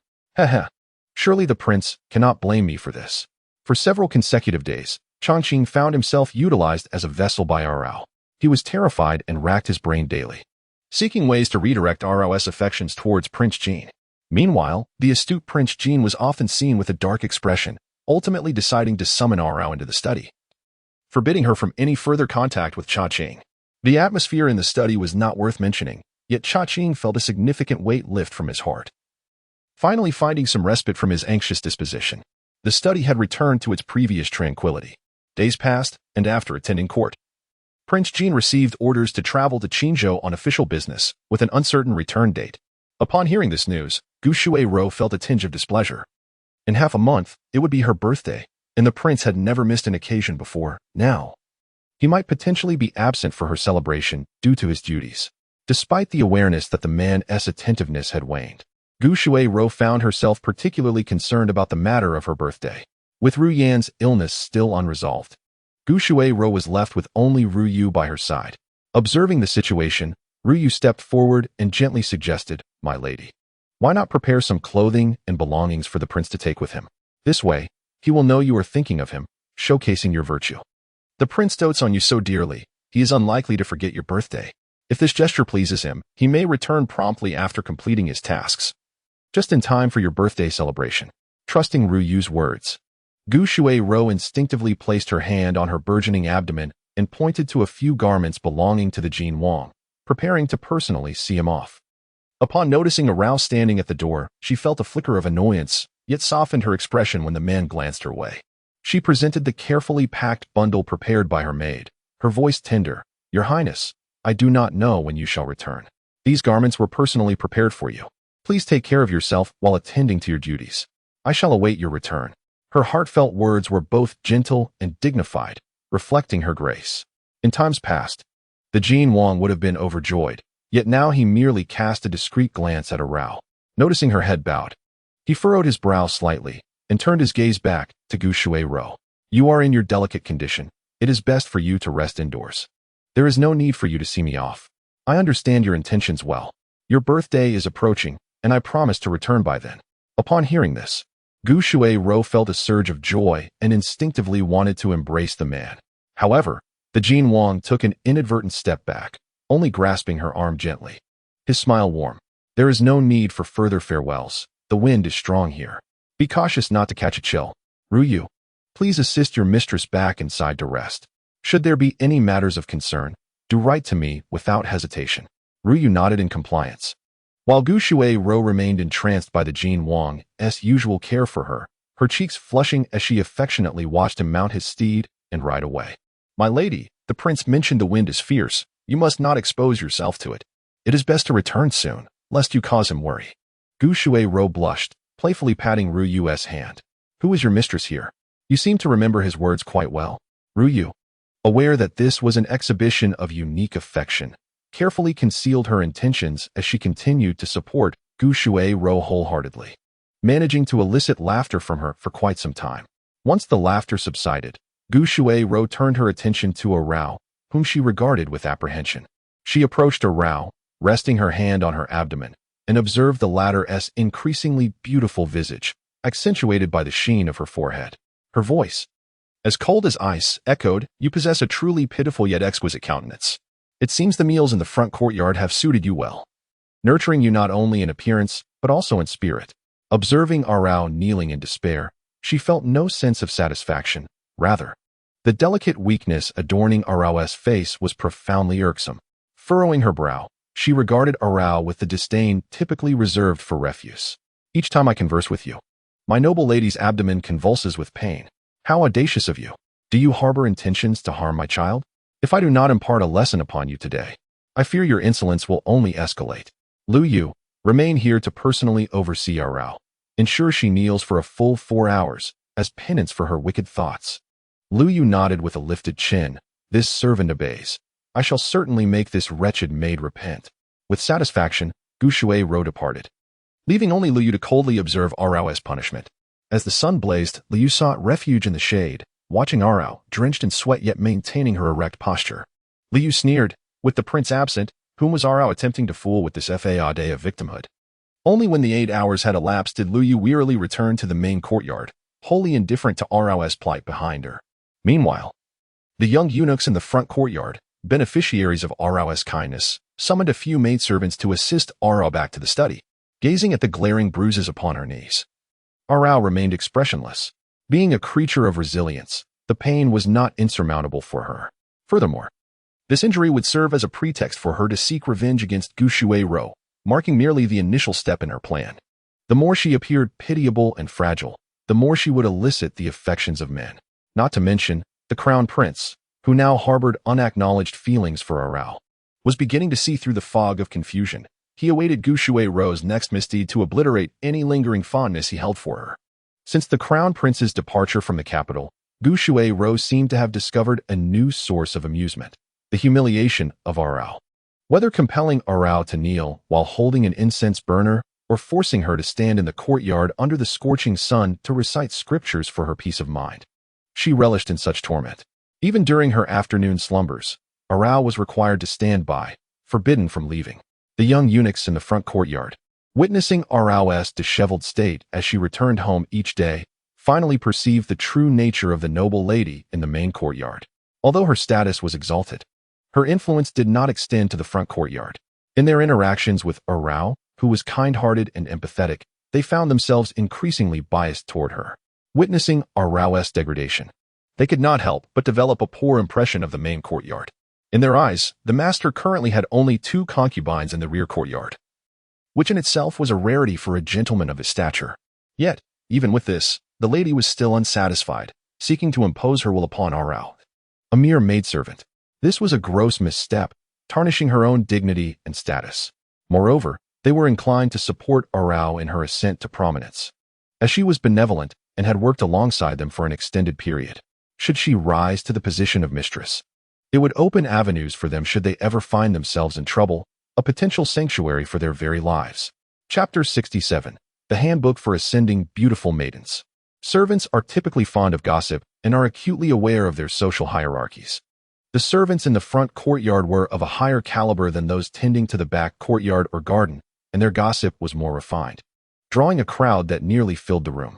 Upon hearing that Miss Rao from the front courtyard was being relentlessly tested by the princess, the listeners could not help but revel in the emotional nuances of the servant's words for quite some time. Should Miss Rao ascend to a position of authority, she would undoubtedly be an exceptionally benevolent mistress. As the front courtyard servants remarked, should they encounter any troubles in the future, other nobles would likely dismiss them as one would sweep away refuse, yet Miss Rao would undoubtedly differ. Having herself been a maid, she understood their hardships and, possessing a kind heart, would surely be inclined to assist them. Why must the princess be so envious, even if she is with child? If Miss Rao were to become the prince's woman, would that not simply mean one more? Is it not favorable to have numerous offspring? One cannot fathom the thoughts of these nobles. As the saying goes, good news seldom travels beyond the threshold, while bad news spreads like wildfire. Gu Shuai-ro remained blissfully unaware that she had become a figure of jealousy in the eyes of the servants at this moment. She was elated by the tidings they had brought her, claiming that the prince would return in a few days. Moreover, her birthday was approaching, and perhaps the prince was hurrying back specifically for that occasion. With this thought, Gu Shuai-ro grew increasingly convinced that Jin Wang's urgent return was indeed for her birthday. For who else in this vast royal residence could warrant such concern from the prince but her? Not to mention, even the child she carried was of utmost value. Thus it was no wonder the prince held her in his thoughts. After carefully securing the letter, Gu Shuai-ro rose, gingerly navigating her way outside with her rounded belly.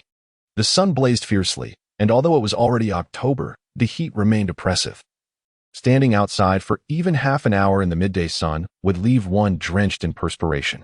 In an unshaded part of the courtyard stood a young girl in a blue dress, her cheeks flushed from the sun's relentless rays, beads of sweat trickling down her forehead, and her lips parched, looking quite pitiful.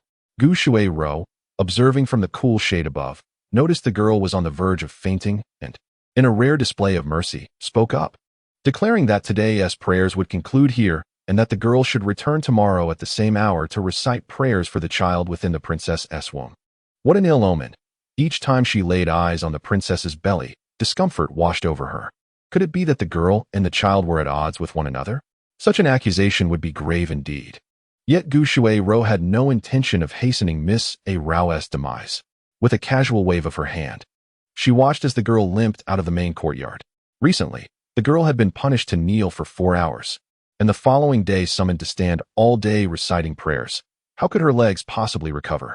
Gu Shuai-ro, mindful of her reputation, summoned a young maid to assist Miss Rao back to the front courtyard. However, the girl's limping gait and pallid complexion, as though she might faint at any moment, could not help but provoke whispers that the princess was trying to cover up her own malice. As expected, upon reaching the front courtyard, the young eunuchs gathered around to witness the pitiful sight of Miss Rao. Comparing her current state to her former appearance when the prince was present, each one sighing in sympathy. Miss Rao, the prince will return shortly. You must endure a little longer. He cherishes your service so dearly that upon seeing you in this condition, he will surely take notice. This statement subtly encourages Rao to stand firm, while also revealing the depth of the prince's feelings for her, instilling within her the confidence to contend with the princess. However, upon hearing this, Rao could only manage a bitter smile as she made her way back to her chamber, her steps uneven. Indeed, she yearned to engage in a struggle with the princess, yet it was not a battle she desired of her own volition. It was the prince who compelled her into this conflict. She preferred to be a delicate and pitiable parasitic flower, while the more formidable matters would be handled by men. After all, it was only the prince's intervention that could truly wound the proud Gu Shuai-ro. Days of torment had left Rao with various injuries, including persistent bruises on her knees. Although she could easily heal her wounds with a mere wave of her hand, she chose not to do so. Gazing out at the clear, cloudless sky, She noted that tomorrow promised another day of bright sunshine. While she relished the warmth, she could not endure the relentless exposure. A few days of such theatrics was quite sufficient. On that particular morning, after having her breakfast, Gushwire prepared to watch Arao suffer under her relentless scrutiny. However, a servant soon interrupted, reporting that Arao had fallen ill and was unable to rise, thus could not attend the main courtyard. Gushwire, upon hearing this, grew suspicious of Arao's intentions. Yet, given that Arao had endured several days of harsh sunlight, it was not entirely implausible that she might succumb to illness. Displeased, Gushwire merely muttered a curse about Arao's lowly constitution and retreated to her room to peruse her novels. With the prince set to return in a few days, she resolved to temporarily spare that wretched girl, planning to thoroughly torment her once she had successfully dismantled her. Arao's recurring illnesses had left her in a deteriorating state, and with no one in the front courtyard to care for her, her condition worsened considerably. The young eunuchs were in a state of distress. They had yet to gain favor with her, and now she was ill. Countless had perished due to untimely medical attention, and if Arao were to follow suit, their hopes would be dashed. However, despite their collective efforts, they fell short of the necessary funds for her treatment, until, at last, the prince returned. By the bed, a gentle breeze swayed a small flower basket, and the layers of sky-blue curtains hinted at a delicate silhouette within. The prince sat at the bedside, observing the estate physician as he checked Arao's pulse, instructing Changqing to fetch medicine. He then reached through the veil to take Arao's hand, his gaze fixed on her peacefully closed eyes. In the mere span of 10 days, the once plump and well-nourished maid had lost considerable weight, appearing increasingly frail. The prince tenderly caressed her slender wrist with a sigh, feeling a pang of concern. How could she be so careless as to forego summoning the physician during her illness? Heaven knew that upon his return to the front courtyard, he had been met with a flurry of anxious chatter about Arao's grave condition, which had sent panic surging through him. Fortunately, the physician reassured him that she was not in serious danger. She had merely overexerted herself and, after being exposed to the elements, had succumbed to a fever. With some medicine and rest, she would recover. When the medicine arrived, he gestured for Changqing to leave before leaning down to rouse Arao. Still in a daze, she nestled into his embrace, gently nudging him with her head, embodying the image of a young, dependent creature seeking solace. The Prince of Jin felt a slight stiffness in his body as he noticed that Arao had yet to awaken, yet was clinging to him. A flicker of surprise crossed his eyes, yet he feared that this intimacy might be intended for others. Arao, do you even know whom you are embracing? He inquired several times. The young girl in his arms, perhaps annoyed by the repeated questioning, tilted her chin and bumped her nose against his, muttering the title prince. This confirmed that Arao was indeed acting coquettishly towards him. In that moment, the prince's spirits lifted. He gently blew on the medicine he held in one hand, then drew Arao closer into his embrace. With a somewhat awkward motion, he scooped a spoonful and brought it to her lips, insisting, "Drink the medicine. Once you do, you shall feel better." Arao turned her head in refusal, and he followed suit, only to have her turn away once more, stubbornly refusing to open her mouth. Instead, she tugged at his clothing, feigning a pout, seemingly hoping to evade the bitter, unpleasant concoction. Were it any other occasion, Arao's persistent clinginess would have delighted the prince. However, given her serious illness, he wished for her swift recovery, hoping for a time when she would be well enough to be affectionate once more.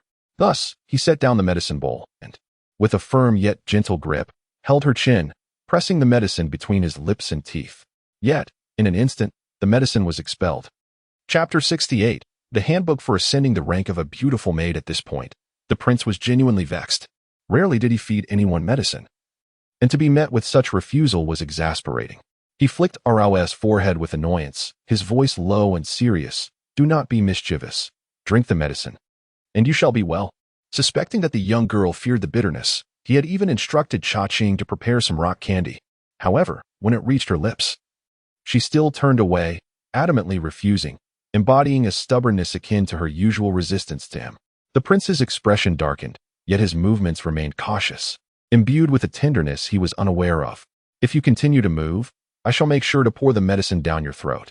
Upon hearing this, the girl paused momentarily, becoming somewhat compliant. The prince, not paying much heed, prepared to resume feeding her when unexpectedly, she gazed up at him. Her normally bright eyes now shimmered with a hazy mist, glistening with a captivating allure. Due to her fever, Her cheeks appeared dusted with a delicate rosy hue. Her brows gently furrowed, and her lips, usually smiling, had turned slightly reddened from the heat, making her all the more enchanting. The prince's gaze lingered on her slightly parted lips, and his expression darkened with a mix of desire and restraint. "Open your mouth, or the medicine will grow cold, and I shall still pour it into you." In her feverish state, the girl seemed to comprehend little, tilting her head and gazing at him without blinking. Eventually, she slightly parted her soft, rosy lips, her tongue flashing briefly. The prince's breath quickened, his left hand transforming from an open palm to a clenched fist, as if he too were ignited by the heat. His gaze, dark and intense, fixated on her mouth as he coaxed, with lips so small. "How can I pour the medicine in?" The once cautious girl now shed her defenses entirely, yielding to his words with a soft compliance. This submissive demeanor ignited a deeper warmth within the man, compelling him to act on the thoughts swirling in his mind. Soft whimpers accompanied by heavy breaths slowly filled the air, the sound of their entanglement echoing around them, lingering for what felt like an eternity before it finally subsided. On the bed, the attire of the Prince of Jin lay in disarray, his chest marred by a spill of kanji. The maiden reclined, her neck adorned with several suggestive crimson marks. Ascending her delicate, fair neck, her lips, swollen and rosy, were veiled in a shimmering sheen, while her countenance flushed with warmth. The prince gazed at the empty medicine bowl in his hand, a bitter taste lingering in his mouth. Yet an unusual joy illuminated his features as he beheld the maiden on the bed. His stern gaze softened, a flicker of tenderness emerging. His smile radiated brilliance. Stepping lightly out of the room, the prince instructed Changqing to investigate the recent experiences of a row within the manor. Whispers among the servants in the courtyard subtly hinted at the main residence, suggesting that Shuru had perhaps done something to a row during this time. Contemplating Shuru, a heaviness settled upon his heart. After much hesitation, he ultimately turned back toward the study, refraining from proceeding to the main quarters. Arao's illness had arrived swiftly and departed just as quickly. Within 3 days, she had made a complete recovery. Coincidentally, today marked the birthday of the princess. Gushuru. The manor bustled from early morning, the kitchen alive with activity as everyone hurried to prepare for the midday feast. Gushuru, now with child, found her sleep disturbed by the commotion outside, her mood soured by the noise. What was all this ruckus about? At that moment, Ryue stepped forward to offer some comfort, stating, "In response to your inquiry, my lady, the prince has returned from Qinzhou and brought with him the most renowned flower seeds from that region. It is said these flowers bloom year-round, their beauty peaking in winter, making them quite precious. The servants outside are diligently planting them now." Intrigued, Gushuru cast a haughty glance at Ryue, her brows arching. "The prince is burdened with official duties. Why should he trouble himself to bring me flowers? Very well. Assist me in going to take a look. Ensure the kitchen is well prepared, with an ample supply of the dishes the prince enjoys. We must not falter." Ryue complied, helping her to the door, where the servants were, indeed, shoveling soil and planting flowers. As Gushuru observed the seeds, she envisioned the future splendor of the blossoms. Her spirits lifting. "Be meticulous in your work. Do not ruin the flower seeds," she instructed. "My lady, should we make arrangements for the side chambers?" Ryue inquired softly, considering that it was customary for the prince to stay overnight on the princess's birthday. Recently, the prince had not shared the same bed with her in the main residence, prompting Ryue to contemplate whether to prepare the side hall, harboring her own intentions. Understanding that the prince would not join her in slumber, Gushuru, though displeased, had grown accustomed to this situation. She nodded faintly, permitting Ryue to prepare the side chambers. Suddenly, a thought struck her, and she turned to ask Ryue, "How is Xuyin's health? It has been quite some time, and she still has not recovered." She had hoped Xuyin would offer counsel to eliminate the bothersome row, yet it seemed the latter had been unwell for half a month, raising Gushuru's suspicions that Xuyin was merely being lazy. Meanwhile, Ryue, aware of the subtle manipulations she had employed against Xuyin, took pleasure in the princess's disdain for her. As Gushuru typically retreated to her chamber for an afternoon nap, Ryue glanced at the workers in the courtyard and quietly exited the premises. In a concealed corner not far away, Wang's personal maid awaited patiently. Upon the arrival of Miss Ryue, she extended her hand, presenting a small pouch of medicinal powder, an extravagant purchase by her mistress. This fragrance, colorless and odorless, would gradually awaken one's passions. However, it would lose its potency upon contact with water, transforming into an ordinary scent, thus alleviating any concerns of discovery should matters go awry. Miss Ryue glanced at the unremarkable pouch before tucking it into her bosom, vowing to repay her mistress's assistance once her endeavors bore fruit. The two lingered only briefly in the shadows, exchanging their goods before casting wary glances at the surroundings. Satisfied that no one was in sight, they made their exit. The main courtyard bustled with activity, while the front courtyard remained surprisingly tranquil. Although Arao had recovered, Prince Jean forbade her from undertaking strenuous tasks, insisting she return to her chamber to rest. Arao, obedient by nature, found little to occupy her in the study and thus complied, retreating to her room. As Arao turned to leave, Prince Jean, his expression darkened, set aside his documents. His heart had soared with joy when Arao awakened. He had feared his actions would be discovered. Yet, once Arao regained her health, she seemed to have forgotten the details of her illness, including her previous affections toward him. Leaving him feeling somewhat awkward and defeated, his mood dulled throughout the day. However, he recalled that today marked Gu Shiru's birthday. Noticing the hour was still early, he placed his documents down and made his way to the main courtyard. From a distance, the main courtyard was adorned with festive decorations, bustling with merriment. Upon entering, the sounds of servants bowing greeted him. Today, Gu Shiru donned a celebratory red attire. Her beauty was not so much in her features, but in her poise. And this crimson garb added a touch of vibrancy to her allure. Happy birthday.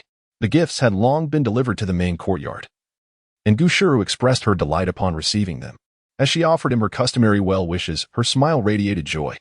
She affectionately took Prince Jin's hand and led him to the table, saying, I instructed the kitchen to prepare your favorite dishes. You seem to have lost a bit of weight during your absence. At her words, Prince Jin's lips curved slightly. They took their seats, and the table was adorned with exquisite dishes, each crafted with extra care for the occasion. A servant approached with a jug of wine, prompting Ryue to gently chide the maid to retreat. The princess is with child. Wine is not suitable for her, she insisted, urging the wine be removed. Fear not. This is the wine I prepared for His Highness, your favored pear blossom wine. As Prince Jean gazed at the jug, a flicker of nostalgia crossed his eyes. It was during a tasting of pear blossom wine that he first encountered Gu Shiru, leading to his fondness for it ever since. He poured a glass for himself, savoring the drink slowly, perhaps due to his altered state of mind. Despite the wine maintaining its familiar taste, he found that it no longer brought him the joy it once had. Your Highness, how is the wine? Quite good, he replied, as Ryue observed him drinking, her eyes shimmering with intrigue. Chapter 69, Climax. The Handbook for Beautiful Maidens Ascending the Ranks. Wang had previously mentioned that the effect of the aphrodisiac is greatly enhanced when combined with wine, its potency rising slowly yet intensely without an immediate onset. This would undoubtedly aid Ryue in dispelling Gu Shui's suspicions, especially since it was Gu Shui who insisted that the wine be served, despite Ryue's earlier request to remove it. Throughout the evening, Ryue remained merely a compliant maidservant. Prince Jean seldom indulged in wine, and while he felt a twinge of nostalgia upon seeing the pear blossom white, it was merely a fleeting reminiscence of the past, devoid of any deeper sentiment. Were it not for Gu Shui's birthday, he would have abstained from drinking entirely. After only 2 or 3 cups, Prince Jean set the wine pot aside and used the public chopsticks to serve Gu Shui a dish she favored, saying, It is your birthday today. Do not mind me. May your joy be the priority. Noticing the glimmer of tears in Gu Shui's eyes, Prince Jean was suddenly struck by a sense of disillusionment. Had she shown such tenderness in the past, perhaps he would not have felt disappointed in her. Alas, the former Gu Shui had never been so gentle, consistently distancing herself from him with cold indifference. The dinner unfolded harmoniously, as both were not particularly loquacious. Occasionally, Prince Jean would serve Gu Shui some food, and their shared glances marked the most peaceful moments at the table. After the meal, Gu Shui expressed a desire for a stroll, hearing that it would be beneficial for the fetus. Prince Jean nodded in agreement and instructed someone to fetch a cloak for her warmth. They walked side by side out of the house. Though labeled as a walk, it was, in reality, a quest for a quieter place to sit. Gu Shui glanced at the tall and graceful figure beside her, a smile dancing in her eyes as she asked, Do you prefer boys or girls? The physician sent by the Empress Mother mentioned that my pregnancy is progressing well, and I shall be entering the palace in April or May to show the Empress Mother her grandchild. Prince Jean nodded noncommittally, preparing to respond when he was suddenly overwhelmed by an inexplicable heaviness in his chest. accompanied by a sense of warmth. He attributed it to the wine he had consumed. As the sensation ebbed and flowed, he dismissed it. I have no children, and I would be delighted with either a boy or a girl. The Empress Mother is indeed very pleased with your pregnancy and has urged me several times to bring you to the palace. However, given that you are not yet far along, I refrained from mentioning it, as the jolting of the carriage could be detrimental. Gu Shuai-ro smiled softly. I know you have always been considerate towards me. This child comes at an opportune time, though it seems a bit mischievous, often keeping me awake at night. His spirited nature will require your guidance when the time comes. Once your condition is stable, I shall request the Emperor to send a physician down. With a physician present, it would be more convenient should you feel unwell or if there are any concerns regarding the child. Gu Shuai-ro nodded, and they fell into silence. Though she yearned to continue the conversation, she realized with dismay that in previous years, she had often been impatient in their exchanges, and they would frequently find themselves unable to connect. Now, even in her desire to converse, she struggled to find suitable topics, leaving her feeling agitated. She was eager to restore their previous relationship, but, finding herself at a loss, only felt their bond becoming more estranged, which left her quite vexed and dissatisfied, prompting her to redirect her frustrations elsewhere. By a stroke of fate, Arua became the vessel for Gu Shuai-ro's pent-up frustrations. However, with the Jin Wang still present, she refrained from summoning Arua for a confrontation, choosing instead to bide her time until the morrow when the man would attend court to unleash her ire. As night swiftly enveloped the world, the Jin Wang returned to the main courtyard with Gu Shuai-ro. According to custom, he would rest there this evening. Gu Shuai-ro perched on the edge of the bed, her heart fluttering with a flicker of hope, yearning for him to share the bed with her. This night, the prince was to stay, and the side chamber was prepared. The servants were on standby, ready to attend to his needs should he require their assistance. Her eyes brimmed with unmasked anticipation, yet the man seemed oblivious to her longing. With a nod of his head, he remarked, "The side chamber is not far. I shall hear any commotion. You need only to rest peacefully tonight." Disappointment washed over Gu Shuai-ro's visage as she gazed at her increasingly rounded belly.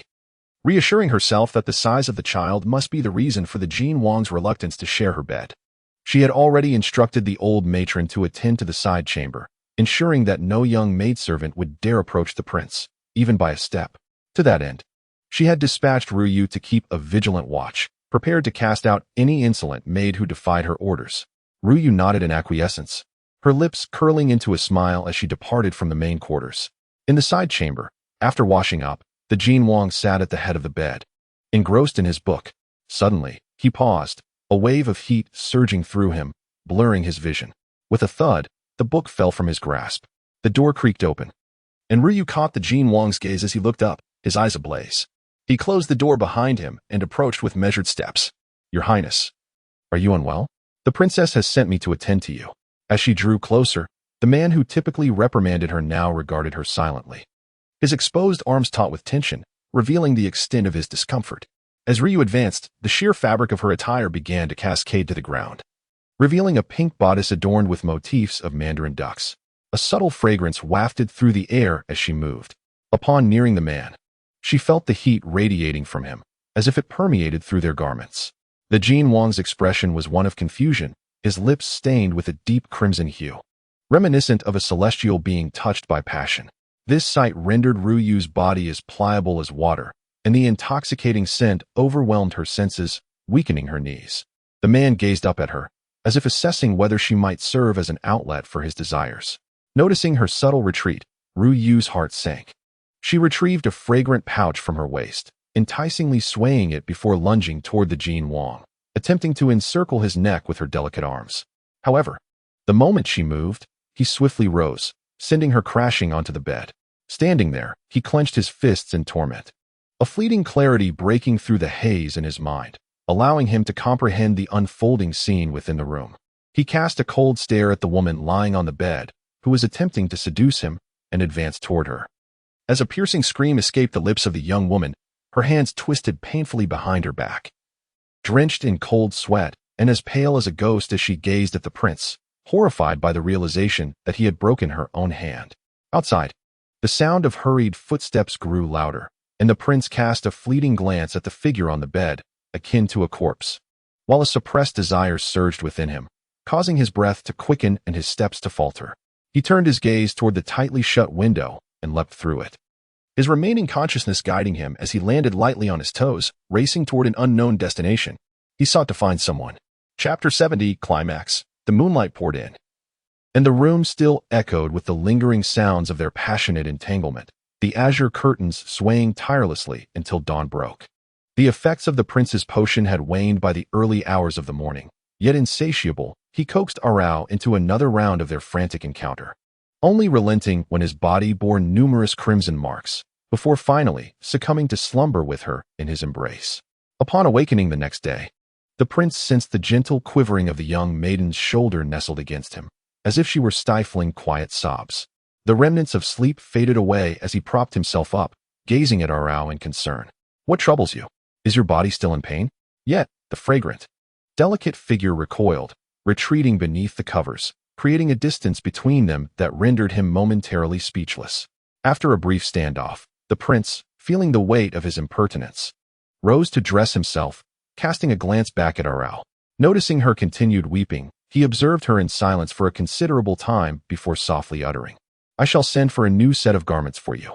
The floor was strewn with the remnants of the clothing he had torn apart in a fervor the previous night, heightening the room's already charged atmosphere. When Arao finally donned a new outfit and awkwardly made her way to the study, the prince rounded the desk, intending to assist her.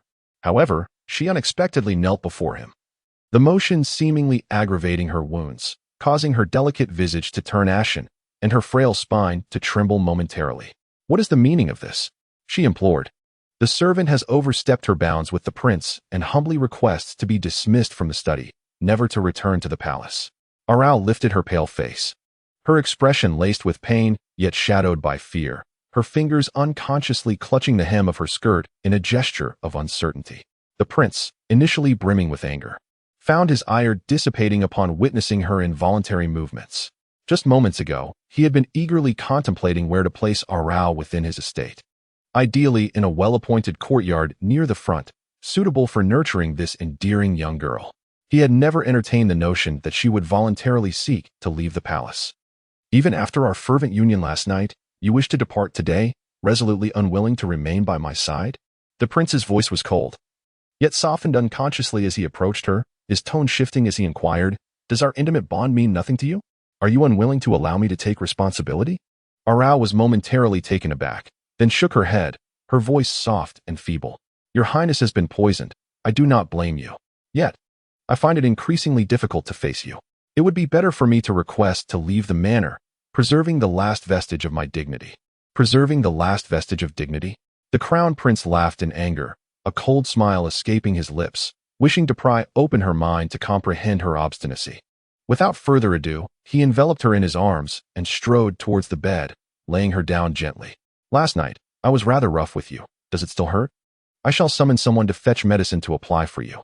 Ignoring her slight struggles, he noted her excessively pale complexion and felt a twinge of concern. As she continued to resist, he lowered his voice, making it more menacing. "If you resist again, I shall claim you right here." Her movements immediately stilled, and she became somewhat compliant. The crown prince sighed in relief and turned to fetch the pain-relieving medicine. Upon returning to the room, he discovered that the frightened maid had begun to cry again.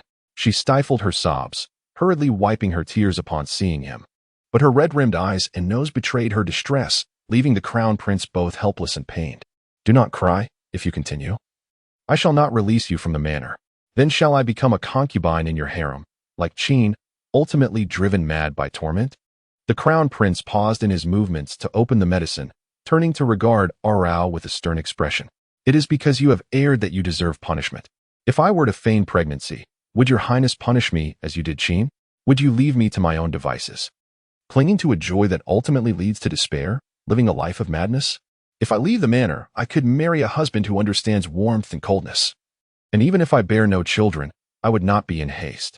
He would treat me well, prioritizing me rather than forcing me to bear offspring." "Arao." The crown prince's voice was heavy, yet it was not a reprimand. "Tell me, do you harbor any feelings for me?" Arao was taken aback, gazing at the man in a daze, before suddenly speaking, transparent tears cascading down her cheeks. "I am no saint. How could I not have feelings for your highness? Yet, even if I adore you, I am unwilling to gamble my life for your fleeting affection." You love the princess, the world knows it. How dare I disrupt the bond between you and her? She turned her head, biting her lip to stifle her sobs. Moreover, had I not been here yesterday, you could have sought another woman to alleviate the effects of the poison. To you, I am merely a dispensable antidote. Silence enveloped the room, lingering until Arao's tears had nearly run dry, at which point the man slowly spoke. You say all this simply to force me to release you from the manor. A pair of cool hands caressed her forehead, and he seemed to sigh, pressing down on her lips with a bit more force, as if in frustration. You are not the antidote. I am under the influence of the poison, longing only for you to remedy it. Were it not for you, I would rather succumb to the flames of desire and perish. The matters concerning the Qin family are indeed indefensible for me. Yet I shall not treat you in the same manner. You are unlike them. The situation with the Qin family arose from Shui Ro's concern for her reputation. She would never allow her name to be tarnished. Thus the burden of suffering falls solely upon her. However, Arao, she is different. The king of Jin furrowed his brow, acknowledging that Arao held a unique place in his heart. Should she find herself in such a predicament, he would undoubtedly protect her. Even if it meant being unjust to Shui Ro, even if Arao were intentionally deceiving him. Nevertheless, the distinction remains profound. After a brief silence, the king stated, You are not like the Qin family. I am no different from Mistress Qin. In fact, I am even more wretched. I have never aspired to be akin to the ladies of the inner court. My only desire is to leave this place. The only reason you wish to keep me here is that I have refused to become your woman, which has piqued your interest, nothing more. In time, you too shall grow weary of me and cast me aside like an old shoe. I am even less than a respectable maid. The king's expression darkened, for Arao's words struck deep into his heart. Last night, when we were entwined, perhaps you were already with my child. I shall not allow my offspring to leave the estate. The king reached out, his hand brushing against Arao's flat abdomen, his demeanor calm. Yet his eyes were clouded with an inscrutable darkness. Initially, I found you refreshing. However, I am uncertain what this novelty has transformed into. Until I discern the nature of these feelings, you cannot depart, and I shall not permit you to leave. Chapter 71. The Handbook for a Beautiful Maid's Ascendancy. He himself was unsure of the feelings he harbored for Arao. Perhaps it was mere novelty or something else entirely. But one thought resonated clearly in his mind. That which he desired would not be allowed to escape. As he gazed at the girl before him, her innocent eyes now tinged with a hint of fear, the king of Jin slowly smiled, his fingers tracing her abdomen as if probing or teasing. He disregarded the slight tremor of her body and gently placed her hand over her own belly, speaking softly, Arao, I thoroughly enjoyed our time together last night. If it were true that you carried my child, would you not be compelled to stay? When the time comes, you may choose any courtyard within the estate to reside in. How does that sound? Witnessing the suppressed madness hidden in his gaze, Arao realized that she might have pushed the boundaries of their game too far. The man seemed utterly captivated by her. Yet, this did not hinder her plans. The girl, seemingly stunned, held her breath instinctively, wishing to shake her head and refuse his touch, but her body felt weak and feeble. Suddenly, he laid her back upon the bed, parting her legs. After administering the medicine, the king of Jin broke into a light sweat.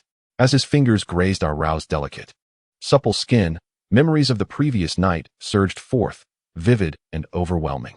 He swallowed hard, summoning all his strength merely to complete the task at hand. Perhaps the long-desired delicacy has finally graced his bowl, for the Prince of Jin is utterly consumed with fervor. Even today, he savors every morsel. The sheer delight and satisfaction coursing from his spine to his brain, igniting a fervent desire in his gaze towards Arao. Yet, he is acutely aware of her current aversion towards him, and thus, he merely applies the medicine and lowers the hem of her skirt before washing his hands.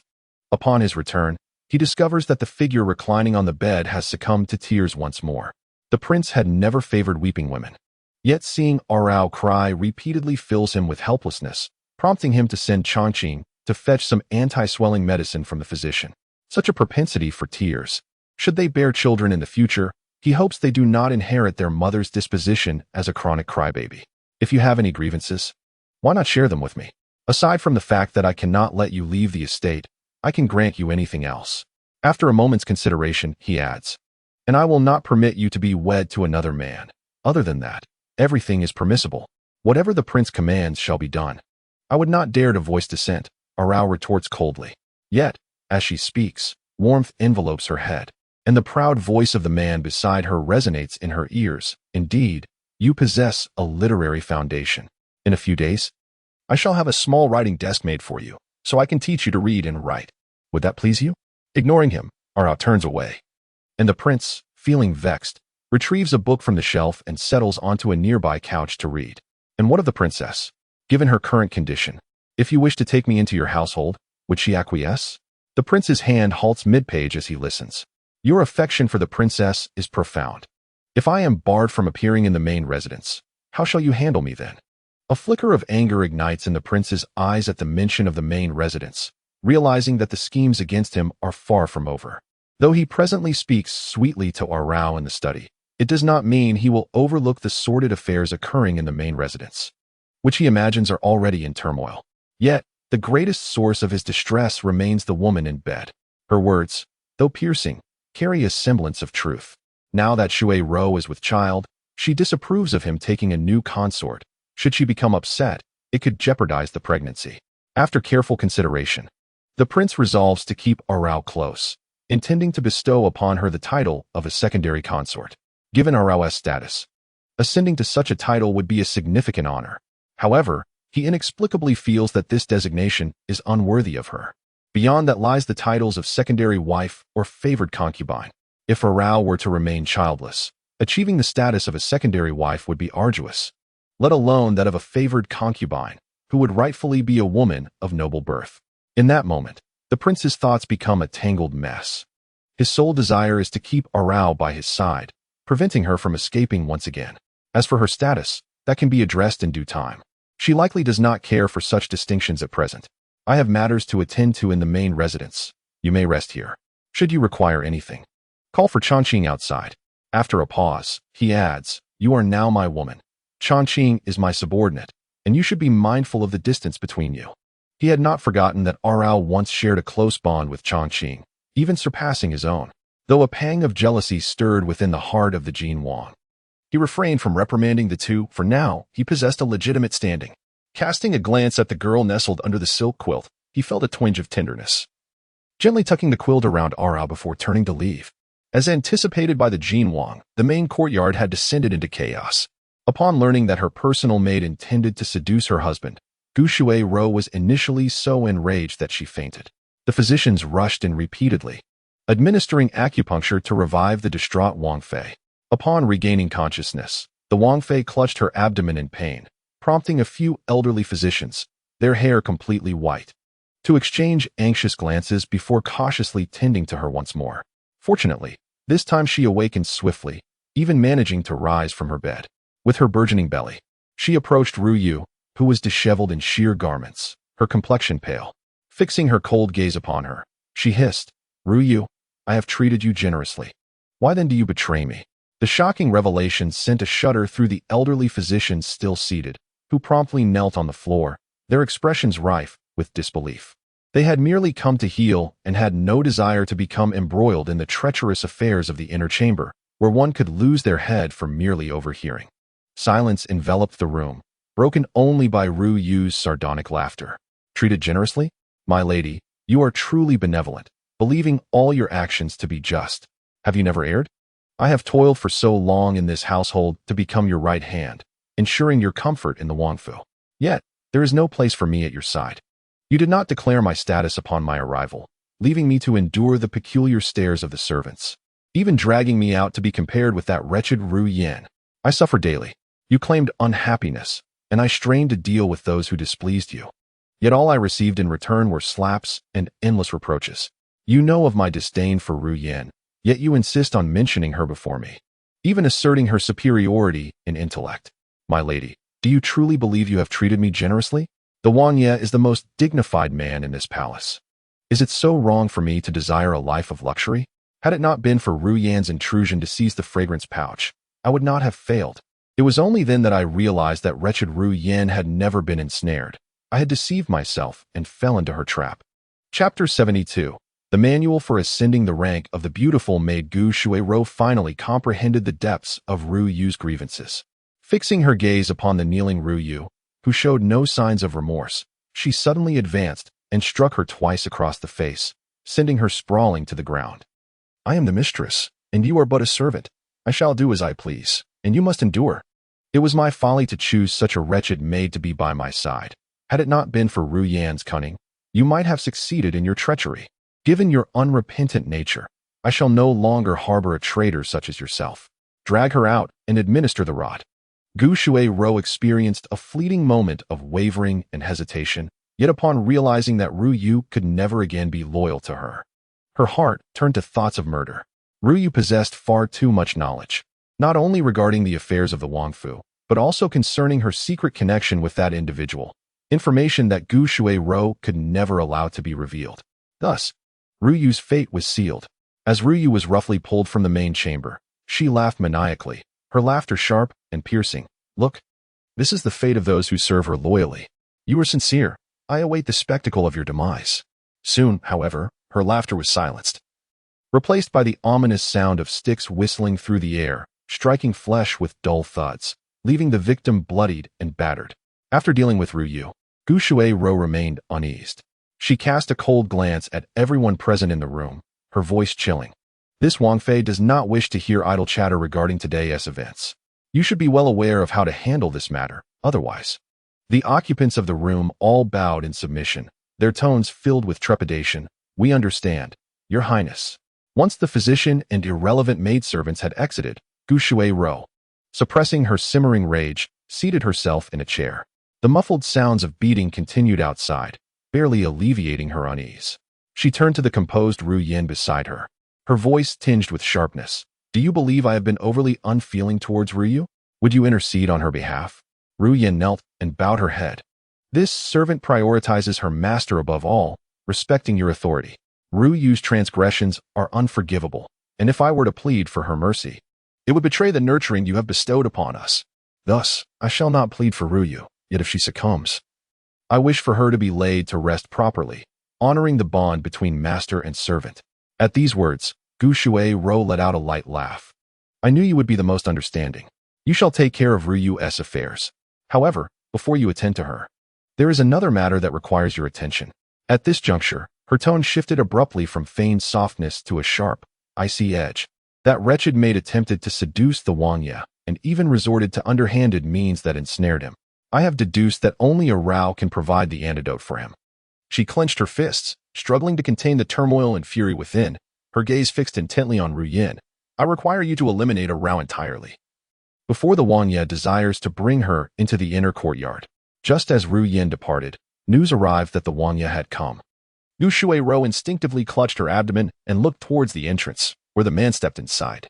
His handsome visage, illuminated by the light, appeared even more radiant. Yet his brows were tinged with a sense of satisfaction. Gu Shuai-ro gritted her teeth, and in that moment, the last vestiges of her hope were utterly extinguished.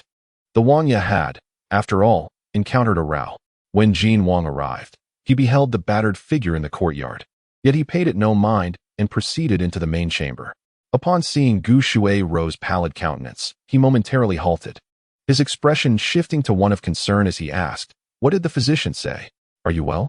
Tears glimmered at the corners of Gu Shuai-ro's eyes as she leaned against the broad chest of the man, her voice tinged with grievance. "I have always treated Ryu with warmth, never imagining she would betray me." In her fervent expression of sorrow, Gu Shuai-ro remained oblivious to the slight stiffness in the man's body. She continued to lament about the lack of gratitude from those around her, disregarding the deep bond they had shared over the years, which had led to her humiliation in front of so many within the estate. The Jin Wang gently assisted her onto the couch, listening quietly as she poured out her heart, revealing nothing of his own intentions. Observing this, Gu Shuai-ro felt a pang of anxiety. Her extravagant expressions of distress were intended to thwart any thoughts the man might have of granting a Rao position. She adamantly refused to allow a lowly maid into the inner courtyard, especially one who might capture the Jin Wang's attention. However, after a prolonged silence, when the Jin Wang did not broach the subject, Gu Shuai-ro's heart found some solace upon realizing that he indeed favored Ah Rao. She speculated whether Ah Rao had perhaps annoyed the Jin Wang, thus dissuading him from conferring a title upon her, or if he was being considerate of herself, unwilling to allow anyone else into the inner quarters. "My lord, having attended to you last night, should not a name be given?" Gu Shuai-ro anxiously gazed at the Jin Wang, cautiously testing the waters. The man, under her scrutinizing gaze, remained impassive, shaking his head gently. No need. These three simple words stirred warmth within Gu Shui's heart, and her face could no longer conceal her joy. See? She had always said that the lowly maid, despite her alluring appearance, was fated to remain uncherished. Her destiny was one of insignificance. Initially, she had pondered how to deal with the possibility of our Rao becoming a favored concubine. Yet, the Jinwan's lack of intention to bestow a title only deepened her sense of disdain. However, she could not fathom that sometimes the refusal of a title could be more intriguing than its bestowal, as the dynamics of power shifted. In this instance, the initiative clearly lay in the hands of the elusive Rao. The previous night, her personal maid had just climbed into bed, and today she found herself face to face with the victim of the scheme. Gu Shui felt a twinge of embarrassment. She had always held a proud demeanor in front of the Jin Wang, once disdainful when her feelings for him were absent, and now, even as affection blossomed, her inherent pride remained. She was unwilling to lose face before him, and thus, after achieving her objective, she felt a certain discomfort in sharing the same space with him. In the past, had the Jin Wang expressed a desire to leave, Gu Shui would have overthought the matter. But upon hearing him mention his need to attend to state affairs, a sense of relief washed over her, lightening her heart. She understood that she had cultivated an image of serene grace before the Jin Wang, like a pure white lotus, and had always been careful to maintain that balance. Yet the recent events had taken her by surprise. To preserve her image, Gu Shui preferred to avoid the Jin Wang for the time being. As she watched his figure disappear from view, her fingers, which had been gripping the doorframe, relaxed slightly, only to be replaced by a wave of irritation. Rao. What a delightful presence she is. Since the other party holds no formal title, she remains the humble servant who should kneel before her to seek her favor. Chapter 73. A handbook for the ascension of a beautiful maidservant. When the Prince of Jin returned to his study, he found the room empty. A slight frown creased his brow as a thought crossed his mind, prompting him to turn and enter the adjacent chamber. Behind layers of azure bed curtains lay a vague silhouette. The prince stood at the doorway for a moment, before stepping inside. As he drew back the curtains, the sight of the slumbering Rao came into view. Her brow was tightly knitted, suggesting she was trapped in a troubling dream. The prince watched in silence, a tumult of inner conflict and confusion surging within him, leaving him at a loss as to how to engage with this young girl, considerably younger than himself. Perhaps he lingered too long in observation, for the girl slowly began to awaken. Her gaze, initially vacant, turned instinctively to one of wariness and uncertainty as she beheld him. She widened her glistening eyes and sat up. "My lord, does your body still ache? If you are still in discomfort, there are medicines in the study." Upon her sudden mention of this matter, a brief silence enveloped them. Rao lowered her head, her lashes fluttering, her fingers twisting the quilt's edge. Suddenly, her face flushed crimson, and the delicate skin of her neck took on a captivating rosy hue. The prince's gaze inadvertently drifted to the bed where Rao lay, but it felt like a piercing to his eyes, prompting him to press his lips together and avert his gaze. "Last night, I compelled you against your will," he admitted. "You may harbor resentment towards me, and I understand that. However, it is imperative you do not neglect your health. You shall reside in the front courtyard from now on. I shall not impose upon you again." Rao's head remained bowed, uncertain if she had absorbed his words. It was only when the man turned away that she spoke, her voice a fragile, yet resolute whisper behind him. "I do not blame you, my lord. As I have expressed, I hold affection for you. Thus, though you acted as you did, I bear no ill will. But I am stubborn, and I foresee no tranquil future for myself in your inner courtyard. I do not wish to become embroiled in the affairs between you and the princess, nor transform into someone I despise. Yet I shall not utter words that suggest leaving the manor. I am now yours, and I will remain within the palace, never to step outside again." The prince hesitated, his steps faltering. The joy that had surged within him transformed into a silent bitterness as he absorbed her final words. His fingers curled helplessly, burdened by the weight of her sentiments. This was the first time Rao had openly confessed her feelings to him, a moment that should have filled him with elation. Yet, beneath those words, he perceived the insurmountable chasm that lay between them. The prince understood that as long as this divide persisted, their relationship would remain as it currently was, mutual affection mingled with disparate thoughts. He was unwilling to endure such a state, nor did he desire for Rao to sacrifice her own happiness for the sake of appearances. With a solemn expression, he turned and closed the door behind him. his typically proud and aloof demeanor now tinged with an inexplicable sorrow and helplessness. Arao lay back down, burying her head beneath the covers. The delicate sorrow etched upon her face dissipated, replaced by a calm and composed demeanor. A sudden thought sparked in her mind, and her fingers grasped a small, glossy black pill. Without hesitation, she swallowed it, yawned, and turned over, drifting back into a deep slumber. Every step taken today unfolds in accordance with her meticulously crafted plan. Each movement executed with exquisite precision. The Prince of Jin mistakenly believes that he has compelled Arao, yet he remains oblivious to the fact that the intoxicating fragrance pouch, which once clouded his senses, would have turned him into a beast driven solely by lust had it not been for Arao's subtle guidance. She could have effortlessly restored his clarity of mind, but how could she then cultivate a deeper intimacy with him? On the surface, it appears as though he is the one exerting pressure. In reality, she is the one orchestrating a gradual seduction, enticing him with an alluring dance of resistance. And even when he hesitates to treat her roughly, regaining fleeting clarity through a moment of self-restraint, it is she who amplifies his innermost desires and yearnings.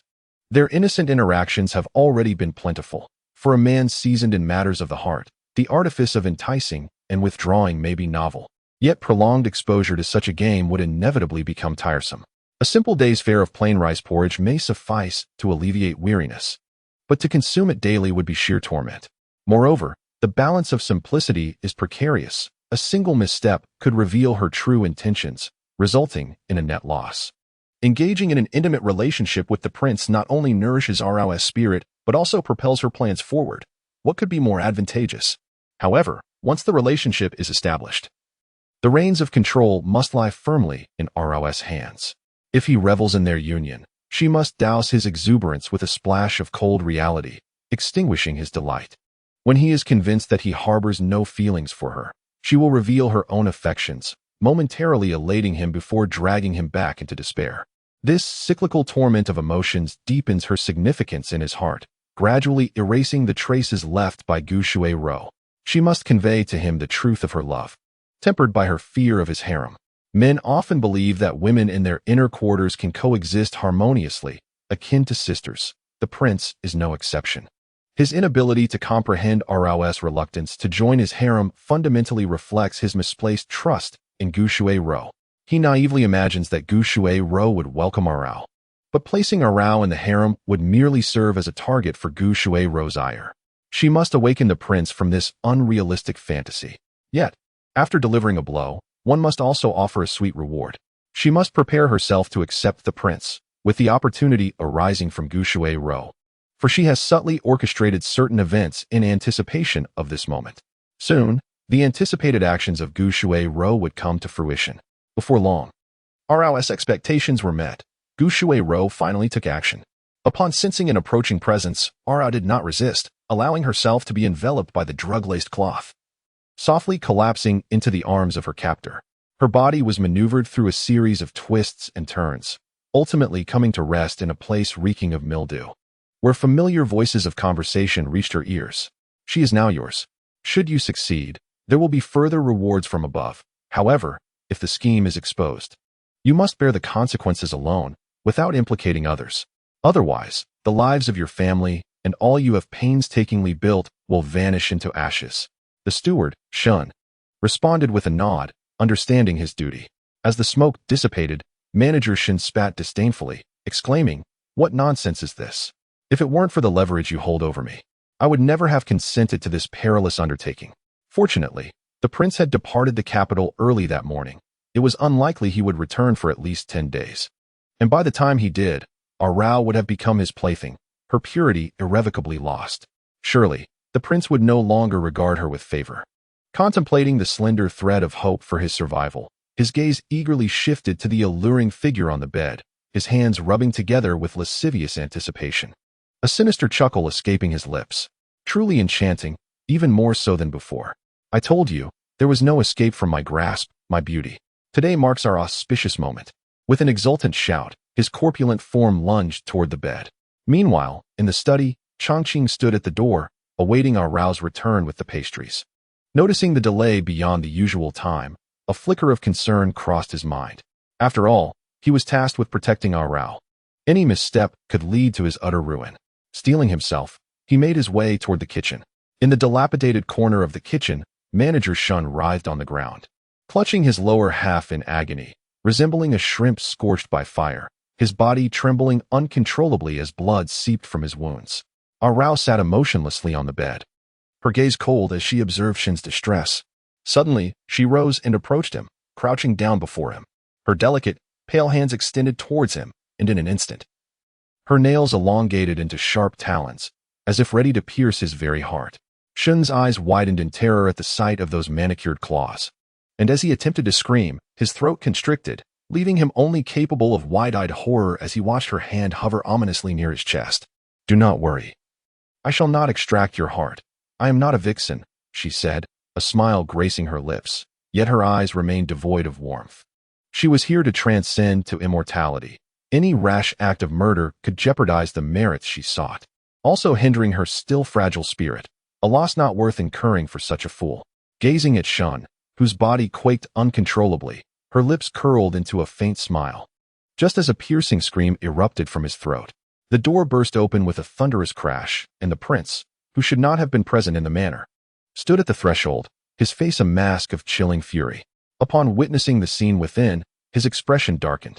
The young woman in pale garments on the bed curled into a ball, her left hand clutching a lustrous white jade hairpin. Droplets of blood staining its surface as they trickled down. Terror-stricken, she looked toward the doorway, her eyes filled with despair and dread. Her fierce gaze, devoid of the usual gentleness, faltered upon seeing him, her expression momentarily frozen. The ferocity in her eyes melted away, replaced by instinctive relief and reassurance. As a mist of emotions clouded her gaze, beside her stood a middle-aged man, wailing in despair, his shoulders drenched in blood, his voice hoarse from pain. Undoubtedly, the bloodstains on Arao's hairpin were his. The Prince of Jin, suppressing the raging fury within, stepped into the room, approaching Arao slowly, his expression a blend of restrained gentleness and soothing intent. As he neared the bedside, Arao lay there, staring at him vacantly, as if he were a stranger. The prince held his breath, wary of further agitating Arao. He had intended to gently assuage her distress, but he observed her pallid countenance fixed upon him for an extended moment, her weak hand relinquishing the white jade pin, which fell onto the bed. Gradually, Arao closed her eyes, her complexion turning ghostly as she fainted. The prince swiftly embraced her, feeling the chilling cold of her body. A chilling murderous intent flickered in his eyes as he cast a glance at the nearby steward Shun, as though regarding a corpse. "What shall be done with him, Your Highness?" Chongqing interjected coldly, stepping on steward Shun. The prince, without a backward glance, carried Arao out, ordering her confinement in a dark cell.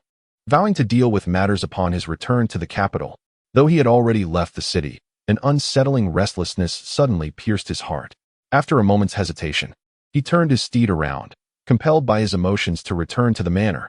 He tightened his hold on Arao, a flicker of trepidation crossing his gaze. He could scarcely believe that had he not returned, Arao would have faced dire consequences. The prince resolved to take Arao away, leaving the affairs of the manor to Chongqing. The reasons behind Arao's misfortune would soon find their way to his desk, and he would uncover who sought to harm her. Meanwhile, in the main courtyard, Gu Shuai-ro remained blissfully unaware that Arao, whom she believed had been wronged, was now miles away with the prince in Qianzhou. Instead, she was in high spirits, having her nails dyed by her maid. The physician had assured her that her pregnancy was stable, and after months of having plain nails, she could finally add a splash of color, much to her delight. She wondered how the man's plans were progressing and whether they would succeed without a hitch. "Do not fret, my lady," Suyin assured her. "I have instructed Steward Shin, and he has been well prepared. Once everything is in place, he will elope with Arao and never return to the manor, even if the truth comes to light later. I have arranged for a scapegoat to ensure that the flames do not reach the main courtyard." Gu Shuai-ro smiled with satisfaction at her words. "Your foresight is commendable. I find your suggestions most agreeable." With the removal of a significant threat, Gu Shuai-ro felt lighthearted, enjoying her serene and nurturing life in the main courtyard. However, 3 days later, news arrived from the palace that the Empress Dowager wished to see her. Assuming it was a summons due to her eagerness to meet her grandson, Gu Shuai-ro willingly followed the attendants sent from the palace. The Empress Dowager, with a kind demeanor, inquired about Gu Shuai-ro's health and the well-being of her unborn child. In this rare moment of harmony between mother-in-law and daughter-in-law, the Empress Dowager clapped her hands, and four stunningly beautiful maidens entered in succession, each possessing youthful grace and alluring figures. Gu Shui's smile faltered, frozen upon her face. You are currently with child, and serving the crown prince proves to be rather inconvenient. The two attendants in the household are ineffectual. After considerable thought, I have selected 4 capable young women for you to bring back, who may alleviate some of your burdens and allow you to focus on nurturing your pregnancy. The child you carry is the firstborn of the crown prince, a legitimate heir of great significance to both the crown prince and myself. These 4 young women are adept in service, and, should you experience any discomfort, do not hesitate to summon them. The well-being of your unborn child is of utmost importance. The Empress Dowager expressed her disfavor towards her daughter-in-law, yet recognizing the hardships her daughter-in-law endures in bearing her son's offspring, she set aside her discontent, redirecting her concern towards the health of both mother and child. Furthermore, the crown prince's household is indeed understaffed, and it would be a source of ridicule if this were to become known. By bestowing a few additional attendants, not only would the inner quarters become more vibrant, but the talent of these 4 young women in serving would ensure that Gu Shuru remains healthy, facilitating the smooth arrival of her precious grandchild. In a bid to reassure Gu Shuru, the Empress Dowager ensured that the selection of these women was made with her approval. To accommodate her, the Empress Dowager entrusted the futures of these 4 maidens entirely to Gu Shuru, subtly indicating that even if other women in the household were to bear children, they would never eclipse her. The Empress Dowager perceived herself as a model mother-in-law. In the past, she would have dispatched attendants directly to the household without consideration for Gu Shuru's feelings. Yet today, in a rare moment of gentleness, she found herself met with an unexpected lack of response. Gu Shuru sat there, her demeanor aloof and indifferent as the Empress Dowager spoke, her eyes glancing past her with a disdainful air, while she absent-mindedly caressed her belly, clearly displeased. The Empress Dowager, suppressing her irritation, admonished the 4 maidens below.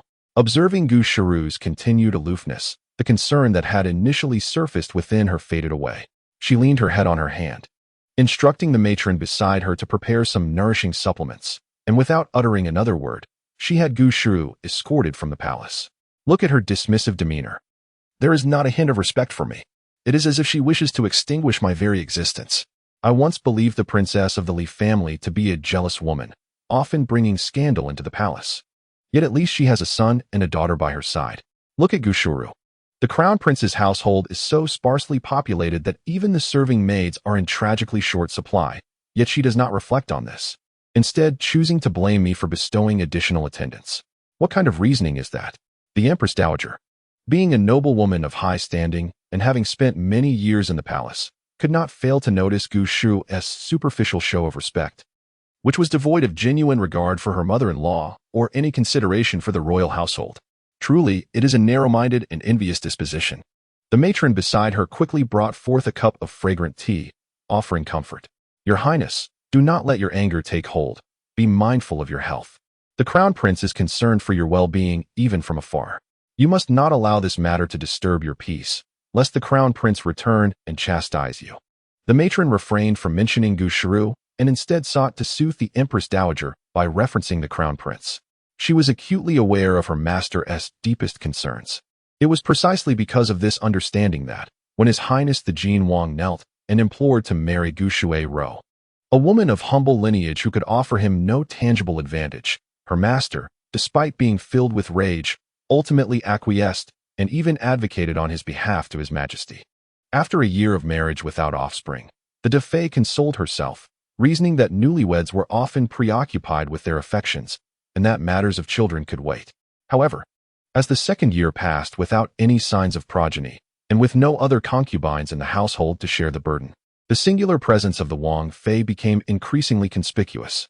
The Defei contemplated bestowing a maid to serve the Jin Wang, yet hesitated, fearing the prince's displeasure, thus enduring yet another year of silence. By the 3rd year, not only was there still no joyful news, but she also caught whispers of discontent. Rumors suggesting Gu Shui had no genuine affection for her son, frequently speaking coldly within the household, and that their intimacy was exceedingly rare, entirely due to the Wang Fei's reluctance. Upon hearing this, the Defei nearly ground her silver teeth in frustration. Her son was the pride of the heavens, a royal scion of unparalleled esteem. How could a woman of such lowly background dare to insult him? After enduring for so long, she could no longer contain her indignation. She intended to personally assign someone to serve the Jin Wang closely, but much to her dismay, Gu Shuai-ro seemed to sense her intentions and hastily brought in 2 maidservants of her own. This infuriated the Defei, who perceived the Wang Fei's actions not as a conciliatory gesture, but as a direct affront. From that moment on, she regarded Gu Shuai-ro as an adversary, extending her disdain even towards her otherwise exemplary son. Were it not for the fact that Gu Shuai-ro was now with child, the Defei would have insisted that she kneel before the Buddha and transcribe scriptures to reflect upon her heart. As a wife, she exhibited no virtue. As a daughter-in-law, she displayed no filial piety, and as a Wang Fei, she lacked the capacity for generosity. She reflected on how many noble households were graced with gentle and understanding women. Out of consideration, she had only sent 2 maidservants, yet Gu Shuai-ro shamelessly contended for the prince's favor. And as for the incident concerning Qin, she preferred not to dwell on it, lamenting the foolishness of all involved. Qin, in her pregnant state, had evidently lost her senses, making her false pregnancy known to all, an act punishable by death, demonstrating an audacity that was nothing short of reckless. Gu Shuai-ro, despite her seemingly deft maneuvers, was merely a novice in the intricate games played by those seasoned in the court's intrigues. Had it not been for the discreet assistance she later received, the scandal of the Jin Wang's Wang Fei being a jealous and petty woman would have spread throughout the capital. The Jin Wang had never given the Defei cause for concern until this episode, which nearly aged her a decade. She could only hope he would be more obedient, refraining from devoting his every thought to Gu Shuai-ro, who truly did not merit such investment. The Defei sighed, massaging her aching temples, her expression one of resignation. The matron beside her echoed her sigh, remarking on the prince's character, knowing that he would not act rashly without careful consideration. Perhaps all was unfolding according to his design. Upon hearing this, the noble consort let out a cold laugh, barely suppressing her disdain for her son. It was evident to her that his affection for Miss Gu was steadfast and singular. Even if it were mere pretense, he could not feign such fervor. It must be genuine affection, and yet, why must he choose her of all people? This vexed her greatly. In the past, she had little tolerance for concubines vying for favor, and thus, following the wedding of the crown prince, she hesitated to bestow any additional consorts. Fearing that such actions might jeopardize the bond between husband and wife, she resolved to wait until the princess was with child, with a stable pregnancy, before allowing any concubines to enter the manor. At that time, no matter how the concubines might stir trouble, the principal wife's position would remain unassailable. However, her well-intentioned efforts were met with indifference. Now, she earnestly hoped her son would show some ambition and not be so intent on pleasing Miss Gu. Ideally, several other concubines would emerge to teach Miss Gu the true nature of life in the inner chambers. If she could not adapt to the ways of the royal household, how could she possibly survive in court life? Go and fetch my insignia. Leave the palace to invite the 4th young lady from the minister's residence to stay with me for a while, she commanded. The matron instantly grasped her mistress's intent. The 4th young lady of the minister's household was rumored to be stunningly beautiful and virtuous, and importantly, she had known the crown prince since childhood, being his cousin. Upon returning to her residence, Gu Shuai-ro threw a fit, prompting the physicians to gather in the main courtyard, where they toiled until evening before departing. Meanwhile, the rear courtyard suddenly welcomed 4 young, beautiful maidens, as the princess ordered them all to be sent to the quarters previously occupied by Qin Shi. Upon hearing this directive, Ru Yin hesitated momentarily, but seeing her mistress's unyielding demeanor, she complied. At that moment, a profound sense of confusion began to envelop Ru Yin. After defeating Lu Yu, her spirits soared for a mere 2 days before returning to a state of dullness, even more tedious than before. She gazed out at the dusk, her eyes mirroring the darkening sky, heavy and inscrutable. Yet, this was only the beginning. Half a month later, the crown prince, whom Gu Shuai-ro had long anticipated, finally concluded his affairs and returned to the capital. Upon receiving this news, she personally went to the entrance to greet him. However, when the carriage arrived at her doorstep, the crown prince did not alight alone. He stood before the vehicle, gently assisting another person out. His tender demeanor and careful actions chilled Gu Shuai-ro's countenance. To her dismay, the woman he treated so gently was none other than Arao, whom Gu Shui-ro had believed to have been humiliated and taken from the manor. She stared intently at their intertwined hands, her expression darkening. The crown prince glanced over, his brow slightly furrowed, and turned his gaze to Ru Yin beside her. "Your mistress is unwell. How can she stand in the wind?" His words, intended to convey concern, sounded to Gu Shui-ro like an indication that he wished her to leave, viewing her presence as an inconvenience between him and the other woman. Gu Shui-ro's face paled as she shrugged off Ru Yin's supportive hand. "Is this the surprise you have in store for me upon your return, my lord?" Her gaze shifted to the composed Arao beside her, a cold laugh escaping her lips. Since Arao had served so well and had evidently captured the prince's favor, why not arrange for her a courtyard and elevate her status to that of a concubine? This would allow her to devote herself to serving the prince. What does the prince think? Upon finishing her words, she fixed her eyes intently on Prince Jin, her expression suggesting that a mere nod from him would bring her to tears. However, as Prince Jin shook his head in accordance with her wishes, the words that followed sent her heart plummeting into despair. "There is no need. Arao may continue to reside in the front courtyard with me. As for her status, it can remain as it is for now." During their time together, Prince Jin found much joy in Arao's company. Perhaps it was his sudden appearance that had saved her, helping her escape a perilous situation. Following this, Arao gradually lowered her defenses against him, learning to rely on him, and the icy barrier separating them began to thaw. Understanding Arao's transformation, Prince Jin had no desire to part from her. He wished to keep her close and influence her positively. After all, he recognized that Arao's softened demeanor toward him was merely rooted in gratitude for that life-saving act. Yet it was enough for him. Given time, he believed he could achieve his heart's desire, Arao willingly entering his inner courtyard. After sending Gu Shui-ro back, Prince Jin promised to visit her in the main courtyard by evening, then took Arao by the hand back to the front courtyard. Upon reaching the study, Arao withdrew her hand from his grasp, intending to head to the kitchen. Prince Jin halted her, declaring, "I do not wish for pastries. I only desire your company." Arao's eyes widened slightly at his words, gazing at the playful prince, now devoid of his usual jovial demeanor. Lowering her gaze, a hint of warmth crept onto her face as she pursed her lips, instructing a servant to fetch needle and thread. Prince Jin watched her retreating figure with a cheerful heart and entered the study, where Chang Qing arrived just in time to report, "Master, I have uncovered the circumstances surrounding Steward Shen's actions toward Miss Arao." Prince Jin's expression darkened as he replied, "Speak." It was Lady Wang's maid, Lu Yu, who orchestrated the plot, threatening Steward Shen's life and family to compel him to act against Miss Arao. Afterward, he was to take her out of the palace for his own designs. Prince Jin's fists clenched, his expression grim. The very scenario he had dreaded had come to fruition. It was indeed Gu Shui-ro who had conspired against Arao, seeking to tarnish her reputation and deliver her into the hands of that vile man, casting her into the depths of despair. Overwhelmed with gravity, he released a slow breath and instructed Chang Qing to withdraw. This was not an isolated incident. He had also investigated Arao's recent illness, which traced back to the main courtyard. Previously, Gu Shui-ro had been even more audacious, tormenting Arao for days on end, leaving her weakened and ill. He could hardly believe how the once kind and beautiful Gu Shui-ro had transformed into someone so malicious, willing to harm others for her own selfish gains and seeking to ruin a woman's honor to fulfill her own desires. Such a version of Gu Shui-ro was utterly foreign to him. After spending an afternoon with Arao, Prince Jin's spirits had lifted somewhat. He coaxed Arao into taking her medicine and falling asleep early, then approached the main courtyard with a heart full of complexities, where Gu Shui-ro awaited him in her chamber.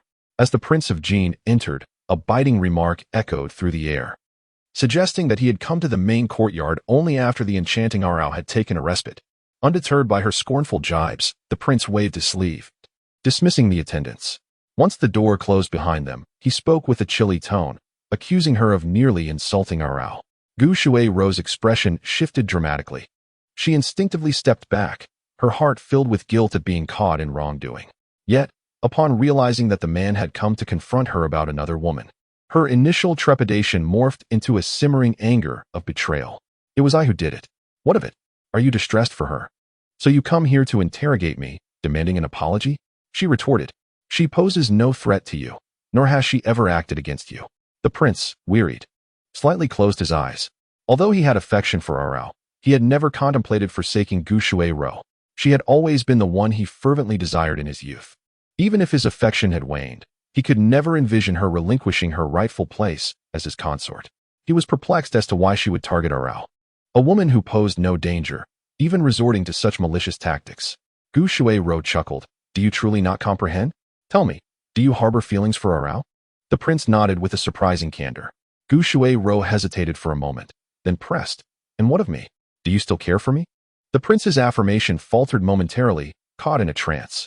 Despite being present in the main courtyard and witnessing the tears welling in her eyes, his mind inexplicably wandered to Arao, who lay in a small room in the front courtyard. He recalled the day she had cowered in the corner with a hairpin in hand, weeping as if her very soul had departed, leaving behind an empty shell, a sight that pierced his heart. Gu Shuai-ro noticed the prince's hesitation and distraction. Gripping the hem of her garment, she could no longer contain the bitterness and resentment surging within her. All men are as heartless as you. You once vowed your love for me, promising that I would be your only one, to share a lifetime together. Yet, look at what you are doing, interrogating me for a lowly maid. Had I not been pregnant, would you still be so eager to present my title as consort to her? Just to win her favor? Gu Shuai-ro. The prince's expression darkened. I have never considered taking your title as consort away. Even if you did, I would not care. You insisted on marrying me, bestowing upon me the title of consort. Now, for the sake of a mere maid, you would snatch it away. You have always been one to flit from one affection to another. As her words hung in the air, the room fell into an abrupt silence. Gu Shuai-ro realized she had overstepped, her complexion paling as anxiety surged within her. The prince spoke slowly. It was indeed I who insisted on marrying you and who bestowed the title of consort upon you. I believed that by treating you sincerely, you would eventually understand my intentions, yet you remain oblivious. He always believed that if he exerted a little more effort, he could win Gu Shuai-ro's affection. His love for her was genuine. Thus he yearned for her to reciprocate his feelings. However, after spending time with Arao, he came to realize that love is not merely about selfless giving, nor is it about enduring neglect or being treated like an adversary. I shall not disturb your position as the princess, but that is where my forbearance ends. Chapter 77. The Manual for the Ascension of a Beautiful Maid. As the Jin Wang turned to leave, he heard a voice calling from behind. How can you claim that I do not love you? Your blindness to my affection stems from Arao, that wretched maid, who has obscured your vision, preventing you from seeing the kindness I have shown you. Gu Shuai-ro's chest heaved with emotion. Her sudden confession of love left her feeling both mortified and enraged. Proud by nature, she was reluctant to voice her feelings, yet in an effort to salvage her relationship with the man she adored, she found herself compelled to do so. She hoped for a response that would reflect her desires, but disappointment washed over her. Take care of yourself and focus on nurturing the child, she said before stepping out. Did the Jin Wang sense her love? He did not. All he perceived was the facade she had constructed out of self-pity, fueled by his possessiveness over her kindness towards others, as well as her unwillingness to share his gaze with anyone else. The Jin Wang was mistaken. He had thought he could remain devoted to one person for all eternity, yet he overlooked the harsh realities of life and the fickleness of the human heart. His heart had changed irrevocably, and even if he were to genuinely acknowledge Gu Shuai-ro's affection, it would be overshadowed by a sense of burden, for his heart had already been irrevocably claimed by another. The Jin Wang stood silently by the bed, gazing at Arao's serene visage. His troubled mind gradually found peace. After a moment of contemplation, he turned to leave, only to have his fingers caught. Startled, he looked back at the bed. Arao had propped herself up, gently parting the bed curtains to gaze at him. The moonlight illuminated her face, allowing the Jin Wang to clearly discern her expression. She had shifted to the edge of the bed and, taking his hand, softly patted the space beside her. Without the prince, I shall be plagued by nightmares, she stated, her tone devoid of fear, her invitation to join her in bed evident in her demeanor. The Jin Wang could not help but chuckle. This evening, I have no intention of attending to official matters. Do you still wish to invite me to your side? During their journey to Qianzhou, he had been preoccupied with state affairs, eager to prove his capabilities to the emperor, and had thrown himself into his duties with tireless fervor.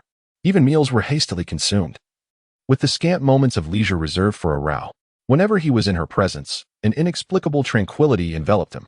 Initially, Arao would awaken from nightmares, leaving her too frightened to close her eyes for the rest of the night. Upon learning this, the Jin Wang postponed his duties, making it a point to spend time with her each evening. At first, He would sit by her side until she fell asleep before attending to his work. However, as the demands of his position increased, he found himself busier than ever, occasionally dozing off while seated at her side, only to awaken the next day beneath a luxurious quilt. On the 5th day, Arao invited him to share a bed, and though nothing transpired, they both enjoyed a deep and restful slumber. From that day forth, an unspoken understanding blossomed between them.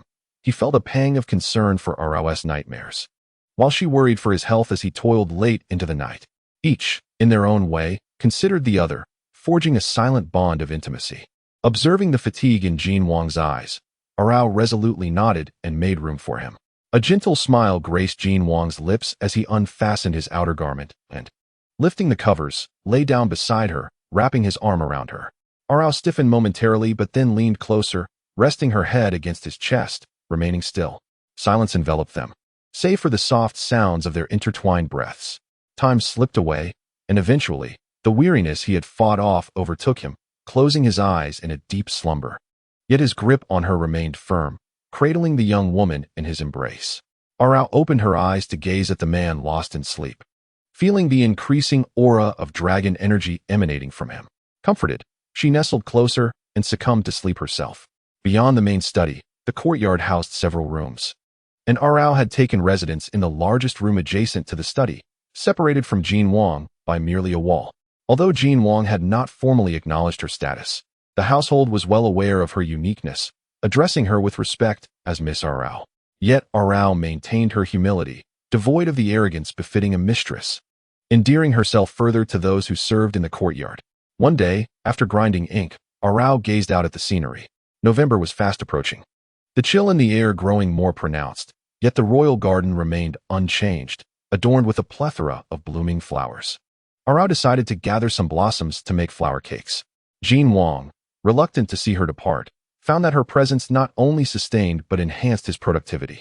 Sensing their mutual connection, he swiftly attended to his duties, eager to seek her out soon. Though the temperature had dipped, the servants in the garden continued to tend to the flowers with great care, creating a vibrant tapestry of colors. Arao approached with a small basket, greeting the gardener as she focused on plucking petals. Suddenly, the sound of hurried footsteps broke the tranquility behind her. Turning, she beheld Gu Shuai-ro, flanked by Ru Yan, advancing towards her with palpable intensity, clearly targeting Arao. Arao composed herself, offering a respectful greeting. "Esteemed princess, I greet you." Gu Shuai-ro had awaited several days for the opportunity to confront Arao, and now, her simmering anger demanded release. Spotting Arao, she shot her a menacing glare. "Oh, how familiar you appear, as one who serves the Wang Yi. Surely, one must adhere to the decorum expected of such a role, otherwise, it tarnishes the Wang Ye's reputation. It appears, Arao, that your etiquette leaves much to be desired. Come now, let us instruct Miss Arao on how to properly pay her respects to this Wang Fei."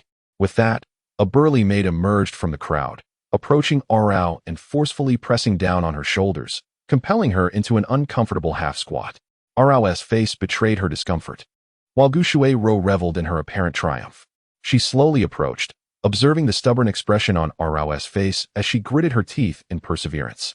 A disdainful smile curled upon her lips as she regarded that cherubic countenance. It was no wonder that the prince was so protective of you, even placing you in the front courtyard for your safeguard. To speak candidly, it was upon learning of your presence that I ventured into the garden. As long as you lack an identity, you shall forever remain a lowly maid whom I can command at will, even though the prince currently cherishes your form. It is ultimately your beauty he desires. With me around, you shall never bear a child of your own. Do you comprehend my meaning?" Arao suddenly furrowed her brows, her pallid face betraying an unyielding glimmer in her eyes that Gu Shuai-ro could not overlook. Gu Shuai-ro frowned, and in the next moment, Arao seemed overwhelmed by her burden, swaying unsteadily before collapsing onto the bluestone pavement, clutching her abdomen and groaning softly. Chapter 78. The handbook for ascending the position of a beautiful maid. Arao's fall was so abrupt that Gu Shuai-ro could not discern the emotions flickering in her eyes before a steady, yet hurried footfall echoed from behind. Following the sound, Gu Shuai-ro turned to see Prince Jin striding directly past her, his gaze fierce, compelling the maidservant to tremble and kneel in supplication. He cradled Arao's trembling form, gently lifting her into his arms. "Is there nothing you wish to say to me?" Gu Shuai-ro asked, her expression a tumult of emotions as she regarded Prince Jin.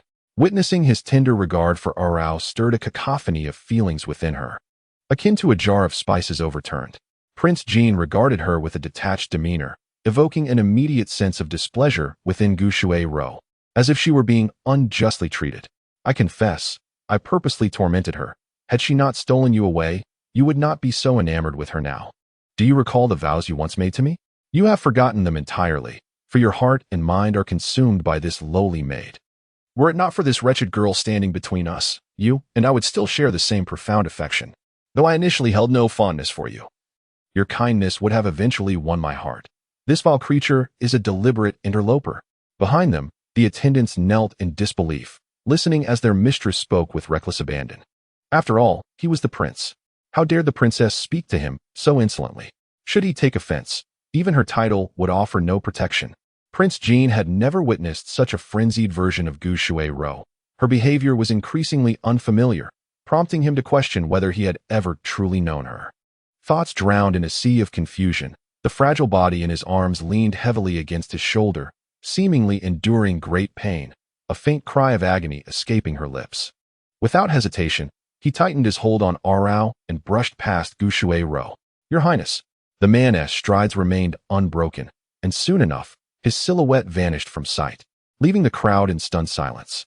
The individuals kneeling on the ground averted their gazes, daring not to utter a sound, exchanging fearful glances as they observed the princess, who tightly clasped her hands not far away. It seemed the heavens above the main courtyard were about to change. Meanwhile, the crown prince forcefully kicked open the study doors and swiftly laid the curled-up Arao gently upon the bed. The perceptive Changqing had already gone to summon the imperial physician, while the crown prince, holding Arao's hand with a tender grip, clumsily attempted to comfort her. Do not be afraid, Arao. The physician will arrive shortly. Fear not, for I am here. Soon, the imperial physician, led by Changqing, entered the study. As the elderly physician was about to pay his respects, he was abruptly interrupted by the crown princess' stern voice from beside the couch, prompting him to hurriedly approach Arao and take her pulse. As his hand made contact, the physician inhaled sharply, causing the crown prince to grow anxious. In the ensuing silence, the physician switched hands to take her pulse once more, and after another gasp, he slowly nodded, retracting the cloth that had rested on Arao's hand. The crown prince, burning with concern, inquired about her condition. The physician, kneeling solemnly, began to speak. From my examination, it appears that Miss Arao is in a weakened state, likely due to insufficient nourishment and warmth in her youth, compounded by frequent exposure to cold, resulting in a lingering affliction of internal chill. This ailment cannot be eradicated, which explains her intermittent abdominal pains. With eyes full of compassion, the crown prince gazed upon Arao's pallid face, tightening his grip on her hand. Regardless of the rarity of the remedy, procure whatever is available from the estate to alleviate her suffering. However, the physician shook his head disapprovingly. Your Highness, that would not be wise. All medicines possess some degree of toxicity. Hastily consuming them is ill-advised. If Miss Arao's pregnancy is barely a month along, any conflict with the medicinal properties could have dire consequences for both her and the fetus. But she is in excruciating pain. What of your earlier remarks? The crown prince looked at the physician in bewilderment, his mind momentarily clouded, and after a lengthy pause, he regained his composure, incredulously asking, Are you suggesting that Arao is pregnant? The physician, equally astonished, clarified, Miss Arao is approximately 1 month pregnant, though the pregnancy is not stable. The abdominal pain is merely a reaction to external stimuli, exacerbated by her already frail condition. Did your Highness not summon me to alleviate her discomfort? Realizing the gravity of the situation, Changqing swiftly pulled the physician outside, shutting the door with a resounding thud. The crown prince remained lost in the implications of the physician's words, a single thought swirling in his mind. Arao is pregnant. She is carrying his child. Feeling his grip tighten, causing Arao to flinch slightly, the crown prince quickly regained his focus and instinctively began to massage her, his gaze settling on her pale visage. Noting the absence of joy upon her face, he was momentarily taken aback. The glimmer of happiness in his eyes dimmed, replaced by an inexplicable sense of loss. Indeed, how could he forget? His relationship with Arao was inherently one of coercion. He had compelled her into this situation. Despite the current tranquility between them, Prince Jean was still disheartened to realize that Arao did not seem to harbor affection for him. The thought of the child stirred a bittersweet sensation within him. recalling the physician's words that the arrival of this child was quite unexpected. If you do not wish to keep it. The prince's tone grew heavy with emotion. Rationality reminded him that his lineage was not abundant, and Arao's pregnancy was timely. He should not indulge her other thoughts, but rather compel her to nurture the child and bring it into the world. Moreover, having this child would provide him with another means to secure Arao's presence in his life. Prince Jean never denied the darkness of his own desires. He desperately wanted Arao to keep this child as a testament to her affection for him, to prove that this was not merely a one-sided narrative. Yet, he lowered his gaze, unwilling to accept that their bond was founded solely on coercion. The turmoil within him was agonizing, and to his greater sorrow, he realized that the moment he uttered the words, "If you do not want the child," Arao had fallen into an unusual silence. She seemed to either rejoice or contemplate how to articulate her unwillingness to bear the child. Suddenly overwhelmed by a desire to escape, he released her hand, hastily tucking it back under the covers. "You should rest and take care of your health first," he urged. As he turned to leave, a soft voice from behind inquired, "Where's the prince going? Is the prince going to fetch the physician for an abortion?" The weight in Prince Jin's heart plummeted, and his face seemed to be draped in frost. His teeth clenched tightly, as if encased in an invisible chill. Before he could respond, Arao turned away, her voice muffled. "If the prince brings it, can I refuse to drink?" In the quiet room, her gentle voice lingered. "If the prince brings it, can I refuse to drink?" Prince Jin abruptly halted, standing like a wooden figure a short distance away. He stared ahead, his gaze unfocused, as the echoes of her pleading and confusion reverberated in his mind. She was imploring him to let this child remain, a child that belonged to both of them. Elation surged within him, igniting a fervor in his heart, as if something had forcefully breached the defenses he had erected around his emotions, taking root and blossoming deep within. By the time Prince Jean realized it, that fragile sprout had transformed into a towering tree, gently swaying, signaling the unrest in his heart. Approaching the bedside, he gazed down at the frail girl, his demeanor resembling that of a sacrificial messenger. Slowly, he bent down, his deep, dark eyes revealing a mix of hope and vulnerability, secretly wishing he had misheard her and yearning for her to repeat her words. "Arao," Prince Jean spoke, his voice low and hoarse yet imbued with tenderness. "Do you know what you just said?" The young maiden raised her delicate, fair neck, remaining silent. With a surge of courage, she grasped the man's hand, which had curled up in nervousness, their fingers entwining. The Prince of Jean, akin to a bashful bride, allowed her to take his hand. He then gently placed his palm on Arao's soft, flat abdomen, the overlapping hands imparting a touch of warmth. The prince was momentarily lost in thought, his ears filled with Arao's gentle, flowing voice. The maid had never borne a child, and thus felt a sense of novelty and unfamiliarity towards this little one. Yet she wished to stay. The sound of his own rapid, joyous heartbeat echoed in his ears as the prince gazed deeply into Arao's face. Slowly, he parted his lips, a current of emotion swirling in his eyes. "If you choose to stay, you shall never speak of leaving the estate again, nor shall you remarry. You will belong to the royal household, and for the rest of your life, you will be mine." His tone grew increasingly measured, as if he wanted her to clearly grasp the weight of his words and feel his sincerity. He was offering Arao a singular opportunity, should she choose to remain. The storm brewing in his gaze would transform into a tangible possession, an obsession that he would never relinquish. Even if she were to waver in the future, she would remain by his side, enduring everlasting pain. After a prolonged silence, the darkness in the prince's eyes deepened rather than diminished. He chastised himself for being a hypocrite. Should Arao fear this future and wish to terminate the pregnancy, he would never allow it. At that moment, he was merely cloaked in a guise of gentleness, seeking to deceive this innocent and kind-hearted woman. He would not let go. Suddenly, the hand beneath his palm stirred, seemingly attempting to withdraw. The prince struggled to control his expression, striving to appear less frigid. He lowered his gaze, lamenting internally that his plan for vulnerability would fail once more, when unexpectedly, warmth enveloped his fingertips, followed by their fingers intertwining. The prince's pupils flickered in surprise. He turned his gaze towards Arao, who was looking at their joined hands. She nodded slightly, her long, lush eyelashes fluttering shyly, and a delicate blush graced her fair cheeks, enhancing the allure of her profile. Sensing his gaze, Arao lifted her eyes to meet his, her sparkling orbs unwavering, filled with tender affection. Under his intense scrutiny, she bashfully turned her head, her hair shifting to reveal her rosy earlobes. The prince's eyes softened, possessively tightening his grip on her hand, embedding it firmly within his palm. He leaned closer, his hand possessively cradling the nape of Arao's neck, embracing her with a sense of satisfaction and joy. "Arao, I am truly happy." Feeling the strength of her embrace against his back, the corners of the prince's lips widened, his eyes reflecting an endearing, foolish delight he scarcely understood.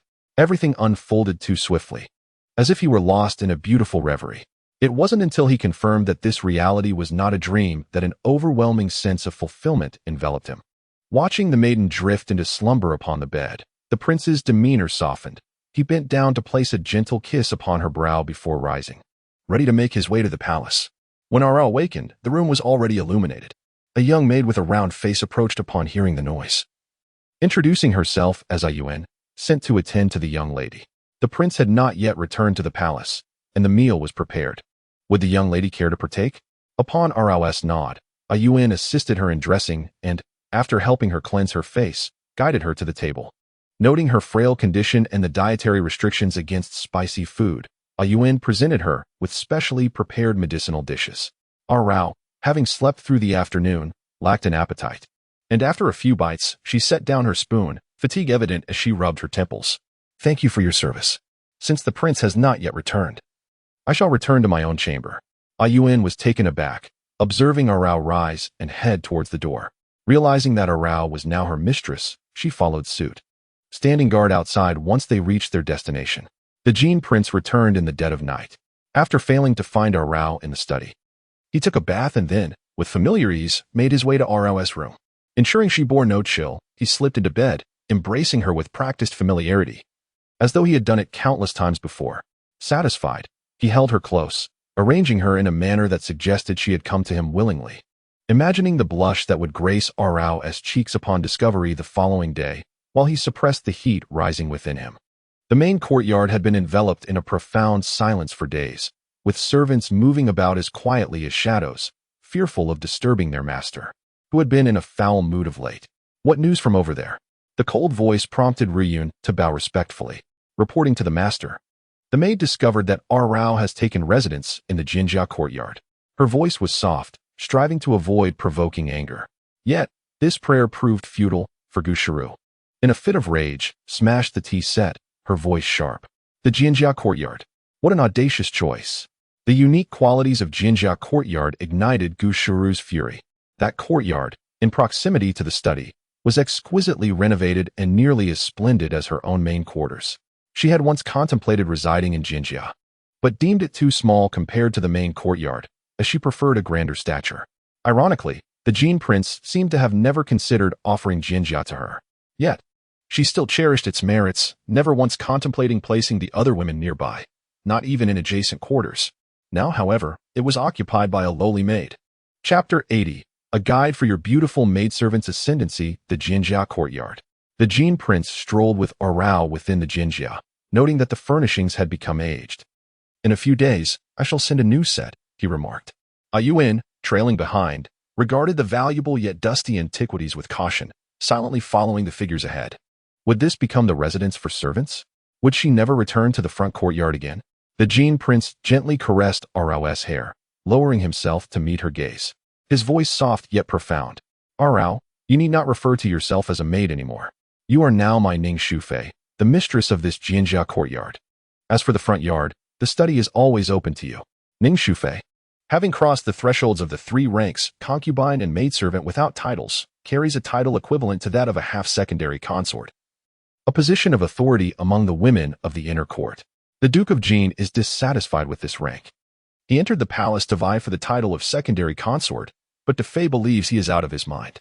It is already infuriating enough for her to have an ordinary primary consort, and now this foolish boy wishes to bestow the title of secondary consort upon a mere maid. If this were to leak out, which noble lady would ever wish to enter the Duke of Jin's residence? They would not willingly accept being overshadowed by a lowly maid. You must truly be deluded. A maidservant, even as a favored concubine, is already extraordinary luck, and yet you desire to grant her the status of a secondary consort. You cannot feign ignorance of your responsibilities. The current political climate is uncertain, and yet you repeatedly stir up such nonsense. Even if you have the advantage of the east wind later on, these matters may cause you to lose the initiative. Which other princes do not marry women who enhance their prospects? Yet the Duke of Jean, after marrying his primary consort, stubbornly refuses to take another wife, resulting in 3 years without an heir. Just when there seemed to be a glimmer of hope, he announces his intention to marry a maid as a secondary consort. Were it not for Defay's years of fasting, meditating, and cultivating her character in pursuit of an heir, she would have long since slapped this foolish boy. The Duke of Jean, who proposed this absurd notion, remains remarkably composed, only speaking up when Defay, genuinely furious, is about to reprimand him, saying, "Mother, I have already drawn attention." Defay's expression changed in an instant. The conversation in Defay's quarters did not last long. She eventually relented but maintained her bottom line, refusing to allow the Duke to elevate that maid to the status of secondary consort. The title of secondary consort is one recognized by the royal family, and a prince may only have 2 secondary consorts. Thus, Defay is still unwilling to bestow such a rank. Consequently, she conceded to her son's outrageous request to grant the maid the title of concubine. A concubine is already a high position, and with a title, it would likely deter any disrespect towards the maid within the Duke's residence, save for the primary consort. Defay sighed softly. Were it not for the Emperor's increasingly volatile temperament of late, fearing the Duke might provoke his majesty, she would not have acquiesced to her son's preposterous request. The current situation is unclear. It is best to conceal one's talents. Defay mused, steadying herself with the hand of a matron beside her as she prepared to recite scriptures. The Duke of Jean, however, was not entirely content with this rank. Nonetheless, attaining the position of concubine is the best outcome for now. As he gazed at Arao, who curiously peered out at the flowers, a sense of delight washed over him. Approaching her, he embraced Arao, saying that if she loves flowers, he would have seasonal blooms brought to her. Arao shook her head, stating that she, a mere maid, does not particularly care for flowers, but she enjoys making flower cakes from petals. Under the teasing gaze of the Duke of Jean, Arao blushed and changed her self-reference, which only brightened his mood further. Stealing a light kiss, he remarked, "Yet I am fond of flowers." Arao's fondness for making pastries with petals pleases him, and thus he finds joy in both flowers and Arao. For now, the child is still too young and need not pay respects in the main courtyard. Later, you will send someone to convey a message to the main courtyard. When she feels bored, she may come to the front yard to seek him out. After a brief pause, the Prince of Jean tightened his grip on Arao's hand. Arao interrupted his speech, looking up at him with a gentle smile, remarking that the princess must love the prince dearly to act thus. She herself was not one to stir much and would not encounter the princess. The Prince of Jean pressed his lips together slightly, pondering whether he loved her. He could not truly grasp the feeling, yet he sensed a slight bitterness in his heart, stemming from Arao's calm expression as she spoke of others' affection for him. But soon, this wolf, accustomed to feigning affection, became transfixed, resembling a foolish dog frozen in place, a warm sweetness flooding through him, igniting him from head to toe. Instinctively, he covered the skin that had been kissed, his eyes widening, fixating intently on Arao's rosy lips that had just pressed against his. Those alluring lips, parting and closing, captivated him to the point where he could scarcely tear his gaze away. It seemed he was becoming increasingly enchanted by Arao, he mused, yet for reasons unknown. He willingly surrendered to this entrapment, unable to extricate himself. For 5 consecutive days, the main courtyard existed under a heavy atmosphere, as a new concubine, one with a title, suddenly graced the residence, residing in the uniquely designated Reed courtyard and basking in the prince's favor. These circumstances were sufficient to send Gu Shuai spiraling into despair. She could scarcely believe that the Prince of Jean would treat her in such a manner. A wave of intense anxiety washed over her as she seized Rian's hand, sharply instructing her to summon the prince to the front courtyard. Rian looked at her frantic mistress, letting out a subtle sigh. Why was her master always so restless? "Mistress, you are the princess. No one can surpass you. The child you carry is of unparalleled nobility, incomparable to anyone else. As long as you nurture your pregnancy with peace, you will surely secure the prince's heart once more." Gu Shuai fell silent for a moment before letting out a cold laugh. "But I cannot tolerate that wretched maid. Clearly, the prince loves only me. Why should his affection wane with her arrival? If it weren't for that vile creature's tricks, the prince and I would still share the same deep love as before." She seemed lost in her own idealization of their past devotion, oblivious to Ruyan's sigh of exasperation. Ruyan understood far more than Gu Shuai. For 3 years, Her mistress's actions towards the prince had consistently left her feeling apprehensive. Yet, the prince was remarkably magnanimous. Even when genuinely offended, he would not direct his ire towards her mistress and treated her with utmost care and affection, making him a splendid husband. But alas, her mistress did not cherish this. Rian knew that her own fortunes were tied to Gu Shuai-Ro's well-being. Their fates were intertwined. And should Gu Shuai-Ro fall from grace, she too would suffer. Thus, assisting her mistress in regaining the prince's affection was of paramount importance. Ruyan slowly crouched before Gu Shuai-Ro, her voice soft yet distinctly clear. If you wish to regain the prince's former affection, then you must shed your pride. For the prince is a favored child of heaven. Only genuine sincerity can move him. Chapter 81. The Handbook for Beautiful Maidens Ascending the Ranks Recently. Prince Jean has found himself unexpectedly busy, yet the atmosphere within the residence remains remarkably tranquil, devoid of any concerns he had anticipated. Exhausted in both body and spirit, upon returning to the royal manor, he chose not to head to the front courtyard but instead turned his steps towards the rear courtyard, a decision that his ever-observant attendant, Cha Qing, had long since grown accustomed to. Ever since Miss A routed up residence in the Jianjia courtyard, the prince seldom rested in the front courtyard. As the night deepened, the air carried a hint of chilling coldness, and twinkling stars adorned the dark blue canvas of the sky, accentuating the vast emptiness above. Emerging from the shadows, Prince Jean, cloaked in the cool mist, noticed the delicate figure bathed in soft light at the entrance of the Jianjia courtyard. His pace momentarily faltered before quickening as he approached her, wondering why she was not waiting indoors. The night had grown markedly colder, and he was concerned for her well-being. Using his internal energy to warm his hands, he gently enveloped Rao's hands with his own, relieved to find them not excessively cold. He led her inside, admonishing her softly about the chilly night, reminding her that she should not wait for him in such weather, especially now that she was with child. Her constitution already somewhat fragile. You should take care of yourself, he chided gently, recalling the many bitter medicinal concoctions he had coaxed her into drinking. Noticing the smile on Rao's face, he playfully flicked her forehead and gently urged her to sit on the couch, inquiring about her day. Given the many concerns weighing on him from court matters, he found great solace in listening to Rao recount the simple details of her daily life. Just hearing her voice would instinctively ease his troubled mind, and he had grown accustomed to this routine, transitioning from merely listening to actively seeking updates about her day. Finding joy in her words. After enjoying a dinner together, he took Rao for a leisurely stroll in the courtyard before returning indoors. Chongqing had already placed the pile of official documents in the study, and after a brief respite, Prince Jean immersed himself once more in the burdensome affairs of state. Suddenly, the flickering candlelight brightened, momentarily blinding him before revealing a clearer vision. He looked up to see Rao delicately trimming the wick, illuminating the room further. Once she completed her task, she returned to her small couch, picking up a piece of unsewn outerwear to embroider. Her hair was elegantly styled in a woman-esque bun. Despite her youthful appearance, there was a burgeoning charm in her eyes and a subtle allure about her demeanor. As she focused on her embroidery, the room was enveloped in a serene atmosphere, infused with a gentle tenderness that stirred his heart. Prince Jean gazed at her for a prolonged moment, a profound sense of contentment swelling within him, almost igniting a greedy desire to linger in this moment forever. He smiled softly, and upon returning to the manor, the restlessness that had plagued him dissipated entirely. Facing the daunting documents once more, his heart gradually found tranquility, and he bent over his work with renewed diligence. Occasionally, their eyes would meet, and smiles would blossom between them, before they returned to their own tasks, creating a perfectly harmonious ambience within the room. For several consecutive days, Prince Jean took up residence in the Jinjia courtyard, seemingly treating it as a second front courtyard.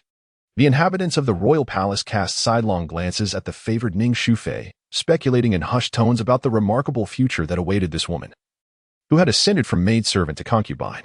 The atmosphere was charged with intrigue. In recent days, Gu Shuai-Ro heeded Ru Yan's counsel, refraining from rash actions against Rao, and instead focused on nurturing her pregnancy, while learning how to humble herself before Prince Jean, striving to rekindle their past connection. Upon hearing news from the Jinjia courtyard, Gu Shuai-Ro wrung her handkerchief, suppressing the frustration bubbling within her. Despite the turmoil, she managed to maintain an air of nonchalance. This was indeed a critical period for her pregnancy, and the palace had become her domain alone. Gu Shuai-Ro had come to appreciate the significance of her child. Had it not been for her earlier emotional distress causing unbearable abdominal pain, necessitating a month's rest to secure her pregnancy, she would have summoned Prince Jean to the main courtyard long ago. After struggling to consume the dark, bitter herbal concoction meant to stabilize her pregnancy, she leaned against the bedside, her pallid face betraying her discomfort. "Is this truly the last dose of the herbal remedy?" she inquired. Ruya nodded, confirming it was indeed the final potion. Yet the palace physician warned that having consumed ample tonics during her 4-month pregnancy, she should not overindulge, as even beneficial remedies could harbor risks. It was essential for her to maintain her composure, avoiding excessive emotional fluctuations to safeguard the unborn child. Gu Shuai-Ro understood these principles well, yet she found it difficult to restrain herself. As the most cherished child in her family, she had been doted upon by her elders, which fostered her rather domineering disposition. Even when her siblings shared in her affection, she would relentlessly reclaim her status. After marrying Prince Jean, she continued to be his sole object of affection, but this idyllic scenario was shattered by the intrusion of various women, igniting her ire. In the days to come, once the stability of her pregnancy was assured, she vowed to summon that insolent maid to the main courtyard, demanding her to bow before her and recognize her rightful place. Even a concubine with a title could not rival her standing. Should she chastise a Rao for disrespecting the primary consort, even the Empress Dowager would remain silent. Just wait. She would not allow a Rao to bask in triumph for long. A few days later, a Rao had completed the embroidery of the outer robe, accompanied by a meticulously crafted belt of the same hue. The belt, requiring more time and effort, was exquisitely made, rivaling the work of master artisans. Soon, it would be Prince Jin's birthday, and these items were the gifts a Rao had prepared for the occasion. After instructing a Yuan to store the items properly, a Rao settled on a beauty couch, engrossed in her reading, her mind wandering to the events soon to unfold. The aging emperor, witnessing his robust and valiant sons maturing, seemed poised to be supplanted as the new sovereign of the forest. While not a foolish ruler, the emperor could not escape feelings of suspicion and hostility as he faced his advancing age and the growing strength of his progeny. Among those he feared most was Prince Jean, residing in the Defei Palace. Upon receiving alarming news from the court, Defei was consumed by anxiety. What had provoked the emperor's wrath towards His Highness, Prince Jean? This morning, the noble consort was reciting scriptures in the small Buddha hall when her personal maid hurried in, conveying the recent events that transpired in the court. Upon learning that the emperor was infuriated with Prince Jean for his incompetence and his alleged attempt to shield corrupt officials, the noble consort nearly tore the Buddhist scriptures in her grasp. She knew her son well. Prince Jean was not the sort to be oblivious to right and wrong. If he were indeed protecting errant officials, there must be underlying circumstances. The emperor did not even allow for an explanation before publicly chastising him. Was this not a humiliation beyond measure? Chapter 82. A handbook for beautiful maidens to ascend in status. The mere thought of her son being ridiculed by the other princes twisted the noble consort's heart painfully. How could the emperor inflict such emotional wounds upon Prince Jean? She closed her eyes, her gaze filled with disappointment towards the sovereign. Yet, she retained a semblance of composure. Now was not the time to rashly intercede on behalf of Prince Jean, especially when the emperor was in a foul mood. Only by having Prince Jean personally atone and redeem himself could there be a glimmer of hope for resolution. As a consort, despite her son's grievances, she could not advocate for him, but rather focus her thoughts on serving the emperor, ensuring he understood that her primary role was as a consort before that of a mother. Yuan Xiao, assist me in my preparations. We await the emperor's arrival. The personal maid, Yuan Xiao, comprehended her mistress's intent and began to adorn the noble consort, readying her for the imminent arrival of the emperor. Years of experience in the imperial harem had honed her ability to anticipate the emperor's thoughts.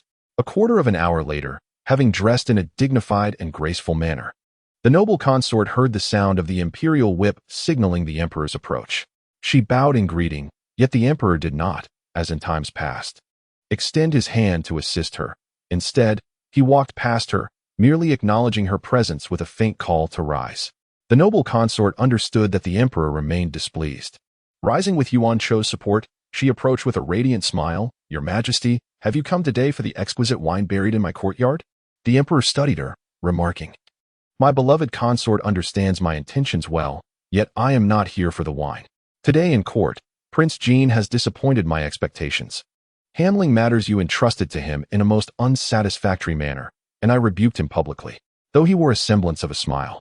There was no mirth in his eyes, only scrutiny and assessment directed at the noble consort. At his words, her eyes widened slightly, the smile evaporating, replaced by the weariness of a mother lamenting her child's shortcomings. Your Majesty, it is truly distressing. Prince Jean, as he grows, becomes increasingly unruly. He dares to disregard your words and is unreliable in his duties. I often find myself anxious. After all, he lacks the guidance of a father and does not exhibit the necessary gravitas. I had hoped he would inherit some of your temperament, but it seems he has taken after my own capricious nature. Should he err, please do not hesitate to discipline him, though I am his mother. Your authority far outweighs mine when it comes to correction. The emperor, with a smile that was more a mask than genuine, replied, if I were to discipline him, would you not feel pained, my beloved consort? The noble consort cast a playful glance at him, seated beside him as she gently massaged his shoulders, saying, how could I dare to feel distressed? When the crown prince was young, he was mandated by the emperor to write 10 large characters daily as part of his early education. Yet, he managed only 4 sheets before his small hands became sore and red. My heart ached for him, and I implored you to reduce the requirement to 5 sheets. However, upon doing so, the crown prince struggled even to complete 4, resorting to presenting me 2 crooked sheets each day, which infuriated me. It was then I realized this mischievous boy possessed a certain cleverness, and my tender heart failed to discipline him. Only your methods could ensure that the crown prince would not remain entirely illiterate. My concern inadvertently hindered his progress. It would be better for your Majesty to invest more thought into this matter. Whatever you choose to do, I shall wholeheartedly support you. Yet, I shall not permit you to tire yourself in vain. Since you enjoy the soup I prepare, I shall bring it to you daily. Is that agreeable? Though the noble consort may not possess the youthful charm of a young maiden, her elegance and grace far surpass that of any girl. At that moment, as she subtly turned her gaze, an exquisite allure radiated from her. The emperor laughed heartily, patting her hand and exclaiming, I asked for your advice. Yet you lament the crown prince's childhood instead. Now, you wish me to take on the burden of educating our child. Truly, you have become accustomed to my indulgence.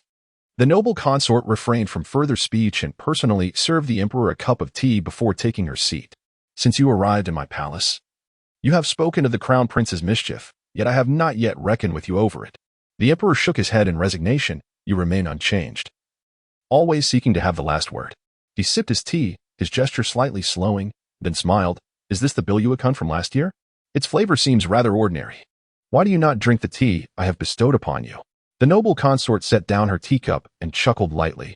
Your Majesty may not be aware, but this tea was personally picked by the crown prince during his official duties in Jiangsu last year. Upon his return, he shared the experience with me, expressing his newfound delight in tea picking, and he spent 2 whole days collecting it. However, by the time it reached me, there was only a small jar, and I even teased him for his lack of efficiency. Ultimately, it is the thoughtfulness of a child, and although I seldom drink tea, I occasionally brew a cup to savor. The emperor paused, recalling the events of last year. The crown prince had returned from his duties carrying several jars of tea, which he had given to the attendants. When they brewed a pot, he found its taste lacking and did not request any more Biluacun. So, this tea was indeed handpicked by the crown prince. As a member of the royal family, he was born into wealth and prestige, and thus, in their eyes, sincerity held the utmost importance. Previously, the emperor had been unaware of the crown prince's efforts on his behalf, but now, learning that the boy had personally gathered tea solely for him to enjoy fresh Biluacun, softened the emperor's heart. The crown prince was a good child, albeit too rigid and conventional in his ways. The noble consort took a gentle sip of her tea, remaining silent, while the emperor too fell into silence, setting down his cup before rising to leave. The noble consort stood to see him off. Once he departed, the smile on her face faded. Let us put away the tea. It is no easy task for that mischievous boy to gather it, and we must not allow the remaining tea to lose its flavor. She gazed in the direction where the emperor had departed, her heart finally relinquishing the last vestiges of hope. The emperor, ever wary of the crown prince, led the concubine to believe that he harbored at least a semblance of paternal affection for the prince. However, their recent conversation left her astounded, revealing that the familial bond she had imagined was utterly non-existent. Even when she recounted the crown prince's childhood, the emperor's demeanor remained unmoved. It was only when she mentioned the tea plucked by the prince himself that a flicker of softness crossed his features. Let it be known that the crown prince's indiscretions necessitate that he transcribe 20 characters daily for self-reflection, the concubine commanded. Understanding that the prince's intelligence would guide him in this task, she could not afford to falter. The palace required her vigilance, and she must be the first to know of any disturbances. Yet, before the crown prince could embark on this writing endeavor, an unexpected chill afflicted him, rendering him bedridden. The palace physician and the imperial doctor examined him, concluding that the crown prince was suffering from melancholia, which had manifested as illness. Despite several days of administering herbal remedies, his condition worsened, prompting the concubine to beseech the emperor to send the head of the imperial medical institution for an examination. The emperor consented, and indeed, the chief physician discerned something unusual. "Your Majesty, esteemed concubine, I have taken the crown prince's pulse. Initially, I believed he was merely afflicted by a chill, but I recalled a passage in a medical tome that described a pulse resembling that of a cold. If he has ingested remedies for such ailments, they would not only be ineffectual, but could exacerbate his condition, leading to a point where no remedy could save him," he reported. The concubine covered her mouth in distress, stepping forward with a faltering composure. "What is truly ailing the crown prince? Why has it escalated to this severity?" The emperor's countenance darkened, as if a storm were brewing. His thoughts consumed with the severity of the crown prince's malady and the possibility of a swift remedy. The chief physician knelt, hands clasped, responding, "Your Majesty, esteemed concubine, the crown prince is not merely ill, he has been poisoned. Fortunately, if the poison can be identified, an antidote can be formulated. However, should it be misdiagnosed as a common cold, the situation would become dire." Upon learning of the poison, the concubine nearly fainted, and the emperor, unwilling to see her suffer further, commanded that she be assisted to the rear hall to rest. He stood before the chief physician, arms folded, his voice cold and commanding. "What is the quantity of poison the crown prince has ingested? Is it lethal?" The physician shivered, realizing the gravity of the emperor's inquiry, beads of cold sweat forming on his brow. "Your Majesty, the quantity of poison is considerable. It is a latent toxin. In small doses, it does not provoke illness. But when sufficient amounts are present, it can inflict harm and provoke symptoms. If not treated promptly, the outcome could be irreversible." The emperor regarded the chief physician from his elevated position, his expression inscrutable. "Do you possess the assurance to cure the crown prince? In my household, there exists a collection of books that contains the relevant antidote formula. However, due to the age of these texts, several medicinal ingredients have unfortunately deteriorated. I require some time to delve into the recipe, yet I assure you that I shall concoct the antidote in the shortest possible period." After he spoke, the individuals before him fell into a prolonged silence, the atmosphere growing tense and oppressive, until a messenger from the esteemed concubine arrived to summon him. It was then that the head of the Imperial Medical Bureau, Li Xian, whispered softly in his ear, "In that case, remedy the affliction of Prince Jean." Once outside the palace, the cold sweat on Li Xian's back had yet to dissipate as he gave a wry smile and boarded the carriage destined for the residence of Prince Jean. He remained troubled in his heart, contemplating how His Majesty weighed the life of Prince Jean with such gravity. The emperor's thoughts had become increasingly inscrutable. At this juncture, as Prince Jean lay gravely ill, he found it difficult to attend court, while calamities beset the court itself. The favored concubine Yu from the rear palace was suddenly placed under house arrest, and her son, the Duke of Duan, faced scathing reproach from the emperor in the court for his incompetence, resulting in the demotion of several officials connected to him. The emperor's wrath was palpable, and fear gripped all. Even the duke's uncle, Minister Wang, dared not plead on his behalf, helplessly witnessing the duke confined to his residence without summons, with two princes reprimanded. The emperor's intentions became a subject of speculation among all, while those princes who had not faced censure garnered private adulation from numerous officials. As the sovereign aged and the crown prince proved inept, the prospect of aligning oneself with the most likely heir became a coveted ambition, promising glory and prestige. Such opportunities, indeed, would only be seized by those with foresight. Days later, the dynamics within the court shifted once more. The most distinguished among them were the Earl of Li, born of concubine Li, and the Duke of An, born of concubine Yun, both having executed their duties commendably and thus receiving repeated accolades from the emperor. The less prominent family of the Prince of Yun, whose mother held a lowly rank and thus refrained from ambition, also received rewards for his competent handling of affairs. The typically moderate princes seemed to have been invigorated, each shining in their own right. This rendered the two chastised princes all the more notable. While the triumphant demeanor of the favored princes incited considerable discontent within the Eastern Palace, stirring undercurrents of unrest. At the residence of Prince Jean, Arao prepared pastries and instructed a Yuan to carry the food box to the front courtyard. The box contained sweet delicacies that she had not made since moving into the Jinjia courtyard. Suddenly, a Yuan slowed her pace and turned her head slightly, whispering to Arao, "My lady, ahead is the princess." Arao looked up and locked eyes with Gu Shuai-ro, whose belly was prominently rounded, a clear indication of her pregnancy despite her loose garments. A delicate layer of powder adorned her face, yet it could not conceal the dark circles beneath her eyes. Upon seeing Arao, Gu Shuai-ro scoffed, "Are you also going to visit the prince?" Noticing Arao's departure from her usual simplicity, with several exquisite hairpins adorning her head, she sneered, stepping forward while cradling her belly. "Indeed, you soared to the heights of a phoenix, receiving the prince's affection. Are you not quite pleased with yourself?" As Arao shrank behind a Yuan, her face adopting an irritatingly fragile expression, Gu Shuai-ro's desire to tear her apart intensified. If anyone were to be the object of Gu Shuai-ro's ire, it was undoubtedly Arao. She awaited the opportune moment to cast Arao into the abyss, ensuring she would never rise again. When Changqing reported that the princess and consort Ning had arrived in the front courtyard, Prince Jean was seated by the bedside, engrossed in a book. The poison within him had been neutralized, yet its lingering effects had rendered him somewhat weakened, necessitating a few days of bed rest. Upon noticing Gu Shuru's entrance, he sat up and closed the book. "Your health has improved, my lord. I was merely concerned and wished to see you," Gu Shuru expressed, her voice laced with genuine care. Prince Jin's gaze shifted to Arao, who entered behind Gu Shuru, and his eyes sparkled momentarily. Though he did not forget to respond to Gu Shuru, "You appear to have gained some weight. It would suffice to send someone to fetch assistance." Gu Shuru playfully chided him with a glance.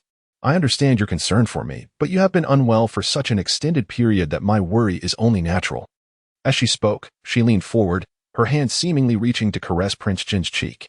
However, he subtly shifted away, leaving her hand to grasp at empty air.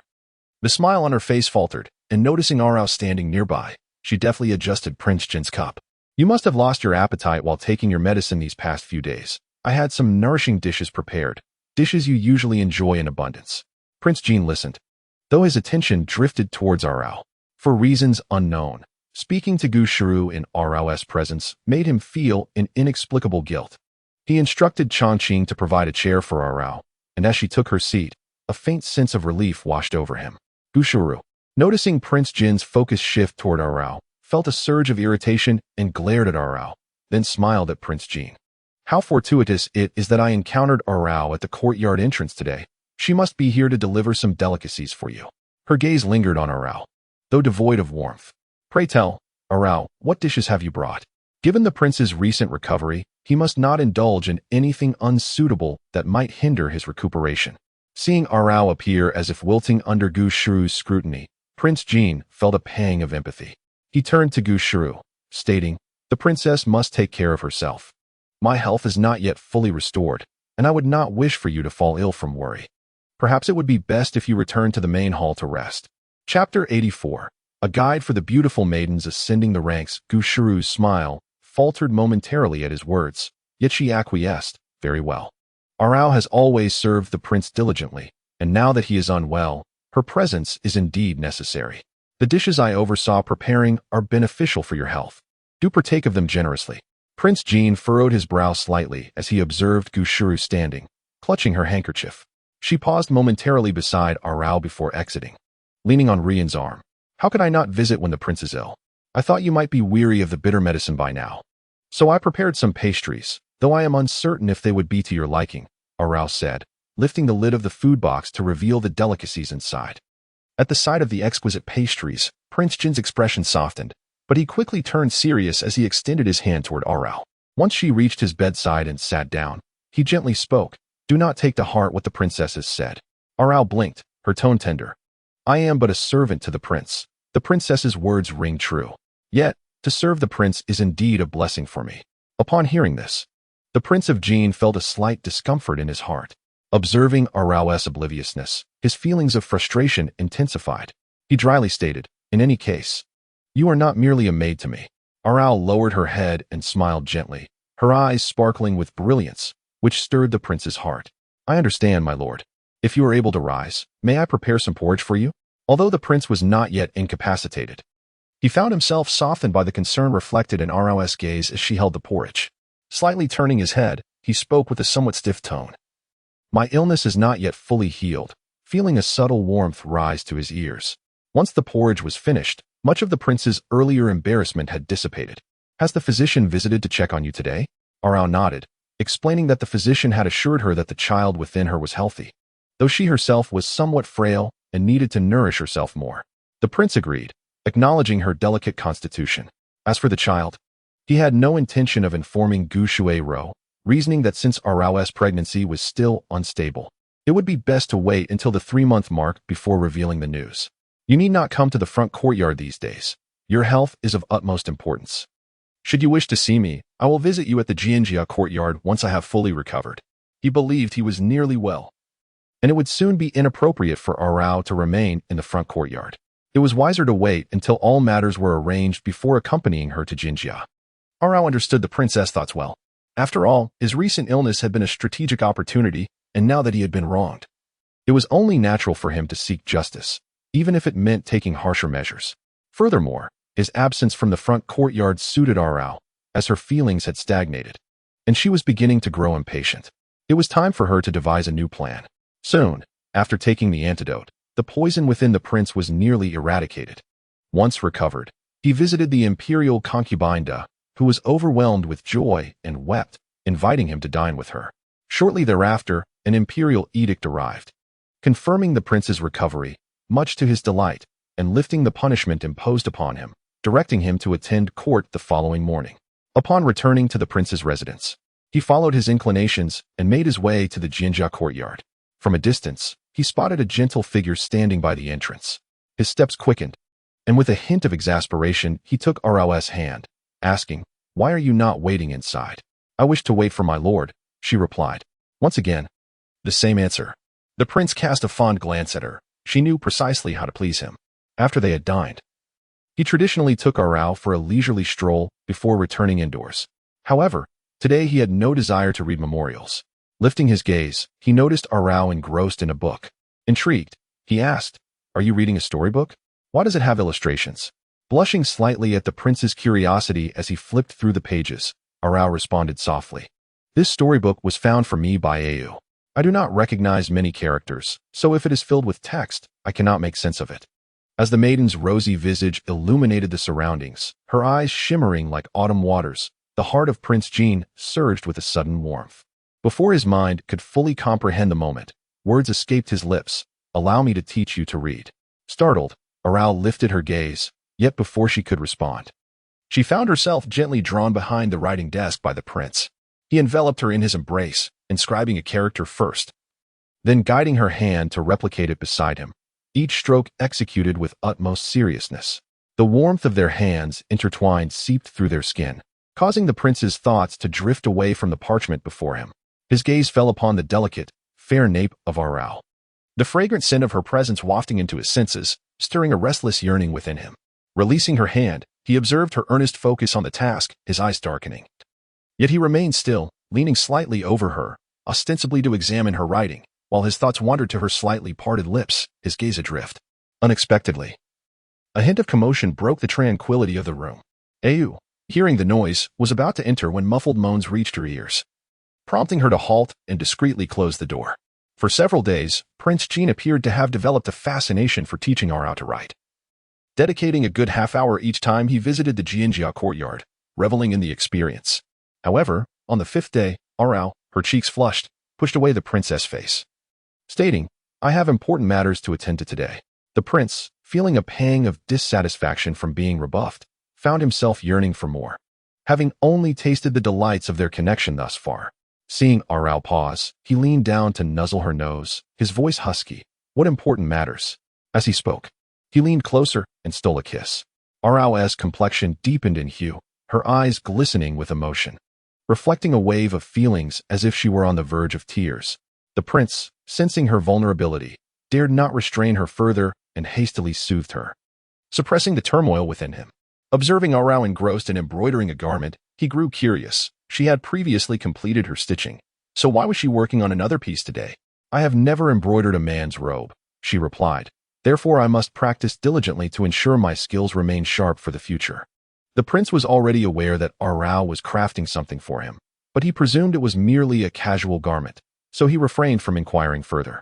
Instead, he sat beside her, watching for a while, noticing her cheeks redden once more. A smile of delight crept upon his lips as he picked up the book of tales beside her, occasionally glancing at Arao as she embroidered, his amusement growing. Before long, their little sanctuary would no longer house just the two of them, but also their child. The thought of such a future filled the prince with uncontainable joy. Whether Arao bore him a son or a daughter, he would cherish them equally, but his fondness for Arao surpassed all. Chapter 85. A handbook for the ascendance of a beautiful maidservant. The familiar affection began to ascend slowly once more as Arao quietly stitched the garment, her mind already devising a plan to maximize the benefits of her embroidery. She placed a hand on her belly, conjuring a brilliant idea. Master, the physician has come today to check on the pulse for peace of mind. A Yuan ushered someone inside. Ever since Arao became pregnant, seeking the pulse for peace of mind had become part of her daily routine. Her health was fragile, and the Jin Wang feared that she might worry excessively about the child, so he assigned a physician to check her pulse, providing her with some reassurance. The relatively young physician, after folding his handkerchief, smiled with eyes full of warmth, congratulating her that the signs of her pregnancy were calm, with no major concerns, and that there was no need for any calming medicine. However, he noted that her constitution was somewhat weak, and the symptoms of pregnancy might become more pronounced as time went on. Thus, she should begin using supplements that posed no harm to pregnant women, as the fetus required ample nourishment. There was no need to consume the unpleasant-tasting calming medicine. Arao smiled softly, sending the physician away, then rose to the desk to begin practicing the calligraphy written by the Jin Wang. A Yuan stood silently by her side, having witnessed such daily occurrences since arriving at the Jinjia courtyard. She had come from the palace, initially serving the Jin Wang, but when he established his residence, she was asked whether she wished to remain in the palace or serve at the Wangfu. Displeased with the palace's intrigues, a Yuan chose to follow the Jin Wang into the residence, assuming the role of head maid in the front courtyard. When she was unexpectedly assigned to the Jinjia courtyard, she felt a twinge of confusion. Previously, when the Wang Fei entered the residence, she had not heard the Wang Ya express any intention of sending her to serve the Wang Fei as a maid. A Yuan's curiosity towards Arao grew. To her, Arao, who had ascended from maid to mistress, was indeed a formidable figure, capable of capturing the Wang Ya's heart. This was her true skill. Initially, a Yuan perceived Arao as a cunning individual, thinking that being associated with such a person would not be disadvantageous. However, upon meeting her, a Yuan realized that she was not the shrewd fox she had imagined, but rather a pure and gentle white rabbit. After several days of observation, a Yuan finally resigned herself to the truth. Her mistress was merely a delicate beauty, content with her circumstances, lacking ambition, spending her days reading, practicing calligraphy, or engrossed in embroidery. Despite having witnessed grand scenes in the palace, a Yuan's heart had hardened over time. But encountering such a tranquil mistress caused her to find moments of peace and tranquility. Perhaps the Wang Ya had sent her here to protect Arao? A Yuan, how do you find my writing? Does it possess any of the Wang Ya's grace? Arao raised her gaze, smiling at a Yuan, her gentle expression seemingly penetrating to the very marrow of her being. Under such tender and captivating eyes, even a Yuan felt her resolve soften, let alone the Jin Wang. Mistress, you truly have a keen insight. Your writing is splendid. I believe with more practice, it will undoubtedly shine even brighter. Arao, flattered, tilted her head with a soft smile. You always praise me so. It cannot be that good. The Wang Ya's writing is the finest. If I could acquire even a fraction of his skill, it would be most wonderful. A Yuan began to notice that her mistress seemed to harbor a deep affection for the Wang Ya. Seeing Arao prepare to resume her embroidery after a brief rest, a Yuan furrowed her brow. Mistress, you spend every day indoors, which is not good for your eyes. Perhaps a stroll outside would be better? The prince has also instructed the maid to take you out for a stroll, for remaining confined within the room can be rather stifling. Upon hearing this, Arao pondered for a moment before reluctantly setting aside her embroidery frame. Ayun draped a cloak, lined with a delicate trim of soft fur, over her shoulders, and then followed Arao out the door. Since moving to the Jinjia courtyard, Arao had not ventured outside. Her days were spent either nestled on a small couch, embroidering, or perusing storybooks. Her frail constitution meant that merely taking medicine addressed the symptoms rather than the root of the issue. Initially, Prince Jean thought Arao simply preferred to stay indoors. But upon hearing the physician mention that a lack of physical strength during childbirth could lead to complications, he began to take the matter seriously, instructing Ayuan to take Arao out for walks whenever possible. Ayuan had attempted this several times, but it was only today that she successfully persuaded her mistress, citing the prince's wishes. After meandering through the garden and feeding the fish, Arao reluctantly returned to the Jianjia courtyard, where she resumed her practice of calligraphy by the table. Ayuan approached, grinding ink for Arao, and hesitantly remarked, "Mistress, the scenery outside is so beautiful. Shall we venture out more often? I have heard from the elders that pregnant women should take regular walks to strengthen their bodies, ensuring they are not fatigued when the time comes for childbirth." I find this quite reasonable. Arao appeared somewhat exasperated by Ayuan's insistence, yet she nodded in agreement. "Very well, but I must also attend to my garment making, as the prince's birthday is approaching, and I wish to present him with a gift before that day." "Is it for the prince's birthday that you have been working so diligently?"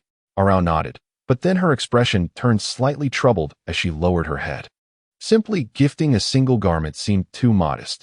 She wished to create several pieces, though she was uncertain if the prince would appreciate them. Ayuan eagerly nodded, assuring her, "The prince values heartfelt intentions above all, and he will surely cherish your gifts." Arao smiled softly, her voice as sweet as honey. "That would be best." Almost as soon as Arao's sentiments were expressed, they reached Prince Jean. He gazed at the note with gentle eyes. Realizing that Arao's diligence in crafting garments was indeed for his birthday, a smile played upon his lips. He had never fully grasped Arao's feelings for him and believed their relationship was one-sided, with him seeking more. Yet now, he was made aware that Arao also cared for him deeply, which filled him with joy. However, he was unable to visit the Jinjia courtyard just yet, as someone arrived at his study. Upon seeing him, a smile graced his features, though his eyes remained stern. In recent days, Gushuru had been feeling quite discontent. She had sent Ruyin several times to summon Prince Jean to the main courtyard, but he consistently excused himself, citing pressing matters of state. Fortunately, he had not visited the Jinjia courtyard, which somewhat alleviated Gushuru's anger, though she still found herself resentful that the prince no longer attended to her as he once did. Ruyin entered the room. "Mistress, I have learned that Arao in the Jinjia courtyard seems to be receiving daily pulse checks, reportedly at the prince's behest." "Daily pulse checks?" "The prince indeed shows concern for her," Gushuru scoffed, though she remained wary of Arao's pregnancy.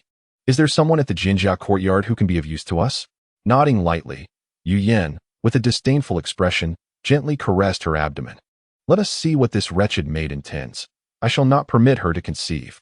Chapter 86. The handbook for ascending beautiful maidens. Arao's very existence was a thorn in Gu Shui's side. She had already shown remarkable restraint by not confronting Arao. The thought of Arao becoming pregnant was utterly intolerable. Suddenly, the notion of Prince Jean crossed her mind. If Arao were to bear a child, she might never regain the prince's affection. Therefore, Arao must not conceive, and Gu Shui would not allow it. "Select 2 intelligent women from the 4 in the household," Gu Shui said through gritted teeth. Currently, Arao was the sole recipient of the prince's favor, and Gu Shui would not permit Arao to monopolize his affections. Rather than allowing her to serve the prince alone, it would be wise to find others to share in Arao's favor. There was no reason for one to stand alone in this household. Yet, she found it difficult to trust any of those women. "Go out and procure some medicine. It is best they do not bear the burden of pregnancy," Gu Shui thought bitterly, but compared to the earlier turmoil with the Wang and Qin families, her emotions had steadied considerably. Moreover, Arao was currently in a position of strength, far surpassing the Wang and Qin families. If Arao were not brought down a peg, the household would soon become a realm of her sole authority. Caressing her abdomen, Gu Shui felt a wave of grievance wash over her. She had married far from her home and had not seen her family for over 3 years. Now, she was compelled to vie for affection and status against those despicable women. How utterly unfair. If only her mother were present, her skills would surely subdue that unruly group. "Yu Yen, tomorrow you shall go to the front courtyard to inform the prince that I have not returned home in a long time and am worried. I wish to invite my mother to stay at the Wang residence for a few days." Having given her instructions, Gu Shui wearily laid down on her bed to rest her eyes. The following morning, Yu Yen brought delightful news. The prince had consented to allow her mother to enter the residence, and the message had already been sent. Overjoyed, Gu Shui-ro felt as though she glimpsed a promising future. She wiped the remnants of porridge from her lips, a rare hint of dependence shining in her eyes. Her mother's influence was formidable. With her arrival, those women would hardly dare to overstep their bounds. By the way, among those four, are there any who are clever and obedient? Yu Yin had inquired about the personalities of the four from a young maid the previous day, ultimately deciding on two. One was the gentle and somewhat dull Chun, while the other, Li, though timid, bore a striking resemblance to Arao. Chun was meticulous and adhered strictly to decorum, showing great respect to her mistress. The maid had heard that Chun wished to pay her respects upon entering the residence. But out of concern for her mistress's delicate condition, she refrained from informing her. As for Li, the maid had seen her once.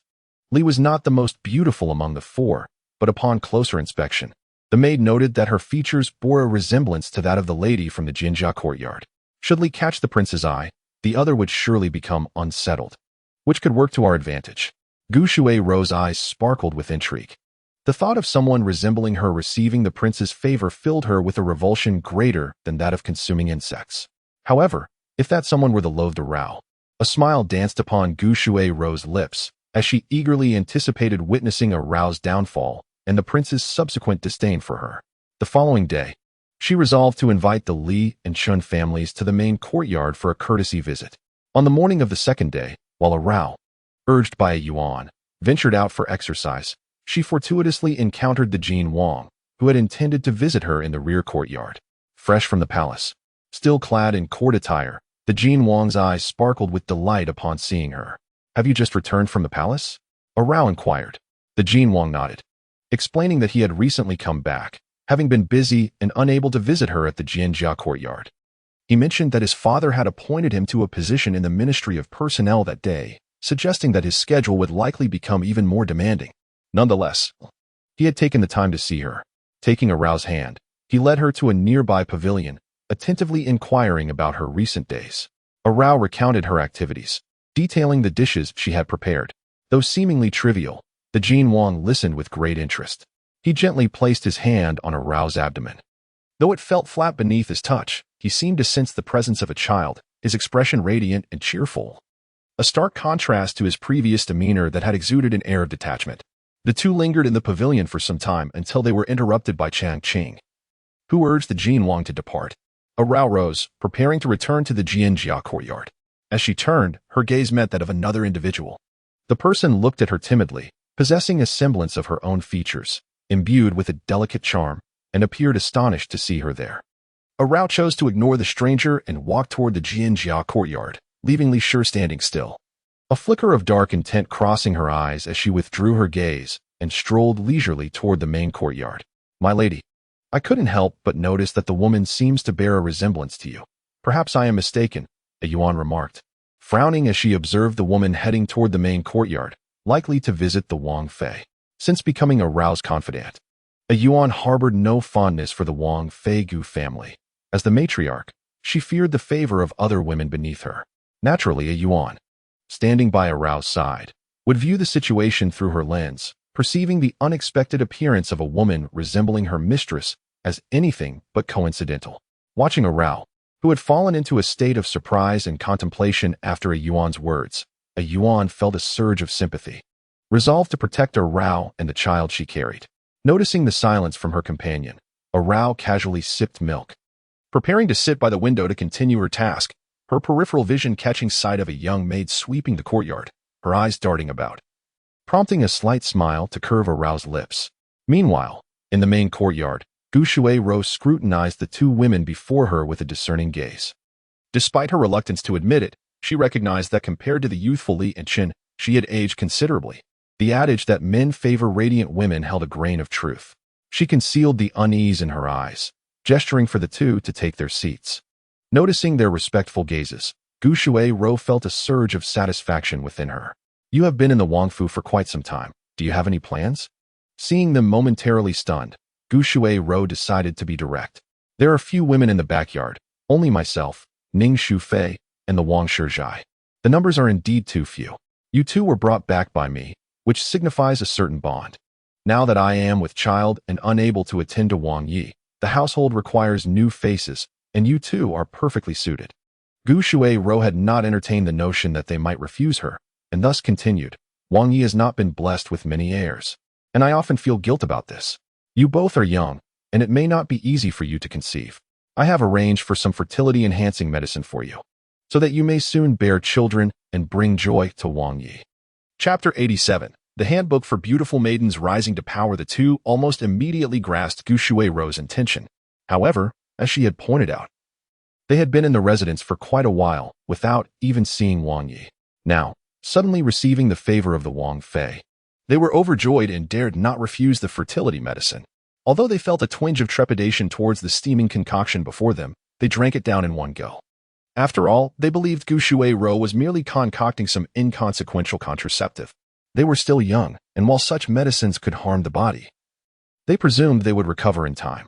Little did they suspect that in front of the public eye, Gu Shuai-ro had cruelly served them a potion that would extinguish their hopes of motherhood forever. At present, the two remained lost in a beautiful fantasy of finally being seen and cherished by Wang Yi, unaware that Gu Shuai-ro noticed the glimmer of suppressed delight in their eyes. She coldly scoffed inwardly, maintaining a smile that bore a hint of arrogance.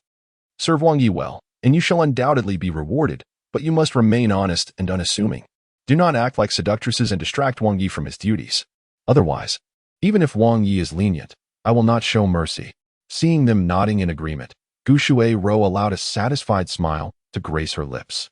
That wretched maid, relying on Wang Yi's affection, dared not come to the main courtyard to pay her respects, yet managed to entice Wang Yi to visit her several times. How foolish! As long as she was pregnant and could not receive Wang Yi's favor, she had no objections to sending two suitable women to serve Jin Wang, especially since she had already fed them the potion to ensure they would not stir up any trouble. Since entering the residence, Chen Shi had been confined to her courtyard, unable to venture outside. With her timid nature, she only dared to converse with the maidservants attending to her, leaving her quite isolated. In contrast, Li Shi, though a palace maid, had an aunt who held a position of authority in the palace, with connections at her disposal.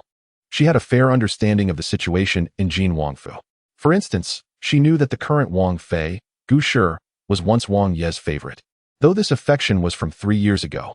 Now, it seemed that Wang Yi favored a maid named Rao, whose level of favor could be said to rival that of the Wang Fei from 3 years prior.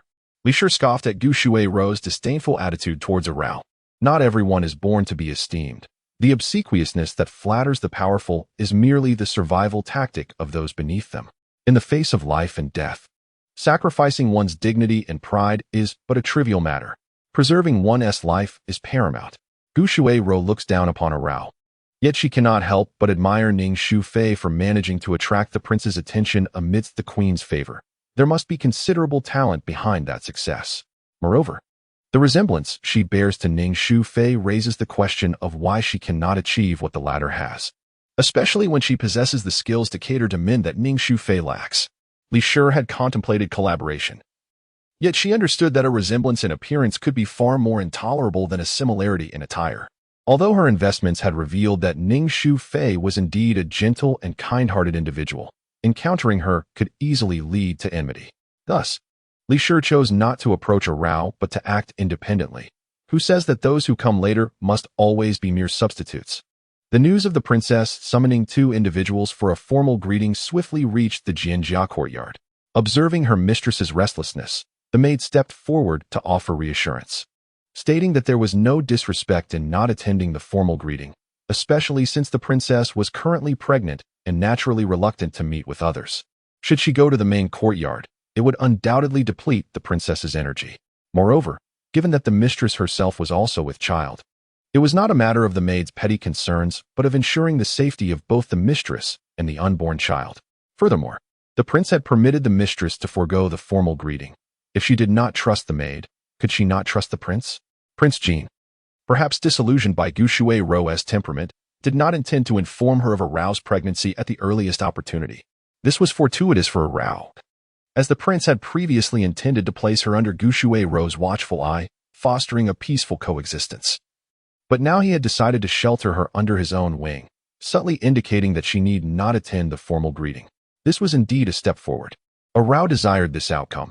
Her ultimate aim was to eliminate Gu Shuai-ro, a life for a life. However, She could not allow Prince Jean to perceive any unusual behavior, for she still required his unwavering affection.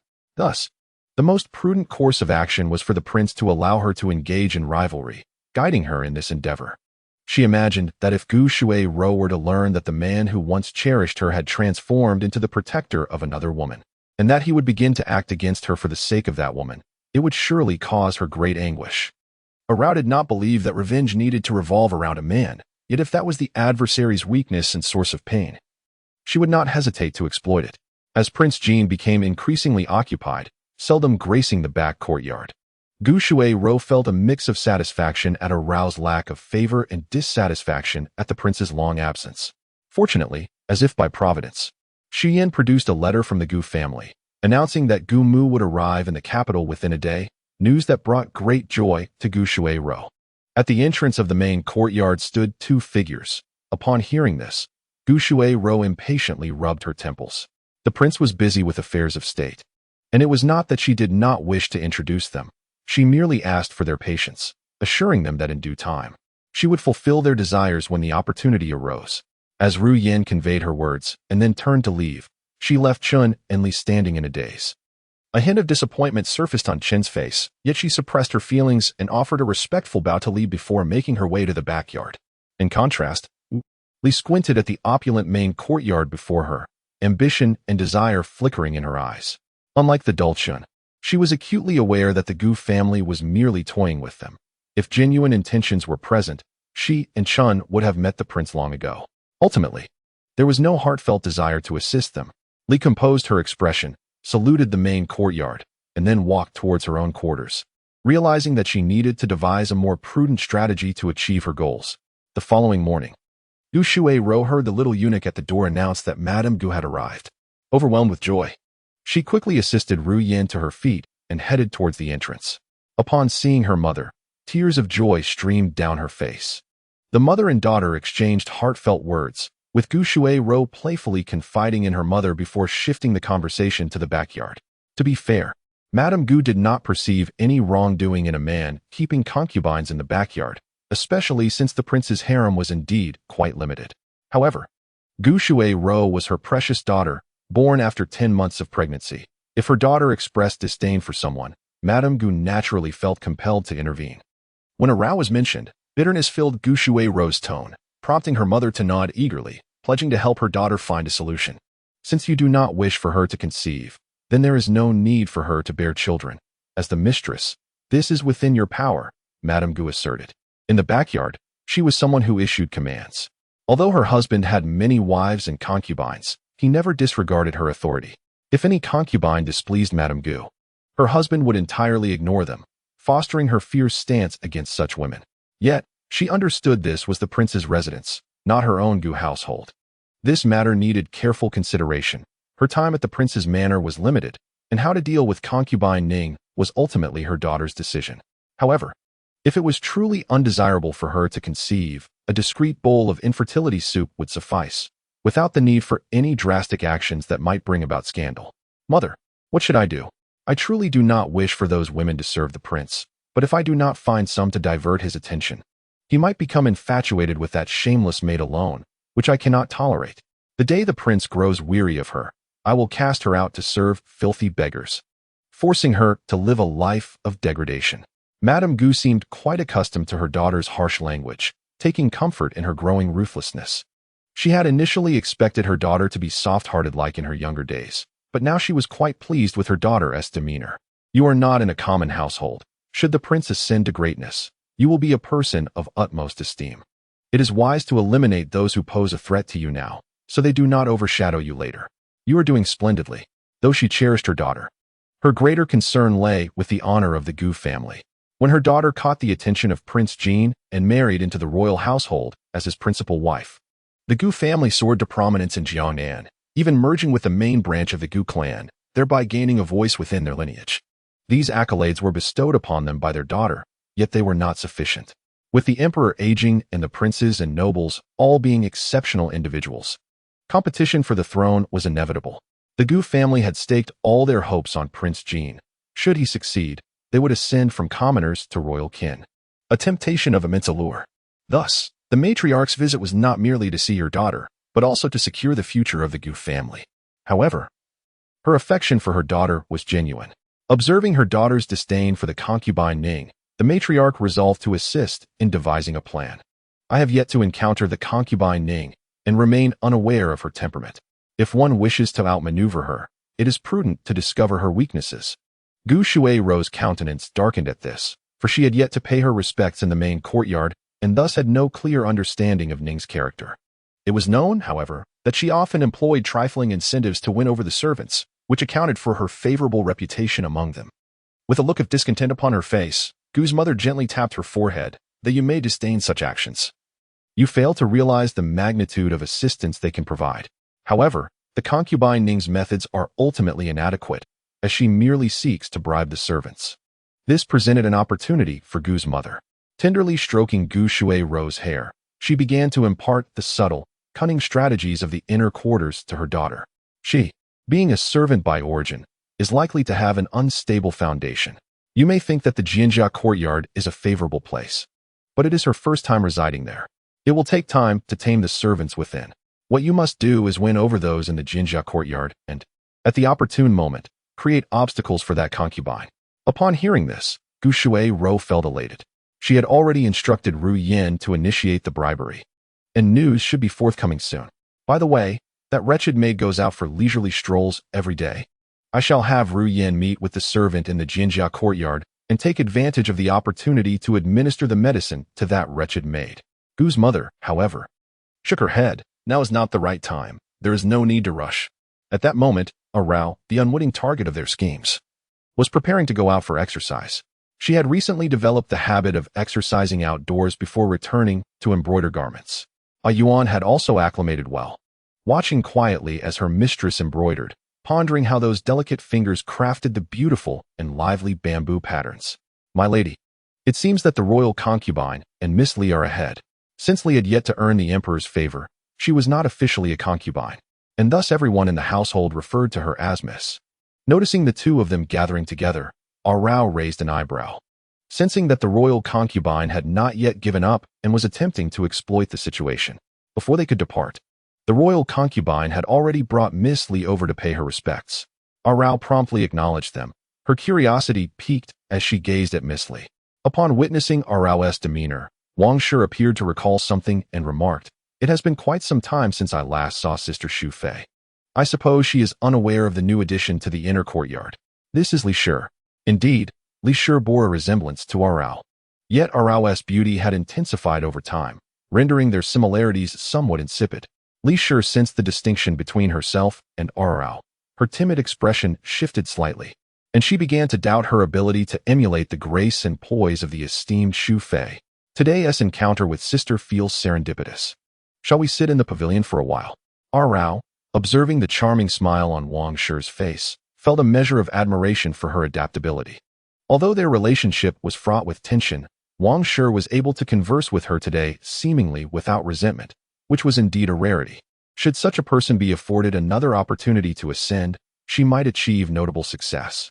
I apologize, the wind is rather strong today, and I doubt the experience in the pavilion would be pleasant. Since I have spent a considerable amount of time outside, I must take my leave. If the occasion arises in the future, I would be delighted to invite you both to visit the Jinjia courtyard. Wang Shi stood in astonishment as Arao turned and departed with remarkable decisiveness. Behind her, Li Shi's incredulous voice inquired, "Is the esteemed Xu Fei truly of such a temperament? She seems far from the amiable disposition spoken of by others." Wang Shi pressed her lips together, awkwardly redirecting the conversation. Naturally, she would not divulge that her previous offense had caused this rift, yet Arao's behavior today left Wang Shi feeling embarrassed, and she found herself without further opportunity to converse with Li Shi, hastily exchanging a few words before leaving. The exchange among the three caught the attention of Gu Shui and her mother, who exchanged glances. This Xu Fei possesses quite the character and is undeniably beautiful. It is no wonder the prince is fond of her.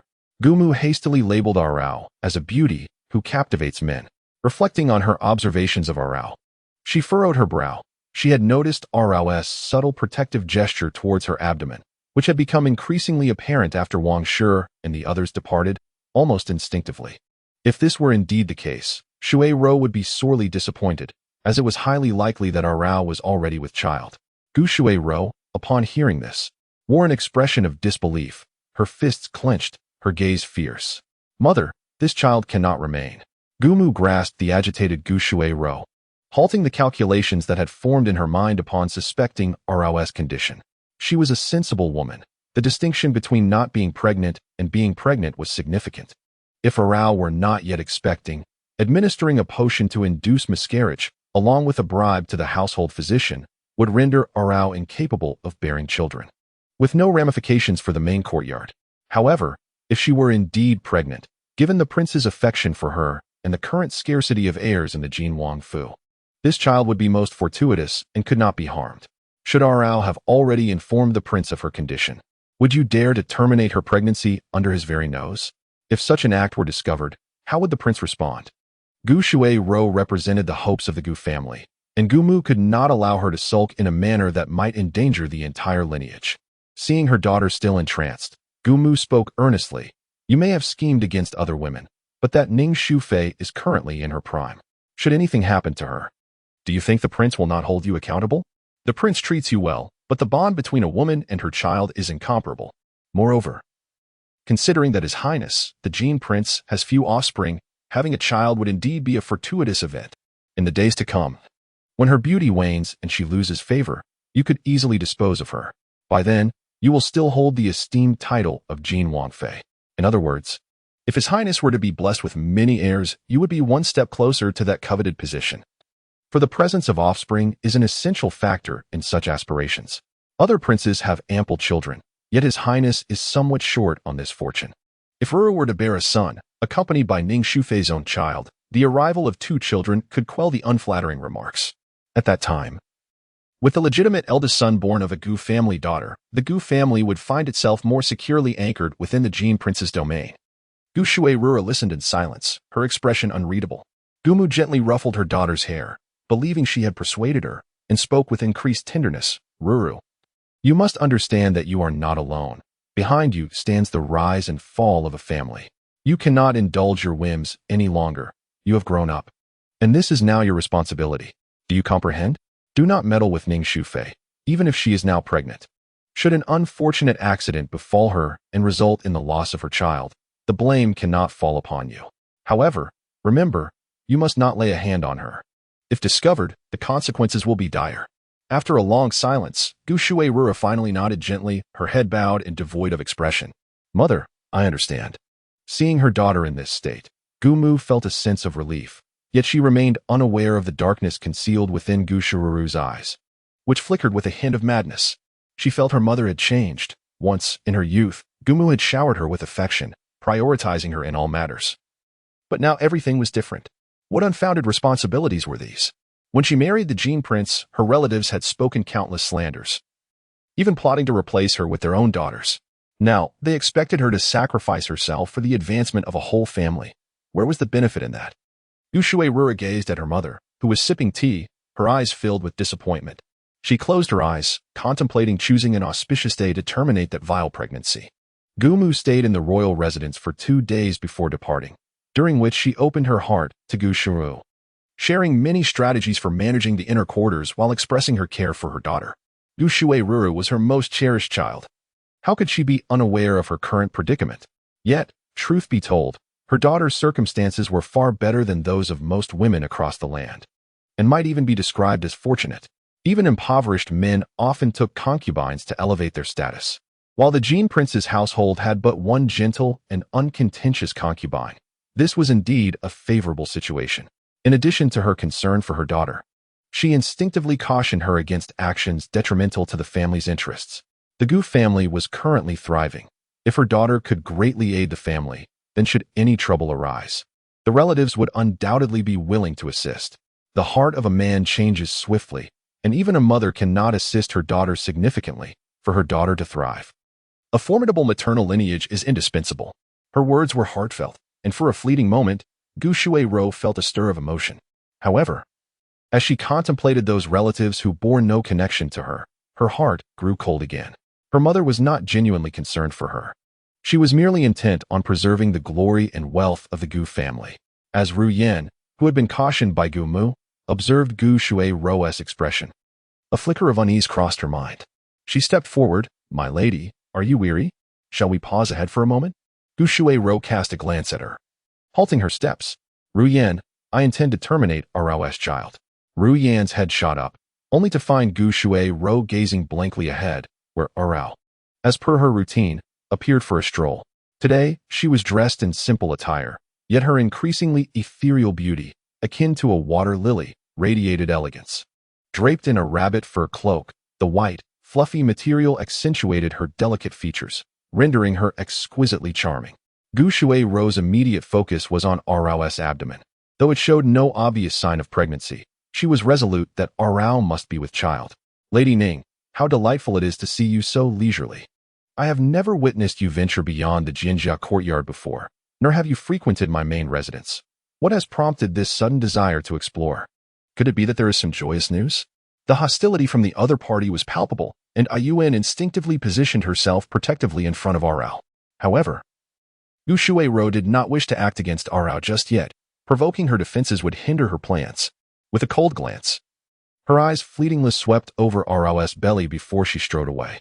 Upon returning to Jinjia courtyard, Ayuan could no longer contain her apprehension and warned, My lady, I still believe the princess harbors ill intentions. We must remain vigilant.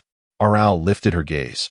Her features softened and warmed since her pregnancy, and her smile seemed to radiate light, astonishingly beautiful. It is indeed disrespectful of me to have not paid my respects at the main residence for such a long time. Besides, the prince has few heirs. The princess understands the significance of children. Her love for the prince assures me she would never harm his child. If she loves him so dearly, how could she bear to keep this child? Rao contemplated the embroidered clouds in her hands, her gaze gentle. A few days later, the Jin prince was dispatched by the emperor to handle affairs in the capital. Before his departure, he deliberately spent an entire night with Rao at Jinjia courtyard. The next day, perhaps recalling something important, he sent someone to the main residence to remind the princess to take good care of herself. Little did he know, this simple expression of concern ignited another outburst from Gu Shui-ro. Chapter 90. The Handbook for Ascending the Ranks of a Beautiful Maid. She observed Rao, who had been forcibly summoned to the main residence, with a smile that did not reach her eyes. Now that the prince has departed, the residence feels desolate. I have hastily invited you here to host a small gathering. There are some sisters from the back courtyard who have yet to meet the prince, and it is time for you to make their acquaintance. Rao nodded, her demure and submissive demeanor increasingly irking Gu Shui-ro. Was it truly this pitiful facade that had won the prince's affection? Gu Shui-ro remained incensed at the mere cursory message the Jin Wang had sent her through an envoy before his departure. If Rao had not been there as a comparison, she might have felt that the Jin Wang lacked sincerity. Yet, this ostensibly indifferent individual could still carve out an entire evening amidst his busy schedule to accompany another woman, leaving Gu Shui-ro with a bitter lump in her throat. She was acutely aware of the gentle affection the Jin Wang bestowed upon those he cherished. Whoever he favored would receive such meticulous attention. Once it had been her. Now it was this lowly maid, Rao. Who would it be in the future? Gu Shui-ro cast a scornful glance at Rao. The prince is currently occupied with state affairs, and his return is uncertain. If you find yourself idle, you may as well stroll through the main courtyard. After all, we are the only legitimate mistresses of the estate, are we not? Successfully persuading Rao to attend the banquet in 3 days, Gu Shui-ro dismissed her without further ado. She summoned Ru Yan. Regardless of the means you employ, as long as you fulfill my wishes, I shall ensure your family is freed from servitude. A glimmer of sheer joy flashed in Ru Yan's eyes as she knelt, repeatedly bowing in gratitude. Thank you, my lady. Thank you. Do not be hasty in your thanks. If the task remains unfulfilled, it will amount to naught. Do you understand? Ru Yan nodded resolutely. I understand. I will serve you diligently to restore my family's freedom, to no longer live as the lowest of servants. I am willing to do anything for their emancipation. Soon, the day of the small banquet arrived at the Jinwang mansion. Rao stood in a corner, gazing wearily at the lively gathering, leaning against Ayuan. Ayuan quickly straightened up. My lady, are you fatigued? If so, we could inform the princess and return to rest. Rao shook her head. It is of no consequence. We can rest after the banquet concludes. How could we possibly offend the dignity of the princess? Gu Shui-ro had also noticed Rao in the corner, thinking to herself how cautious the girl was. She then raised her glass, ushering everyone to take their seats, exchanging pleasantries.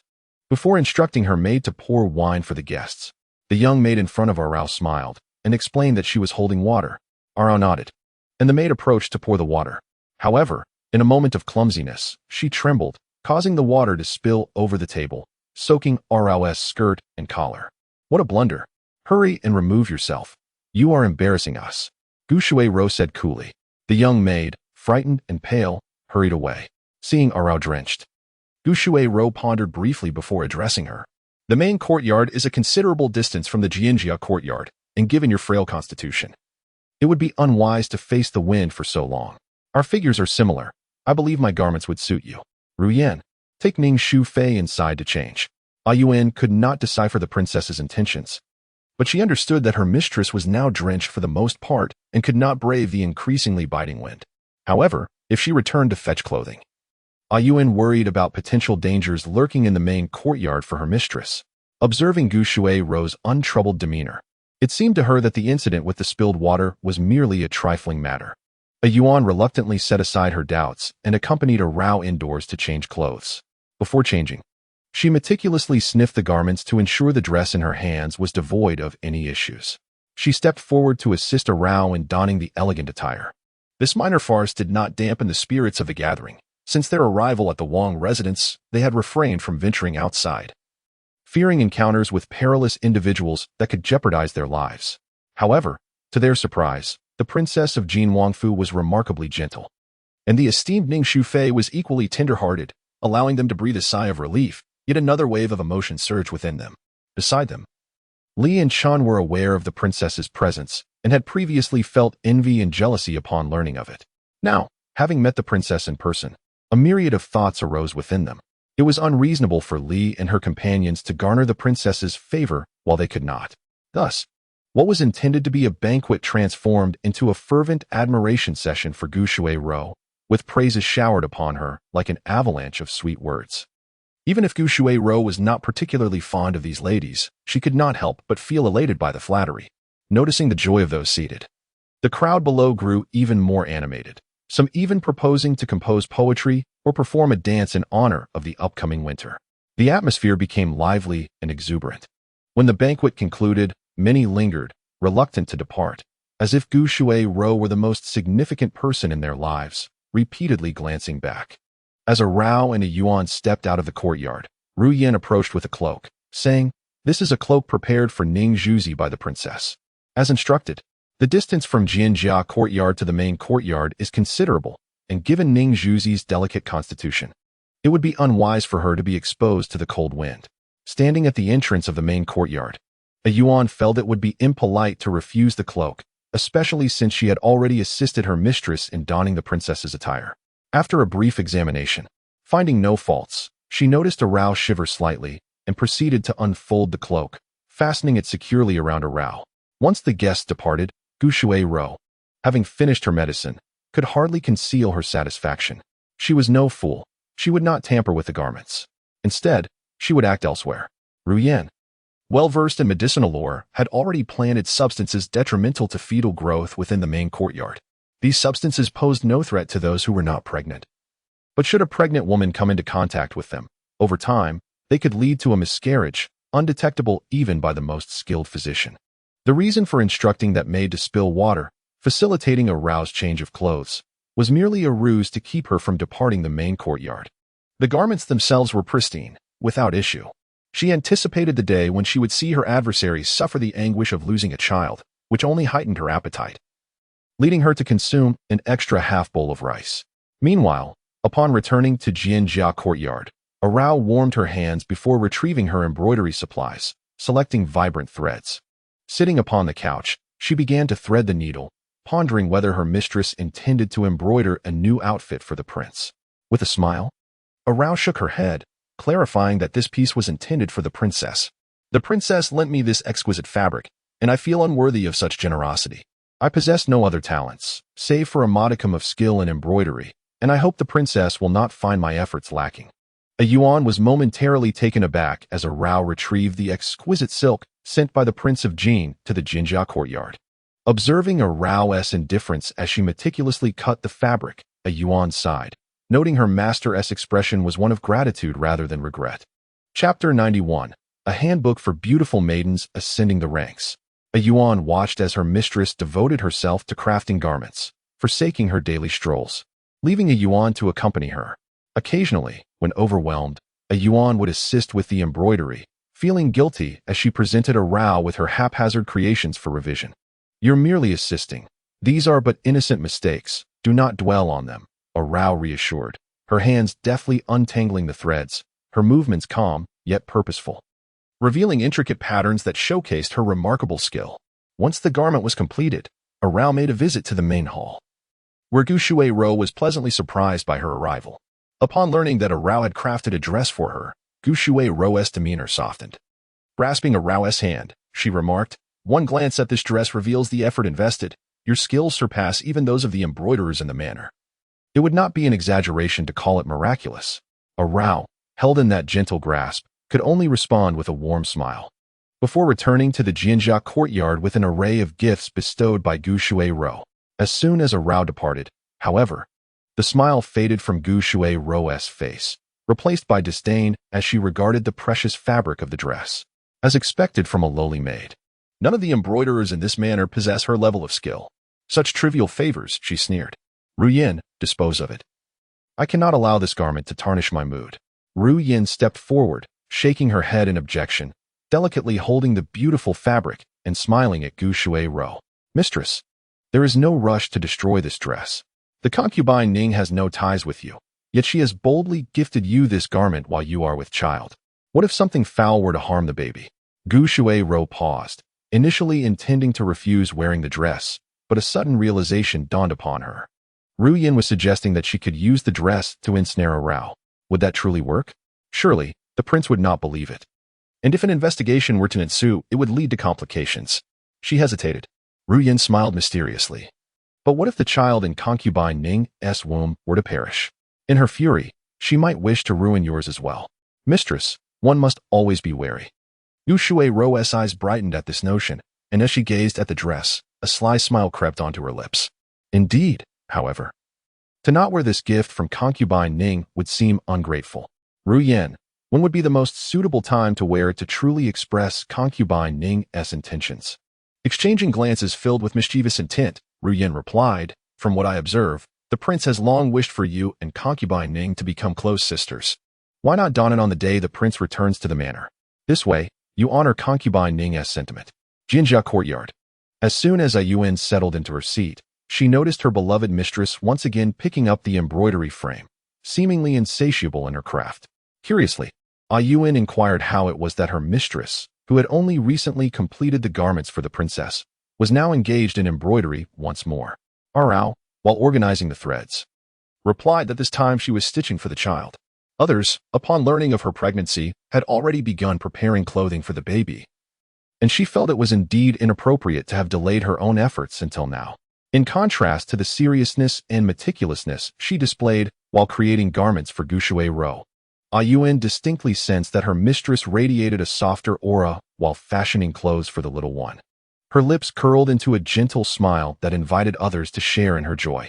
Ayuan found herself immersed in this serene atmosphere, occasionally listening to her mistress revel in the mischievous antics anticipated after the child's birth. Observing Arao's content demeanor, Ayuan recalled the fleeting moments of sorrow that occasionally crossed the face of the former master, the Prince of Jin. Though Ayuan had no beloved of her own, she understood that the former master was troubled by matters of the heart, the very person responsible for his anguish being Arao, who had always resisted his affections.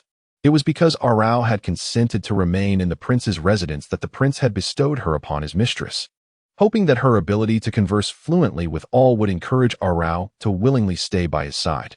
Despite the prince's fondness for his current life, he harbored a lingering worry that without the child, Arao would not remain, leaving a weight in his heart that occasionally cast shadows over his happiness.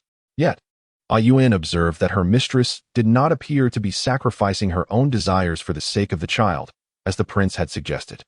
The joy and tenderness reflected in her eyes clearly conveyed her love for the child and for the other person who had given this child life.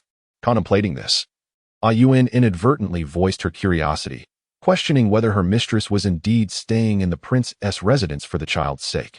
Arao paused in her actions, and after a moment, revealed a knowing smile.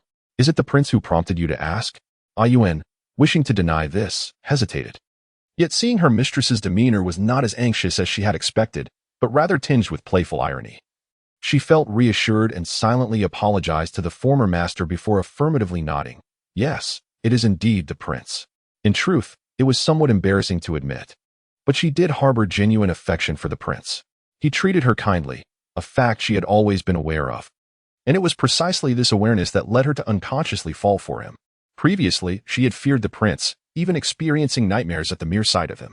However, upon serving him closely, she realized he was not the villain she had imagined. Her eyes sparkled with joy, as if gazing at the man who stirred her heart from afar. It was the prince's kindness that made her willing to trust him.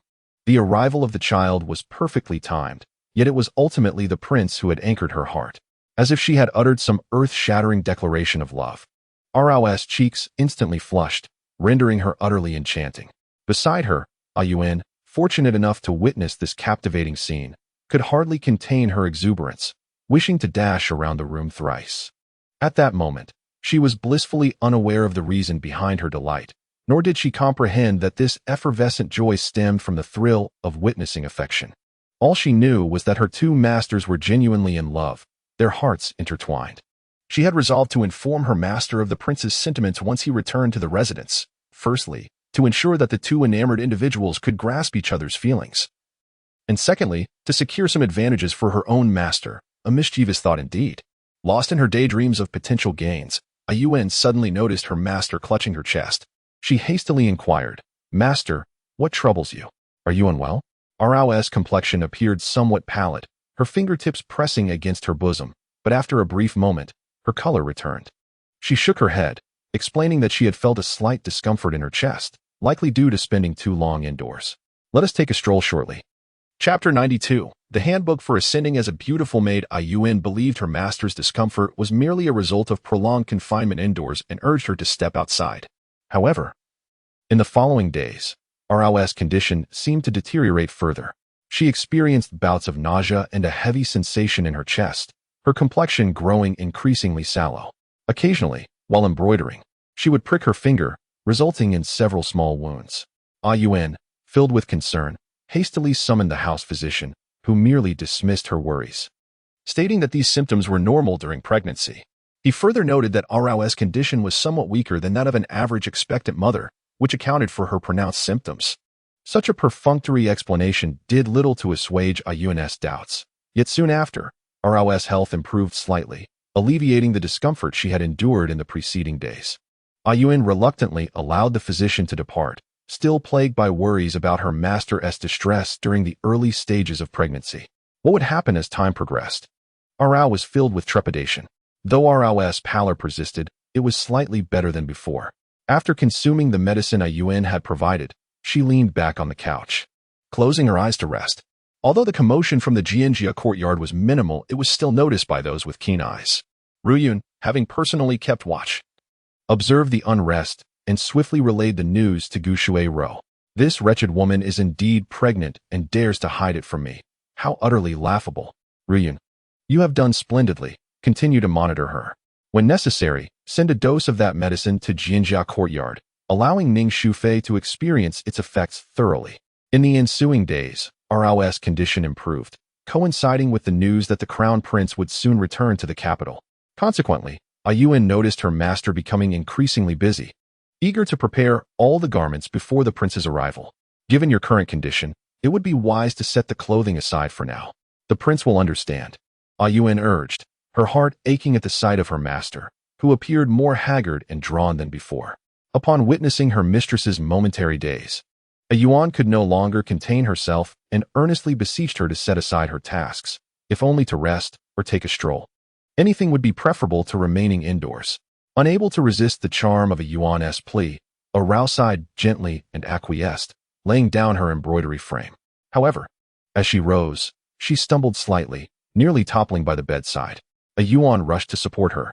"Mistress, it is of no consequence, merely a sudden rise. My head is a tad dizzy, but fear not. Let us venture outside, for I sense the first snowfall is imminent. The flowers, no matter how vibrant, cannot withstand the impending chill, and it would be prudent to witness it." She grasped Yuan's outstretched hand and, with deliberate steps, exited the room. Upon feeling the presence of a shadowy figure lurking in the dim corners of the courtyard, a subtle smile graced her lips. The air had turned even colder, and enveloped in her thick white cloak, Arao trod upon the stone path. A gust of frigid wind arose, yet the cloak shielded her from its bite, invigorating her spirits and dispelling the lethargy that had clouded her features. Suddenly, voices drifted towards them.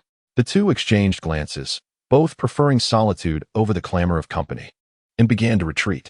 Unexpectedly, footsteps echoed from behind, and a familiar voice called out to Arao. "I pay my respects to you, sister concubine." It was Wang, followed, as per custom, by Li. The two seemed inseparable, always in each other's company. Arao turned to face Wang.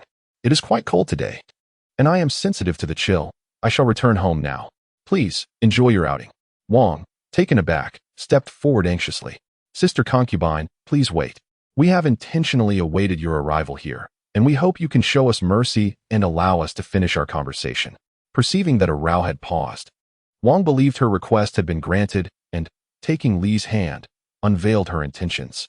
"I am aware of your esteemed position, sister concubine, favored by the Lord. Yet, with the presence of the princess, who is both domineering and pregnant, your continued proximity to the Lord may face significant opposition. Rather than endure oppression from the princess and lead a life devoid of joy, it would be wiser for us to seek refuge with you. Should you decline, we shall not encroach upon the Lord's domain nor harbor any desires for intimacy.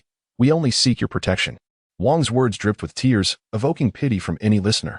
Yet, the sorrow etched upon her visage could not eclipse the fierce ambition smoldering within her eyes. She was cloaked in deception. Wang understood all too well that Arao was excessively kind, perhaps naively so.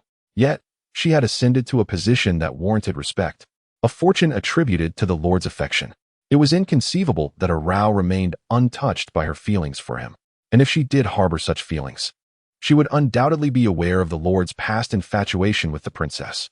Women entangled in love invariably harbor jealousy. The princess would undoubtedly seek to eliminate Arao's existence. For Arao's sake, defiance against the Lord was inevitable, and therein lay their opportunity. They professed not to covet his affection, yet should fortune favor Arao with pregnancy, rendering her unable to attend to the Lord, their chance would arise. Moreover, Li and Arao bear a striking resemblance, and with a touch of makeup, they would appear even more alike. If Li were to remain in Arao's presence for an extended period, she might very well adopt Arao's mannerisms and, consequently, earn the prince's favor. Currently, it is merely a matter of exercising patience and maintaining a distance from the prince, which would yield substantial rewards. They are willing to wait. To possess fervent admirers without seeking anything in return is indeed a lucrative endeavor. Furthermore, Wang has devised a plan to remain absent from the prince's sight for nearly 2 years, solely to gain Arao's trust, believing this arrangement to be exceedingly beneficial. Yet, Arao still declined. She did not exhibit much enthusiasm for the proposal, rather appearing rather disinterested. Upon hearing Wang's discreet submission, she lowered her gaze, and, with a slight cough, her vigilant attendant, a Yuan, swiftly guided her towards the Jinjia courtyard, disregarding the two behind them. Wang's expression darkened. After arriving at the Jinjia courtyard, a Yuan suddenly uttered a soft exclamation. When Arao inquired, a Yuan furrowed her brow, stating that she sensed a peculiar fragrance within the room, though it dissipated almost as quickly as it had appeared. A Yuan's keen sense of smell alerted her to the anomaly, prompting her to instruct Arao to wait outside while she searched the room. She soon uncovered a light-colored sachet. A Yuan's expression turned serious as she declared, "Mistress, I shall seek out the court physician to ascertain the contents of this sachet." When the physician examined it and his expression wavered, a Yuan pressed him for answers. He revealed that the sachet appeared to possess properties that invigorate blood circulation and dispel stagnation, cautioning its use by pregnant women. A Yuan's countenance hardened. "Mistress, a traitor has emerged in the Jinjia courtyard. I shall undoubtedly uncover this traitor within 2 days." Before a Yuan could identify the traitor, the household buzzed with excitement as Prince Jin returned to the capital. Chapter 93. The handbook for ascending the position of a beautiful maid upon awakening that morning. A Yuan beheld the world outside cloaked in silver, a testament to a silent snowfall that had blanketed the ground overnight. Feeling the biting cold winds, she instinctively shrank her neck and draped an additional 2 garments over her mistress, then retrieved a white cloak to envelop her. A Rao's face nestled within the soft fur collar appeared even more delicate and exquisite. Though she wore no makeup, her lips appeared increasingly rosy, complemented by her bright eyes and radiant smile. As a Rao placed the hastily prepared cloak upon her wrist and grasped Yuan's hand, she suddenly stumbled slightly. I am fine. It seems I rose a bit too early today, and I am not quite accustomed to it, but it is nothing serious. Since becoming pregnant, a Rao had developed a penchant for sleeping in, often sleeping until late in the morning if a Yuan was not present. Moreover, with no need to pay respects to the princess, her days had become leisurely, and a Yuan deemed it unnecessary to rouse a Rao, thus fostering the habit of her late rising. Observing her mistress's somewhat weary and pale complexion, a Yuan felt a pang of concern and adjusted the fur collar around a Rao's chin. Mistress, just hold on a little longer. After we greet the prince at the door, we can return to sleep, all right? I wonder if the prince will like this cloak I made. A Yuan's face brightened at the comment. Mistress, whatever you create, the prince will surely adore it. He treasures your intentions above all. The two figures strolled outside the courtyard, where the servants diligently cleared the snow, paving the way for their passage. A Yuan cautiously supported a Rao as they walked, and upon feeling a sudden chill in the air, she instinctively stepped in front of her, their pace somewhat slowed. The garden, too, lay blanketed in snow, the once vibrant greenery now bowed under the weight of white. The crunch of snow beneath their feet resonating in the stillness. A Rao playfully stepped onto the snow, eliciting a disapproving yet resigned expression from A Yuan. The pair continued their playful banter as they made their way, finally catching sight of the outline of the royal gate. How could a lady of such stature frolic with a maid? It is most unbecoming, a foreign voice interjected. A Rao turned to see a strikingly alluring woman amidst the crowd, her lips moving in animated speech. Unperturbed by a nudge from another, she continued with a provocative gaze. Am I not speaking the truth? How audacious! According to decorum, you ought to pay your respects to Lady Ning, the noble consort. That is the proper conduct. A Yuan's gentleness was reserved solely for her own. When her gaze fell upon the woman who dared to affront her mistress, her countenance turned icy, exuding an intense air of authority. The woman opposite seemed momentarily taken aback, stumbling over her words before begrudgingly curtsying. Though her lips remained defiant, the princess is still present. Why should others presume to assert their dominance? The crowd fell silent, and the woman, sensing the tension, furtively glanced at the royal consort, Gu Shuo, standing behind her, awkwardly retreating into the throng. A Rao also noticed Gu Shuo, draped in an elegant fox fur cloak, the fabric's pattern and colors strikingly familiar. It was a garment she had crafted. A Rao approached, offering a respectful greeting. Gu Shuo, with warmth in her demeanor, helped her rise, complimenting. Your craftsmanship is commendable. This attire fits perfectly and boasts exquisite patterns. A Rao smiled softly, and as the two engaged in conversation, the previously retreating woman suddenly turned pale. She had hoped to align herself with the consort, hence her scornful remarks towards Lady Ning. Yet she was unprepared for the harmonious rapport between those she thought should be adversaries. Upon learning of the prince's return, I instructed my attendants to retrieve the garments ahead of time. Such beautiful creations deserve to be worn. It would be a disservice to your artistry otherwise, Gu Shuo remarked, her gaze subtly drifting toward the woman opposite, who was protectively cradling her abdomen, a smirk playing at the corners of her lips. As their exchange continued, the sound of wheels rolling echoed from the entrance, prompting everyone to turn towards the gate, where a modest carriage appeared. Just as they were about to approach, a sudden cry of pain emanated from behind them. Everyone turned to witness the consort, clutching her abdomen and leaning slightly against Ru Yan, her expression marred by discomfort. Her hands pressed tightly against her midsection, her complexion ashen. A startled whisper escaped Ru Yan, the consort has fainted, as her eyes fluttered shut, collapsing into Ru Yan's embrace. The crowd rushed to assess the situation when a steady stride approached. What has transpired? Prince Jin inquired, his gaze falling upon A Rao, noting her pallor. He furrowed his brow and cast a glance at A Yuan, who promptly steadied her mistress. The Prince of Jin cast his gaze towards the area surrounded by a throng of people. Upon seeing him, Ru Yan cried out in distress, Your Highness, please save our master. She has suddenly fainted. The prince's expression darkened further as he bent down and lifted Gu Shuo in his arms, striding towards the main courtyard. Ru Yan hurriedly followed, struggling to keep pace with the others, while the crowd behind them first became entranced by the prince's handsome visage before quickly realizing the gravity of the situation and trailing after him to the main courtyard. A Rao stood frozen for a moment, and when she sensed the gazes of those around her, she forced a smile, noting that the prince seemed to have lost some weight. However, as the words left her lips, she felt they were out of place and pressed her lips together. Let us go to the main courtyard as well.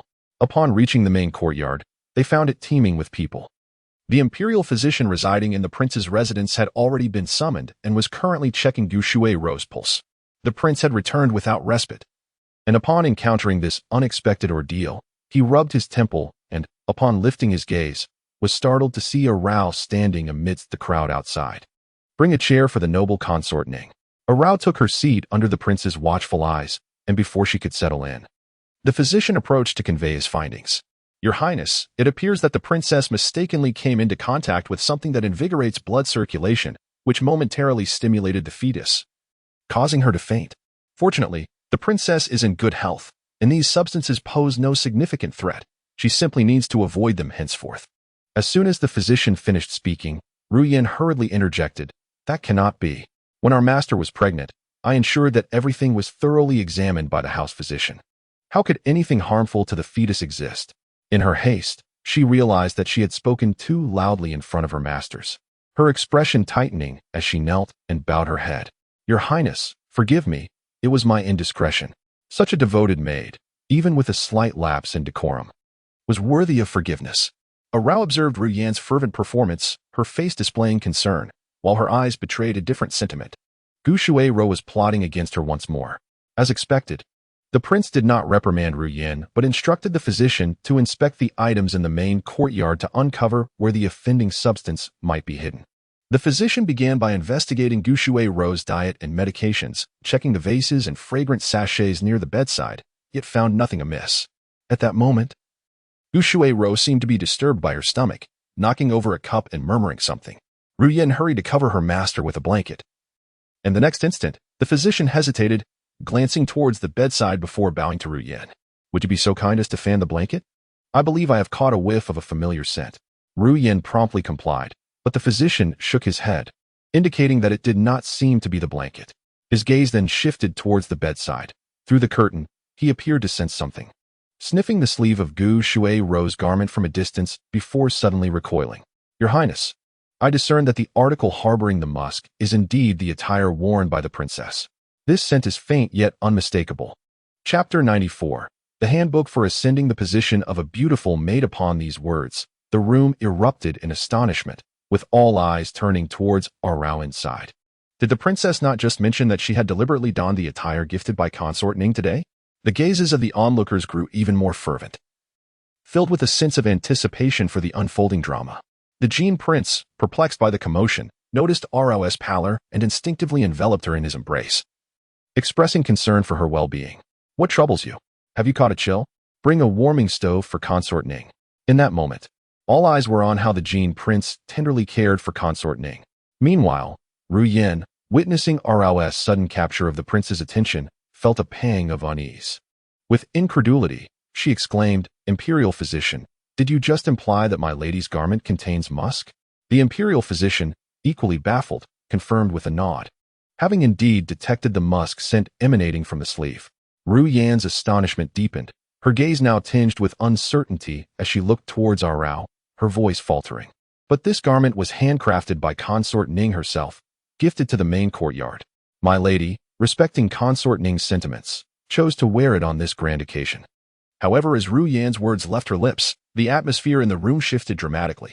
Even the Imperial Physician furrowed his brow, realizing he had unwittingly become embroiled in a brewing conflict. All gazes turned to Arao, whose complexion had also turned somewhat pale, nestled in the embrace of the Jean Prince, evoking feelings of envy among the onlookers. This garment was indeed embroidered by me personally. It was a present for Her Highness, and I devoted several days to its creation. I even placed it on the small couch before bedtime, ensuring no one else could touch it. The moment I finished, I delivered it to the main courtyard. The fabric was a royal gift, and the threads were sourced from within the estate. I assure you, I would never tamper with this garment. With her head bowed, Arao spoke in a faint voice, yet firmly asserted her innocence. After concluding her statement, she lifted her gaze to the man who still held her tightly, yearning for his response. I have not interfered with this garment, she softly declared. The Jean Prince looked down at her, then gently patted her head. Imperial Physician, I would appreciate it if you could conduct another examination. At this, the crowd, each with their own thoughts, withdrew to a side hall, waiting for Ru Yin and the other maidservants to assist Gu Shuai-ro in changing her attire. Arao remained seated on the chair, a cushion beneath her, yet she still felt an overwhelming chill, her fingers icy to the touch. Suddenly, a wave of warmth enveloped her as the Jin Prince grasped her hands, attempting to transfer his body heat to her. Why are your hands still so cold? Do you believe me, my lord? The astonishment and grievance in her eyes were unmistakable. The Jin Prince sighed, recognizing her reaction as rather juvenile. If she continued in this manner, even innocent actions could be misconstrued as guilt. He remained silent for a moment before countering her question with his own. Have you ever engaged in such actions? Arao instinctively shook her head, and the Jin Prince squeezed her hand gently. After a brief silence, she leaned closer, resting her body against his arm, her voice barely above a whisper. I truly have not done anything. I have been waiting for your return, and I would never harm Her Highness. As the prince tilted his head to gaze at the other, whose watery eyes shimmered with a hint of fear, his heart softened instinctively. He lowered his voice to comfort her, affirming his belief in her innocence. I trust you, my dear Arao, for you are too kind-hearted to intentionally harm anyone. Upon hearing this, Arao pressed her lips together in a faint smile, the ripples of fear in her eyes diminishing slightly. She seemed too easily appeased and too innocent. If she were in the harem, she might well be reduced to mere remnants. The prince pondered that he had never doubted the possibility of Arao's involvement in this matter. Yet it was evident that the incident was aimed at her. If she could not resolve it, the filthy accusations would inevitably tarnish her reputation. With a desire to teach Arao the ways of survival in the inner court, he recalled his childhood, witnessing favored concubines suddenly fall from grace, while those who had previously been unnoticed ascended to prominence. This stark contrast illuminated the nature of competition. In the confines of the harem, Arao would not remain untouched by the turmoil. She needed to learn to navigate such circumstances rather than passively endure mistreatment. However, upon observing her fragile demeanor, the prince's initial resolve to toughen her up faltered, and he felt a quiet headache, uncertain of where to begin her training. At that moment, Gu Shuru finally regained consciousness, and the royal physician confirmed that her discarded garments had been soaked in a liquid containing musk. This substance was a potent poison for pregnant women, and prolonged exposure would certainly harm her health. When Xiaoyan relayed this information to Gu Shuru, she was taken aback and quickly turned her gaze towards Arao, only to find her cradled in the prince's embrace. A surge of resentment flickered in her eyes, though her expression remained one of sorrow. Concubine Ning, I bear you no malice. Why would you do this? My lady, I assure you, I have committed no such act. Someone is maligning me. I implore the prince and the princess to investigate thoroughly and restore my honor. Before Gu Shuru could further escalate the situation and cast blame upon Arao, the prince interjected. To conspire against the princess and her unborn child, and to frame a concubine, is a crime deserving of punishment. Chongqing, investigate this matter. Interrupted, Gu Shuru's face stiffened, but it had already been quite pallid, and there was no need to conceal her distress any longer. Royal physician, how is my condition? Is there any grave concern? What of the child? The royal physician answered truthfully, allowing Gu Shuru to breathe a sigh of relief. She then turned her gaze to the prince. My lord, thankfully the child is unharmed. The tenderness in her eyes was evident to anyone, yet the prince merely approached to adjust her bedding. You and the child are both safe. I shall apprehend the true culprit behind this. His unwavering trust in Arao drove Gu Shuru to the brink of frustration. She shot a glare at Arao, regretting not having used more musk. Had she not been cautious about her own condition, she might have succeeded in her scheme by now, but fortunately, she still had a backup plan. Before long, Chongqing entered, bowing respectfully. My lord, I apprehended a maid near the Jinjia courtyard. Her behavior was suspicious, and upon seeing me, she attempted to flee, so I captured her. As Chongqing's words faded, the maid who had been apprehended suddenly bowed her head fervently before Arao, lamenting, my lady, I acted solely upon your commands. It was you who expressed disdain for the princess flaunting her power due to her pregnancy, wishing to teach her a lesson. I dared to carry out your wishes, my lady. You must save me. Upon catching a familiar scent, Au instantly comprehended that this maid was the traitor who had intruded into her mistress's chamber. Gu Shuai-ro's lips curled into a subtle smirk. She was eager to witness how Arao would extricate herself this time. Chapter 95, The Manual for Ascending the Hierarchy of Beautiful Maids. All gazes converged upon the figure within the room. as if attempting to pierce through her shadow. Arao stood rooted, observing the kneeling maid begging for mercy, unconsciously leaning towards Prince Jean. Yet, before she could discern the man's emotions, she stiffly turned her head and inquired, "You claim I instructed you to act. Do you possess any proof? If you were indeed serving me, what benefits have I granted you?" The maid hesitated momentarily before shaking her head. My lady stated that a reward would be bestowed once the matter was resolved. Should I fail, I must atone with my life. I dared not seek a reward. A throng of onlookers exchanged whispers, reveling in the unfolding drama. Despite the spectacle's gravity, they knew that whether it was the princess or consort Ning who faltered, they would ultimately benefit, so why should they be alarmed? Upon hearing the maid's words, the princess's expression flickered with discomfort and anguish. "Consort Ning, I have never favored you in the past, yet now that you have entered the inner court, I shall treat you as a sister. The garments you crafted for me are splendid, else I would not don them on the day of the prince's return. But was all of this merely a part of your scheme?" As her voice rose, Gu Shuai gasped for breath. The royal physician, noticing her distress, hurriedly approached to administer acupuncture, stabilizing her emotions after several needles. Wiping the beads of sweat from his brow, he cautioned, "Your Highness, the princess is currently frail. Her emotional fluctuations must be minimized, or else it may adversely affect the fetus." At that moment, Ruyin also knelt before Prince Jean, weeping, "Your Highness, please bear witness. My lady has truly reconciled with Consort Ning, resolved to treat her as a beloved sister. It was I who harbored animosity towards Consort Ning, attempting to persuade my lady to be cautious. Yet, my lady ignored my warnings and insisted I retrieve the garments prepared by Consort Ning days prior. To express her heartfelt sentiments, I felt compelled to comply, unaware that this minor lapse would nearly bring calamity upon my lady. I deserved to die 1,000 deaths." The main courtyard fell silent, save for the sound of Ru Yan's repeated bows.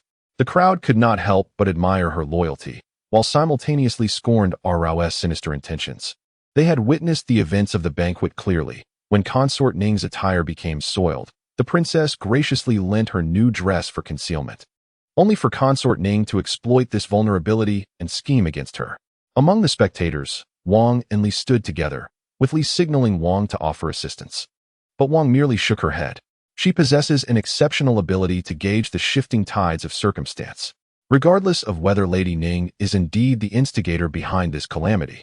The matter has escalated significantly, even implicating the prince's sole offspring. Once a child is involved, even if Lady Ning is innocent, she shall endure severe repercussions. Lacking the means to exonerate herself, she must bear the burden of this blame. In such a precarious situation, it is paramount for them to distance themselves swiftly. Notions of collaboration or favor are only viable when both parties still hold favor. As the atmosphere grew increasingly tense, Arao spoke up, "Might I trouble you, esteemed physician Wang, to enlighten us as to where this garment contains musk?" Upon being addressed, Physician Wang took the garment and indicated several areas, all of which bore signs of having been resewn.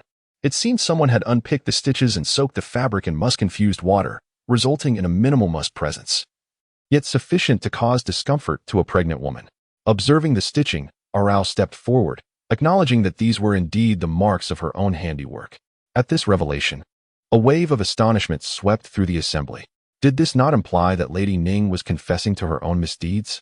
Su Yan raised her gaze to Arao, sensing an ominous turn of events. In the next moment, Arao clarified, "The reason I resewed it was because my personal maid had failed to execute the embroidery properly, prompting me to make corrections. Thus, the garment bears signs of having been altered. However, I have practiced needlework since childhood and have developed my own style. The current embroidery is not my own, but rather a result of someone dismantling my stitches and reapplying them. Bring forth an embroiderer who comprehends the intricacies of needlework." The prince interjected at an opportune moment, causing Su Yan's eyelids to flutter with alarm. Soon, the embroiderer compared Rao's sachet with the garment's patterns and then shook her head resolutely. It is evident that these two styles of embroidery do not originate from the same hand. What if Lady Ning, in her trepidation of being discovered, had someone else do the embroidery? Su Yan casually suggested, her gaze fixed menacingly on Arao. Meanwhile, Gu Shuai, lying on the bed, urged her to cease her provocations, creating a concerted effort to shift the blame onto Arao. The maid on the floor trembled, her mind racing. "I know nothing. Truly, I am entirely ignorant. You are but a third-rate maid. If my mistress were in peril, Why would she seek you out instead of someone steadfast? The young maid looked up, her lips quivering.